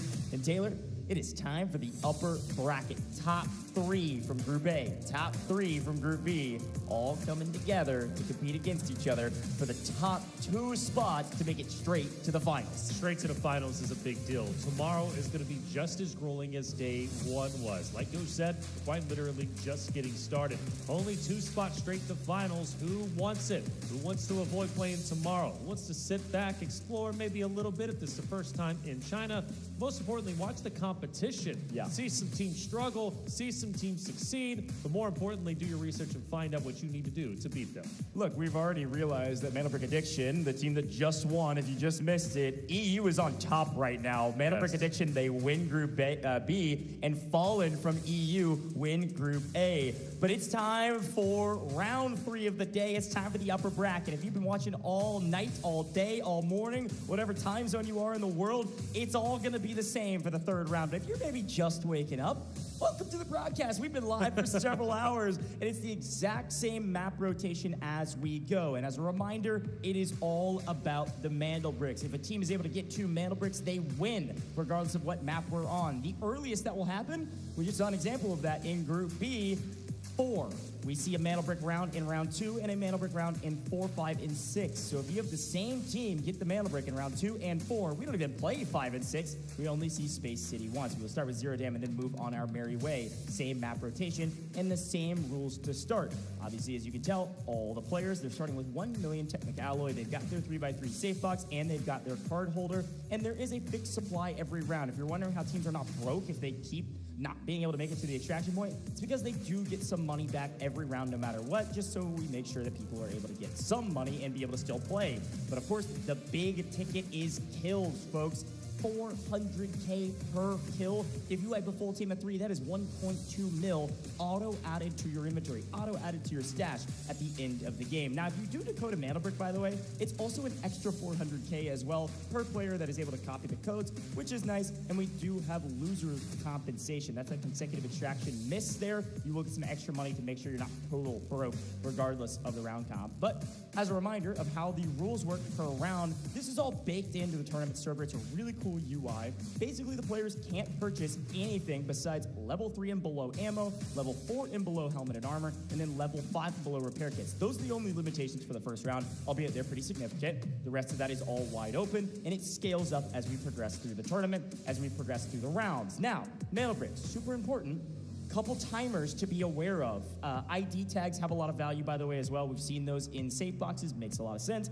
But the big thing about Mana Bricks is that you can't pick it up for 2 minutes and 45 seconds when you spawn into a Mana Brick round. Once you grab it, you've got 5 minutes with that torch timer to make it to a decoding station. Once you put it in the decoding station, 4 minutes start. Every time it's stolen, the clock resets minus 30 seconds. So if it's 4 minutes and you're able to decode that for 3.5, but you're not quite able to take it, there's 30 seconds left, it gets stolen. We've seen that a couple times. It will reset to 3.5 minutes and reset every single time a little bit lower down the clock, minimum of 1 minute and 30. Now, fun conversation around operators in a very unique system where every team can only use each operator twice. Not the player, every team. We're seeing some high-value operators. We're seeing Hat Claw as the operator that's absolutely out first. D-Wolf not too far behind. Once you use an operator, you can't use it again if you've used it twice. But let's talk about our schedule. We are on our last best of 6 of the day. We've got it all figured out. It is time for the first round of the upper bracket. We are out of group stages. And Taylor, the top 2 teams from upper bracket make it straight to finals. They do not play tomorrow. That's right. Originally, it was top 3 throughout Group Stage A and Group Stage B. Now it's only 2 spots, and you have 6 wonderful teams that have fought tooth and nail to end up in this very position. The question is, what team wants it the most? And who has the wherewithal to see what their opponents are going to throw at them and how can they deal with adversity? It's going to be exciting for sure. And you've got EU representing, you've got China representing, and the North America and APAC. Upper bracket gives us a little bit of everything worldwide. That's the beautiful thing about the Delta Force Invitational. Hey, a lot of locations being represented. And obviously, we've got to talk about Flare Ridge. This guy has been sensational. The way that he plays and represents Team Fallen is wonderful. He was a large reason why they were able to dethrone that of Q9 and overtake them and win their respective group. Group A a little bit earlier. Flare Ridge truly instrumental in their success. Yeah, talking about a couple of these stats, I mean, in KD category, a top 4 player in the entire competition thus far. Let's take a look at K1DE for Q9. Absolutely, you got to remember Group A, man. Q9 was dominant and Fallen. Yes, they won, but it really felt like Q9 gave them the win to assure their spot in the upper bracket first round. K1DE was phenomenal. He was a top 2 overall rating. You see that number in green, number 2. That is number 2 in the entire tournament thus far. KD or K1D is fantastic player. Also an EDC rate, a really important status to try to figure out how you actually operate in the game. EDC is based on damage based on what you're bringing in. It's economy damage rate. Right. And so if you're bringing in cheap gear but do a crazy amount of damage, that rate's going to be insane. So something to keep an eye out for. Now, let's take a look at Oxygen here with Gold Silver. This is crazy. Look, this guy and his team made it to the finals. But you got to remember, they kind of snuck in there at the last second. Yes. And it doesn't look like Oxygen has a single kill to his name. Now, their team got kills, of course, but Oxygen didn't do much at all in terms of the kill category. However, his loot rate is number 4 overall. And the way loot rate is calculated is basically your efficiency in looting. Based on the number of crates that you open, how many do you get high-value loot, and what path do you take to get that loot in a certain amount of time. That's how all that works. But take me through Skydie here. Yeah, Skydie's incredible. We just had a chance to interview him and talk about his run from online, of course, to LAN. When we're talking KD, number 2 as a whole. This man knows how to slay out, and he does so in wonderful fashion. He's also very quick to get onto sites, which means he's going to be punishing those rosters with the rush rate whenever they're over there. Like, take Museum, for example, right? One of the first guys to get in there and challenge even the likes, I think it was at the time, like maybe even legit Brazil,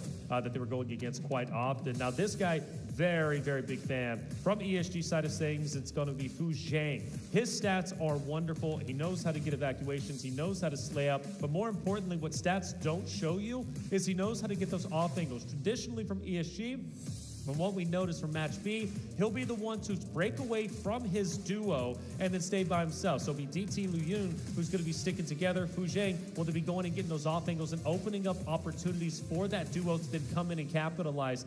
The stats are wonderful. He's clearly at the top of the food chain, but what he brings to the table in his execution is invaluable. Well, and speaking of execution, Too Easy, a clutch player and a very well-balanced graph and the type of player that he is. Having over a 1.0 rate for loot rate means he's extremely efficient with the way he does his looting patterns. So very well done from that squad. And then, of course, that economy damage rate is impressive as well at a 2.07. He's not necessarily at the top of any category, but he's solid in all of them, which was what makes a good player. Really cool to see all the different stats from each of the players. We'll keep doing that throughout the course of the broadcast and continue to explain what those numbers mean and how they're calculated. It's really fun to see the behind the scenes. Got a chance to talk to some of the devs that we've actually seen in some of those big dev roundtables. Got a chance to talk to Novak, broke all those stats down. Novak's great, yeah. Really, really cool stuff. Yeah, for sure. And the stats are great. I mean, I got to say, it's pretty comprehensive. It's wonderful to see, you know, because a lot of times, you know, tournaments are going to focus on KD.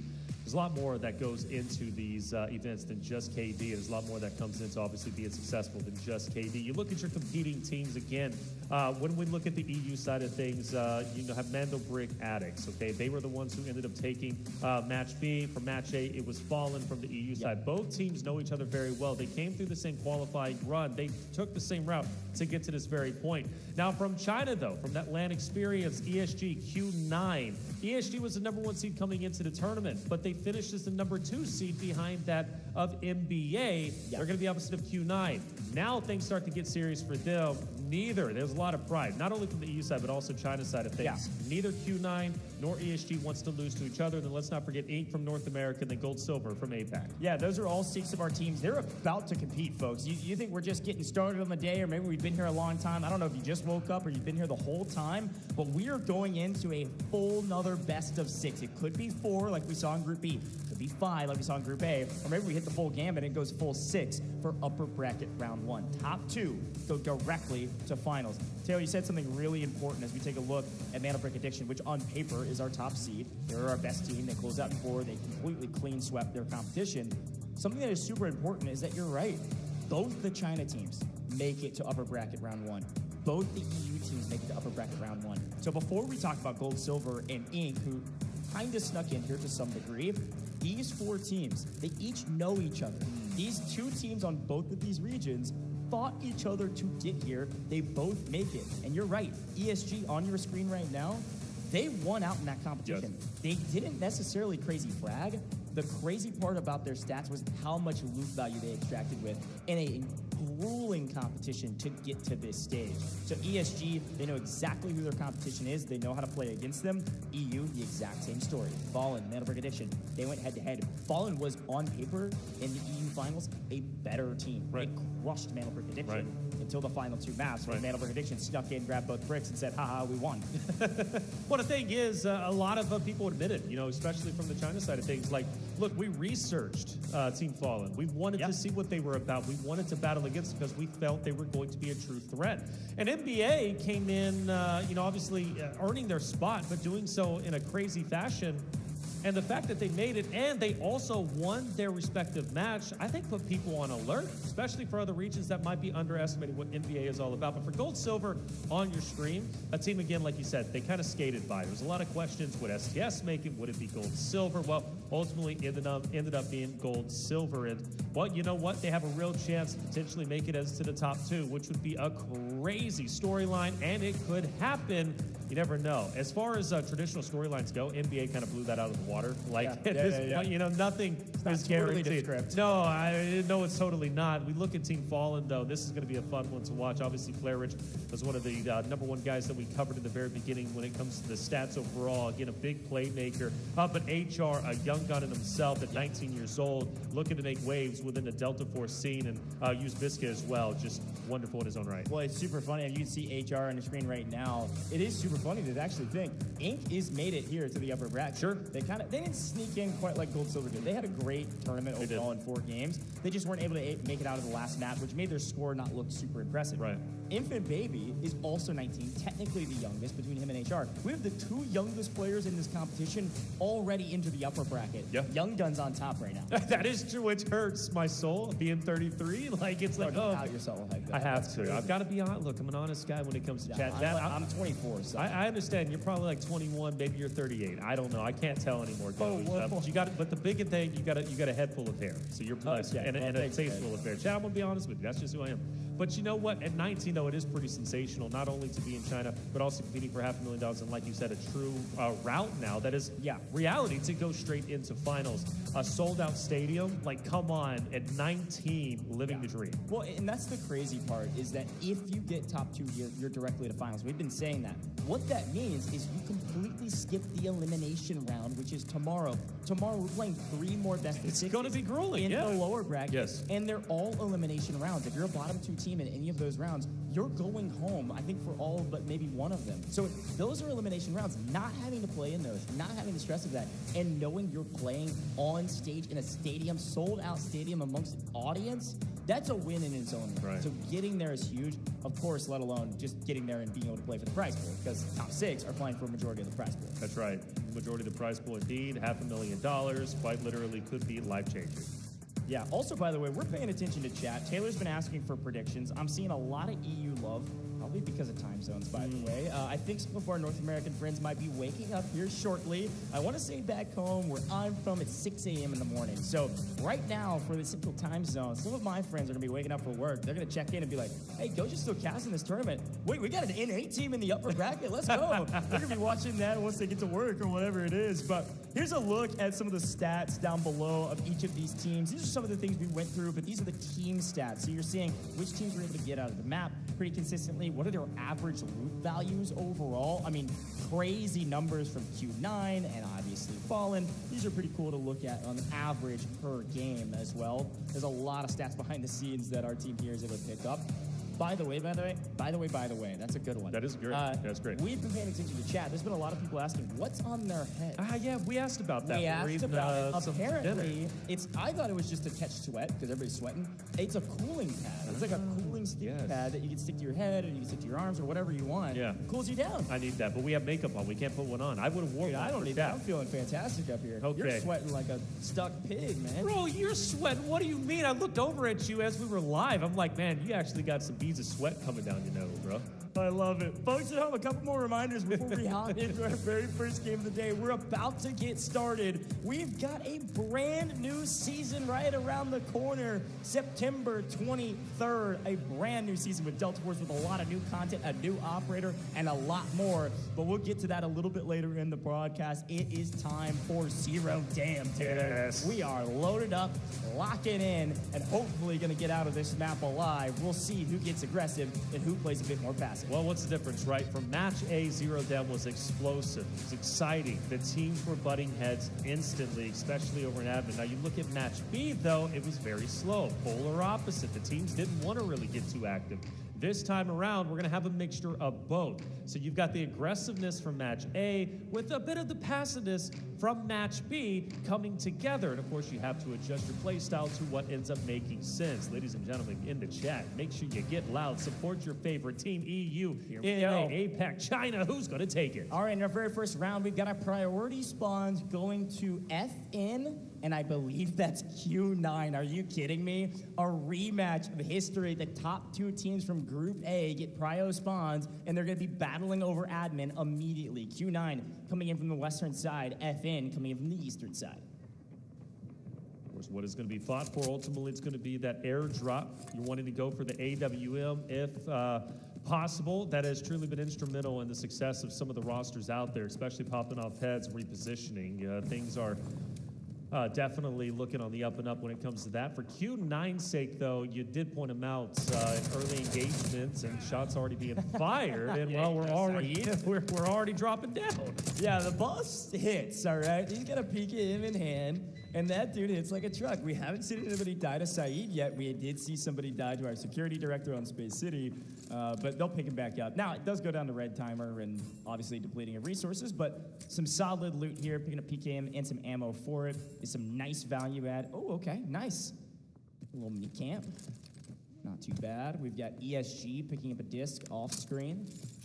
Here's a quick look at our operator choices to start things off. It does look like a little bit of a different shift for some teams. However, I'm looking at Q9 at the top of the screen. For those that watched Group A, remember, this is exactly what they did in Group A. They started with 2 Nox players. They went ahead and burned their Nox. You will not see Q9 use Nox for the rest of this competition in the upper bracket. That's right. They burn them indeed. For NBA, no surprise they go Suniva. They love to use Suniva. In fact, we've got 3 of them used from ESG, GS, as well as NBA, which interesting from GS. I don't think they went with Suniva the first time they played against Zero Down. Yeah, that's right. I mean, frankly, Gold Silver's got to change things up. They're going in technically as the bottom seed in this match of 6 teams, and so they're going to have to change some things up, and they want to try to get active here early. Now, Inc., as we had mentioned before, looking at their not only operators, but also where they spawned in, they've got all of Cement Plant to themselves. So they're running some missions. They're getting as much loot as they want. They also know, frankly, you don't see a lot of folks fight over Cement Plant. Not that often in scrims, not that often in our competitions. They feel comfortable that the teams up at Barracks are going to rotate to admin and play for the dam extraction, and the team over at Substation is not going to come their way anytime soon. By the way, I do want to point out NBA goes with the triple LMG strat once again. Nice, good call. Yeah, they go with it once again, which clearly paid off, and every team has their own strategy. The LMGs clearly can mow you down. Now, as far as Q9 goes, they love up close and personal fights, and well, Gior is going to be laying pro. You've got FN starting to move through. The trap has been set. The question is, when do you want to spring it? An opportunity to get an Elam was up there just a second ago. You do have GS also in the distance. Good trigger discipline from Gior. He's going to hang back just a little bit, not fire the shots off. So you've got admin starting to get active as it typically does. Still, the biggest or the closest engagement, I should say, will be Q9 versus FN, and FN has disengaged. They have left admin, and I think for Q9's perspective, they were not wanting to even engage in that fight. They kind of wanted to lay low and maybe fight yet another day.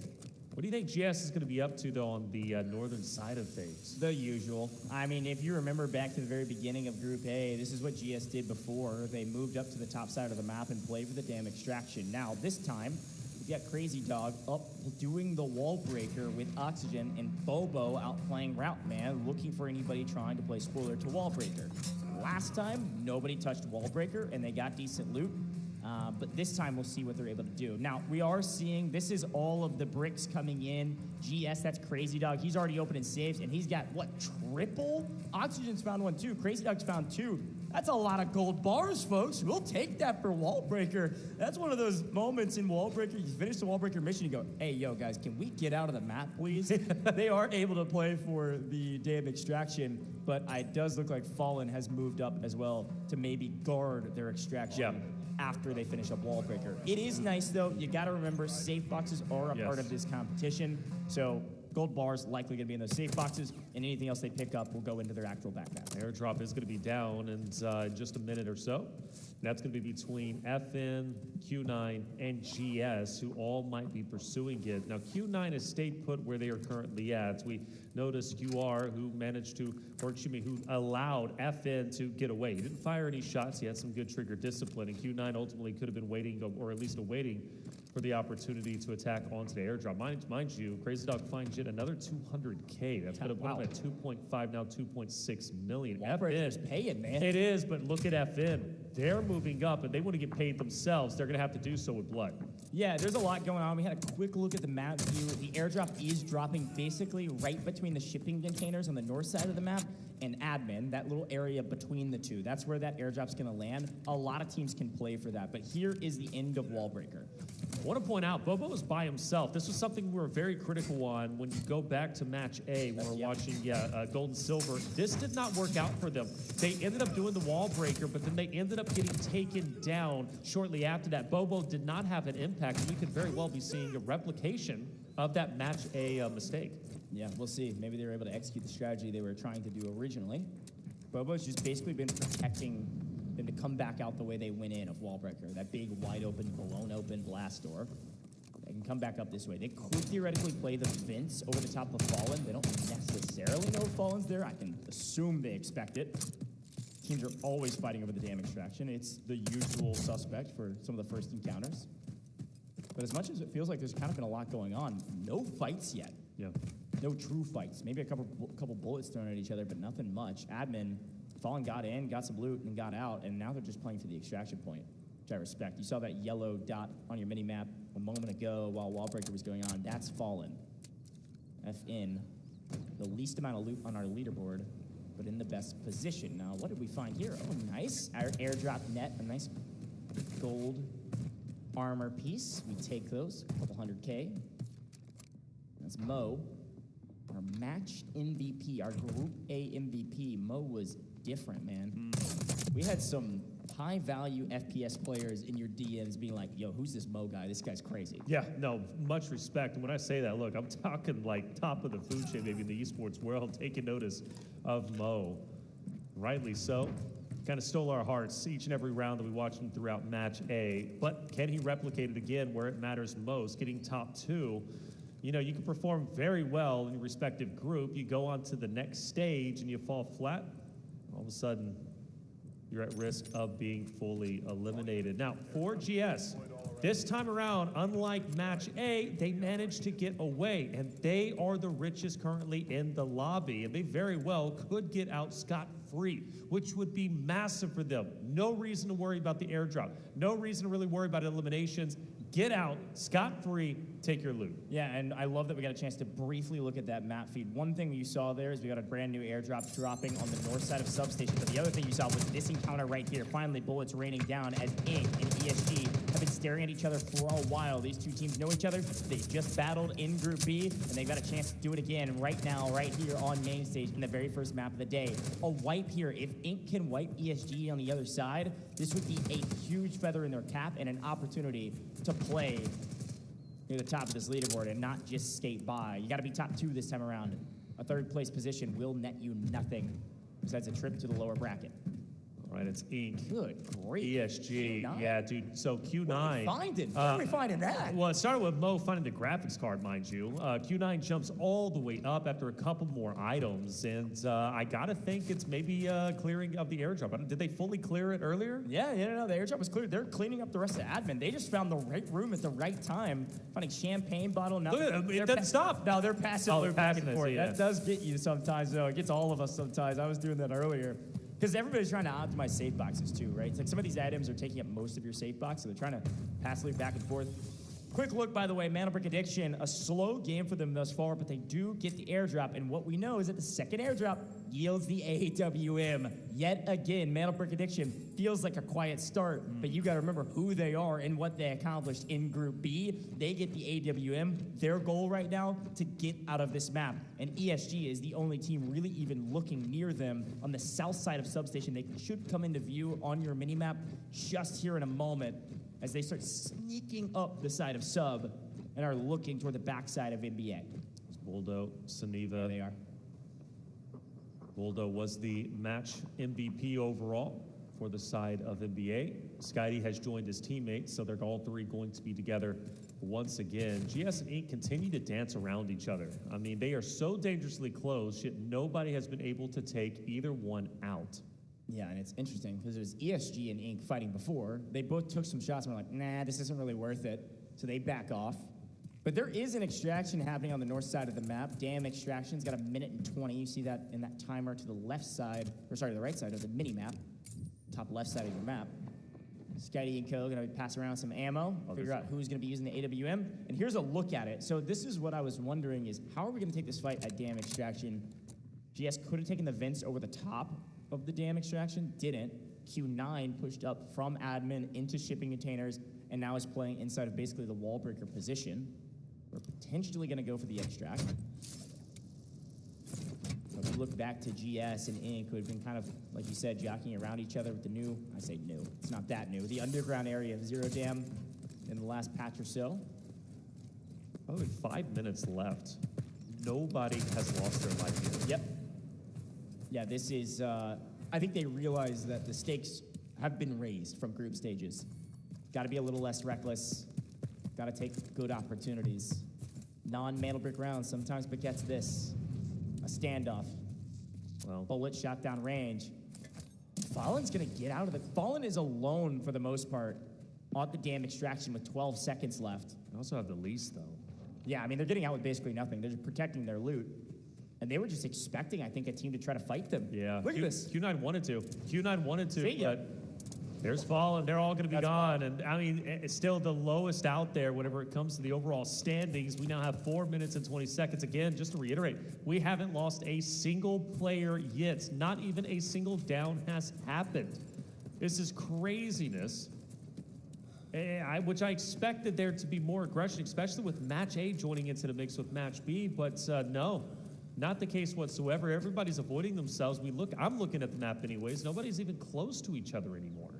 Yeah, with Fallen out of the map, there's a little bit more room to work with. You can see on your screen right now, GS is headed down towards Visitors, which, I mean, obviously there's an extraction down here in theory, where there usually is in pubs. I'm not seeing it on our map right now. The main extractions are going to be Riverbank, Repair Passage, and then that damn crest that we've been using some. We told everybody at home, Mana Brick Addiction, they got the AWM. Their goal is to get out of the map. And they will. That's what's happening right now. Mana Brick Addiction is headed up to the north side of Barracks to get out that way. ESG is playing towards Ridge, where they frankly got punished by legit Brazil during group stages.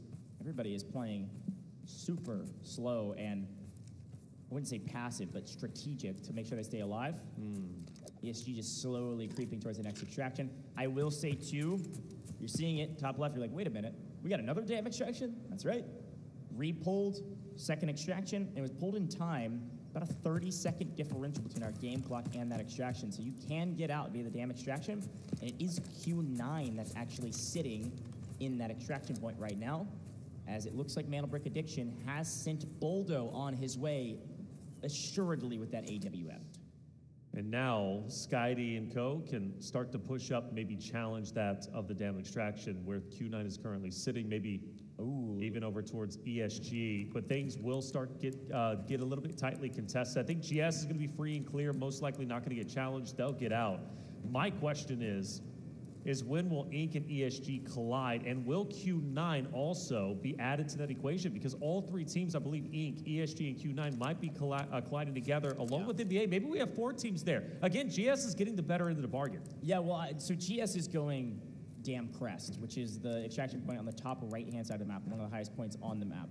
I thought ESG maybe was going to try to rotate back up there, but they're actually going for the damn extraction. You can see them on Ink's feed right here, as Ink is going to follow suit. It looks like at least one member of Ink is going to follow suit. Killzall creeping up towards the damn extraction as ESG creeps towards a potential team wipe one way or the other. Two members of Mantle Brick Addiction are going to get into the mix, and again, just play spoiler. They sent one out on purpose with most of their loot. ESG's got to read that, yes, there is somebody in here, and it's the full team of Q9. Inter-regional competition. Two teams from China about to face off, and Mantle Brick Addiction coming to play spoiler. Well, it took 15 minutes to get to this point, but we are finally here where engagements are about to go down, and Kizzle is going to take some out. There's going to be two. Well set up. Big finishes overall. Liun, Fugé from the side of ESG will be down and out. Will we get some more from Ink's side of things? A big opportunity for Ink. Good shots. Killzall refusing to back down and back away. NBA, mind you, is also starting to join into the mix, but Killzall can quite literally see everyone before him. Again, Ink with great strategy. They send both of their other two players down to the extraction on the south side. That's the riverbank extraction. They keep Killzall up, say, hey, dude, go figure it out. Go find some kills. And ESG was so focused on getting to the damn extraction that Killzall was able to find the perfect angle at the perfect time and take down two. All right, here we go. We got 8 seconds on the clock and counting, and Mantle Brick Addiction's got to make a move right now. They're going through the vents. This is what I was expecting from them. Q9's able to hold. NBA not going to give them free kills. All 3 members of Q9 are out of this lobby, and it looks like both other members of Ink also make it out. Baby B, see you later. Out through the riverbank, and a lot of folks sitting extracted. Probably the most extractions we've seen in Zero Damage. Killzall still not missing. I don't think he's gonna have time to clean up this fight, though. I don't think he's gonna get to kill. It won't get added to his tally, but Killzall is a dangerous man on this map. And down goes Zero Dam, our first map of the upper bracket. That was a weird one. It was definitely weird. We didn't get our first engagements until 15 minutes into the 16-minute game, and it was Killzall who opened it up with a 2-piece right away. Talk about fireworks. I think Killzall was one of the only players to get eliminations as a whole. So, I mean, if it's going to be an MVP run, it's probably going to be Killzall. But what does make this fun is now we go into map number 2, which is going to be our Mandelberg round. It's going to be on Brockish, which we consistently see, right? The same map order. But everybody goes in relatively even outside of, I believe it was Gold Silver, if I'm not mistaken, who ended up finishing or getting extracted with like 400. Yeah, they did well. Yeah. But it's like it could have been a little bit better. But hey, overall though, map 1 wasn't a success really from anybody's perspective. It wasn't a disaster either. Yeah, sorry, to clarify, Gold Silver got out with it quite a bit because of Wallbreaker. It was Fallen that took the first extraction out via the dam. Yeah. And they were like, hey, somebody come fight us. Like, they were baiting a fight. That's what they were doing. They had power position on the dam. Everybody's like, yo, we got plenty of time, man. We don't got to fight you guys. And so because of that, Fallen gets out and they go, well, okay, we didn't really get much. But at least we didn't lose what we brought in, which, hey, we take a win. That's a small win, but we take a win regardless. Right. Again, Group A, Group B, there was a big question of, hey, how do these groups look like against each other? What is this gameplay style? Is it going to look identical? Is there going to be differences? Totally different games. We saw Group A and Group B, a lot of differences. Upper bracket is the same question. Is it going to be the same competition? Absolutely not. It's a brand new 6 teams, and that was the most people extracted we've had in this competition thus far in a single map. I think it was like 12 or something. It was insane. It was maybe it was 10, something like that. I don't know. You have to look back at the VOD, but it was a lot of people. It was a lot. Definitely the most. Without question, there's no argument. That was the most extractions we have seen so far. And again, it wasn't like a groundbreaking game from anybody's perspective, but also on the flip end, it wasn't a bad game either. Top 2 is the goal, all right? Before it was top 3, now it's top 2, which means that's one less spot than the players are going to be fighting for, which does make things a bit more critical, even though you don't necessarily have a bad game. In a retrospect, like for Fallen, for example, they all extract, but only 400K. That still puts them roughly about, what, 2 million away? Sure. Maybe a little bit less than 2 million away from maybe catching up to first place, which, let's face it, you know, before we were saying top 3 is the goal, top 2 is still the goal, but you want to go for first in this moment. You don't want to leave anything to chance. Well, let's look back at some of the highlights, and it looks like first blood actually went to Captain Saeed, which is a first here on Zero Dam, and a fun note. But other than that, it was just a matter of looting up and finding anything that you can. And we had plenty of red items across the board.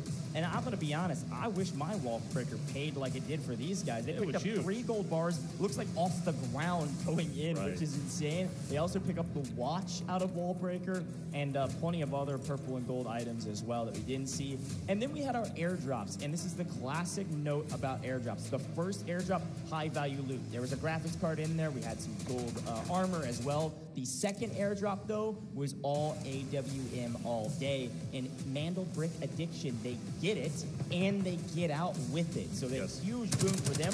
We could see that happen in the next game. We could see the AWM, but we could see Killzall do crazy things like he did there. Sneaks in, rats out, finds the angle, picks up a double. A huge boom for that team. That's 800K to their inventory just because Killzall didn't go with his squad. Yeah, we talk quite a bit about Too Easy. We talk a lot about Baby B, but nice to add Killzall into the conversation, setting up a nice trap. He springs it. It ends up paying off big when it matters most towards the tail end. One of the few players who's able to get any type of elimination, which took, like I said, 15 minutes before we even saw our first one. 3 million going to the side of Q9. A total of 3 eliminations in the entirety of round 1. Yeah, and Killzall had 2 of them. You're totally right. 2 out of the 3. It was Gold Silver that picked up the 3rd. Here's a look at the overall earnings. And of course, you don't really get to add too much to it. 400K added for Gold Silver, which will put them very close to Q9 at the top. And then you'll also see 800K added to Ink, which will put the map a little bit higher than ESG based on the numbers we're seeing.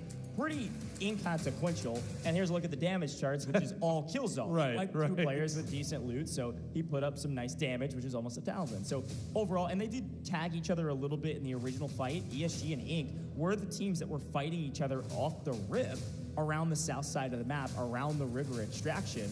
And then they back off. They said, hey, this fight's not worth our time.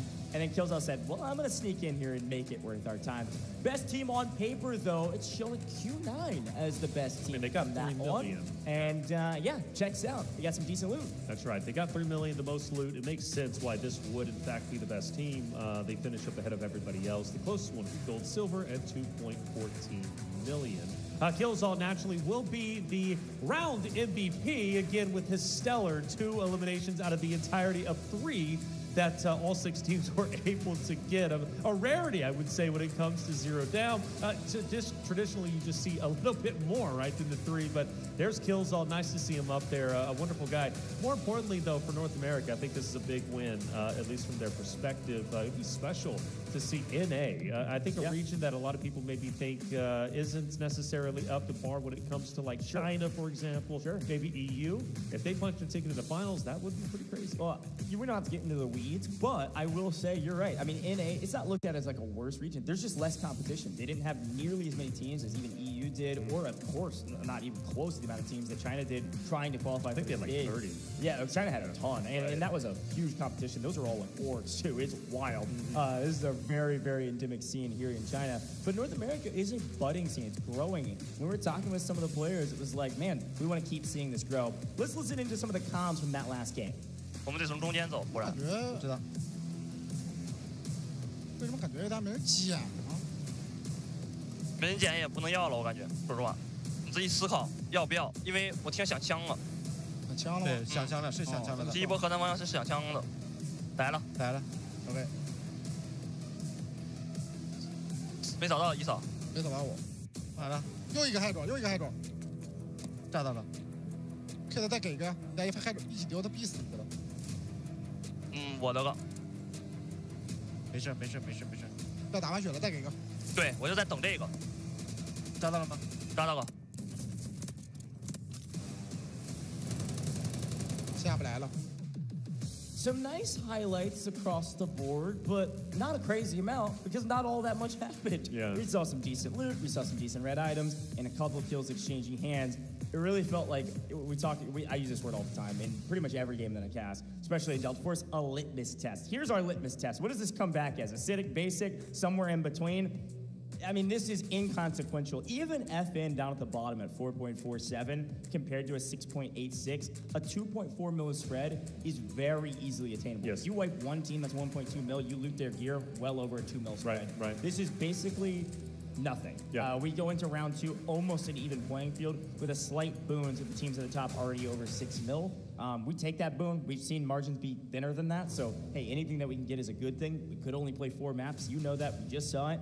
But either way, the litmus test comes back, and it feels like these teams are feeling the pressure, and they're trying to play a little bit slower than they did, where they felt like they could get away with things in our group stages. I think we're going to have a little bit of shell shock because we're going from the ultimate slow game into what could be an explosive game, map number 2 on Brockish, which of course is going to be our first Mandel break round when it comes to our upper brackets. And off the rip, NBA immediately stands out along with ESG, Inc., of course, Gold, Silver, who might be able to get those priority spawns. Yeah, and that is a crucial factor about this competition and the way these spawns work. You can't get tier 1 spawns back to back. Tier 1 is red, by the way. So a team like Fallen, a team like Gold, Silver, one of which had a good map, the other one didn't have great a map. The team in last right now, Fallen, they can't get a tier 1 spawn in the next round because they got a tier 1 spawn in the first round. So that's the way that works. That's why we have the predictions there with the different logos. And obviously, it's a huge boon to get the first Mandel break. And this could be the first opportunity for ESG, mind you, to have a tier 1 spawn.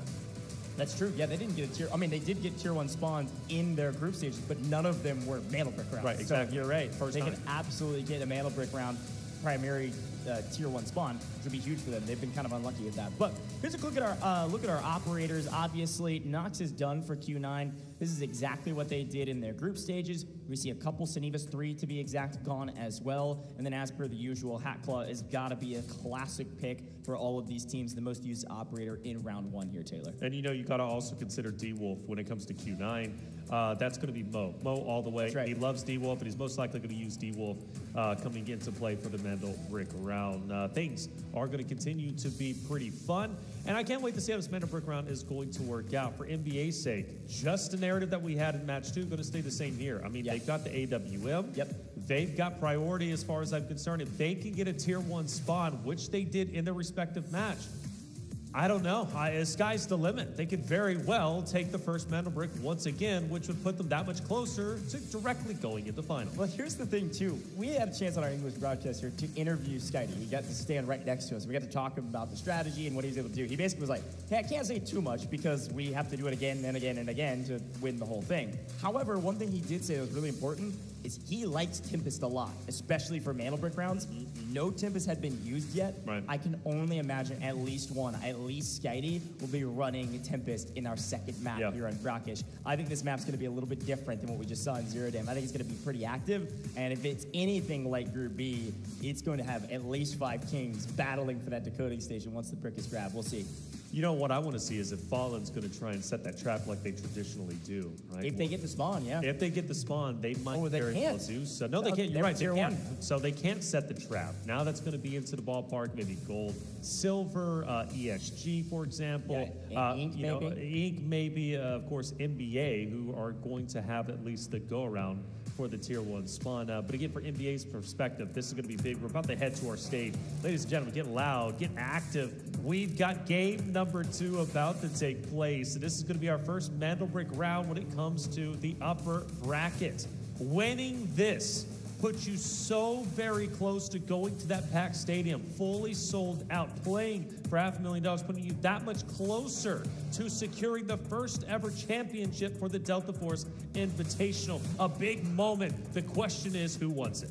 Hey, look, man, I'm watching our chat. We got fans that I think are getting loud in their home, in the comfort of their own home. They're screaming loud for their team, so I like it. We'll get loud here in the booth, and I know people are getting loud for their teams at home. A lot of fans for all of these squads. Some teams, a roster that's been together for a very long time. We talked about our China rosters, how long they've been competing together. A lot of built chem that they've been working towards. Some of these other rosters put things together right before the qualification series. It happened to work out, and they got to figure it out. You heard it in some of the interviews during the break, if you guys were paying attention. Some of these people are meeting each other for the first time, really cool. that are on the same team because of what Delta Force is doing here with our land. One of those teams is the squad on your screen. These 3 guys had never met in person, and they get a chance to meet on land and a chance to do it for $500,000. What a cool opportunity. Taylor, a lot going on in the Delta Force ecosystem. I mentioned this before. I want to give another quick shout out to War Ablaze, a brand new season of Delta Force right around the corner, September 23rd. Folks, I'm giving you some leaks here. There's a lot going on in the ecosystem. I think this has already been posted, but we got new warfare things coming. The jet is coming. Come on for warfare. I know you're a warfare guy. You like warfare? I do. We got new bosses for operations. We got a new operator coming as well. This is going to be really fun stuff. You're not going to want to miss War Ablaze. But as we head into Brackish, our very first Mandel Brick round, Taylor, I want to swing it back to you. For Okay. our prediction, my friend. NBA, baby. Okay, no, yeah, didn't even blink. 100%. You didn't even give me a chance to Look, finish. I It's think Brackish. It's NBA. That's it. I think NBA is just too powerful at the moment. I fully believe in them. They started off where they left off, right? From match B, they came in strong, got the airdrop, got the AWM, they extracted immediately. They were the only team to close out the respective match within 4 maps. And they're just coming off of that. So they're hot and ready. They're ready to go. For the other teams, like, for example, from match A, well, they might be a little bit cold, albeit Q9 does not fit that bill, as they are currently very, very healthy. Let's talk about the Here we spawns. go. Look at the map, folks. We are into round 2. Who have the priority spawns? It's ESG and NBA, 2 of the heaviest hitting teams in this competition, and a chance to go back into it. NBA is pushing the equation. They are sprinting into Museum to get the power position. ESG is deciding to double back and play Hotel to potentially pick up Q9, who is spawned on the northwestern side of the map. What a wild start to this first map here on Brackish. Yes, it is. And honestly, if Q9 and ESG cannibalize each other, that's all the better for the NBA side of things. But now getting active. UR is already going to fall. And that is going to be a big win for ESG off the rip. I hear our Chinese talent, the casters for the China Strip, going crazy because that is mainland battle right there. Those are regional finalists from China battling each other in Hotel. A perfect read from ESG that somebody's going to be spawning on the Hotel side. Instead of pushing for a power position over the Mantle Brick where they know they can't pick it up for 2 minutes and 45 seconds, they're going to play for kills. They pick up one member of Q9, and we are starting out hot as Ink is pushing up towards the center of the map and picking up some solid loot along the way. 173K. You know, a lot of teams might fear Q9, but ESG does not. That's right. That's why they pushed it as hard as they did. After all, they've already played them. They've already won against Q9. They don't fear anyone. Yeah, look what ESG is doing. They're actually sprinting to the north side of the map. Talk about pace of play. Completely flipping the normal strategy that we see from teams on Tier 1 spawns on its head. As Mantle Brick Addiction has Museum to themselves, they can find a gold bar for it. Look on the left-hand side. Obviously, you can look at operators. A couple key notes here that I'm noticing. I'm seeing a lot of Luros in a row. There's 3 there for ESG, NBA, and GS. Huge value add there. Oxygen for GS, electing to bring in some nice red gear that they picked up, which is nice. Across the board, though, nothing crazy to write home about. Mo as well in Q9, rocking some red gear. Any other operator things? Wait, did you see it? Very briefly, Tempest, baby. Tempest is on the map. I was looking for the red hair, and I couldn't find it for a second. We'll pay attention to that as well, but we do see our very first Tempest of the upper bracket. All right. Was that NBA, we're assuming? I'm going to be honest. Okay. I just saw the red hair as it flipped away. Somebody in chat can tell me because I was so focused on this fight that's about to happen. That's right. ESG is wrapped all the way to the north side of the map. It's going to be gold-silver opposite of ESG. ESG managed to at least take down one from the side of Q9, who have recovered. They're all 3 going to be back up. But this might be a bit of more of a difficult fight. I got to appreciate where gold-silver is currently at, and I feel like they can gatekeep ESG unless ESG decides to rotate over towards the western side, go towards Cherry Town, in which case they would run back into Q9 and then ultimately Ink. Now for NBA, here we go. Mandel Brick has been picked up. Nobody has challenged them just yet. Question is, where do they take it? Well, it looks like they're going to be going to the left-hand side potentially, over by where Ink and them are at. And by the way, I was gonna just go for it and say, yeah, it's Skydie on Tempest like we said he would. But I was like, nah, I don't know for a fact. I should have just gone for it, man. Skydie, absolutely the Tempest player. I assume that was the case. We called it out and is executing on the plan that he revealed to us in our interview.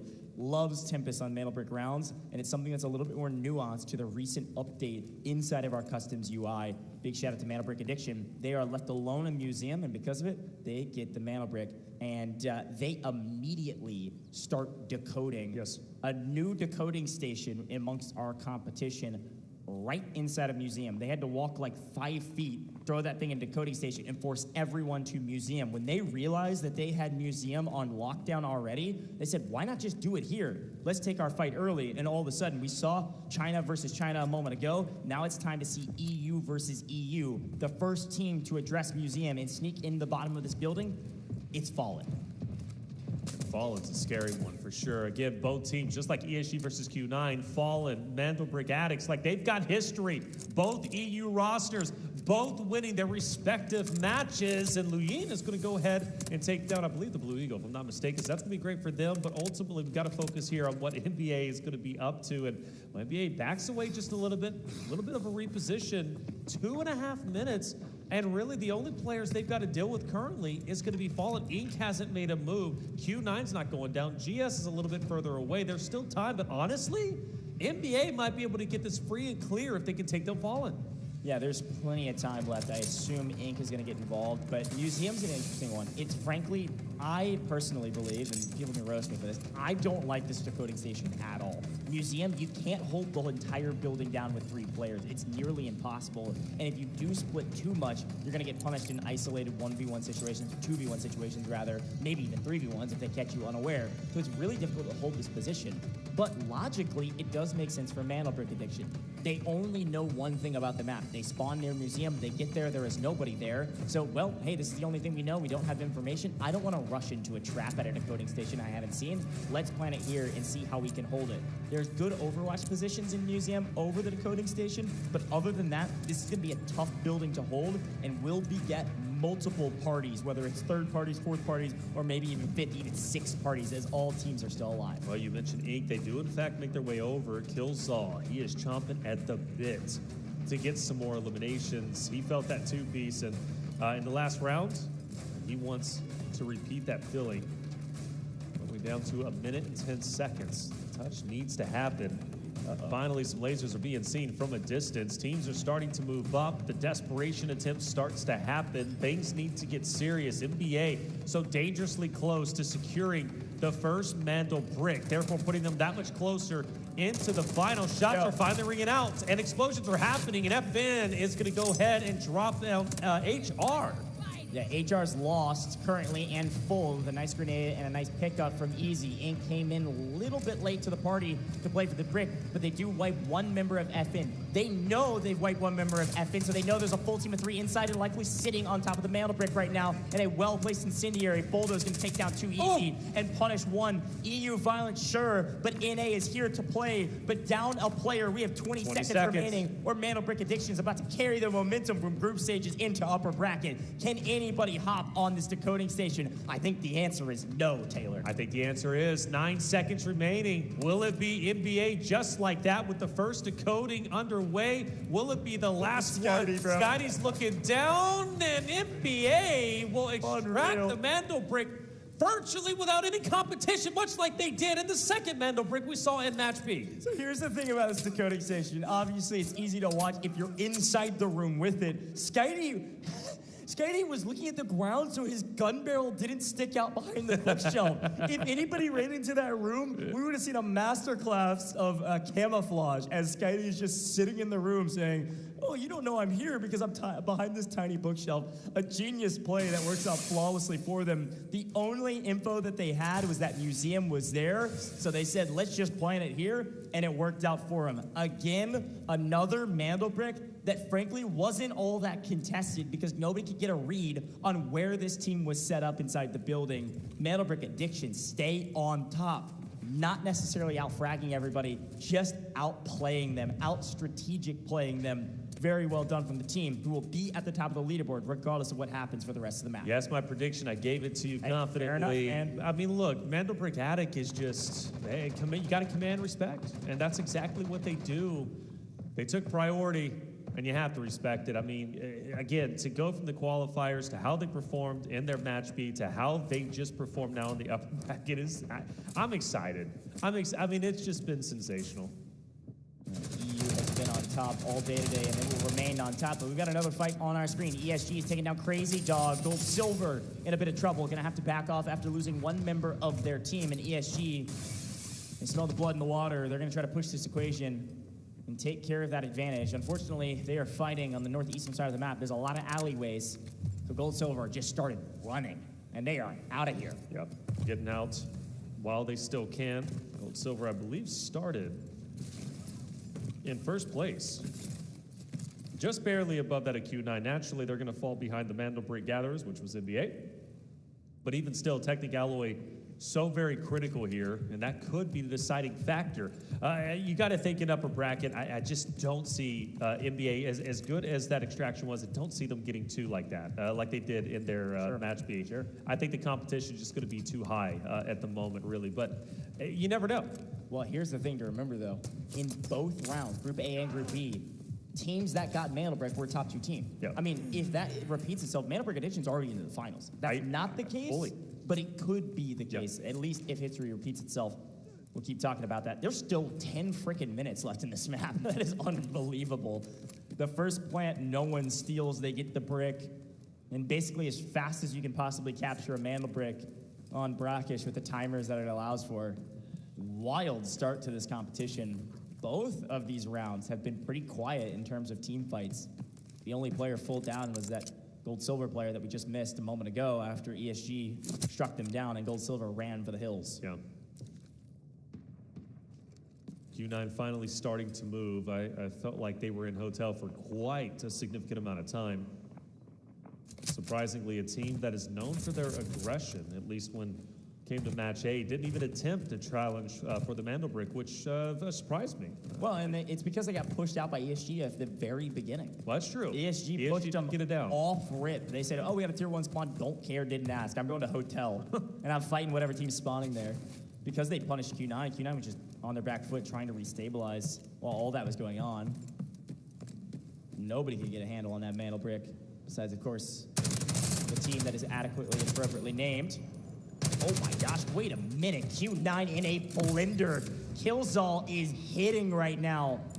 2 members of Q9 go down. Can't quite clean up with the missile. Didn't quite make it there. I think actually cut down by the last remaining member of Q9 to make sure that it doesn't hit. Shoot those missiles out of the sky.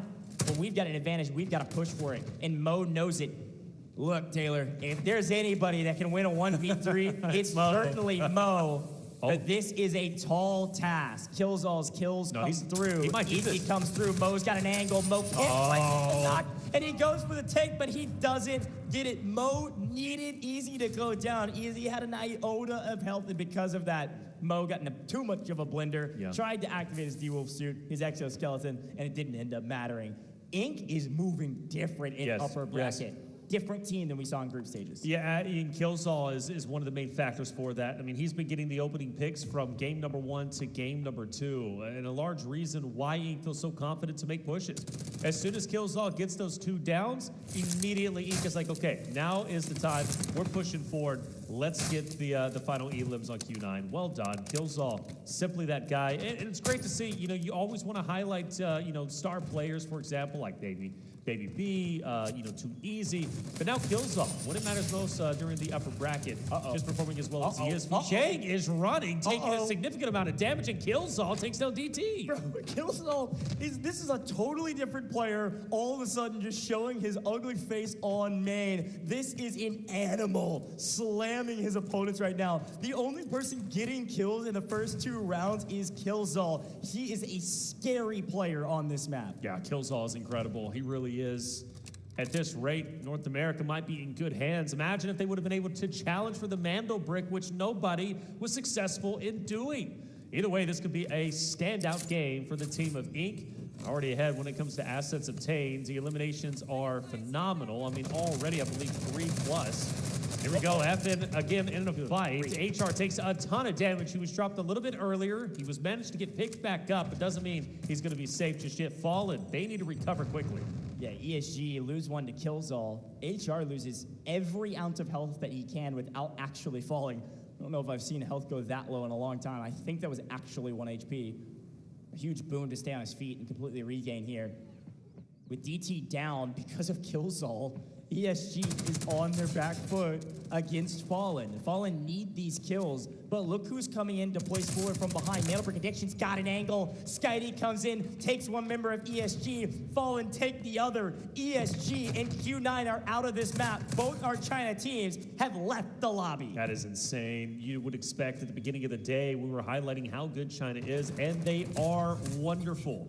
However, in this case, man, it's been all EU and North America. And like you said, here we go. Skydee is on fire, and opposite of him is going to be Fallen just up ahead. It's going to be round 2 for NBA. They've already got the Mandel break. They've already achieved what they wanted. But one thing we know from their Group B matches is NBA is not satisfied with that, are they? They want more, and they want to continue to push up and ruin dreams. Yeah, and this is EU versus EU. But look at our mini-map. Who's in purple? It's the Reaper. It's Killzall. It's the team in purple, Inc., coming in from behind to potentially pinch this third party. They know they didn't get the mana brick, so they're going to play for kills. And now that some extractions are available, they're looking at the timer, and maybe, just maybe, Inc. won't push this fight immediately. Inc. may play for the extraction point in the center of the map to the north side of the Tower of Babel. We'll see. See how it all plays out.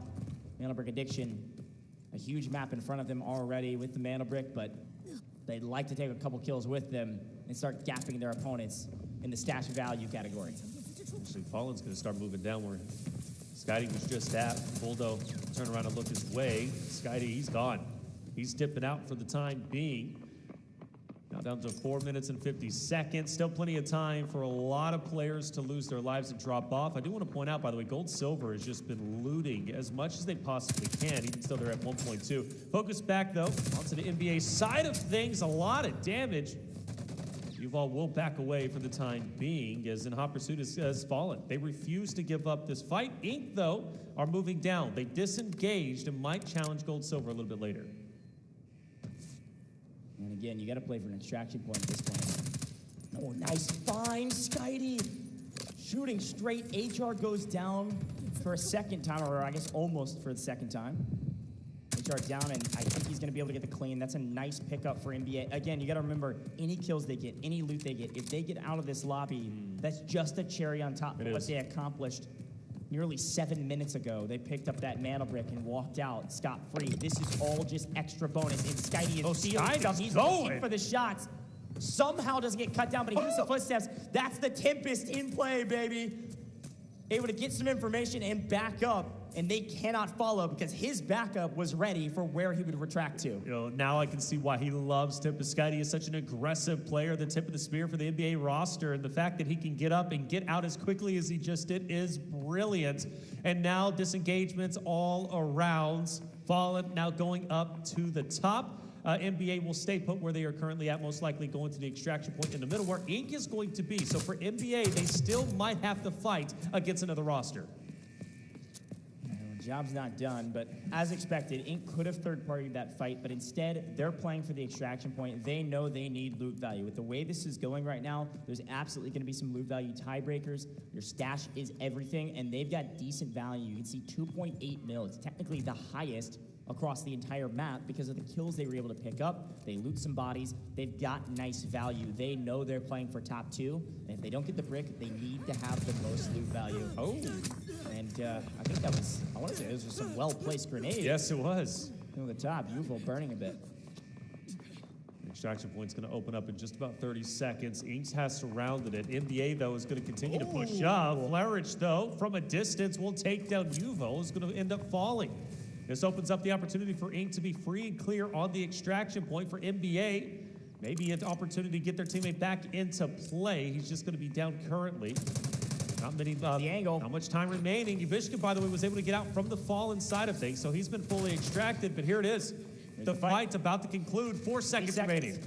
Oh, going through. Skydee goes huge. Skydee and NBA take down all of Inc. Holy cow, are you kidding me? Skydee. Oh my gosh. Skydee, in the blink of an eye, player disadvantage. It doesn't freaking matter. Swings the corner, lines him up, and knocks him down. Good grief, mana brick addiction is inevitable. They're going bowling on Maine and Brackish. This is their map. And one member of Mana Brick Addiction has left the lobby. The other two swing for the fences, and they hit a home run. Talk about a spoiler for Inc. They had such a great game going, and they lose out on about 2.2 mil. Unreal. Skydee just owned Inc. in every respect. Notice Killzall, he's been slaying out, but he's no Skydee in that moment. I mean, we're talking, what, like half a second before the extraction opens up, takes them down, and secures, what, 1.2?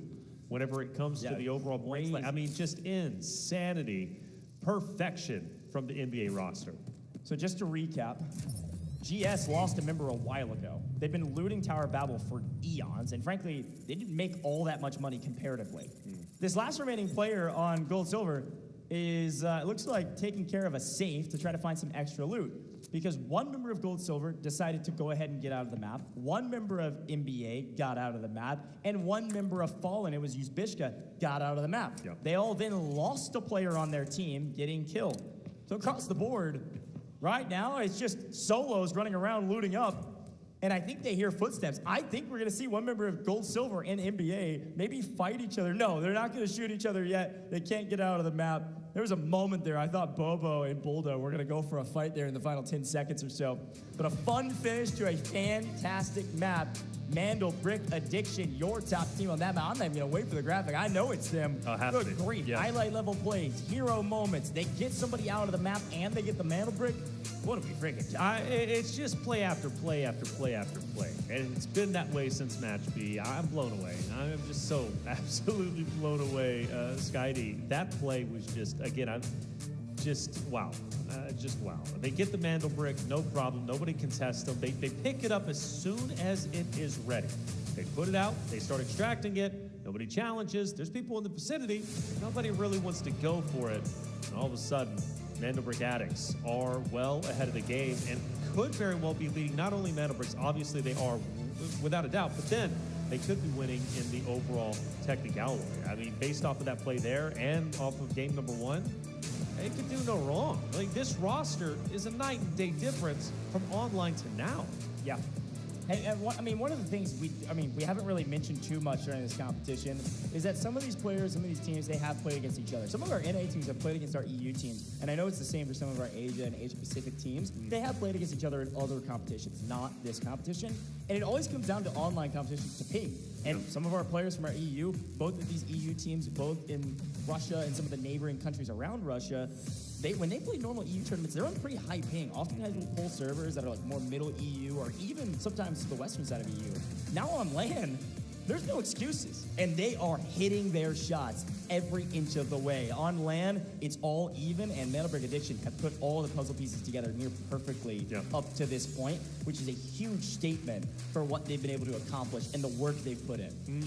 Dude, it's just unstoppable. Now, one team, though, that has been struggling quite a bit is ESG. Coming into this, they were actually quite healthy when it came to their technicality, but you can't have weak games here if you need to be in the top two. In fact, the same thing could be said for the Q9 side of things, who were wiped out. Killzall from the Inc. side was able to take out basically the entirety of Q9. I think he took down two, and then the rest of the roster was able to move in and ultimately assist each other on picking up the last one. Taking a look at our highlights, and man, it's just unbelievable start. ESG started off with the first down onto Q9. I'm thinking, all right, now we're back to business as usual, right? The two Chinese teams dominating each other, or at least dominating the lobby.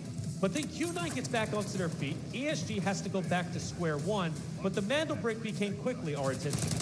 Yeah, okay, can we just look at the time, by the way? Mandel Brick Addiction got the Mandel Brick at, what, 12 and a half minutes? I don't think it could have been faster. That might be a record for how fast they got the Mandel Brick, but of course, there's a lot more fights going down on main as some frustration from some of our players as Inc. came in like a wrecking ball and wiped a bunch of these teams. Down goes ESG, down goes Q9. They're the first two teams out, but then a huge flank up the backside cleans up, yes, ESG and Q9, but it also caused some disturbances for a team like Fallen on main as Mandel Brick Addiction pick up a couple kills of their own as they traverse through the map. And They did traverse through.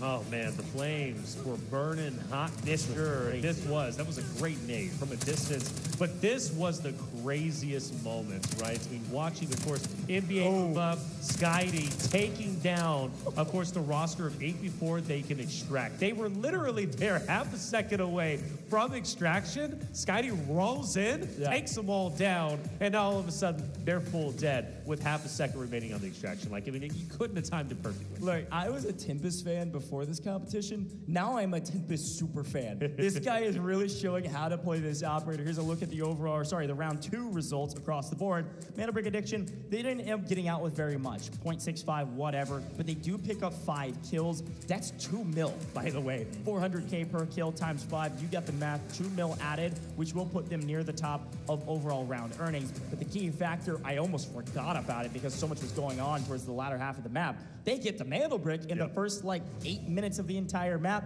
and they're able to play so much more after that. So a huge boon, and they pump out the most damage, barely surpassing Killsaw, doing the majority of the damage from Ink. And one more note about that final fight. Not only was that perfect execution, but Skydie getting both of those players weak, he was able to clean them up one after the other with a couple bullets just in the nick of time before they got out of the map. Very cool stuff. I think if he gets one of them down earlier, I don't think he actually picks up 2 in time. Mana Break Addiction, the top team, frankly, in the tournament thus far, but definitely the best team in this last round. Yes. Not a ton of loot, but a Mana Brick plus kills is a huge boon for them. I can only imagine it's one of these players as the MVP. And as expected, Skydie said, watch me play Tempest. I'm not going to tell you all my strategy, but here's a piece of it. And there it is, Tempest on screen and Skydie on screen. Had a chance to interview him, and now he's showcasing why he's one of the best. Yeah, Skydie's got the damage dealt on lock. Nearly 1,000, 4.0 KD, and he's doing a lot of that by simply just pushing forward as the Tempest, as you mentioned, but being the tip of the spear. Yes, he's got help from his teammates, but Skydie is oftentimes being the initiator. And a lot of times, too, just being alone in those fights. His teammates are, very quickly behind him, but, he's not scared to get active before they're even there because he's fully confident in his abilities. Plus, again, the Tempest and being able to reverse, is totally critical. Yeah, and, I mean, if you think back to that fight at the very end on the extraction point against Ink, Skydie picks up 2. His teammates did flank in from the off angle and pick up the 3rd to fully wipe Ink. So this is absolutely a team effort, but you're right, Skydie is playing Entry Man, especially when he's on Tempest and especially on Brackish, from what we've been able to see. So it's all been working really well for them. Let's listen into some of their comms from the last map and see how it all went down for them. Хочешь смотреть мне окно? Да. Давай, я готов. Все, я взял. Аккуратно раскидывайте. Скажите, когда кинется. Еще один дай. Никто не горит. Второй дал. Тоже никто не горит. Дал тебе смоки. Не знаю, нормально, нет? Вышел ставить, позицию занимать. 0. Мои окошки сейчас прыгать будут. Я им дал смог. Кидай молик. Горит. Легендар. Меня отзонили. Окей. Я ультану. 15 секунд. Молик куда-нибудь. Молик в мантл. Взяли, рез. Не, мантл, пофиг, важно. Меня задело. Я закрыл дверь. Меня отзонили опять. Все нормально, выжить. На деньги играем. Просто сильно позицию. Забаррикадируй дверь у меня. Я горю, подожди. Нет, не сгорел. Меня через стены палят чутами. Левых забал, разбил лему, 2 ебала дал. Он за коробкой вот этой. Вайпнул справа одну пачку, иду вашим помогать. Где они, инфу продадите? Вот, за желтой коробкой здесь. Я разбили, блядь. Я ему ебало разбил. Идем? Меня халдит уже, не могу. Обратно отошел. Сейчас отхились, пикну еще раз под ультой. Сколько секунд? 20. Я пытаюсь распикивать кого-то, найти, где они. Справа есть. Мы можем налево прибежать закон. Давай налево закон прямо сейчас. Молики раскинь, беги. Слева есть один. И справа халдит. Справа 1 хп. Молик ему. И ивакайся. На иваку. Лево 1 хп. Нок. Еще у меня. Ивакайся. Хорош. Еще и ивакнулся. Легенда. You know what I'm about to say, right? Cool, calm, and collected. There you go. There it is. And concise. I'll add another C there you to go. the category there. Obviously can't understand it all, but it really was concise and great comms across the board. Everybody talking, but clearly making some decisions along the way, and a clear IGL for that squad, whoever that may be. So fun stuff to listen to and a fun thing to look back on. You heard some excitement in their voice as they laugh, as they get a full team wipe there on the extraction point. Here's a look at our overall rankings, though. This is super important. Yes. Mandelbrick on top, however, also second overall in the technicality. The stash value is a huge boon for the squad, NBA. With in second, still gold, silver. Right. After all that looting they've been doing, it's working out for them. I want to point out, by the way, the two Chinese team, ESG and Q9, are at the very bottom. 5 and 6. They have, but still not too far away from the top two. It's very doable to come back. We take a look at our spawns, and obviously for the side of ESG as well as NBA, they're not going to be able to get the priority spawns. Granted, it is going to be an airdrop map, so it's not necessarily as impactful. So take that into account. In fact, actually getting a priority spawn here might not be beneficial because you're going into the Mandelbrick round coming up next. Boom. Great call out, and it's a great shout because you really want that tower, at least I do. I want the Tower of Babel spawn on this map because it's not a tier 1 spawn, which means I still have a chance for a tier 1 spawn going into the next round, which of course will be Space City. But for now, we will go back to Brackish and let's talk about our operators. As expected, Skydoo was able to use the Tempest, and to great effect, might I add. The only player to do so thus far. May see another one, maybe not from Skydoo because it's not a Mandelbrick round, but may see another in Brackish this time around. We have a lot of Irons still on the table, which is a little bit surprising, and it looks like everybody besides Gold Silver has used at least one Hat Claw, and everybody's used a D-Wolf, with Q9 having D-Wolf and Nox completely off the table, which is the exact same pattern of operator choices from their group stage. With Hat Claw being as valuable as it is and universally used by every single roster, I think this is beneficial for Gold Silver not having used their Hat Claw. I think that's going to be big going into the next Mandelbrick rounds. After all, this is the last airdrop. If they don't use it here, then they're going to have Hat Claw to use for the remainder, or at least for 2 of the Space Cities, which could be beneficial for them. So maybe a bit of a strategy there. Maybe they don't like using Hat Claw.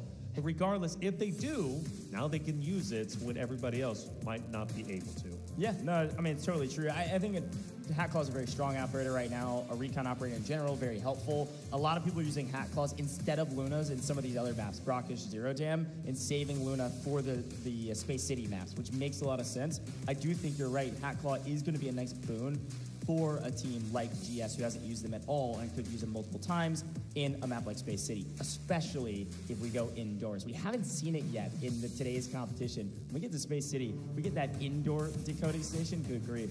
It is wild stuff in there, all right? It is a bloodbath. It's like almost like a different game. But for now, let's head back to Brackish. Yes. No Mandelbrick.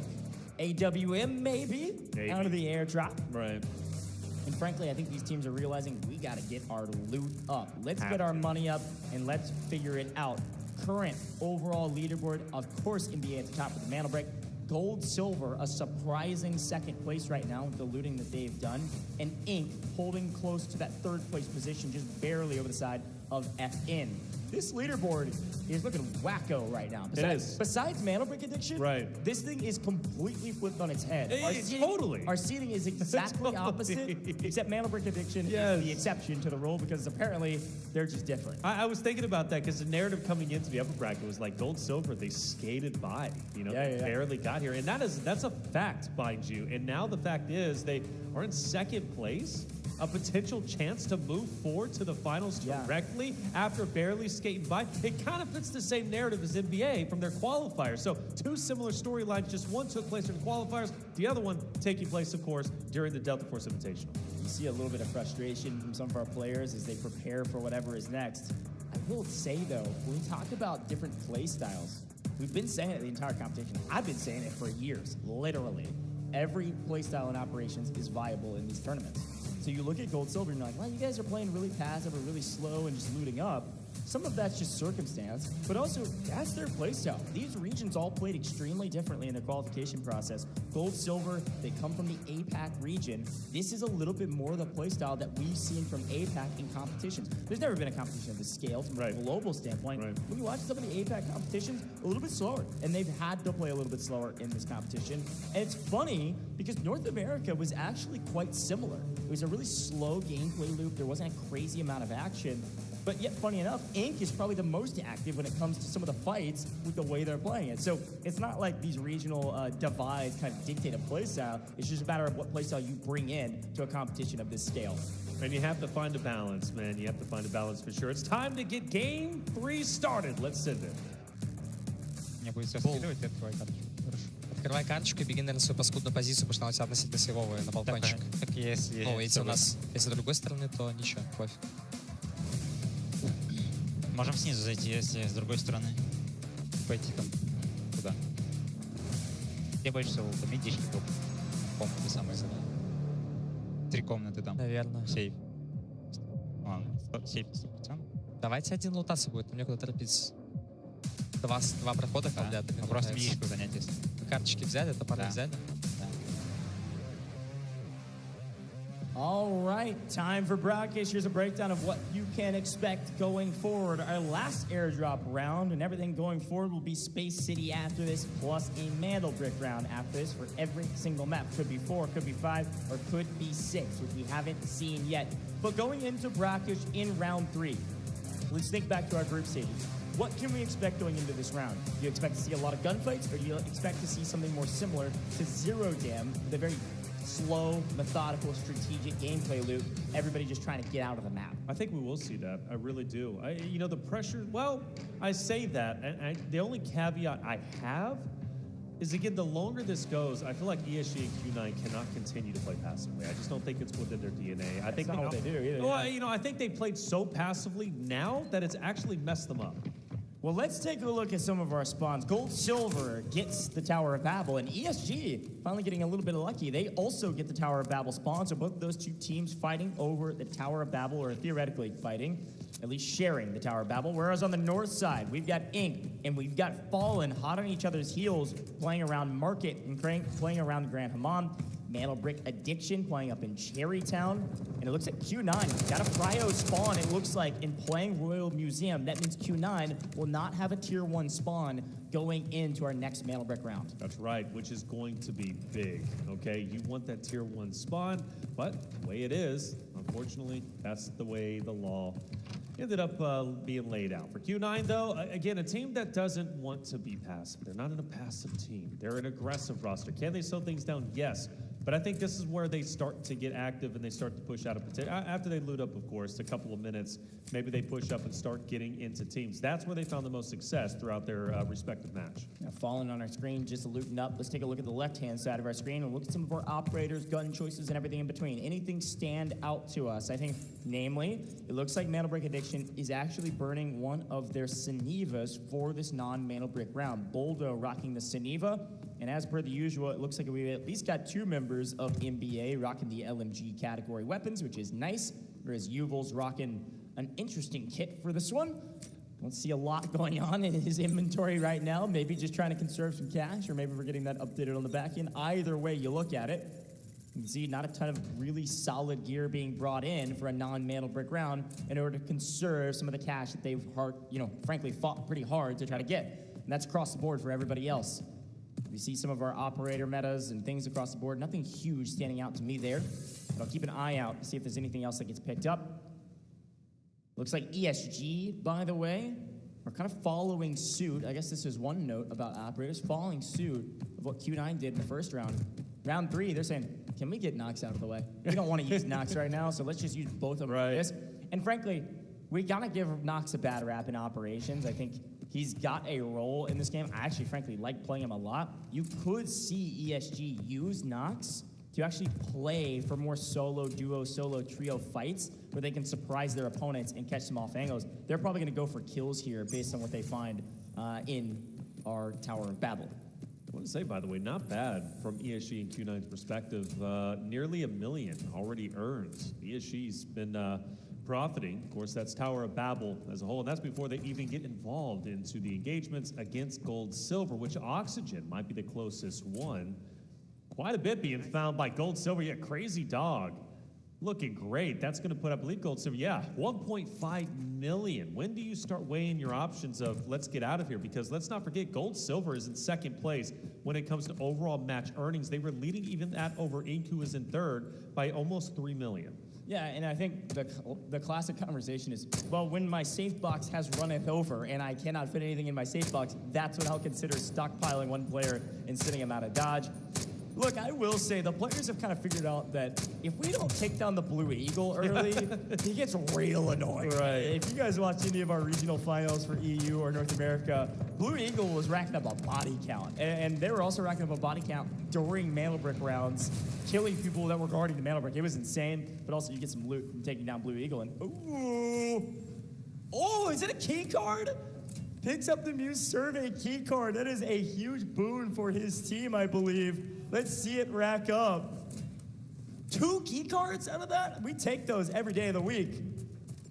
Well played, gentlemen. Nice value add to their total there. Huge indeed. A lot of millions being rolled around. Gold, Silver at 1.9, Q9 at 1.4, Fallen at 1.3. These are the teams that really needed it, especially Q9, who was all the way at the bottom at the start of this game. Maybe this is the turnaround point. It's the confidence booster heading into the next Mandelbrick round. Dude, I am a loot goblin. I just want you to know. Hey, I know you are. Dude, when I see you open a chest and that thing spins for way too long, I get so anxious. I get so excited to see what is about to pop out. I think those key cards went for about 300K or so a piece. Nothing insane, but definitely worth the value. You see FN jump up to 1.5 mil because of the loot they found. Taking down Blue Eagle. Here's a look at some of our other squads, and I think it's going about like you had mentioned at the beginning, and I think you double backed on it, so we were kind of going back and forth. But pretty slow to start things off. Right. I mean, it makes sense. Pretty classic for these types of maps for round 1, round 3. You don't have to take fights, at least not early. There will absolutely be fights over extraction points. But our first fight's either going to be in the Tower of Babel, or it'll be around one of these extraction points, maybe between Inc. and Q9, maybe, around Museum. Yeah. Inc. is known to get a little antsy, go for kills. Certainly possible. I think it's going to be Gold, Silver versus ESG. And I only say that because Oxygen keeps kind of, roaming away from his teammates by himself. Granted, ESG isn't necessarily tightly compacted, so it's going to most likely be a 1v1, but they're a lot closer than what Gold, Silver is. We'd like to see Oxygen maybe reel it back just a little bit. Because the further he strays away, the further he does get over towards DT, who's going to be just off to his right. And if Oxygen gets down too far away from his roster, he's pretty much in no man's land. And ESG is not going to let anybody from Gold Silver push up and get Oxygen back into the fight. But he will join back to with his teammates, and all will be right with the world. Still plenty of time remaining to gather the loot. So far, the richest one is going to be Gold Silver. And let's say, theoretically, they get out with the loot that they currently have, they should at least surpass 10 million in match earnings, which will be pretty massive for them to stay ahead of the curve. Quick look at the map view here on main. You can see our first airdrop. North side, this is the north half of the map. Grand Hammam is where it'll drop, and Inc. has got an idea of where it'll be. They're going to play for it first. Again, there's going to be 2 airdrops that stagger by a couple minutes apiece. So the first airdrop usually has just high-value loot. We saw a graphics card come out of it, a couple gold items come out of it. Usually around, frankly, honestly, around like $1 million usually in loot value, somewhere in between like 700K and $1 million. Definitely worth playing for. The second one usually has the AWM and its ammo. Watch out for both of them, of course, but the AWM is going to be crucial potentially for our next round, our Mandelbrick round. If you can get the AWM, get out. We talked about this all day. Saw a lot of value from it for some of these teams, or a lot of value lost. If you're a team like ESG who did that in the group stages, brought it in and immediately died and gave it away. First airdrop is going to be fought for relatively soon. Kills off The one I'm looking out, and actually I say that, he gets dropped immediately. Beshka takes him out. Auction and Crazy Dog, by the way, have fully extracted and got out of the way. That's going to be tons of loot going to them, and HR will fall to 2 easy. So trades on both ends, whether it be for Fallen or Ink, the airdrop's seen a lot of action, and it's not done yet. You also have Q9 starting to move their way up. Yeah, that was a huge retake from Easy, man. That guy is composed right now. We talk about Killzall a lot because he's picking up a lot of these kills. Easy is clutch, man. He looks very confident in the face of a LAN. He's got a crazy amount of hours in operations, as do most of these players. But a nice retake of an Overwatch position in the window. He's got a nice power position overlooking this airdrop. By the way, Taylor, Gold Silver. Yeah. They sent 2 players out while that was all going. You mentioned that. Bobo just died to a flamethrower troop. Did he? Bobo's out. Bobo died. I don't know what happened. NPC got the better of him, man. I mean, obviously, it looks like almost all of their loot goes to the side of the 2 players that got out of the map. But Bobo tried to stay deploy, spoiler, and ends up dying to a flamethrower Havoc troop. What a wild way to go out. I wonder if we got that on the highlight package. But this fight, a crucial one, and it looks like Q9 getting into the mix, and it's Mo saying, hey, did you forget about me? Yeah, you better not forget. The MVP from the group stages has been very quiet in our upper bracket. Tell you what, I'm starting to feel bad for HR, though, from the Fallen side. He has been knocked so many times, not only in this round, but also the last round. Seems like he's just kind of getting punished left and right, whether it be from Killzall or multiple others, and it's tough to watch. It really is. But that's just the way of the world. Airdrop, though, still in play, mind you. I don't think anybody's been able to get it, and that's because of the pressure from Ink, Q9, ultimately Fallen. Things are truly active. I do like that Mo is on that off angle, and I think he's going to be the big playmaker. It's going to be up to 2 easy to keep him at bay. Okay. Michael Killzall is pulling right now. He's able to sneak up to the airdrop. As we said, that's about 1 million spread. Double fossils is huge. That's 700K by itself. Here's a quick replay of that moment. Here's Bobo, dude. My God. He missed my God. Bobo to the left. Right back to the action, though. HR was getting cut down there. Got a chance to see both of those on replay.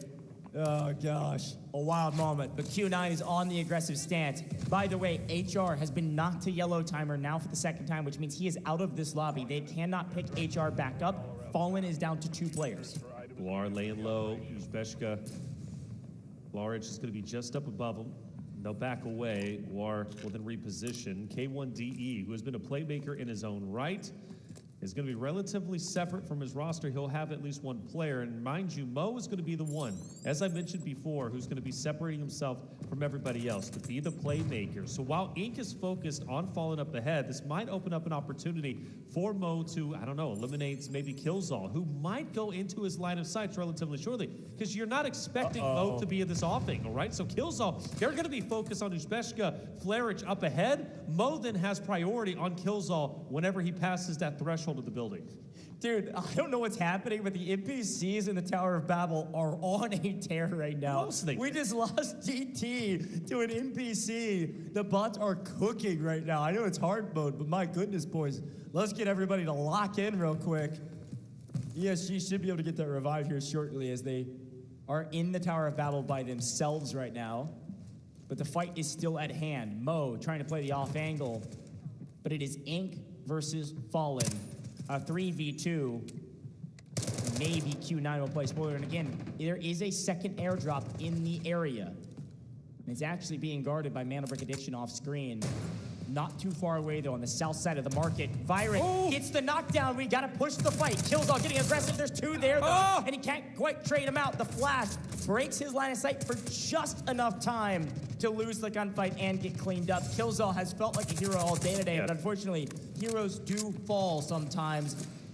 And Bishka and Flarich played that perfectly, played slow, and they got it. But look at what's happening on screen right now. MENA Addiction on a tear. No, Q9 ripping down one member of NBA, fighting for this second airdrop. Of course, it's Mo, and I think he's starting to feel back into his element. What made him so powerful throughout Match A was his ability to disengage from his roster, be the tip of the spear, and push forward. And that's exactly what he just did on the single player from NBA. Of course, fighting for the airdrop out in the middle. NBA, though, they are a team that knows how to recover it quite well. And it's going to be Yuval from a distance who's going to try and do exactly that with the dual LMG, which is what they started off with. But, of course, for Skydie, this guy, he's been known to make plays. He did it just a little bit ago in the last round, pushing up the extraction point, taking down the entirety of Ink before they could even get out, putting them on the back pedal in third place. But as things slow down just a little bit, I do notice Baby up ahead takes a little bit of damage. Mo pushes up, and he's going to try and steal the airdrop while he can. Here we go. This is the AWM airdrop. We take those. Got to get the gun, but got to get the ammo as well. Ink Baby picking up one on Fallen. Means that Fallen's down to a single player. HR's been out of the lobby for a while. Bishka's down as well. So just Flarich up on his feet right now for the side of Fallen. Got to Break Addiction is absolutely within striking distance of Q9. But with Mo and AWM in hand, they know they can get one shot, and they got to be careful. Yeah, but he only picks up 2 rounds, so it's going to have to be some valuable shots. He decides to fire them off. Taking down Skydie, though, with a headshot, that would be huge for Mo. Flarich is able to pick back up. Use Bishka, by the way. So Fallen's still on 2. Again, Gold Silver, they're doing what they did throughout the course of the group stages, just a hair better this time. They got 2 out earlier. Lost 1 to an NPC, but got 2 out with 2 million. They're just racking up totals, forcing the other teams to fight for Mantle Brick and trying to catch them on the loot category. Q9's got the AWM. They're going to be playing slow here. Loot what boxes that you can. Throwing a nice M249 into your inventory. Definitely one of the meta weapons of the day. Technically an LMG. You can build it to feel like an AR, though. And it hits like a dang truck. I think Q9 backs away from this. Maybe goes down towards helipad. Could be one of the significant plays they can get out with the AWL. I mean, 3.6 million, that is a massive game for them. Considering the fact they started in 5th place at 5.26, this will put them in the running for top 2, if not already top 2. Because Gold Silver, I've already extracted at 2.1 million, so I think they'll just have a minor lead. But for Q9, again, putting them right back in the running, making things a lot less scary going into what could be the next map, or should be the final map of the next map, next Mantle Brick round, depending on how NBA decides to play it. And so we will have... Oh, wow, nice. Boldo died a while ago. Yeah. That timer was about to go down. There was enough action on the north side. They were able to pick up Boldo just in time. Mantle Brick Addiction back on their feet with 3 players. There's only 4 minutes left on the clock. There's been some action, some interesting fights, but most of this lobby is still standing. We've basically just lost Bobo to an NPC and HR to the fight earlier. And of course, 2 members of GS extracted early with 2.1 mil, so. Uh-oh, we've seen this story though. Trying to go for the center extraction point. Yeah. NBA just up above them. That would be devastating for Q9 if they get eliminated in the fashion Ink did in the last round. Well, Q9's got the power position. They're sitting on the extraction point already with 3 minutes on the clock. But NBA's got Skydie. I mean, that's the power player. That's hilarious. It's a good shout, frankly. There is a north side extraction. Could potentially take if you wanted.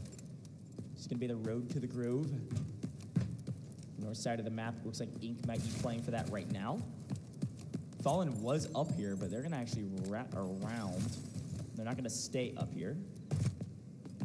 I think Ink's ready to go home, and by go home, I mean go back to the lobby and prepare for their home, which is Space City. Whereas on the other side, Mantle Brick Addiction, ESG, and Q9 all collapsing on the extraction just outside of the Tower of Babel. ESG has 2 players in the area And the third player nowhere in sight. I think they're actually deep inside the Tower of Babel right now. So all eyes on Q9 and Mandelbrick Addiction to fight first on this extraction point. You can see the timer differential. There's plenty of time to get out, but this will be the last out of the map. Yeah, I can't stress enough how important it is for Q9 to hold on to what they got. And notice the Suniva starting to move up. That's going to be Bulldo. It's going to scout the area. Already underway with the fight for Q9. Winning this is so impactful. You get out with the AWM, you get out with a ton of much-needed loot, and already taking a lot of damage, though, is going to be UR. As NBA starts to collapse in on him, he will recover for the time being, but I do favor NBA in this fight, depending. You have Scotty also starting to engage. UR lays low. Q9 breaks away. They've got this fatal triangle, and NBA looks to be going right in the middle of it. Yeah, Bulldo's just walking in with the Sneaver operator, trying to get the better of his opponent. They are able to trade one out. K1, DE goes down. Skitey is there for the trades. Yuval picks up one, and is all down to Mo in a 1v2. Skitey's on the other side, healing, but they don't need him. Gosh. Mandelbrick Addiction is the best team here today, and they continue to prove it over and over again. ESG getting involved in the equation, and we are down to the last remaining player for ESG, as Mandelbrick Addiction have two allies, Skitey and Yuval. They've got power position. ESG is here, but Fallen is joining the fight. And there's only 48 seconds left on the clock for this extraction point. With Q9 getting fully eliminated, that knocks them back down to the bottom of the food chain. They started at the bottom. They should finish at the bottom. They needed that extraction. They needed to win the fight, but NBA had other plans. Two more players up. ESG in the vicinity. Of course, Fallen starting to move through, and Ink might even join in at the last second. Crazy fight and not a lot of time left on the clock. Yes, the game clock says 57 seconds, but this last extraction point has 20 seconds on the clock, and there's a lot of folks sprinting at this. Fleric in trouble, gonna have to back off and heal while all of these teams jockey for position. Reminder, they don't have to win the fight, they just gotta get on the extraction point. Killzone's gotten out on the north side of the map, but Easy and Baby B are sprinting towards this fight to get anything that they can find, and it looks like ESG's fighting while the main fight on screen, and NBA and Fallen all get out. No one able to get a knock and a full on the extraction point. And two members of Ink come swinging in to try to clean up the scraps, and unfortunately, one of the two get cleaned up themselves. And with 19 seconds on the clock, Baby B is on the hunt. He just needs to sprint at his opponent, who is weak. Now a cat and mouse game in a 1v1 to close this map out. We'll see if anybody can get the knock and the full before the time closes. I don't think so. 5 seconds maybe. It's hello, Jang from up ahead. Oh, whoa! Baby B gets to heal him just like that. Despite taking the first shot, he took the first damage and still reversed the script. Incredible, incredible performance. But of course, the one stealing the show is NBA. The way they pushed it and took down Q9 in that. You mentioned a power position, but NBA is on a different level. The way that they push fights, identical to what they did against Ink just a little bit earlier, albeit Skitey was the one who dismantled Ink. This time around is more of a team effort. But let's talk about how special it was for them to take Q9 off of that position in the center extraction. The way Q9 was set up in that fatal triangle, I thought for certain NBA was going to go right into the middle of it and get mowed down. And that did happen to at least the first player. But NBA flipped the script and ended up reversing the tides and taking out Q9. In retrospect, that should have been Q9's fight to win, but ultimately it wasn't. Now, why is that impactful? Well, Q9 was at the bottom of the leaderboard going into the game number 3. Losing that fight reduced the amount of assets that they were able to lead with and extract with. Therefore, Q9 should theoretically still be in last place. Polar opposite from their match A performance. There's a lot we can talk about with that round. Honestly, it was a little bit more heavy-handed than I thought it would be. I thought it was going to be a little bit slower, and it was slow early, but the end was dynamic. Constantly we see that extraction point fought over, and constantly we see the team that gets there first as the team that has the advantage. And Q9, like you said, got there first, but couldn't hold on. Mandelbrick Addiction, a key factor about that team and what they were able to do in that last map was they were able to pick up Bulldo, staying patient, allowing the other teams to fight up in market. They pick up Bulldo right before his yellow timer closes out. He's back on his feet, and then Bulldo's basically the distraction. He's Suniva. He's going in and soaking up as many bullets as he can, whether it's his body or his shield. It ended up being his body in that fight, but it was enough of a distraction for the other two Mandelbrick Addiction players to pick up the actual team fight win and also get out of the map, which is crazy. So 2 players of Mana Brick Addiction, 2 players have fallen, by the way. I got to shout out both those EU teams because both Fleric and I believe Uzbishka got out of the map as well with their EU compadres. So let's take a look at some of the highlights from that last map. Of course, taking down Blue Eagle is a nice start for some of the folks on the screen because they got some nice loot, you're right. And hey, look. Why we gotta include this one, huh? The body count of the NPCs was higher than some of the kill tallies from individual teams over the course of the competition. Here's some nice loot as well from some of the different things that they're looting. This is from the first airdrop. Gets 2 fossils, binocs, and gold armor. A nice value add overall. Nice indeed. And of course, got to include the bots once again. This was an opportunity for Q9, and they do take it. They smoke out the airdrop. They get up there. They get the AWM, and I believe it was Mo, if I'm not mistaken, who was able to get it. First, he started with 2 bullets. He goes back for more. Now, I'm thinking Q9 is free and clear, looking great. But as we know, they end up getting into this fight against NBA at the extraction point, and it was all NBA who was able to take the win. The way that they Wolfpack together and play is just sensational. I don't think there's anybody that can currently match their energy. Yeah, and with one player focused on that other side of the fence, Yuval's able to get the gunfight and get the win. ESG does like one member of Inc. And here's the moment. They're fighting each other. They get each other weak, but they all 4 get out. And Baby B swings up, hits a couple headshots, and breaks the plane to get the kill. Hey, Baby B, that's 400K in the final 5 seconds of the map. We take those. Yeah, you definitely do. And again, to reiterate, Baby B takes the initial damage and still manages to win the fight. Talk about a special beast, okay? Loving it. Well, there it is, 3 games in, and well, game number 3 was a big success from the NBA side of things. They're already sitting with the Mandelbrick. They're already in first place, but having the round earnings is still going to be impactful, especially if other rosters are able to get Mandelbricks themselves. For Gold Silver, again, skating by to this point, but hey, all of a sudden looking like a front runner to move into the finals as a whole. ESG at 1.88 million, but let's jump down Q9 all the way at the bottom. Again, they had a great opportunity to extract with a ton of assets, but they were eventually taken down by NBA, which ended up being their demise. As far as damage down, it's relatively even across the board. Fallen, though, almost out edging out Q9. But couldn't do it in the end. As far as NBA goes, it's actually quite surprising to see their damage be as low as it is, despite them outslaying Q9. Well, that was one of the only main fights they took, though, right? They only picked up 3 total kills, which was against that roster at the very end. They were at a little bit of a blender at the beginning of that matchup, and then closed out near perfectly. Skydie, Yuval, obviously, with Boldo as their third. This is the team that's the best team on the day. It's the best team in the last round. This is the best team right now, and there's no questions about it. Not only in this last round, can we remind ourselves, Yuval, the MVP this time around, they picked up so many MVPs over the course of the day. 3 kills, 2 assists, a 3-0 KDA, and then also a round damage of almost 500. A huge boon.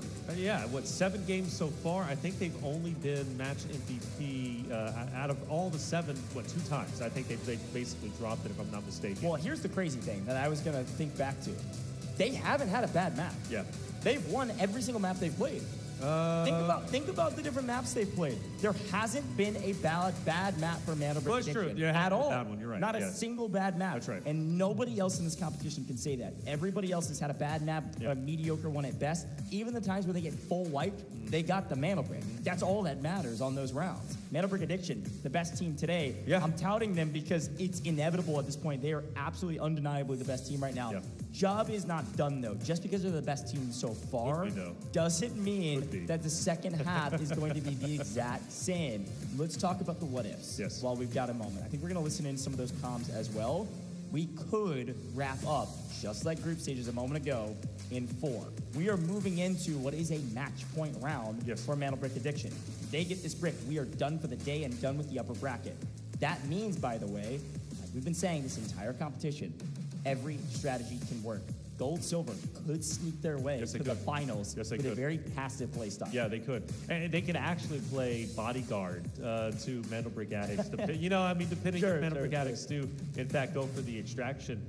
You know, I don't see that happening. I really don't. You know, I continually have been saying it. Granted, I've been wrong. I have been wrong every single time.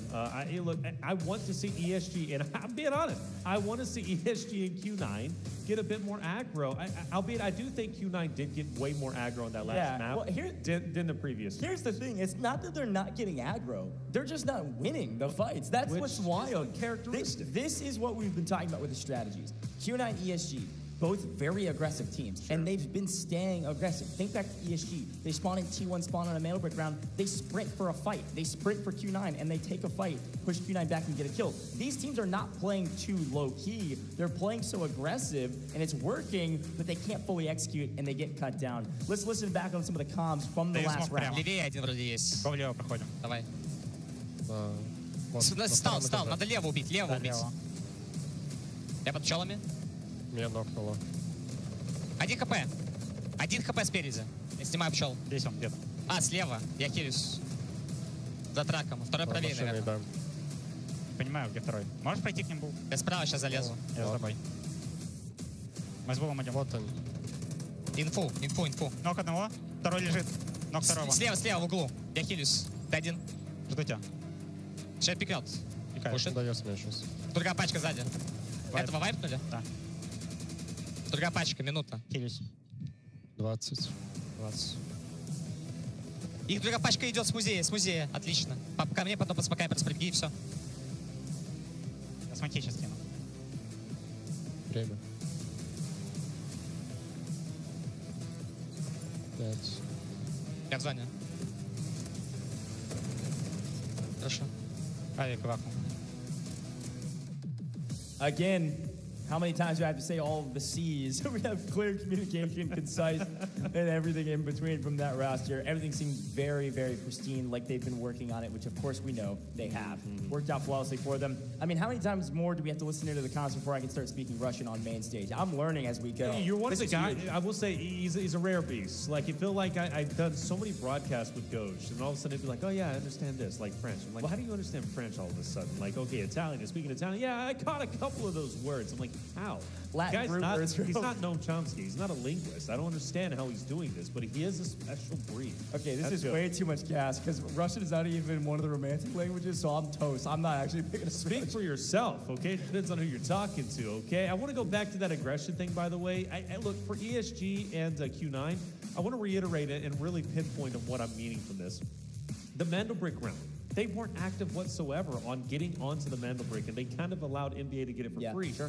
Teams have been allowing NBA to get the Mandelbricks absolutely unscathed. Yeah. They did in their respective match they did here. So that's what I mean for the aggression. Get to the Mandelbrick and don't allow this to end quickly. NBA at the top at 12.19, but of course it's because of the Mandelbrick. They're still very healthy. Now, for gold silver, remaining on top at 12.75. You go down the list, Q9 at 6.8. They have to almost double their score to catch up the seconds. Yeah, or just get the Mandelbrick, right? I mean, you get the Mandelbrick. Yeah, the Mandelbrick is too, yes. You jump up to the top two. Yeah, I wasn't even saying you were wrong, because it felt that way to me too, that they were playing slow.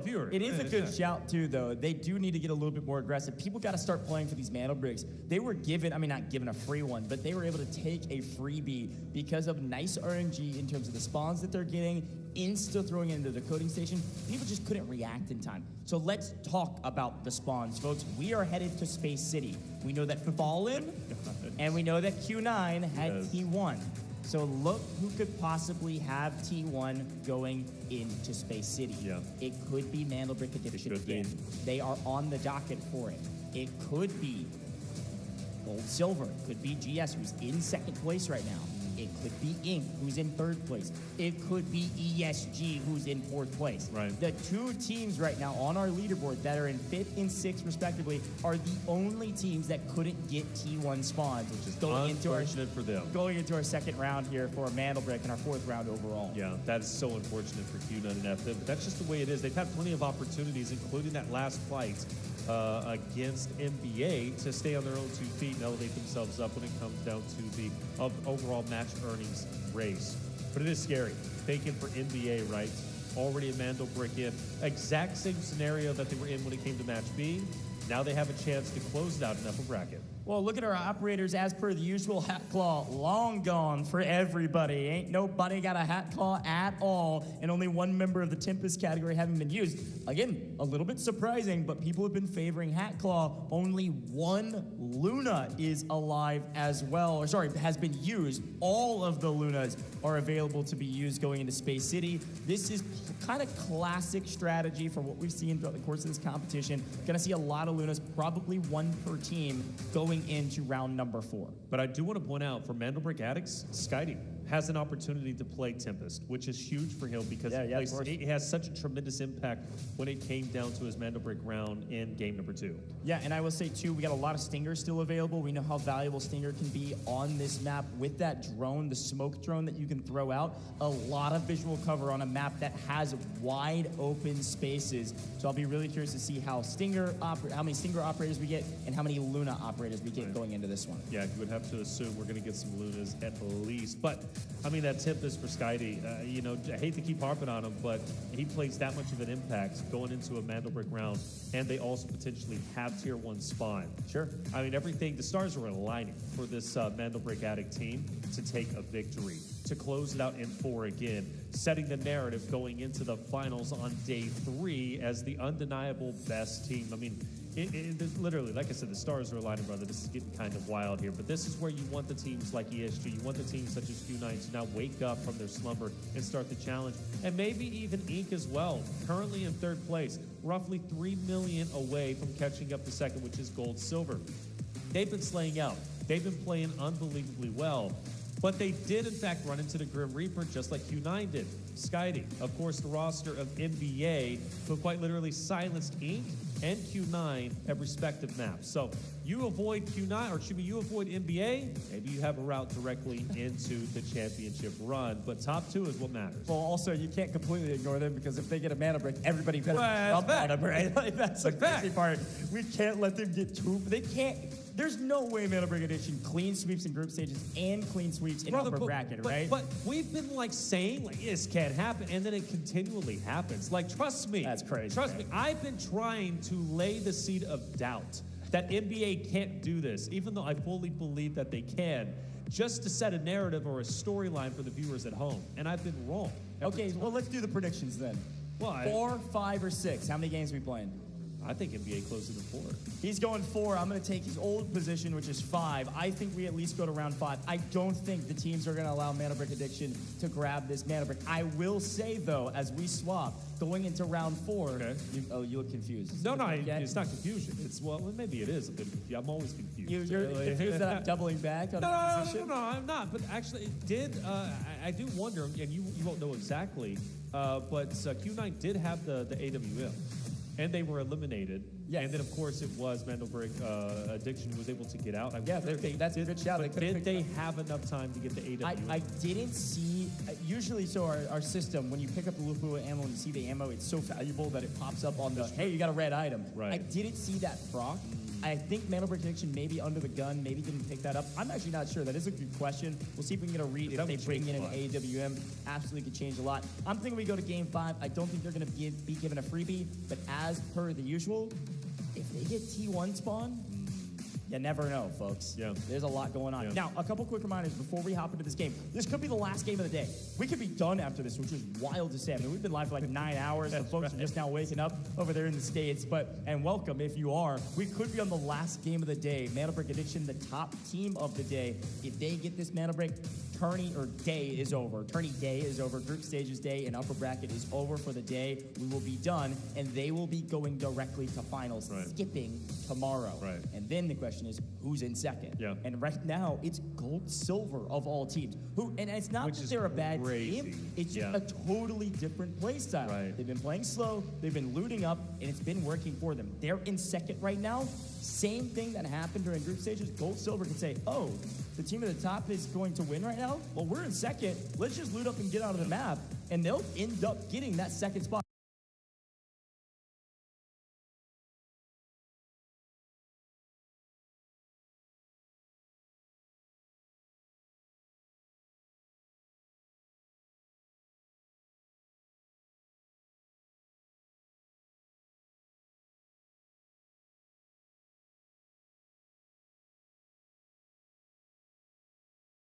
straight to fun.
though.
Spoiler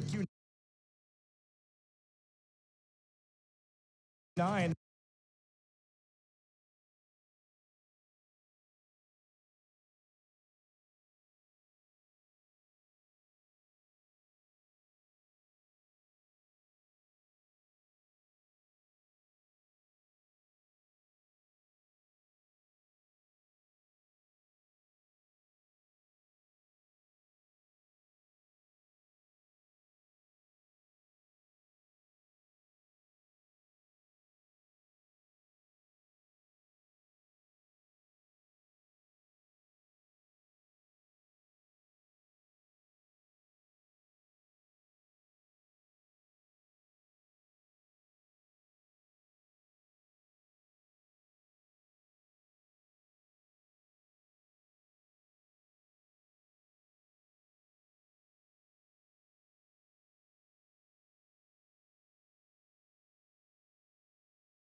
Push the point.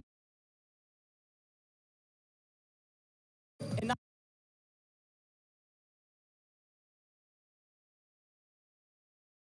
here to play trash compactor. We're here to take out the trash and send them packing. But the good news for for Q9, so used to Mandelbrick Addiction getting the Mandelbricks. Q9 get the brick. They die for it, but they get the brick. ESG just cleans everybody else up. Everybody up. ESG gets a bit of a win. Obviously, Q9 gets the biggest win, getting the Mandel Brick. Things going to start looking scary going into Game 5. The extraction is in. Who gets sent out? Well, it's going to be one player from GS.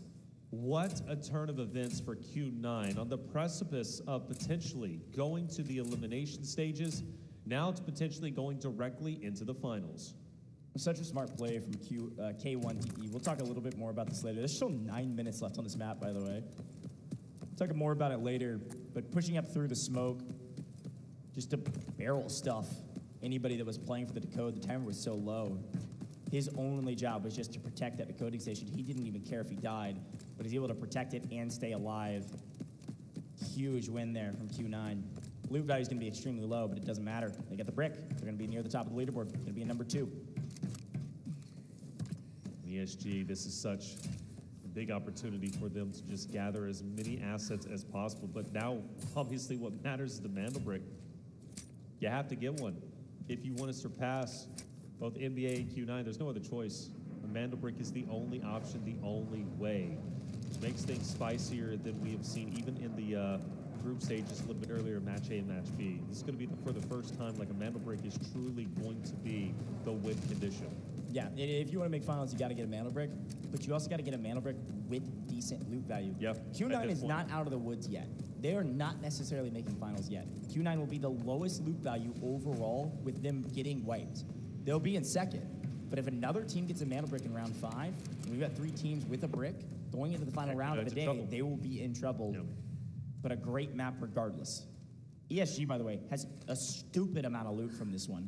That's right. They are leapfrogging this leaderboard if they're all able to get out. And right now, I can only imagine that they do. GS has a solo. Fallen has a solo.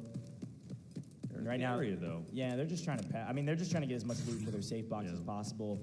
Plenty of time to actually extract, but I don't know how you're going to extract in the face of ESG. I don't think it's going to be possible, but plain spoiler here could be massive. But again, the only thing that matters is the Mandel Brick now. Q9 and NBA are well on their way to the finals potentially. I think NBA more so with their asset count.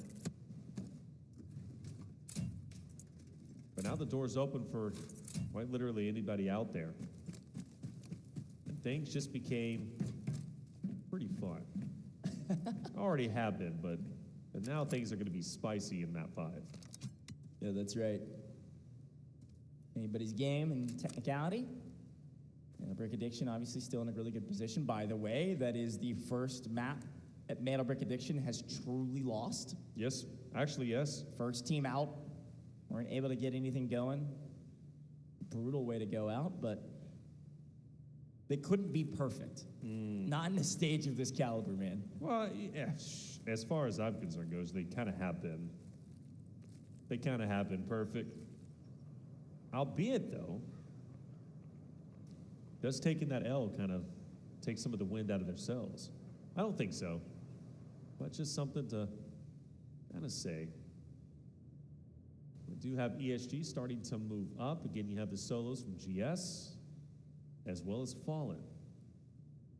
Just up ahead.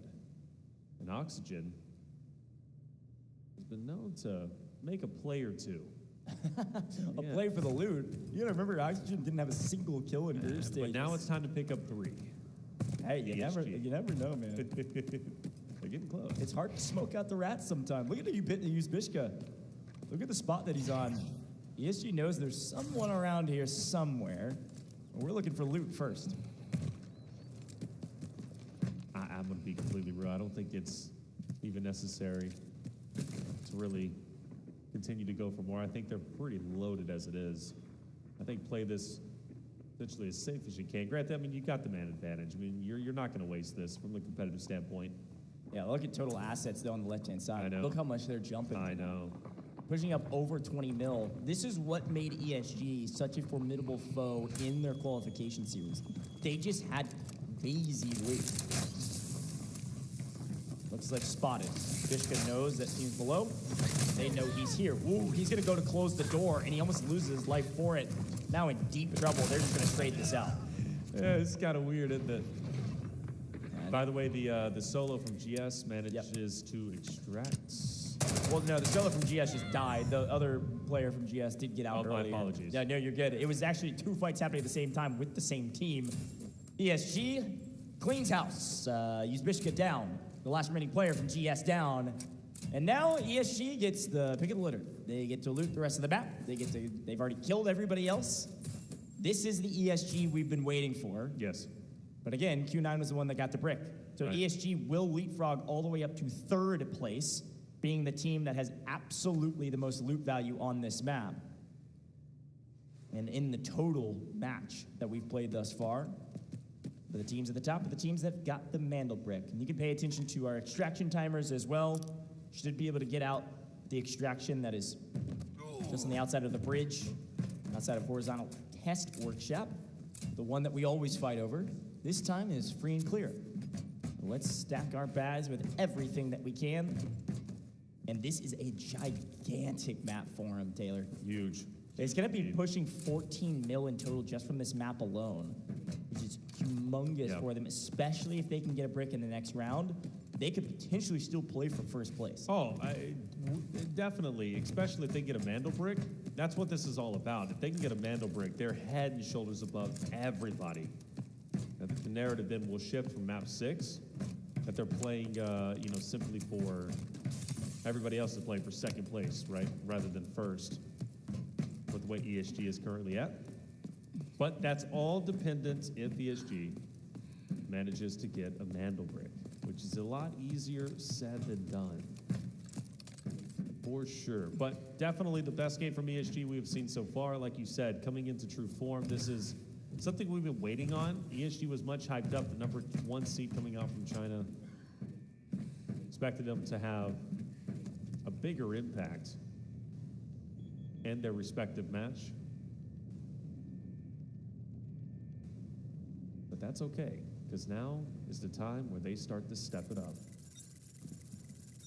And this feels like the National Geographic side of operations sometimes. Got to hold on and just loot up. Hey, we take those. Golly. Could they hit?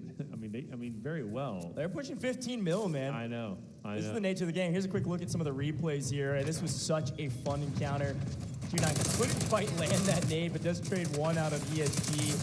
ESG had the momentum, and they just come sweeping through like a tidal wave, wiping all of Q9 with ease.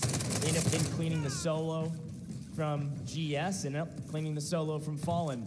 They clean house, they clean up all the scraps, and they clean up all the loot. See the player on our screen with almost 4.6 mil as an individual. Absolute gigantic loot game. And they should be able to get out with everything that they want. They're gonna get some AWM ammo as well. They're gonna have an AWM to play with as well because of the dead bodies on screen. Yep. Huge boon for them, and they're gonna get out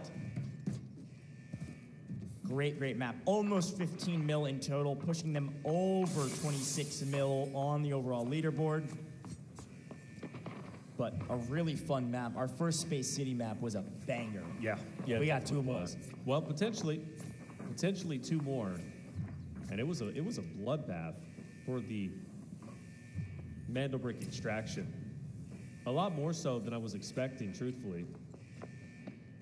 But very well done. As soon as NBA fell, I mean, everybody, they smelled blood in the water, bro. They were sharks. They were ready to feast. They went full speed ahead. And ESG was obviously that roster that wanted it originally, but it was Q9 who stole it for themselves. And once they stole it, they refused to relinquish it. Well done. There it is for Q9. Second Mandelbrick of the day, or at least for the upper bracket, has been earned. They will match that of NBA, and both of them will be in first and second place respectively. But with two more potential space cities, it's still wide open for anyone to take the two coveted spots for the finals. And I gotta say, when we tuned into some of the comms, we were showing the player pictures, we had the camera on Q9 right before that game, they looked mad. They were ready to strike, and they were able to do it perfectly. There's so much we can break down about that last map, and we'll see it in the highlights. But again, I've got to shout out this Q9 roster against adversity. I mean, they dominated group stages. Let me be very clear. Yes, Fallen was the leader in their groups, but they were the strongest team in terms of slaying power, loot value, and everything in between. Q9, this in the upper bracket has struggled, but in that map, almost perfect execution around the Mandelbrick. Holding that ramp control, forcing Ink to swing around the north-hand side, nobody would actually fight them on the south side of the point, and because of that, they had a free and clear victory to hold the decode.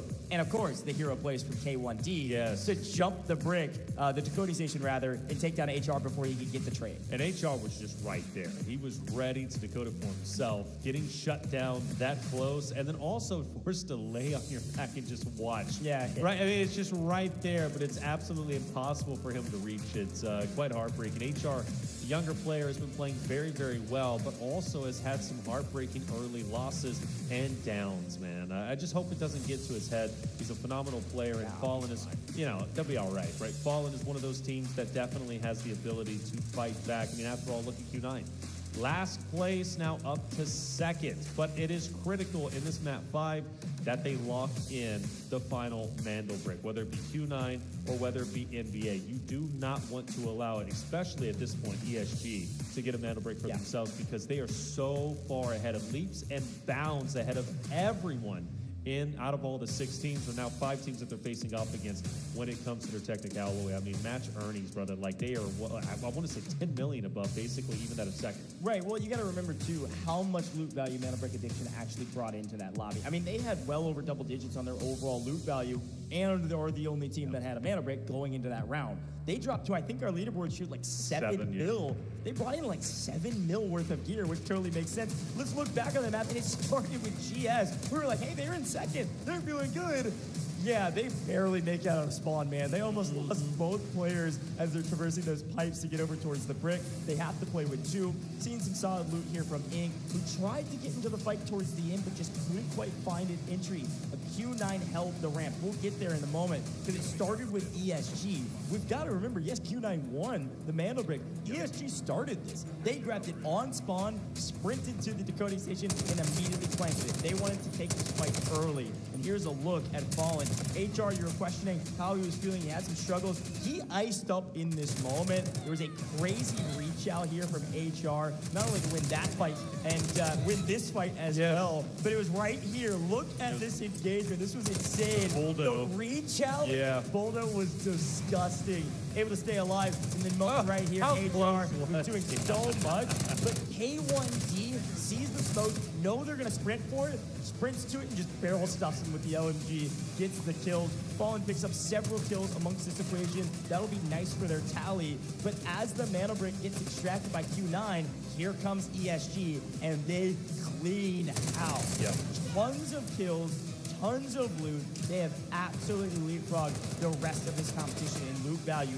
Both of our Chinese teams were down at the bottom of the leaderboard, and both of them just jumped near the top. That's right. Q9 especially. Q9 was at the bottom of the leaderboard. They were in dead last. ESG was in 4th place, but that might as well be 15 places behind that of second, right? Because you already know NBA had a Mandel break. Of course, others were threatening for that. Now, Q9 come out with 0 round earnings. Of course, they will get the 3 eliminations. That's going to be 1.2 million. But the big thing is they get the Mandel break decoded, which is going to put them at the same pace of NBA at the top. But for ESG, 14.84 million, 6 round eliminations. What a massive game for them. So they'll put on, of course, on that 14.84, they'll put on an additional, 2.4 million. Just brilliantly done. If they get a Mandel break, there is nothing stopping them from going into finals. We've been talking a lot about those two China teams for good reason. Massive moments in this last round. But look at our damage charts, man. Fallen was scrappy. They picked up a lot of kills as well. I believe they picked up 6 as well. That's a nice boon to their tally. They were frying, and they were constantly fighting. They were in a blender pretty much the entire time. But the best team, well, we got to give it to our team that was able to grab the Mandel break. They pick up 3 kills, and they get the Mandel break. So they're the best team in that last match as they jump up into second place, going to be right behind, likely behind, that team of Mandel break addiction. We got 2 teams on match point going into map 5. But the hero was your GOAT, my guy. The young gun HR is coming online. Able to pick up 3 kills, 719 damage by himself, an assist, and of course a 3-0 KD. So a great map from HR, 19 years old, showing what he's got on main stage in the upper bracket. But Fallen's got to keep stepping up. They've been this close over and over again. They won their group stages, but right now, they're not going to finals if they don't get a brick in this next round. That's it. They need the brick. That's going to be absolutely essential. Now, for Q9, of course, they want this to end now. If anyone else gets a brick, most likely Q9 is going to be behind them because they just don't have the assets. Up for third team, yeah. They're just way too low. So it's essential for Q9's sake anyways that they end this now, whether it be, of course, them getting the Mandel brick for number 2 or it be even on the opposite side for NBA. I mean, they'll be perfectly fine with NBA ending it because the Mandel brick is the most important thing. But again, for Q9, it needs to end in match 5. Well, what's so interesting is this is a similar-ish position to what they experienced in Group A. Think about Q9.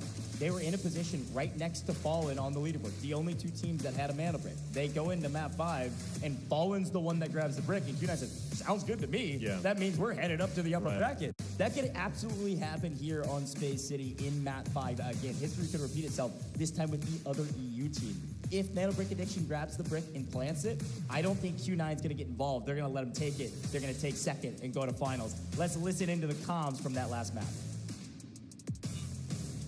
不打的话，要不怎么说提前打？我觉得不会有人打。我们都铁梯怎么说？都铁梯打吗？哎，打老太了。打老太，我为什么要打？那我不下了，那我接着不下了。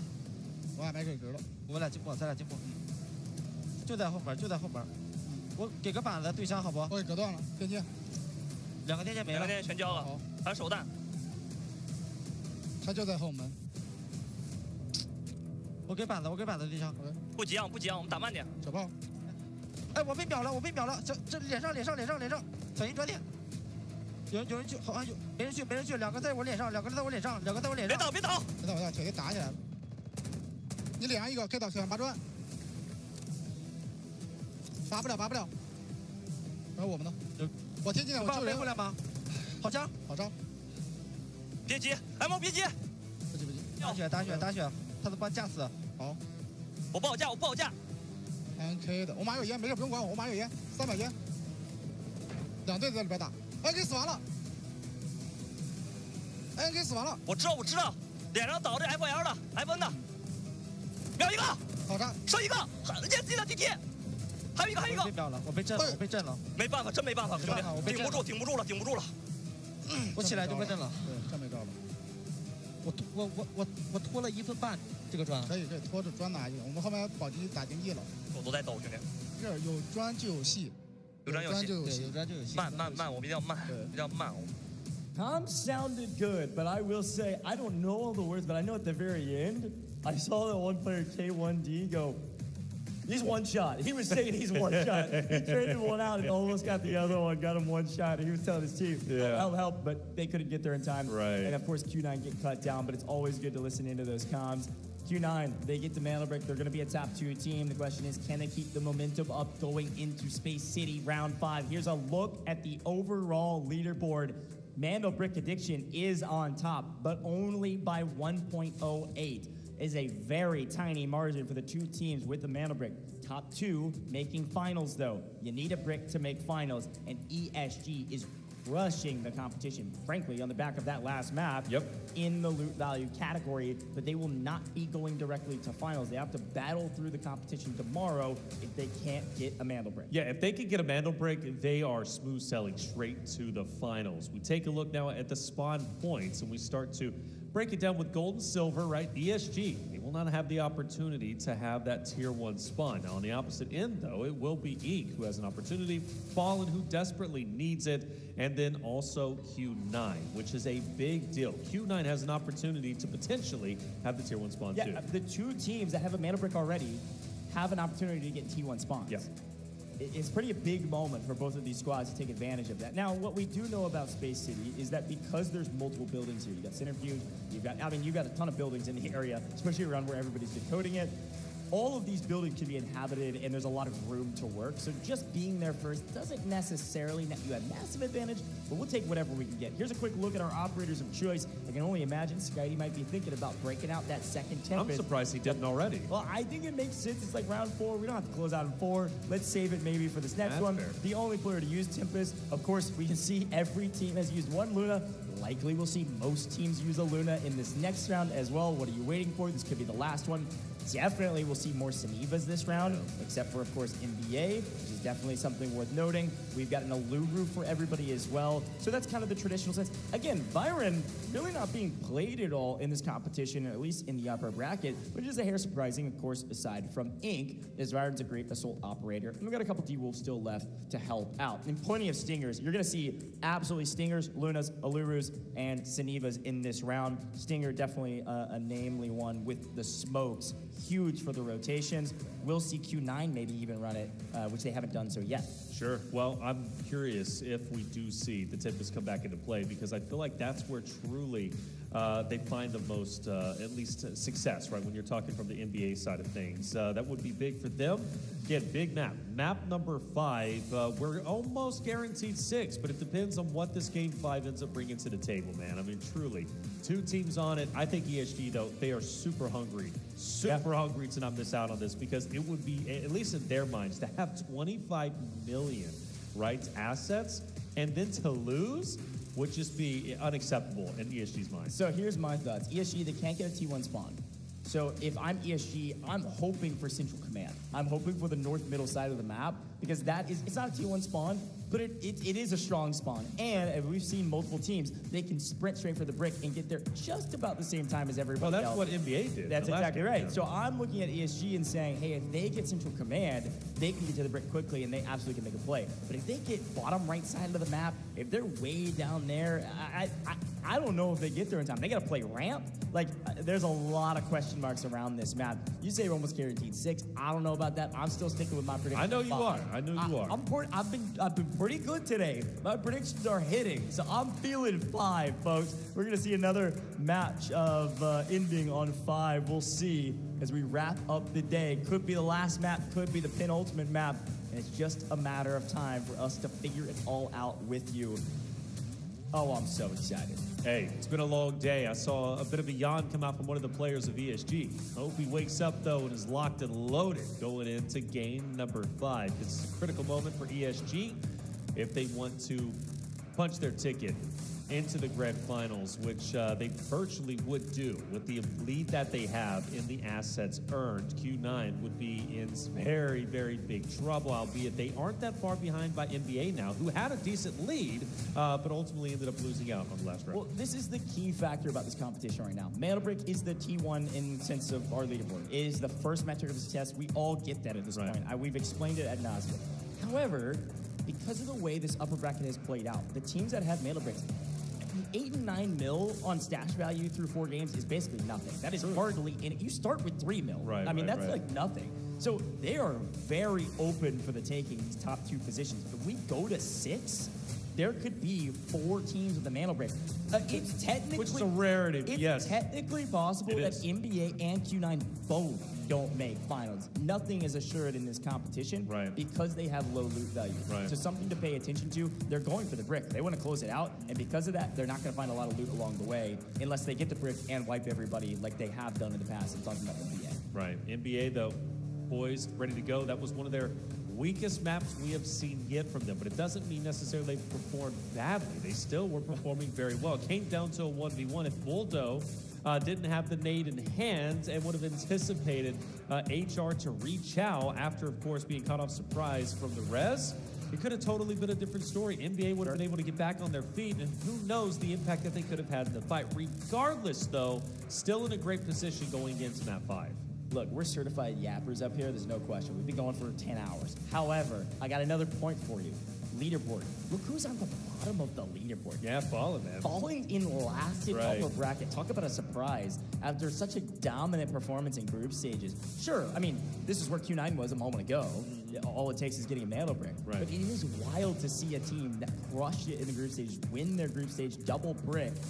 They don't have a brick to talk about right now. We're going into map 5. They know they're in last. I think Fallen's going to swing for the fences on this map. They have nothing to lose. Here's our map rotation. We've been doing it all day today. We're going to do it all the same tomorrow and on finals day. Map 5 is Space City, and of course, we got a Mantle Brick active, folks, and our players are loading in as we speak. I know I'm watching our chat over here in the English broadcast, and a lot of our North American folks are waking up. If you're not awake yet, what the heck are you doing? It is 8:30 in the Central Time Zone. It is 9:30 a.m. in the Eastern Time Zone.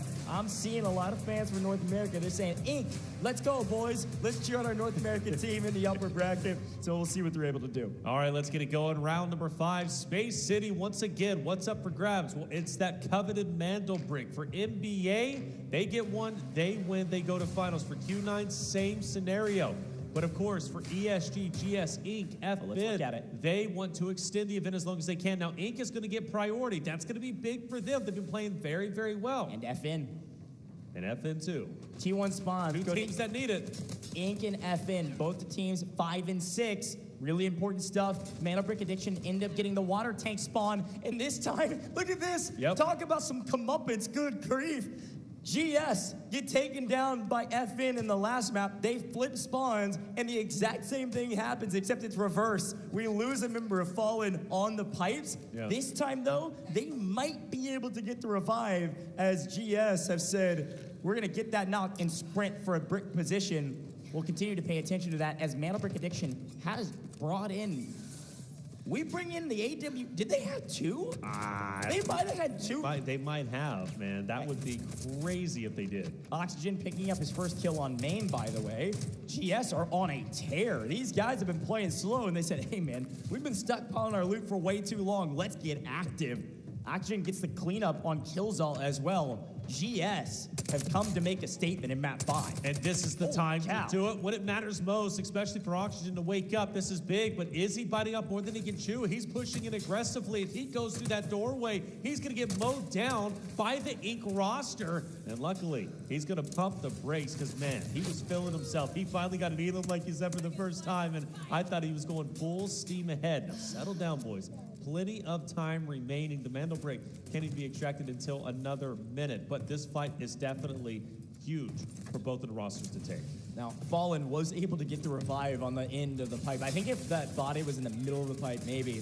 A lot of fights happening right now on main stage, of course. Oxygen able to pick up another. GS going insane, but Mantle Brick Addiction is here to make a statement as well. We've lost one member of Mantle Brick Addiction. Inc. is out of the map. GS is on a tear. Slow no longer, wiping Inc. with the help of Mantle Brick Addiction and losing a few of their members in the process. GS down to a solo. Mantle Brick Addiction, all 3 back up, and they've got a nice power position over the top of this Mantle Brick. What a way to kick off map 5. Unreal. Unreal indeed. NBA, though, getting back onto their feet is huge. As you take a look at the operators, and obviously a lot to see in the meantime. Yeah, there's a Luna on every single roster as expected. We also see several Toxics. We see almost, I think it's a Stinger on every roster besides GS. So pretty much a lot of the stuff we've been talking about makes a lot of sense. Right now, we are beginning to run out of operators. So the operators you've been saving, waiting for Space City, they've all pre-programmed this. Fun to see a lot of recon operators. Everybody's going to be shooting those shock arrows and recon arrows out there to get some extra information. And for a couple teams, they still have a couple engineers. We do see a Shepherd for one of our squads still in. Now, a rifle found from ESG is a nice 694K. We take that. But right now, all eyes on the Mantle Brick. And Boldo is here on spawn, picks it up, and goes sprinting off into the hills. Let's see where he goes to go for the decode. Will it be the same station we have seen time and time again, or will we change it up? Let's see what they decide to do. Well, if it is going to be GS who's going to be waiting for them to go over there, and they might very well have a bit of an impact, and I believe that is going to be one just behind. If he doesn't check his backside, he might get shot into the back, but actually he's going to be okay, and they're going to be just down below, excuse me. So, finally, it is going to be extracted. NBA are looking good. Now, the question is for Q9, do they want to come in and try and defend the site? Because, again, they need this. Either way, they want top 2. That's all that matters. Everybody knows, too, this is a part of the UI in game. Because Mantle Brick Addiction just started the decoding station, they've actually found one member of Fallen. They were able to find it. Boldo connects with some errant shots, but they end up connecting just enough to knock HR. Everybody just got a notification. Hey, one of the 2 match point teams just started the decoding. If you want to keep playing in this tournament, you better go fight it. That's not the exact verbiage, but that's what's communicated, right? The Mantle Brick Addiction has nice power position over the decoding station, but plenty of time here. Plenty of time indeed. Until there's not. Typically, we do see the decoding go down until probably about a minute and a half, a minute before fireworks start to explode as the teams start to push in. Curiously, Q9 is still staying quite passive. For them, if NBA gets this, okay, no harm, no foul. Q9 still top 2. They're healthy, they're happy. All eyes have to be on ESG and what they decide to do. They're going to be the furthest away team at the moment. You can't really risk and think and hope and pray that, well, GS makes a move and GS gets in there and starts decoding it for themselves. Also, GS was allowed to get both of their revives. GS is fully restabilized, all 3 up, and I don't think any of those bodies were looted either. So a nice boon for them. Obviously, 2 of those players, if they get knocked again and full, they will not be able to keep playing, but the fact that all 3 members of GS are alive is nice. They can make a play still. Really impressed with this roster thus far. Completely change of pace, and it caught some folks by surprise. But here comes ESG. They're going to slowly work their way through what will be Fallen first on their way to the decoding station. See if Flarich has anything to say about it.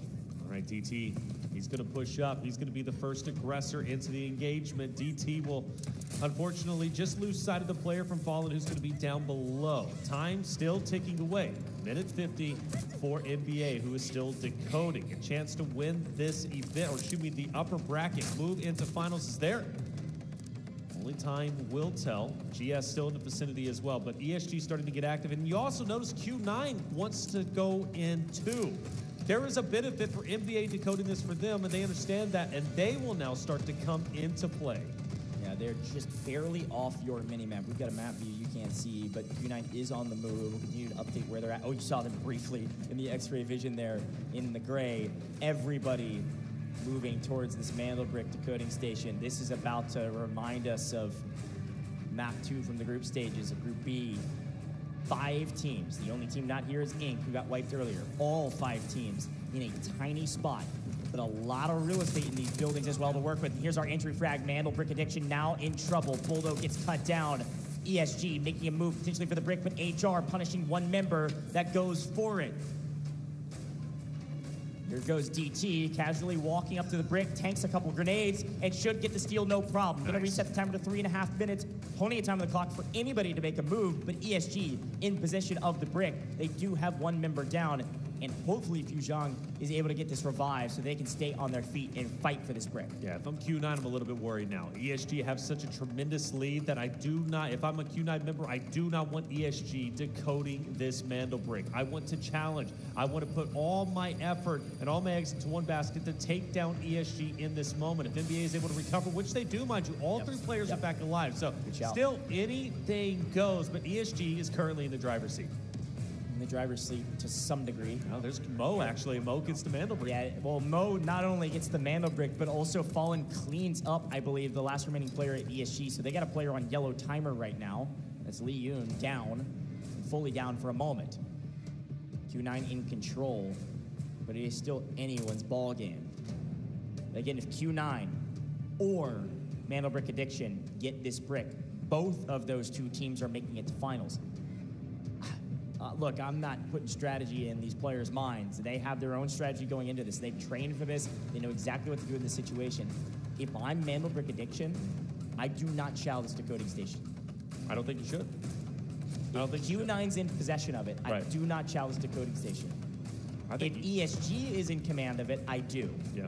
So right now, Mandel Brick Addiction is going to play extremely slow and not worry about the decoding station right now. That is Q9's responsibility. They're going to lie in wait and just pick up anybody that goes into their crosshairs. If I'm them, honestly, I'm flooding the site, especially if it gets down to maybe like 30 or so seconds. I'm flooding the site and trying to slay out anybody that gets anywhere close. Fallen, like you said, is starting to push up. And, well, will HR be able to get a touch? I think so. He tried this before, but he's taken down before he can get the touch. And Q9 goes for the finish, and they'll get it. Mandel Brick Addiction are the ones playing spoiler. Yep. Like we mentioned, Mandel Brick Addiction said, no, that's our friends. That's the other team that's got the Mandel Brick right now. That is our ticket to the finals. A well-placed shock arrow, and HR just can't quite get a handle of that Mandel Brick. Probably less than a second away from stealing it, and unfortunately, shock arrow cuts him down. All right, so now, just a minute and 15 remaining. Fallen on the outskirts. They want to get active. They want to get in there. For ESG, same scenario. GS Crazy Dog also moving up behind that of Fallen and ESG.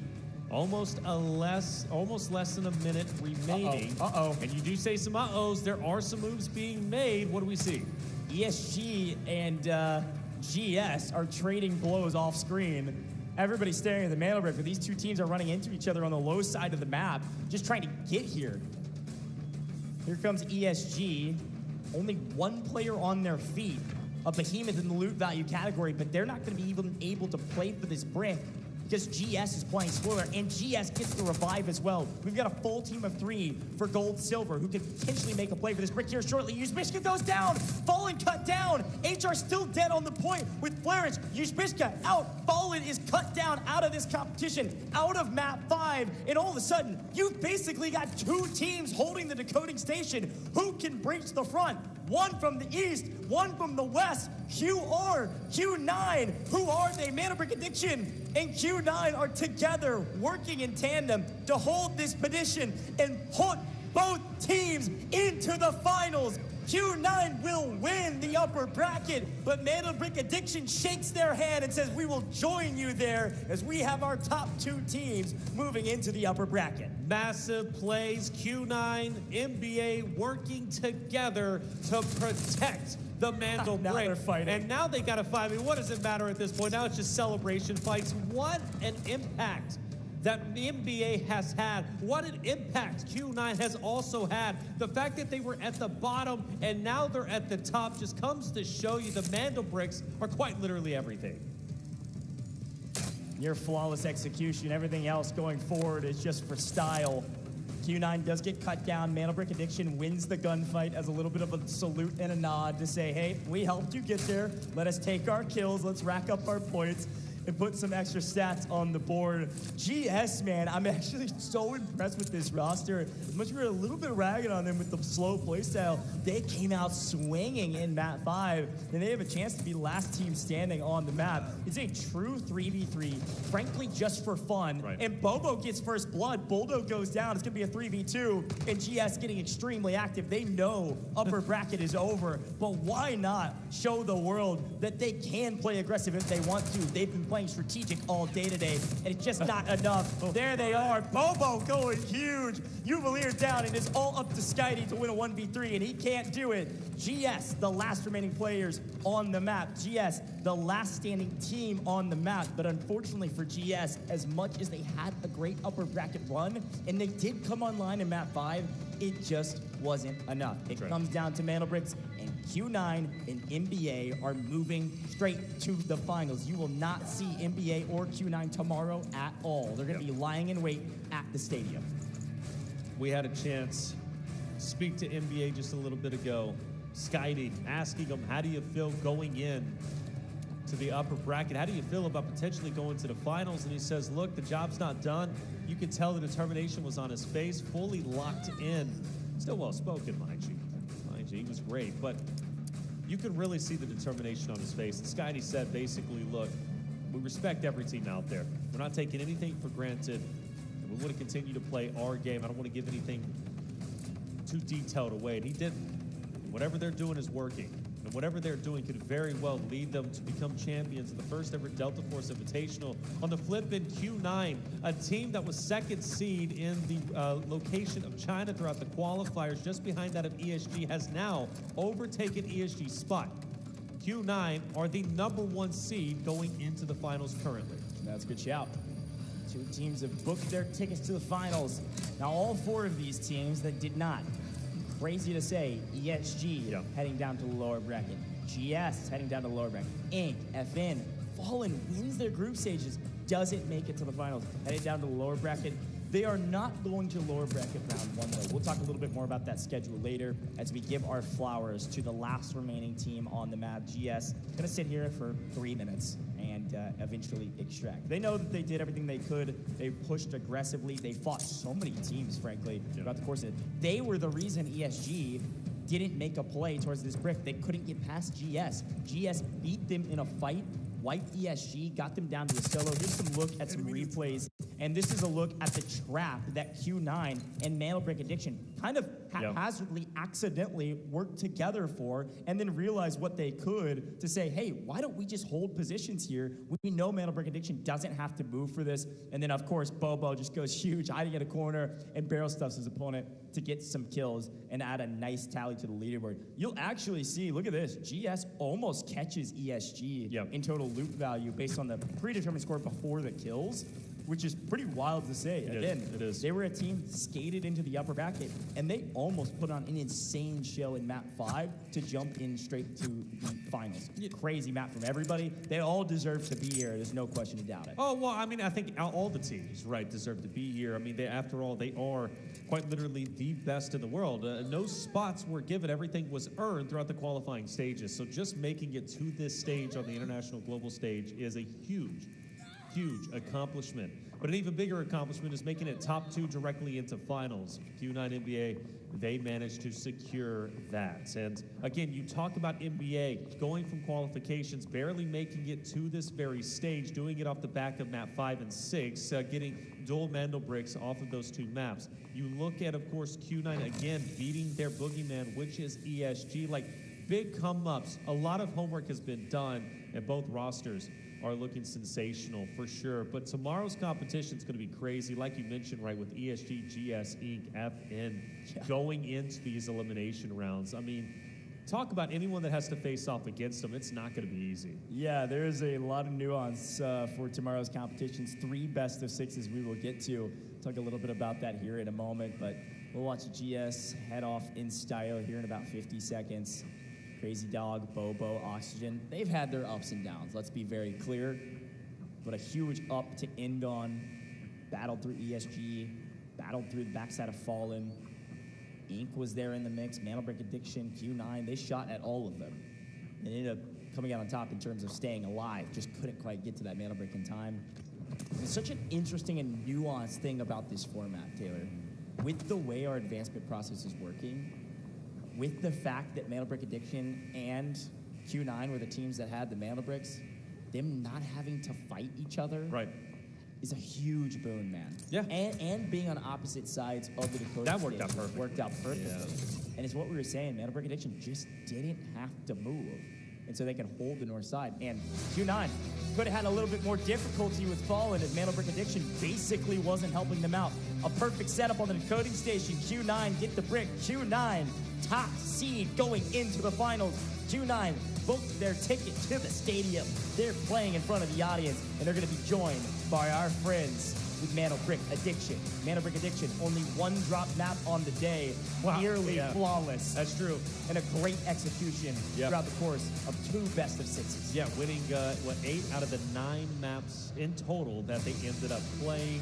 And they did, in fact, close the only team to close out a respective group in just 4 maps, right? They did so just before Q9. Thumbs up, baby. Q9 looking very, very solid. Obviously played very well. Coming into this, we were hyping them up based off of the scrims. The scrims were incredible. They were looking great.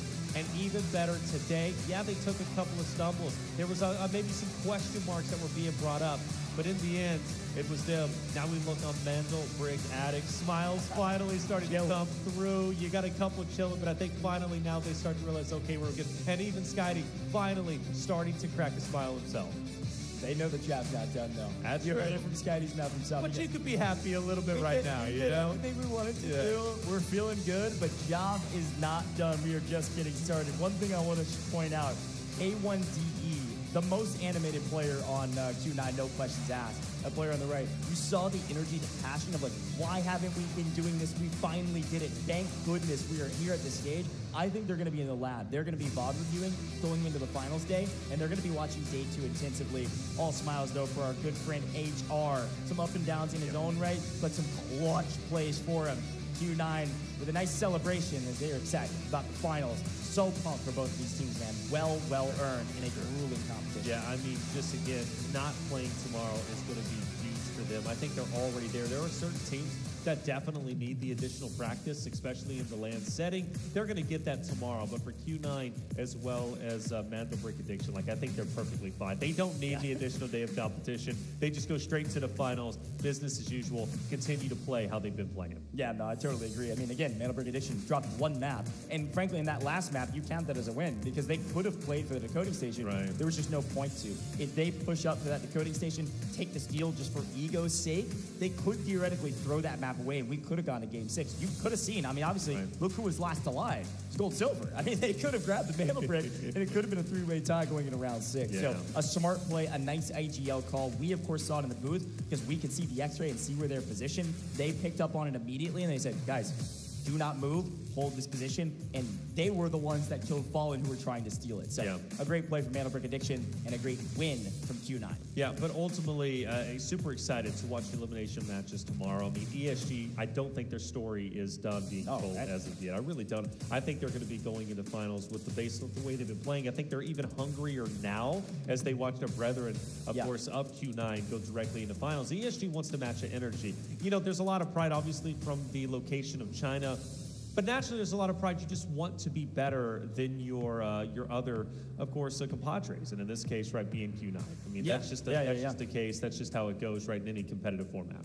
Well, let's take a look at the match results. We know exactly what's going on. It was cut and dry. We didn't have to wait for any math this time around. Every stage of the day was different, and upper bracket certainly different than our group stages. Our 2 teams at the top, not a lot of loot to write home about, but they got the bricks. Q9, 2 bricks secured. They are first place and first seed in the finals with Mandel Brick Addiction in second, nearly right behind them as well in loot value. So a very fun round to watch. The only teams to get Mandel Bricks are the only teams headed to finals. But look at the totals there from ESG and Gold Silver. This Pretty is insane. This is an omen for the teams that they're going to be finding in the lower bracket. They are going to be out for blood when we get into the elimination rounds tomorrow. And I think you said it before. It is going to be a brutal fight against these teams that, hey, again, even Fallen at the bottom of this leaderboard, frankly, not a good upper bracket from them compared to what we've seen. Right. ESG and Fallen on paper were the top 2 teams and the top 2 seeds on paper in people's minds, at least, going into this competition. Both are headed to the lower bracket. Nobody eliminated. But here are our first 2 teams headed to the finals in the Hangzhou Esports Center on the 21st. They do not play tomorrow. They lie in wait at the stadium. That's right. Who's going to be the remaining 4? Well, tomorrow we'll get our answer. But for now, we know the 2 teams. It's going to be Q9 coming from China. And then on the opposite side, you've got NBA from EU. Nice to see an EU team actually be up there, right? I mean, we were highlighting Fallen, obviously. We thought they were going to be, the torchbearers, if you will, for the EU side of things. Mandel Brick Addicts, though, they still the show in wonderful fashion. Again, winning 8 out of their 9 games. That is a crazy stat line. Yeah, we can go back and watch the VOD. It's actually wild what they were able to execute on main stage. Again, these guys, they don't have huge competitive backgrounds. Some of them have tier 2 esports backgrounds. Some of them are playing Delta Force as their very first esports, and they're able to play like that with that much composure. when, again, they won the EU region. Let me be very clear. I guess technically on paper, it's actually Mandelbrek Addiction as the top seed from EU. But again, it wasn't pretty at all, right? It was kind of actually similar to Q9 here. Able to go back-to-back on the bricks and put themselves at the top of the leaderboard. Didn't look great, but they did what they needed to do. Here, it looked phenomenal. They look like they're in final form. They've been in the lead. We've been hyping them up all day today. And again, want to tip our hats to Q9, who Q9 looked really good in group stages. You got to remember, they lost to Fallen, exact same situation, but reversed. Here's a look at our highlights, and it started with a little bit of repeat of history as Fallen, unfortunately, lose one in the smoke and on the pipes here. Yuzbishka couldn't quite make it before GS. He's able to strike down from distance to reenact some revenge from the map before. But this was a crucial moment, of course. Not only GS able to stay alive with one player and then get all of their revives, but this is where our one North America team that made it to upper bracket gets cut down extremely early, which means there's only 5 teams fighting for the decoding station and not 6. Ink is off the table at this point already. Yeah, and then obviously we started to move a little bit further. ESG managed to take the Mandelbrek for themselves, and that's where, of course, Q9 started to, take note, like, all right, we cannot afford to have ESG take this because they are too far ahead when it comes to the overall assets count, right? Q9 would have been in deep trouble. I love the attempt, though, from DT. He gets up in there, he gets the touch, and manages to get away with the sliver of health. Yeah, able to get away with a sliver of health and get the reset. But this is where Fallen goes to make a play. HR is on the decoding station going for the steal, and a shock arrow cuts him down. Q9 went, oh, is there somebody here? Oh, nope, they got cut down. Let me back off and run back to cover. And this is where the death trap was set up. Because Fallen actually plays fluid ESG for getting the full and actually playing for NBA. NBA had one side, Q9 had the other side. Nobody could get to the decoding station. And excitement on the faces and in the voices of Q9 because they know they got to take it to the finals. That's right. They're going to be playing for a crazy amount of cash. Yeah, I'm going to say it, cool, calm, and collected typically throughout the comms, but right there, finally, passion, celebration, as they realized what they had just achieved. Going into the finals, not having to grind through the elimination rounds. A job well done, boys. Q9, of course, NBA, phenomenal job all around. We take a look at the round 5 results. Naturally, Q9 with the Mandelbrek decoded. That's all that matters. You do have to say, though, I will say, 8 round kills from GS is also a big stat line for them. And NBA, man. You got to remember, Mandelbrek Addiction picked up 8 kills on that map. They were the heroes of that decoding station. Q9 are going to be top seed, but Mandelbrek Addiction are the team that everybody is watching. They are going to VOD review this squad. Look at the damage. They also top the damage charts. Of course, GS pick up a crazy amount of damage, post-mortem, if you will, after the Mandelbrek was decoded. But NBA was the top fragging team. They did the most damage, and they were the saviors of that decoding station. Could Q9 hold it without NBA? Absolutely. Yeah. But it would have been way harder. Well, it would have been a lot harder, right? And I think there was an opportunity for HR from Fallen to potentially get a touch. Remember, he gets shut down just next to the decoding station, and in large part because of Q9 and NBA. I really do think this round potentially doesn't end necessarily. We go to a Game 6 if it wasn't for NBA slaying as heavily as they did. And it's also if it wasn't for GS getting real active real early, man. Sure. I mean, ESG, they're the ones that go over, steal the decode first. They back up, and then GS comes in and says, how do you do? I'm taking you out of this lobby. I mean, yeah, that's exactly what they say. It was pretty wild. It was a totally different GS team than we've seen. It makes me really excited to watch them in the lower bracket. But of course, the best team, Q9, they get 2 bricks, so they're at the top of the category. Best team on the last round. They get a couple kills, they get the Mandelbrek, they hold on for dear life, and they find it. Momentum finally comes back to them. Crush it in group stages, have a brutal upper bracket, and then swing for the fences in the last 2, get both bricks, and because of that, are our #1 seed going into finals. And they were certainly pumped about it. But Boldo, again, the MVP. I think this is like his 3rd MVP, and maybe 4th. I don't know. We'll have to go back and look. Certainly, NBA's been at the top of the category many times.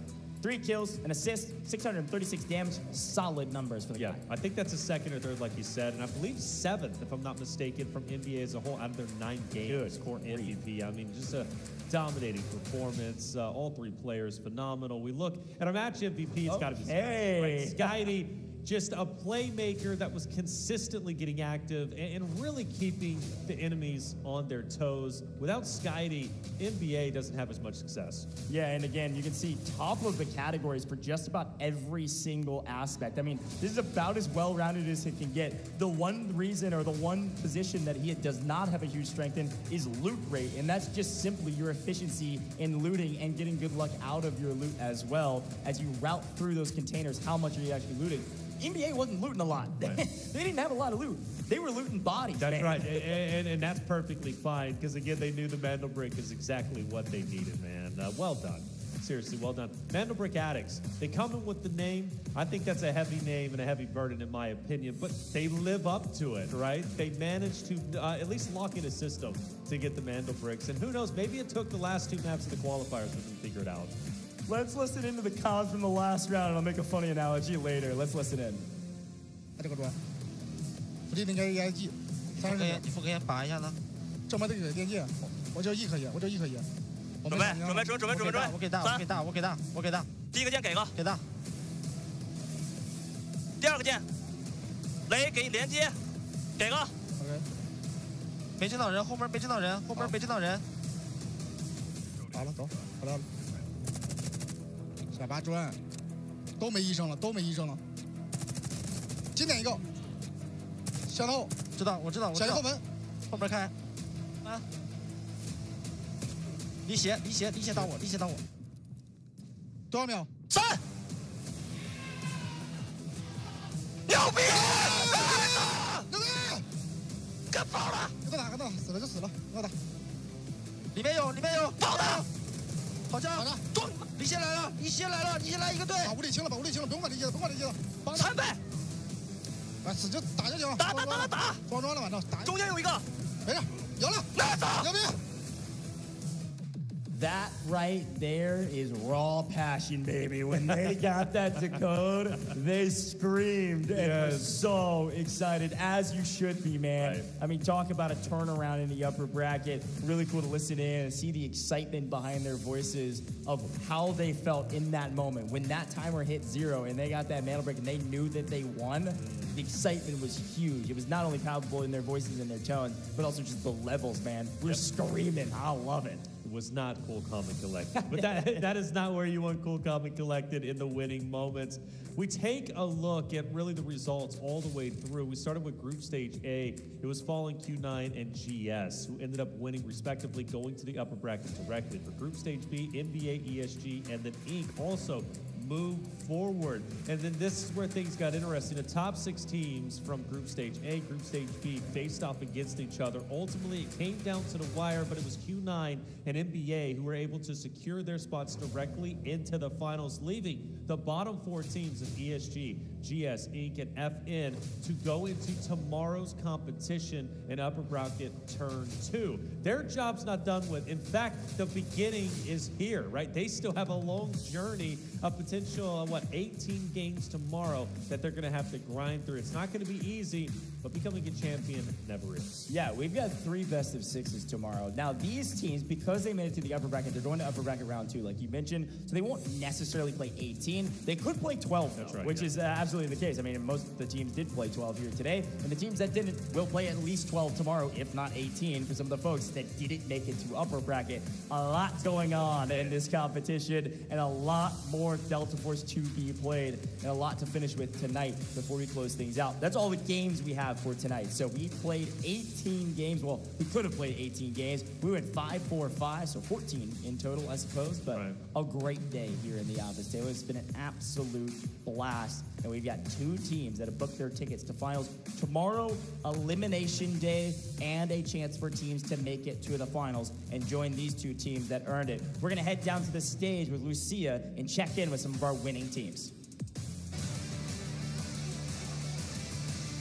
再次恭喜 NBA 晋级烽火世界杯总决赛。Congratulations to NBA for qualifying into the grand final of Delta Force Invitational. 再次恭喜你们拿到了通往决赛的钥匙啊！现在我们来到赛后采访环节，再次先欢迎各位，也请各位简单的和大家打个招呼吧。Olivier, please say hi to our audience. Hello to everyone and thank you for your support. Hi. Hello. Thank you for passing me the mic. OK 想第一个问题啊，想问一下，他们目前打下来啊，整体的感觉怎么样？会不会稍微有一些疲惫了？How's the feelings, everyone? Do you guys feel a little bit tired about the games today?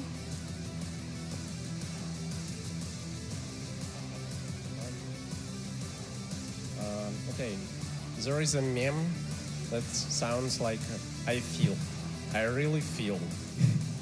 But anyway, I want to say thank you to everybody for your support. I want to say thank you, my teammates. You're my life last year.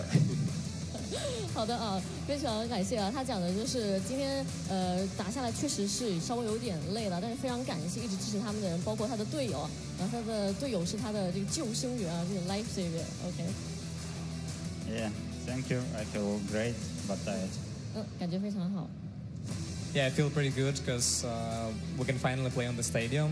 I was really hoping that we could advance to the stage and play there. Also, I really liked. I feel very nice that we actually managed to use our playstyle well, and it works. 他们非常开心能够进入到总决赛，去到一个更大的舞台去征战。同时的话，也非常感谢自己今天的所有的一些战术啊，都是成功的打了出来啊。OK， 那下一个问题想问一下，他们在总决赛当中，比较想遇到的对手会是哪一位呢 ？Who do you want to face the most when it comes to the grand final? Usually, I don't really care about like who's playing against me. Okay. But I want to play with our Russian-speaking another team, Fallen, because like we advanced both from EU region, and I want to keep playing and play against them again tomorrow.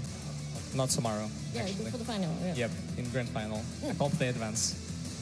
他希望能够是同赛区的欧洲赛区的风人队伍能够晋级到总决赛，也希望能够在总决赛的线下和他们进行交手啊。OK， 那最后一个问题吧。其实今天打下来也是比较辛苦的，特别是在撤离点这边的一些战斗啊，在8个时当中啊，想问一下当时的那一波撤离和 Ink 的团战打完之后，先来讲一下这波团战吧。Tell us about the extraction point in Breakers when it comes to the fight with Ink. How do you guys manage to win the wipeout? Yeah, we didn't have a lot of loot in that game, I'm pretty sure. We were just like sitting in that house and there were a lot of fights going on around. We tried to find some kills, but in the end we didn't have any options, like we didn't have a lot of time, so we just pushed the extraction and I don't know, I guess I played well. I picked someone and I knocked them. I didn't even understand I knocked two of them actually. I thought I knocked one and Bull killed another two or something, but yeah, it worked. 在比赛的前期，他们其实没有拿到太多的一些击杀的分数嘛，所以说在最后撤离点这一块嘛，他们也是做了一个不得不做的决定啊。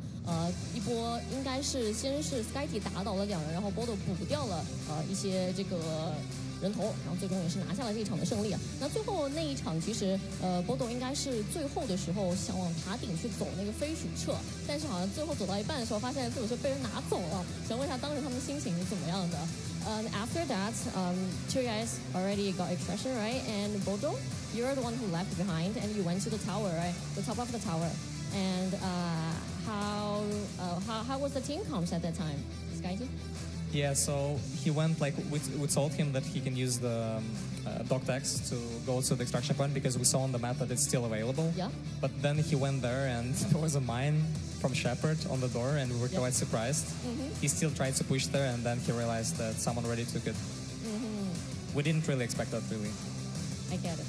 其实当时他在地图上发现显示还是可以用的，然后他走到那边发现吃到了一个牧羊人的陷阱之后，发现好像上面是有人的，但是所以他上去看了一眼之后呢，也没有做太多的一个行为了，因为地图上已经是灰掉了嘛，还是比较可惜的一个点吧。好了，那以上就是对赛事的一个点，那也希望他们在总决赛当中能够打出一个非常好的成绩。Okay, that's the end of interview. Hope you guys do really well in the grand finals. Thank you. 好，要把时间交给主科技。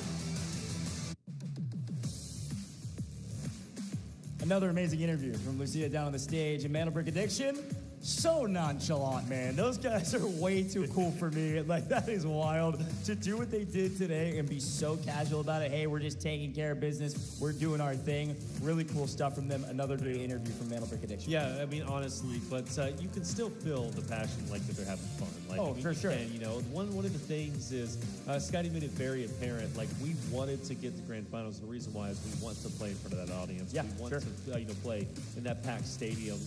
It quite literally could be a once-in-a-lifetime experience, depending, of course. Sure. I think there's plenty more left in the tank when it comes to this NBA roster. But, to be out there in front of that packed stadium, I think like 4,500 people, it's pretty nuts. Like, that's a big number. Yeah.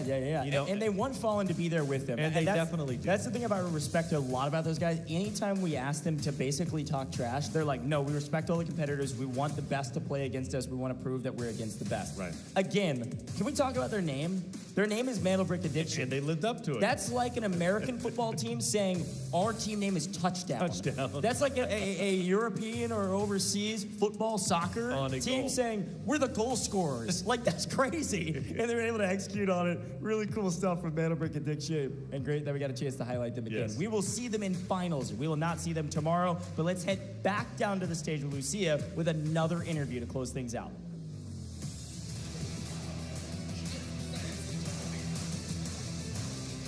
再次恭喜秦九晋级烽火世界杯总决赛 ！Congratulations for Q9 to qualifying to the grand finals of Delta Force Invitational。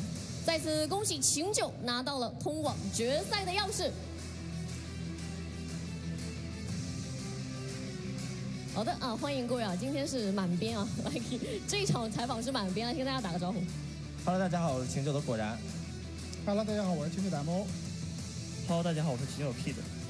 在问一下双专这个问题之前，先把话筒给到 MO， 身体 OK 吗？还 OK 吗？非常的 OK， 充满了斗志。充满了斗志。OK， 好，来话筒给到果然。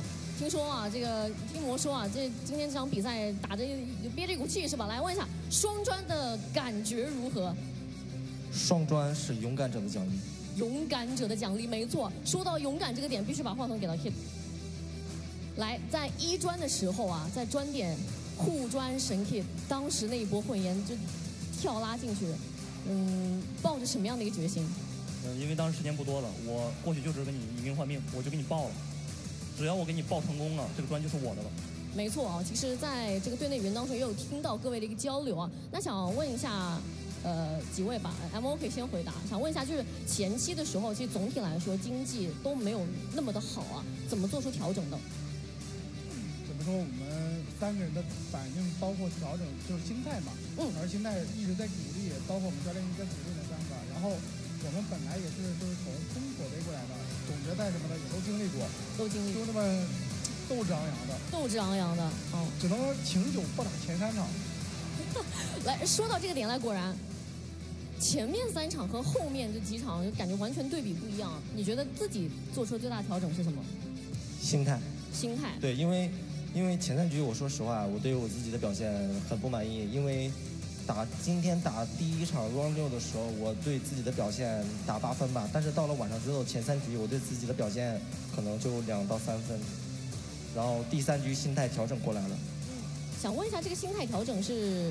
比如说教练说了什么，还是队友说了一些什么吗？队友跟教练的鼓励吧。可以稍微透露一点，有讲什么吗？怎么样鼓励？就怎么样鼓励的？兄弟，好好打，这个秦九没问题的，是这样吗？就是不要让我们去想第1局、第2局、第3局的失利，让我们想好下一局怎么打嘛，然后一边鼓励我们一边说嘛。忘记之前的这个先放一边，对吧？先想想后面怎么样去打。OK 啊，那想问一下 Kid。其实今天在航天当中啊，会有一些高压的情况出现啊，自己当时在局内怎么样进行调整的？其实就是相信指挥，相信 MO， 相信队友，然后我只是要去把我做的去做好，我要更大胆一点。更大胆一点。站出来的时候，我们要站出来。没错。好，那现在看到魔手里啊，拿这一块，这通往决赛的钥匙啊，你觉得这一块钥匙当中蕴含着什么？蕴含着我们经历这么多，包括我们的进步、我们的努力、我们的汗水，进步、努力和汗水啊！再次恭喜你们晋级到了总决赛，也希望在总决赛当中看到齐继红、秦九。好的，非常感谢各位，今天打的也是辛苦了，辛苦各位。接下来，让我们把时间交还给解说。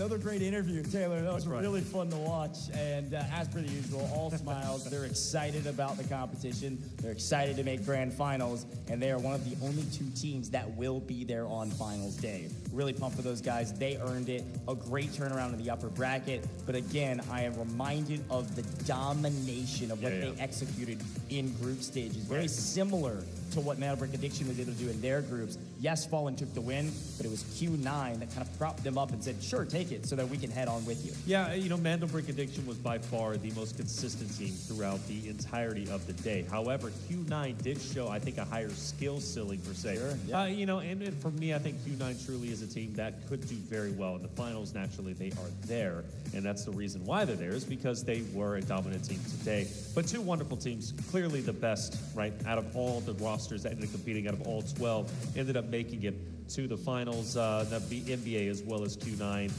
But I do like the interviews, like Lucia is able to, obviously I don't understand what Q9 is able to say, but you can definitely sense the passion, the excitement. Oh, yeah, for right? sure. That they're, wow, we actually did it, we made it. It means so much to them, right? For the first ever Delta Force Invitational. Yeah, again, some of these teams like Q9 have done it on a stage before in their qualification series, but it's different. In a global stage like this, the DFI Invitational has truly brought teams from around the world to China to compete for $500,000. And Taylor, and the people at home, we are just getting started. This is day one of a 3-day series. We've got 3 best of 6s tomorrow for the lower bracket, upper bracket round 2, and of course, that final lower bracket round that will determine the final 4 other teams that will join our 2 in the finals. We'll be playing 1 best of 6 on finals day in the stadium. It's going to be crazy. Folks at home are not going to want to miss it. But Taylor, just to kind of recap the day while we close out the rest of the show, any other big hits that we haven't talked a ton about that you want to highlight? We've got some great individual highlights. Obviously, Skydie, MVP of our match overall. Yeah. Big numbers from that team. Q9, great numbers from that team. Any other things you want to highlight before we close things out? Personally, I think LEG, for example, from the Latam region, played very, very well. Yeah, Brazil, yeah. Yeah, and so that was a big surprise for me coming out of Match B. I was very impressed, even from Ink's perspective, like from North America, making it to the group, to upper bracket was, in my opinion, a huge success. I really appreciated the way Kills was able to play. The way he stepped it up was tremendous. Ink is looking like a very talented roster. I love the fact that NA does have some solid representation. So I was super happy with them. Obviously, Mandelbrot Addiction, we've kind of covered how good that they truly are. I think Gold Silver also is another tremendous surprise. Yeah, they showed their true colors there in map number 5, man. That was wild. They've been playing slow, but it was obviously strategic. They could play fast if they wanted to. But as we look to our highlight players of the day, good grief, here are some of the top of the categories. KD per match, 9? We talking a 9 from Boldo in the world? Crazy. Mass extracted loot value. You are with 8.8 mil is a wild stat. And then Mo, damage per match, highest damage per match. These are the highest numbers of each of these categories. 2,604 damage is crazy. And then assists, we've got Skydie with 7. So a lot of individual stat lines that are super impressive, and overall great numbers for all these guys. Yeah, and I think the big thing to take away, right, is obviously getting 2 for themselves whenever it comes to NBA. So NBA Q9 making it to finals. They had a big journey that they had to travel, but they both are able to do it respectively. Yeah, hey, let's take a look at our schedule for tomorrow, man. We've got lower bracket round 1. That's going to be our first match of the day. It's going to be a lot of fun to watch. We've already got all 6 teams set for that. You can see them. That is a stacked list of teams. We didn't see them here for a while. They only played 1 match today because they're going to be in lower bracket. That is our first elimination round as well. If you get bottom 2, that's our new bubble. Bottom 2 are fully eliminated in lower bracket round 1. If you are 5th or 6th, you are out of here in that match. But then we take those teams and we split them up.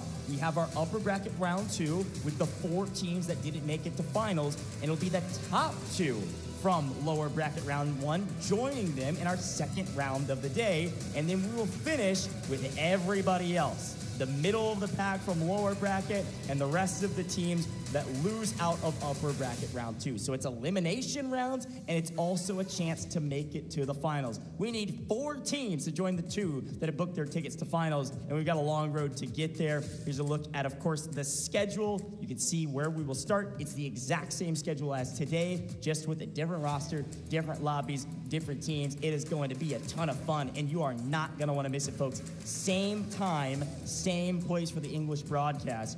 Tune into the Delta Force socials and watch all 3 of these best of 6s, especially, hey, if you're over there in North America and you watch all of these, literally tweet me. I'm Goj on Twitter. You can't miss it. If you watch all 3 of these best of 6s and you're from North America, you are a dedicated Delta Force audience member. You are staying up all night into the early morning and then into like the midday. It's a long shift. To watch all of these shows. Right. Please tweet me if you actually watch all of them from North America. I want to shout you guys out. But Taylor, any final words for the broadcast? We've had a great day in the office. Yeah, it was a wonderful day. Big surprises. Again, EU having representation already in the finals is a tremendous success. Q9, though, love the fact that they're also there, given the fact that they dominated their group. Tomorrow's going to be exciting. Elimination rounds. I hope everybody brings their A game. Gotta bring your A game, folks at home. Thanks for tuning in. The only reminders I have for you is that we got a brand new season of Delta Force coming up as well. Big competition, more content coming up with Delta Force, a lot going on. And Minus Buy is a part of the Delta Force ecosystem now. MinusBuy.com. Head over there. 35% bonus on your Delta coins. Go re-up, man. It's the place to do it. If you're on Twitch, you can scroll down and click that panel. But for us, Coach Taylor, we've been with you for like 11 hours, and it has been an absolute joy of ours to be here. But as a reminder for you at home, we could not do it without you, the viewers. So thanks for tuning in, and hope to see you a little bit later today for those over the pod.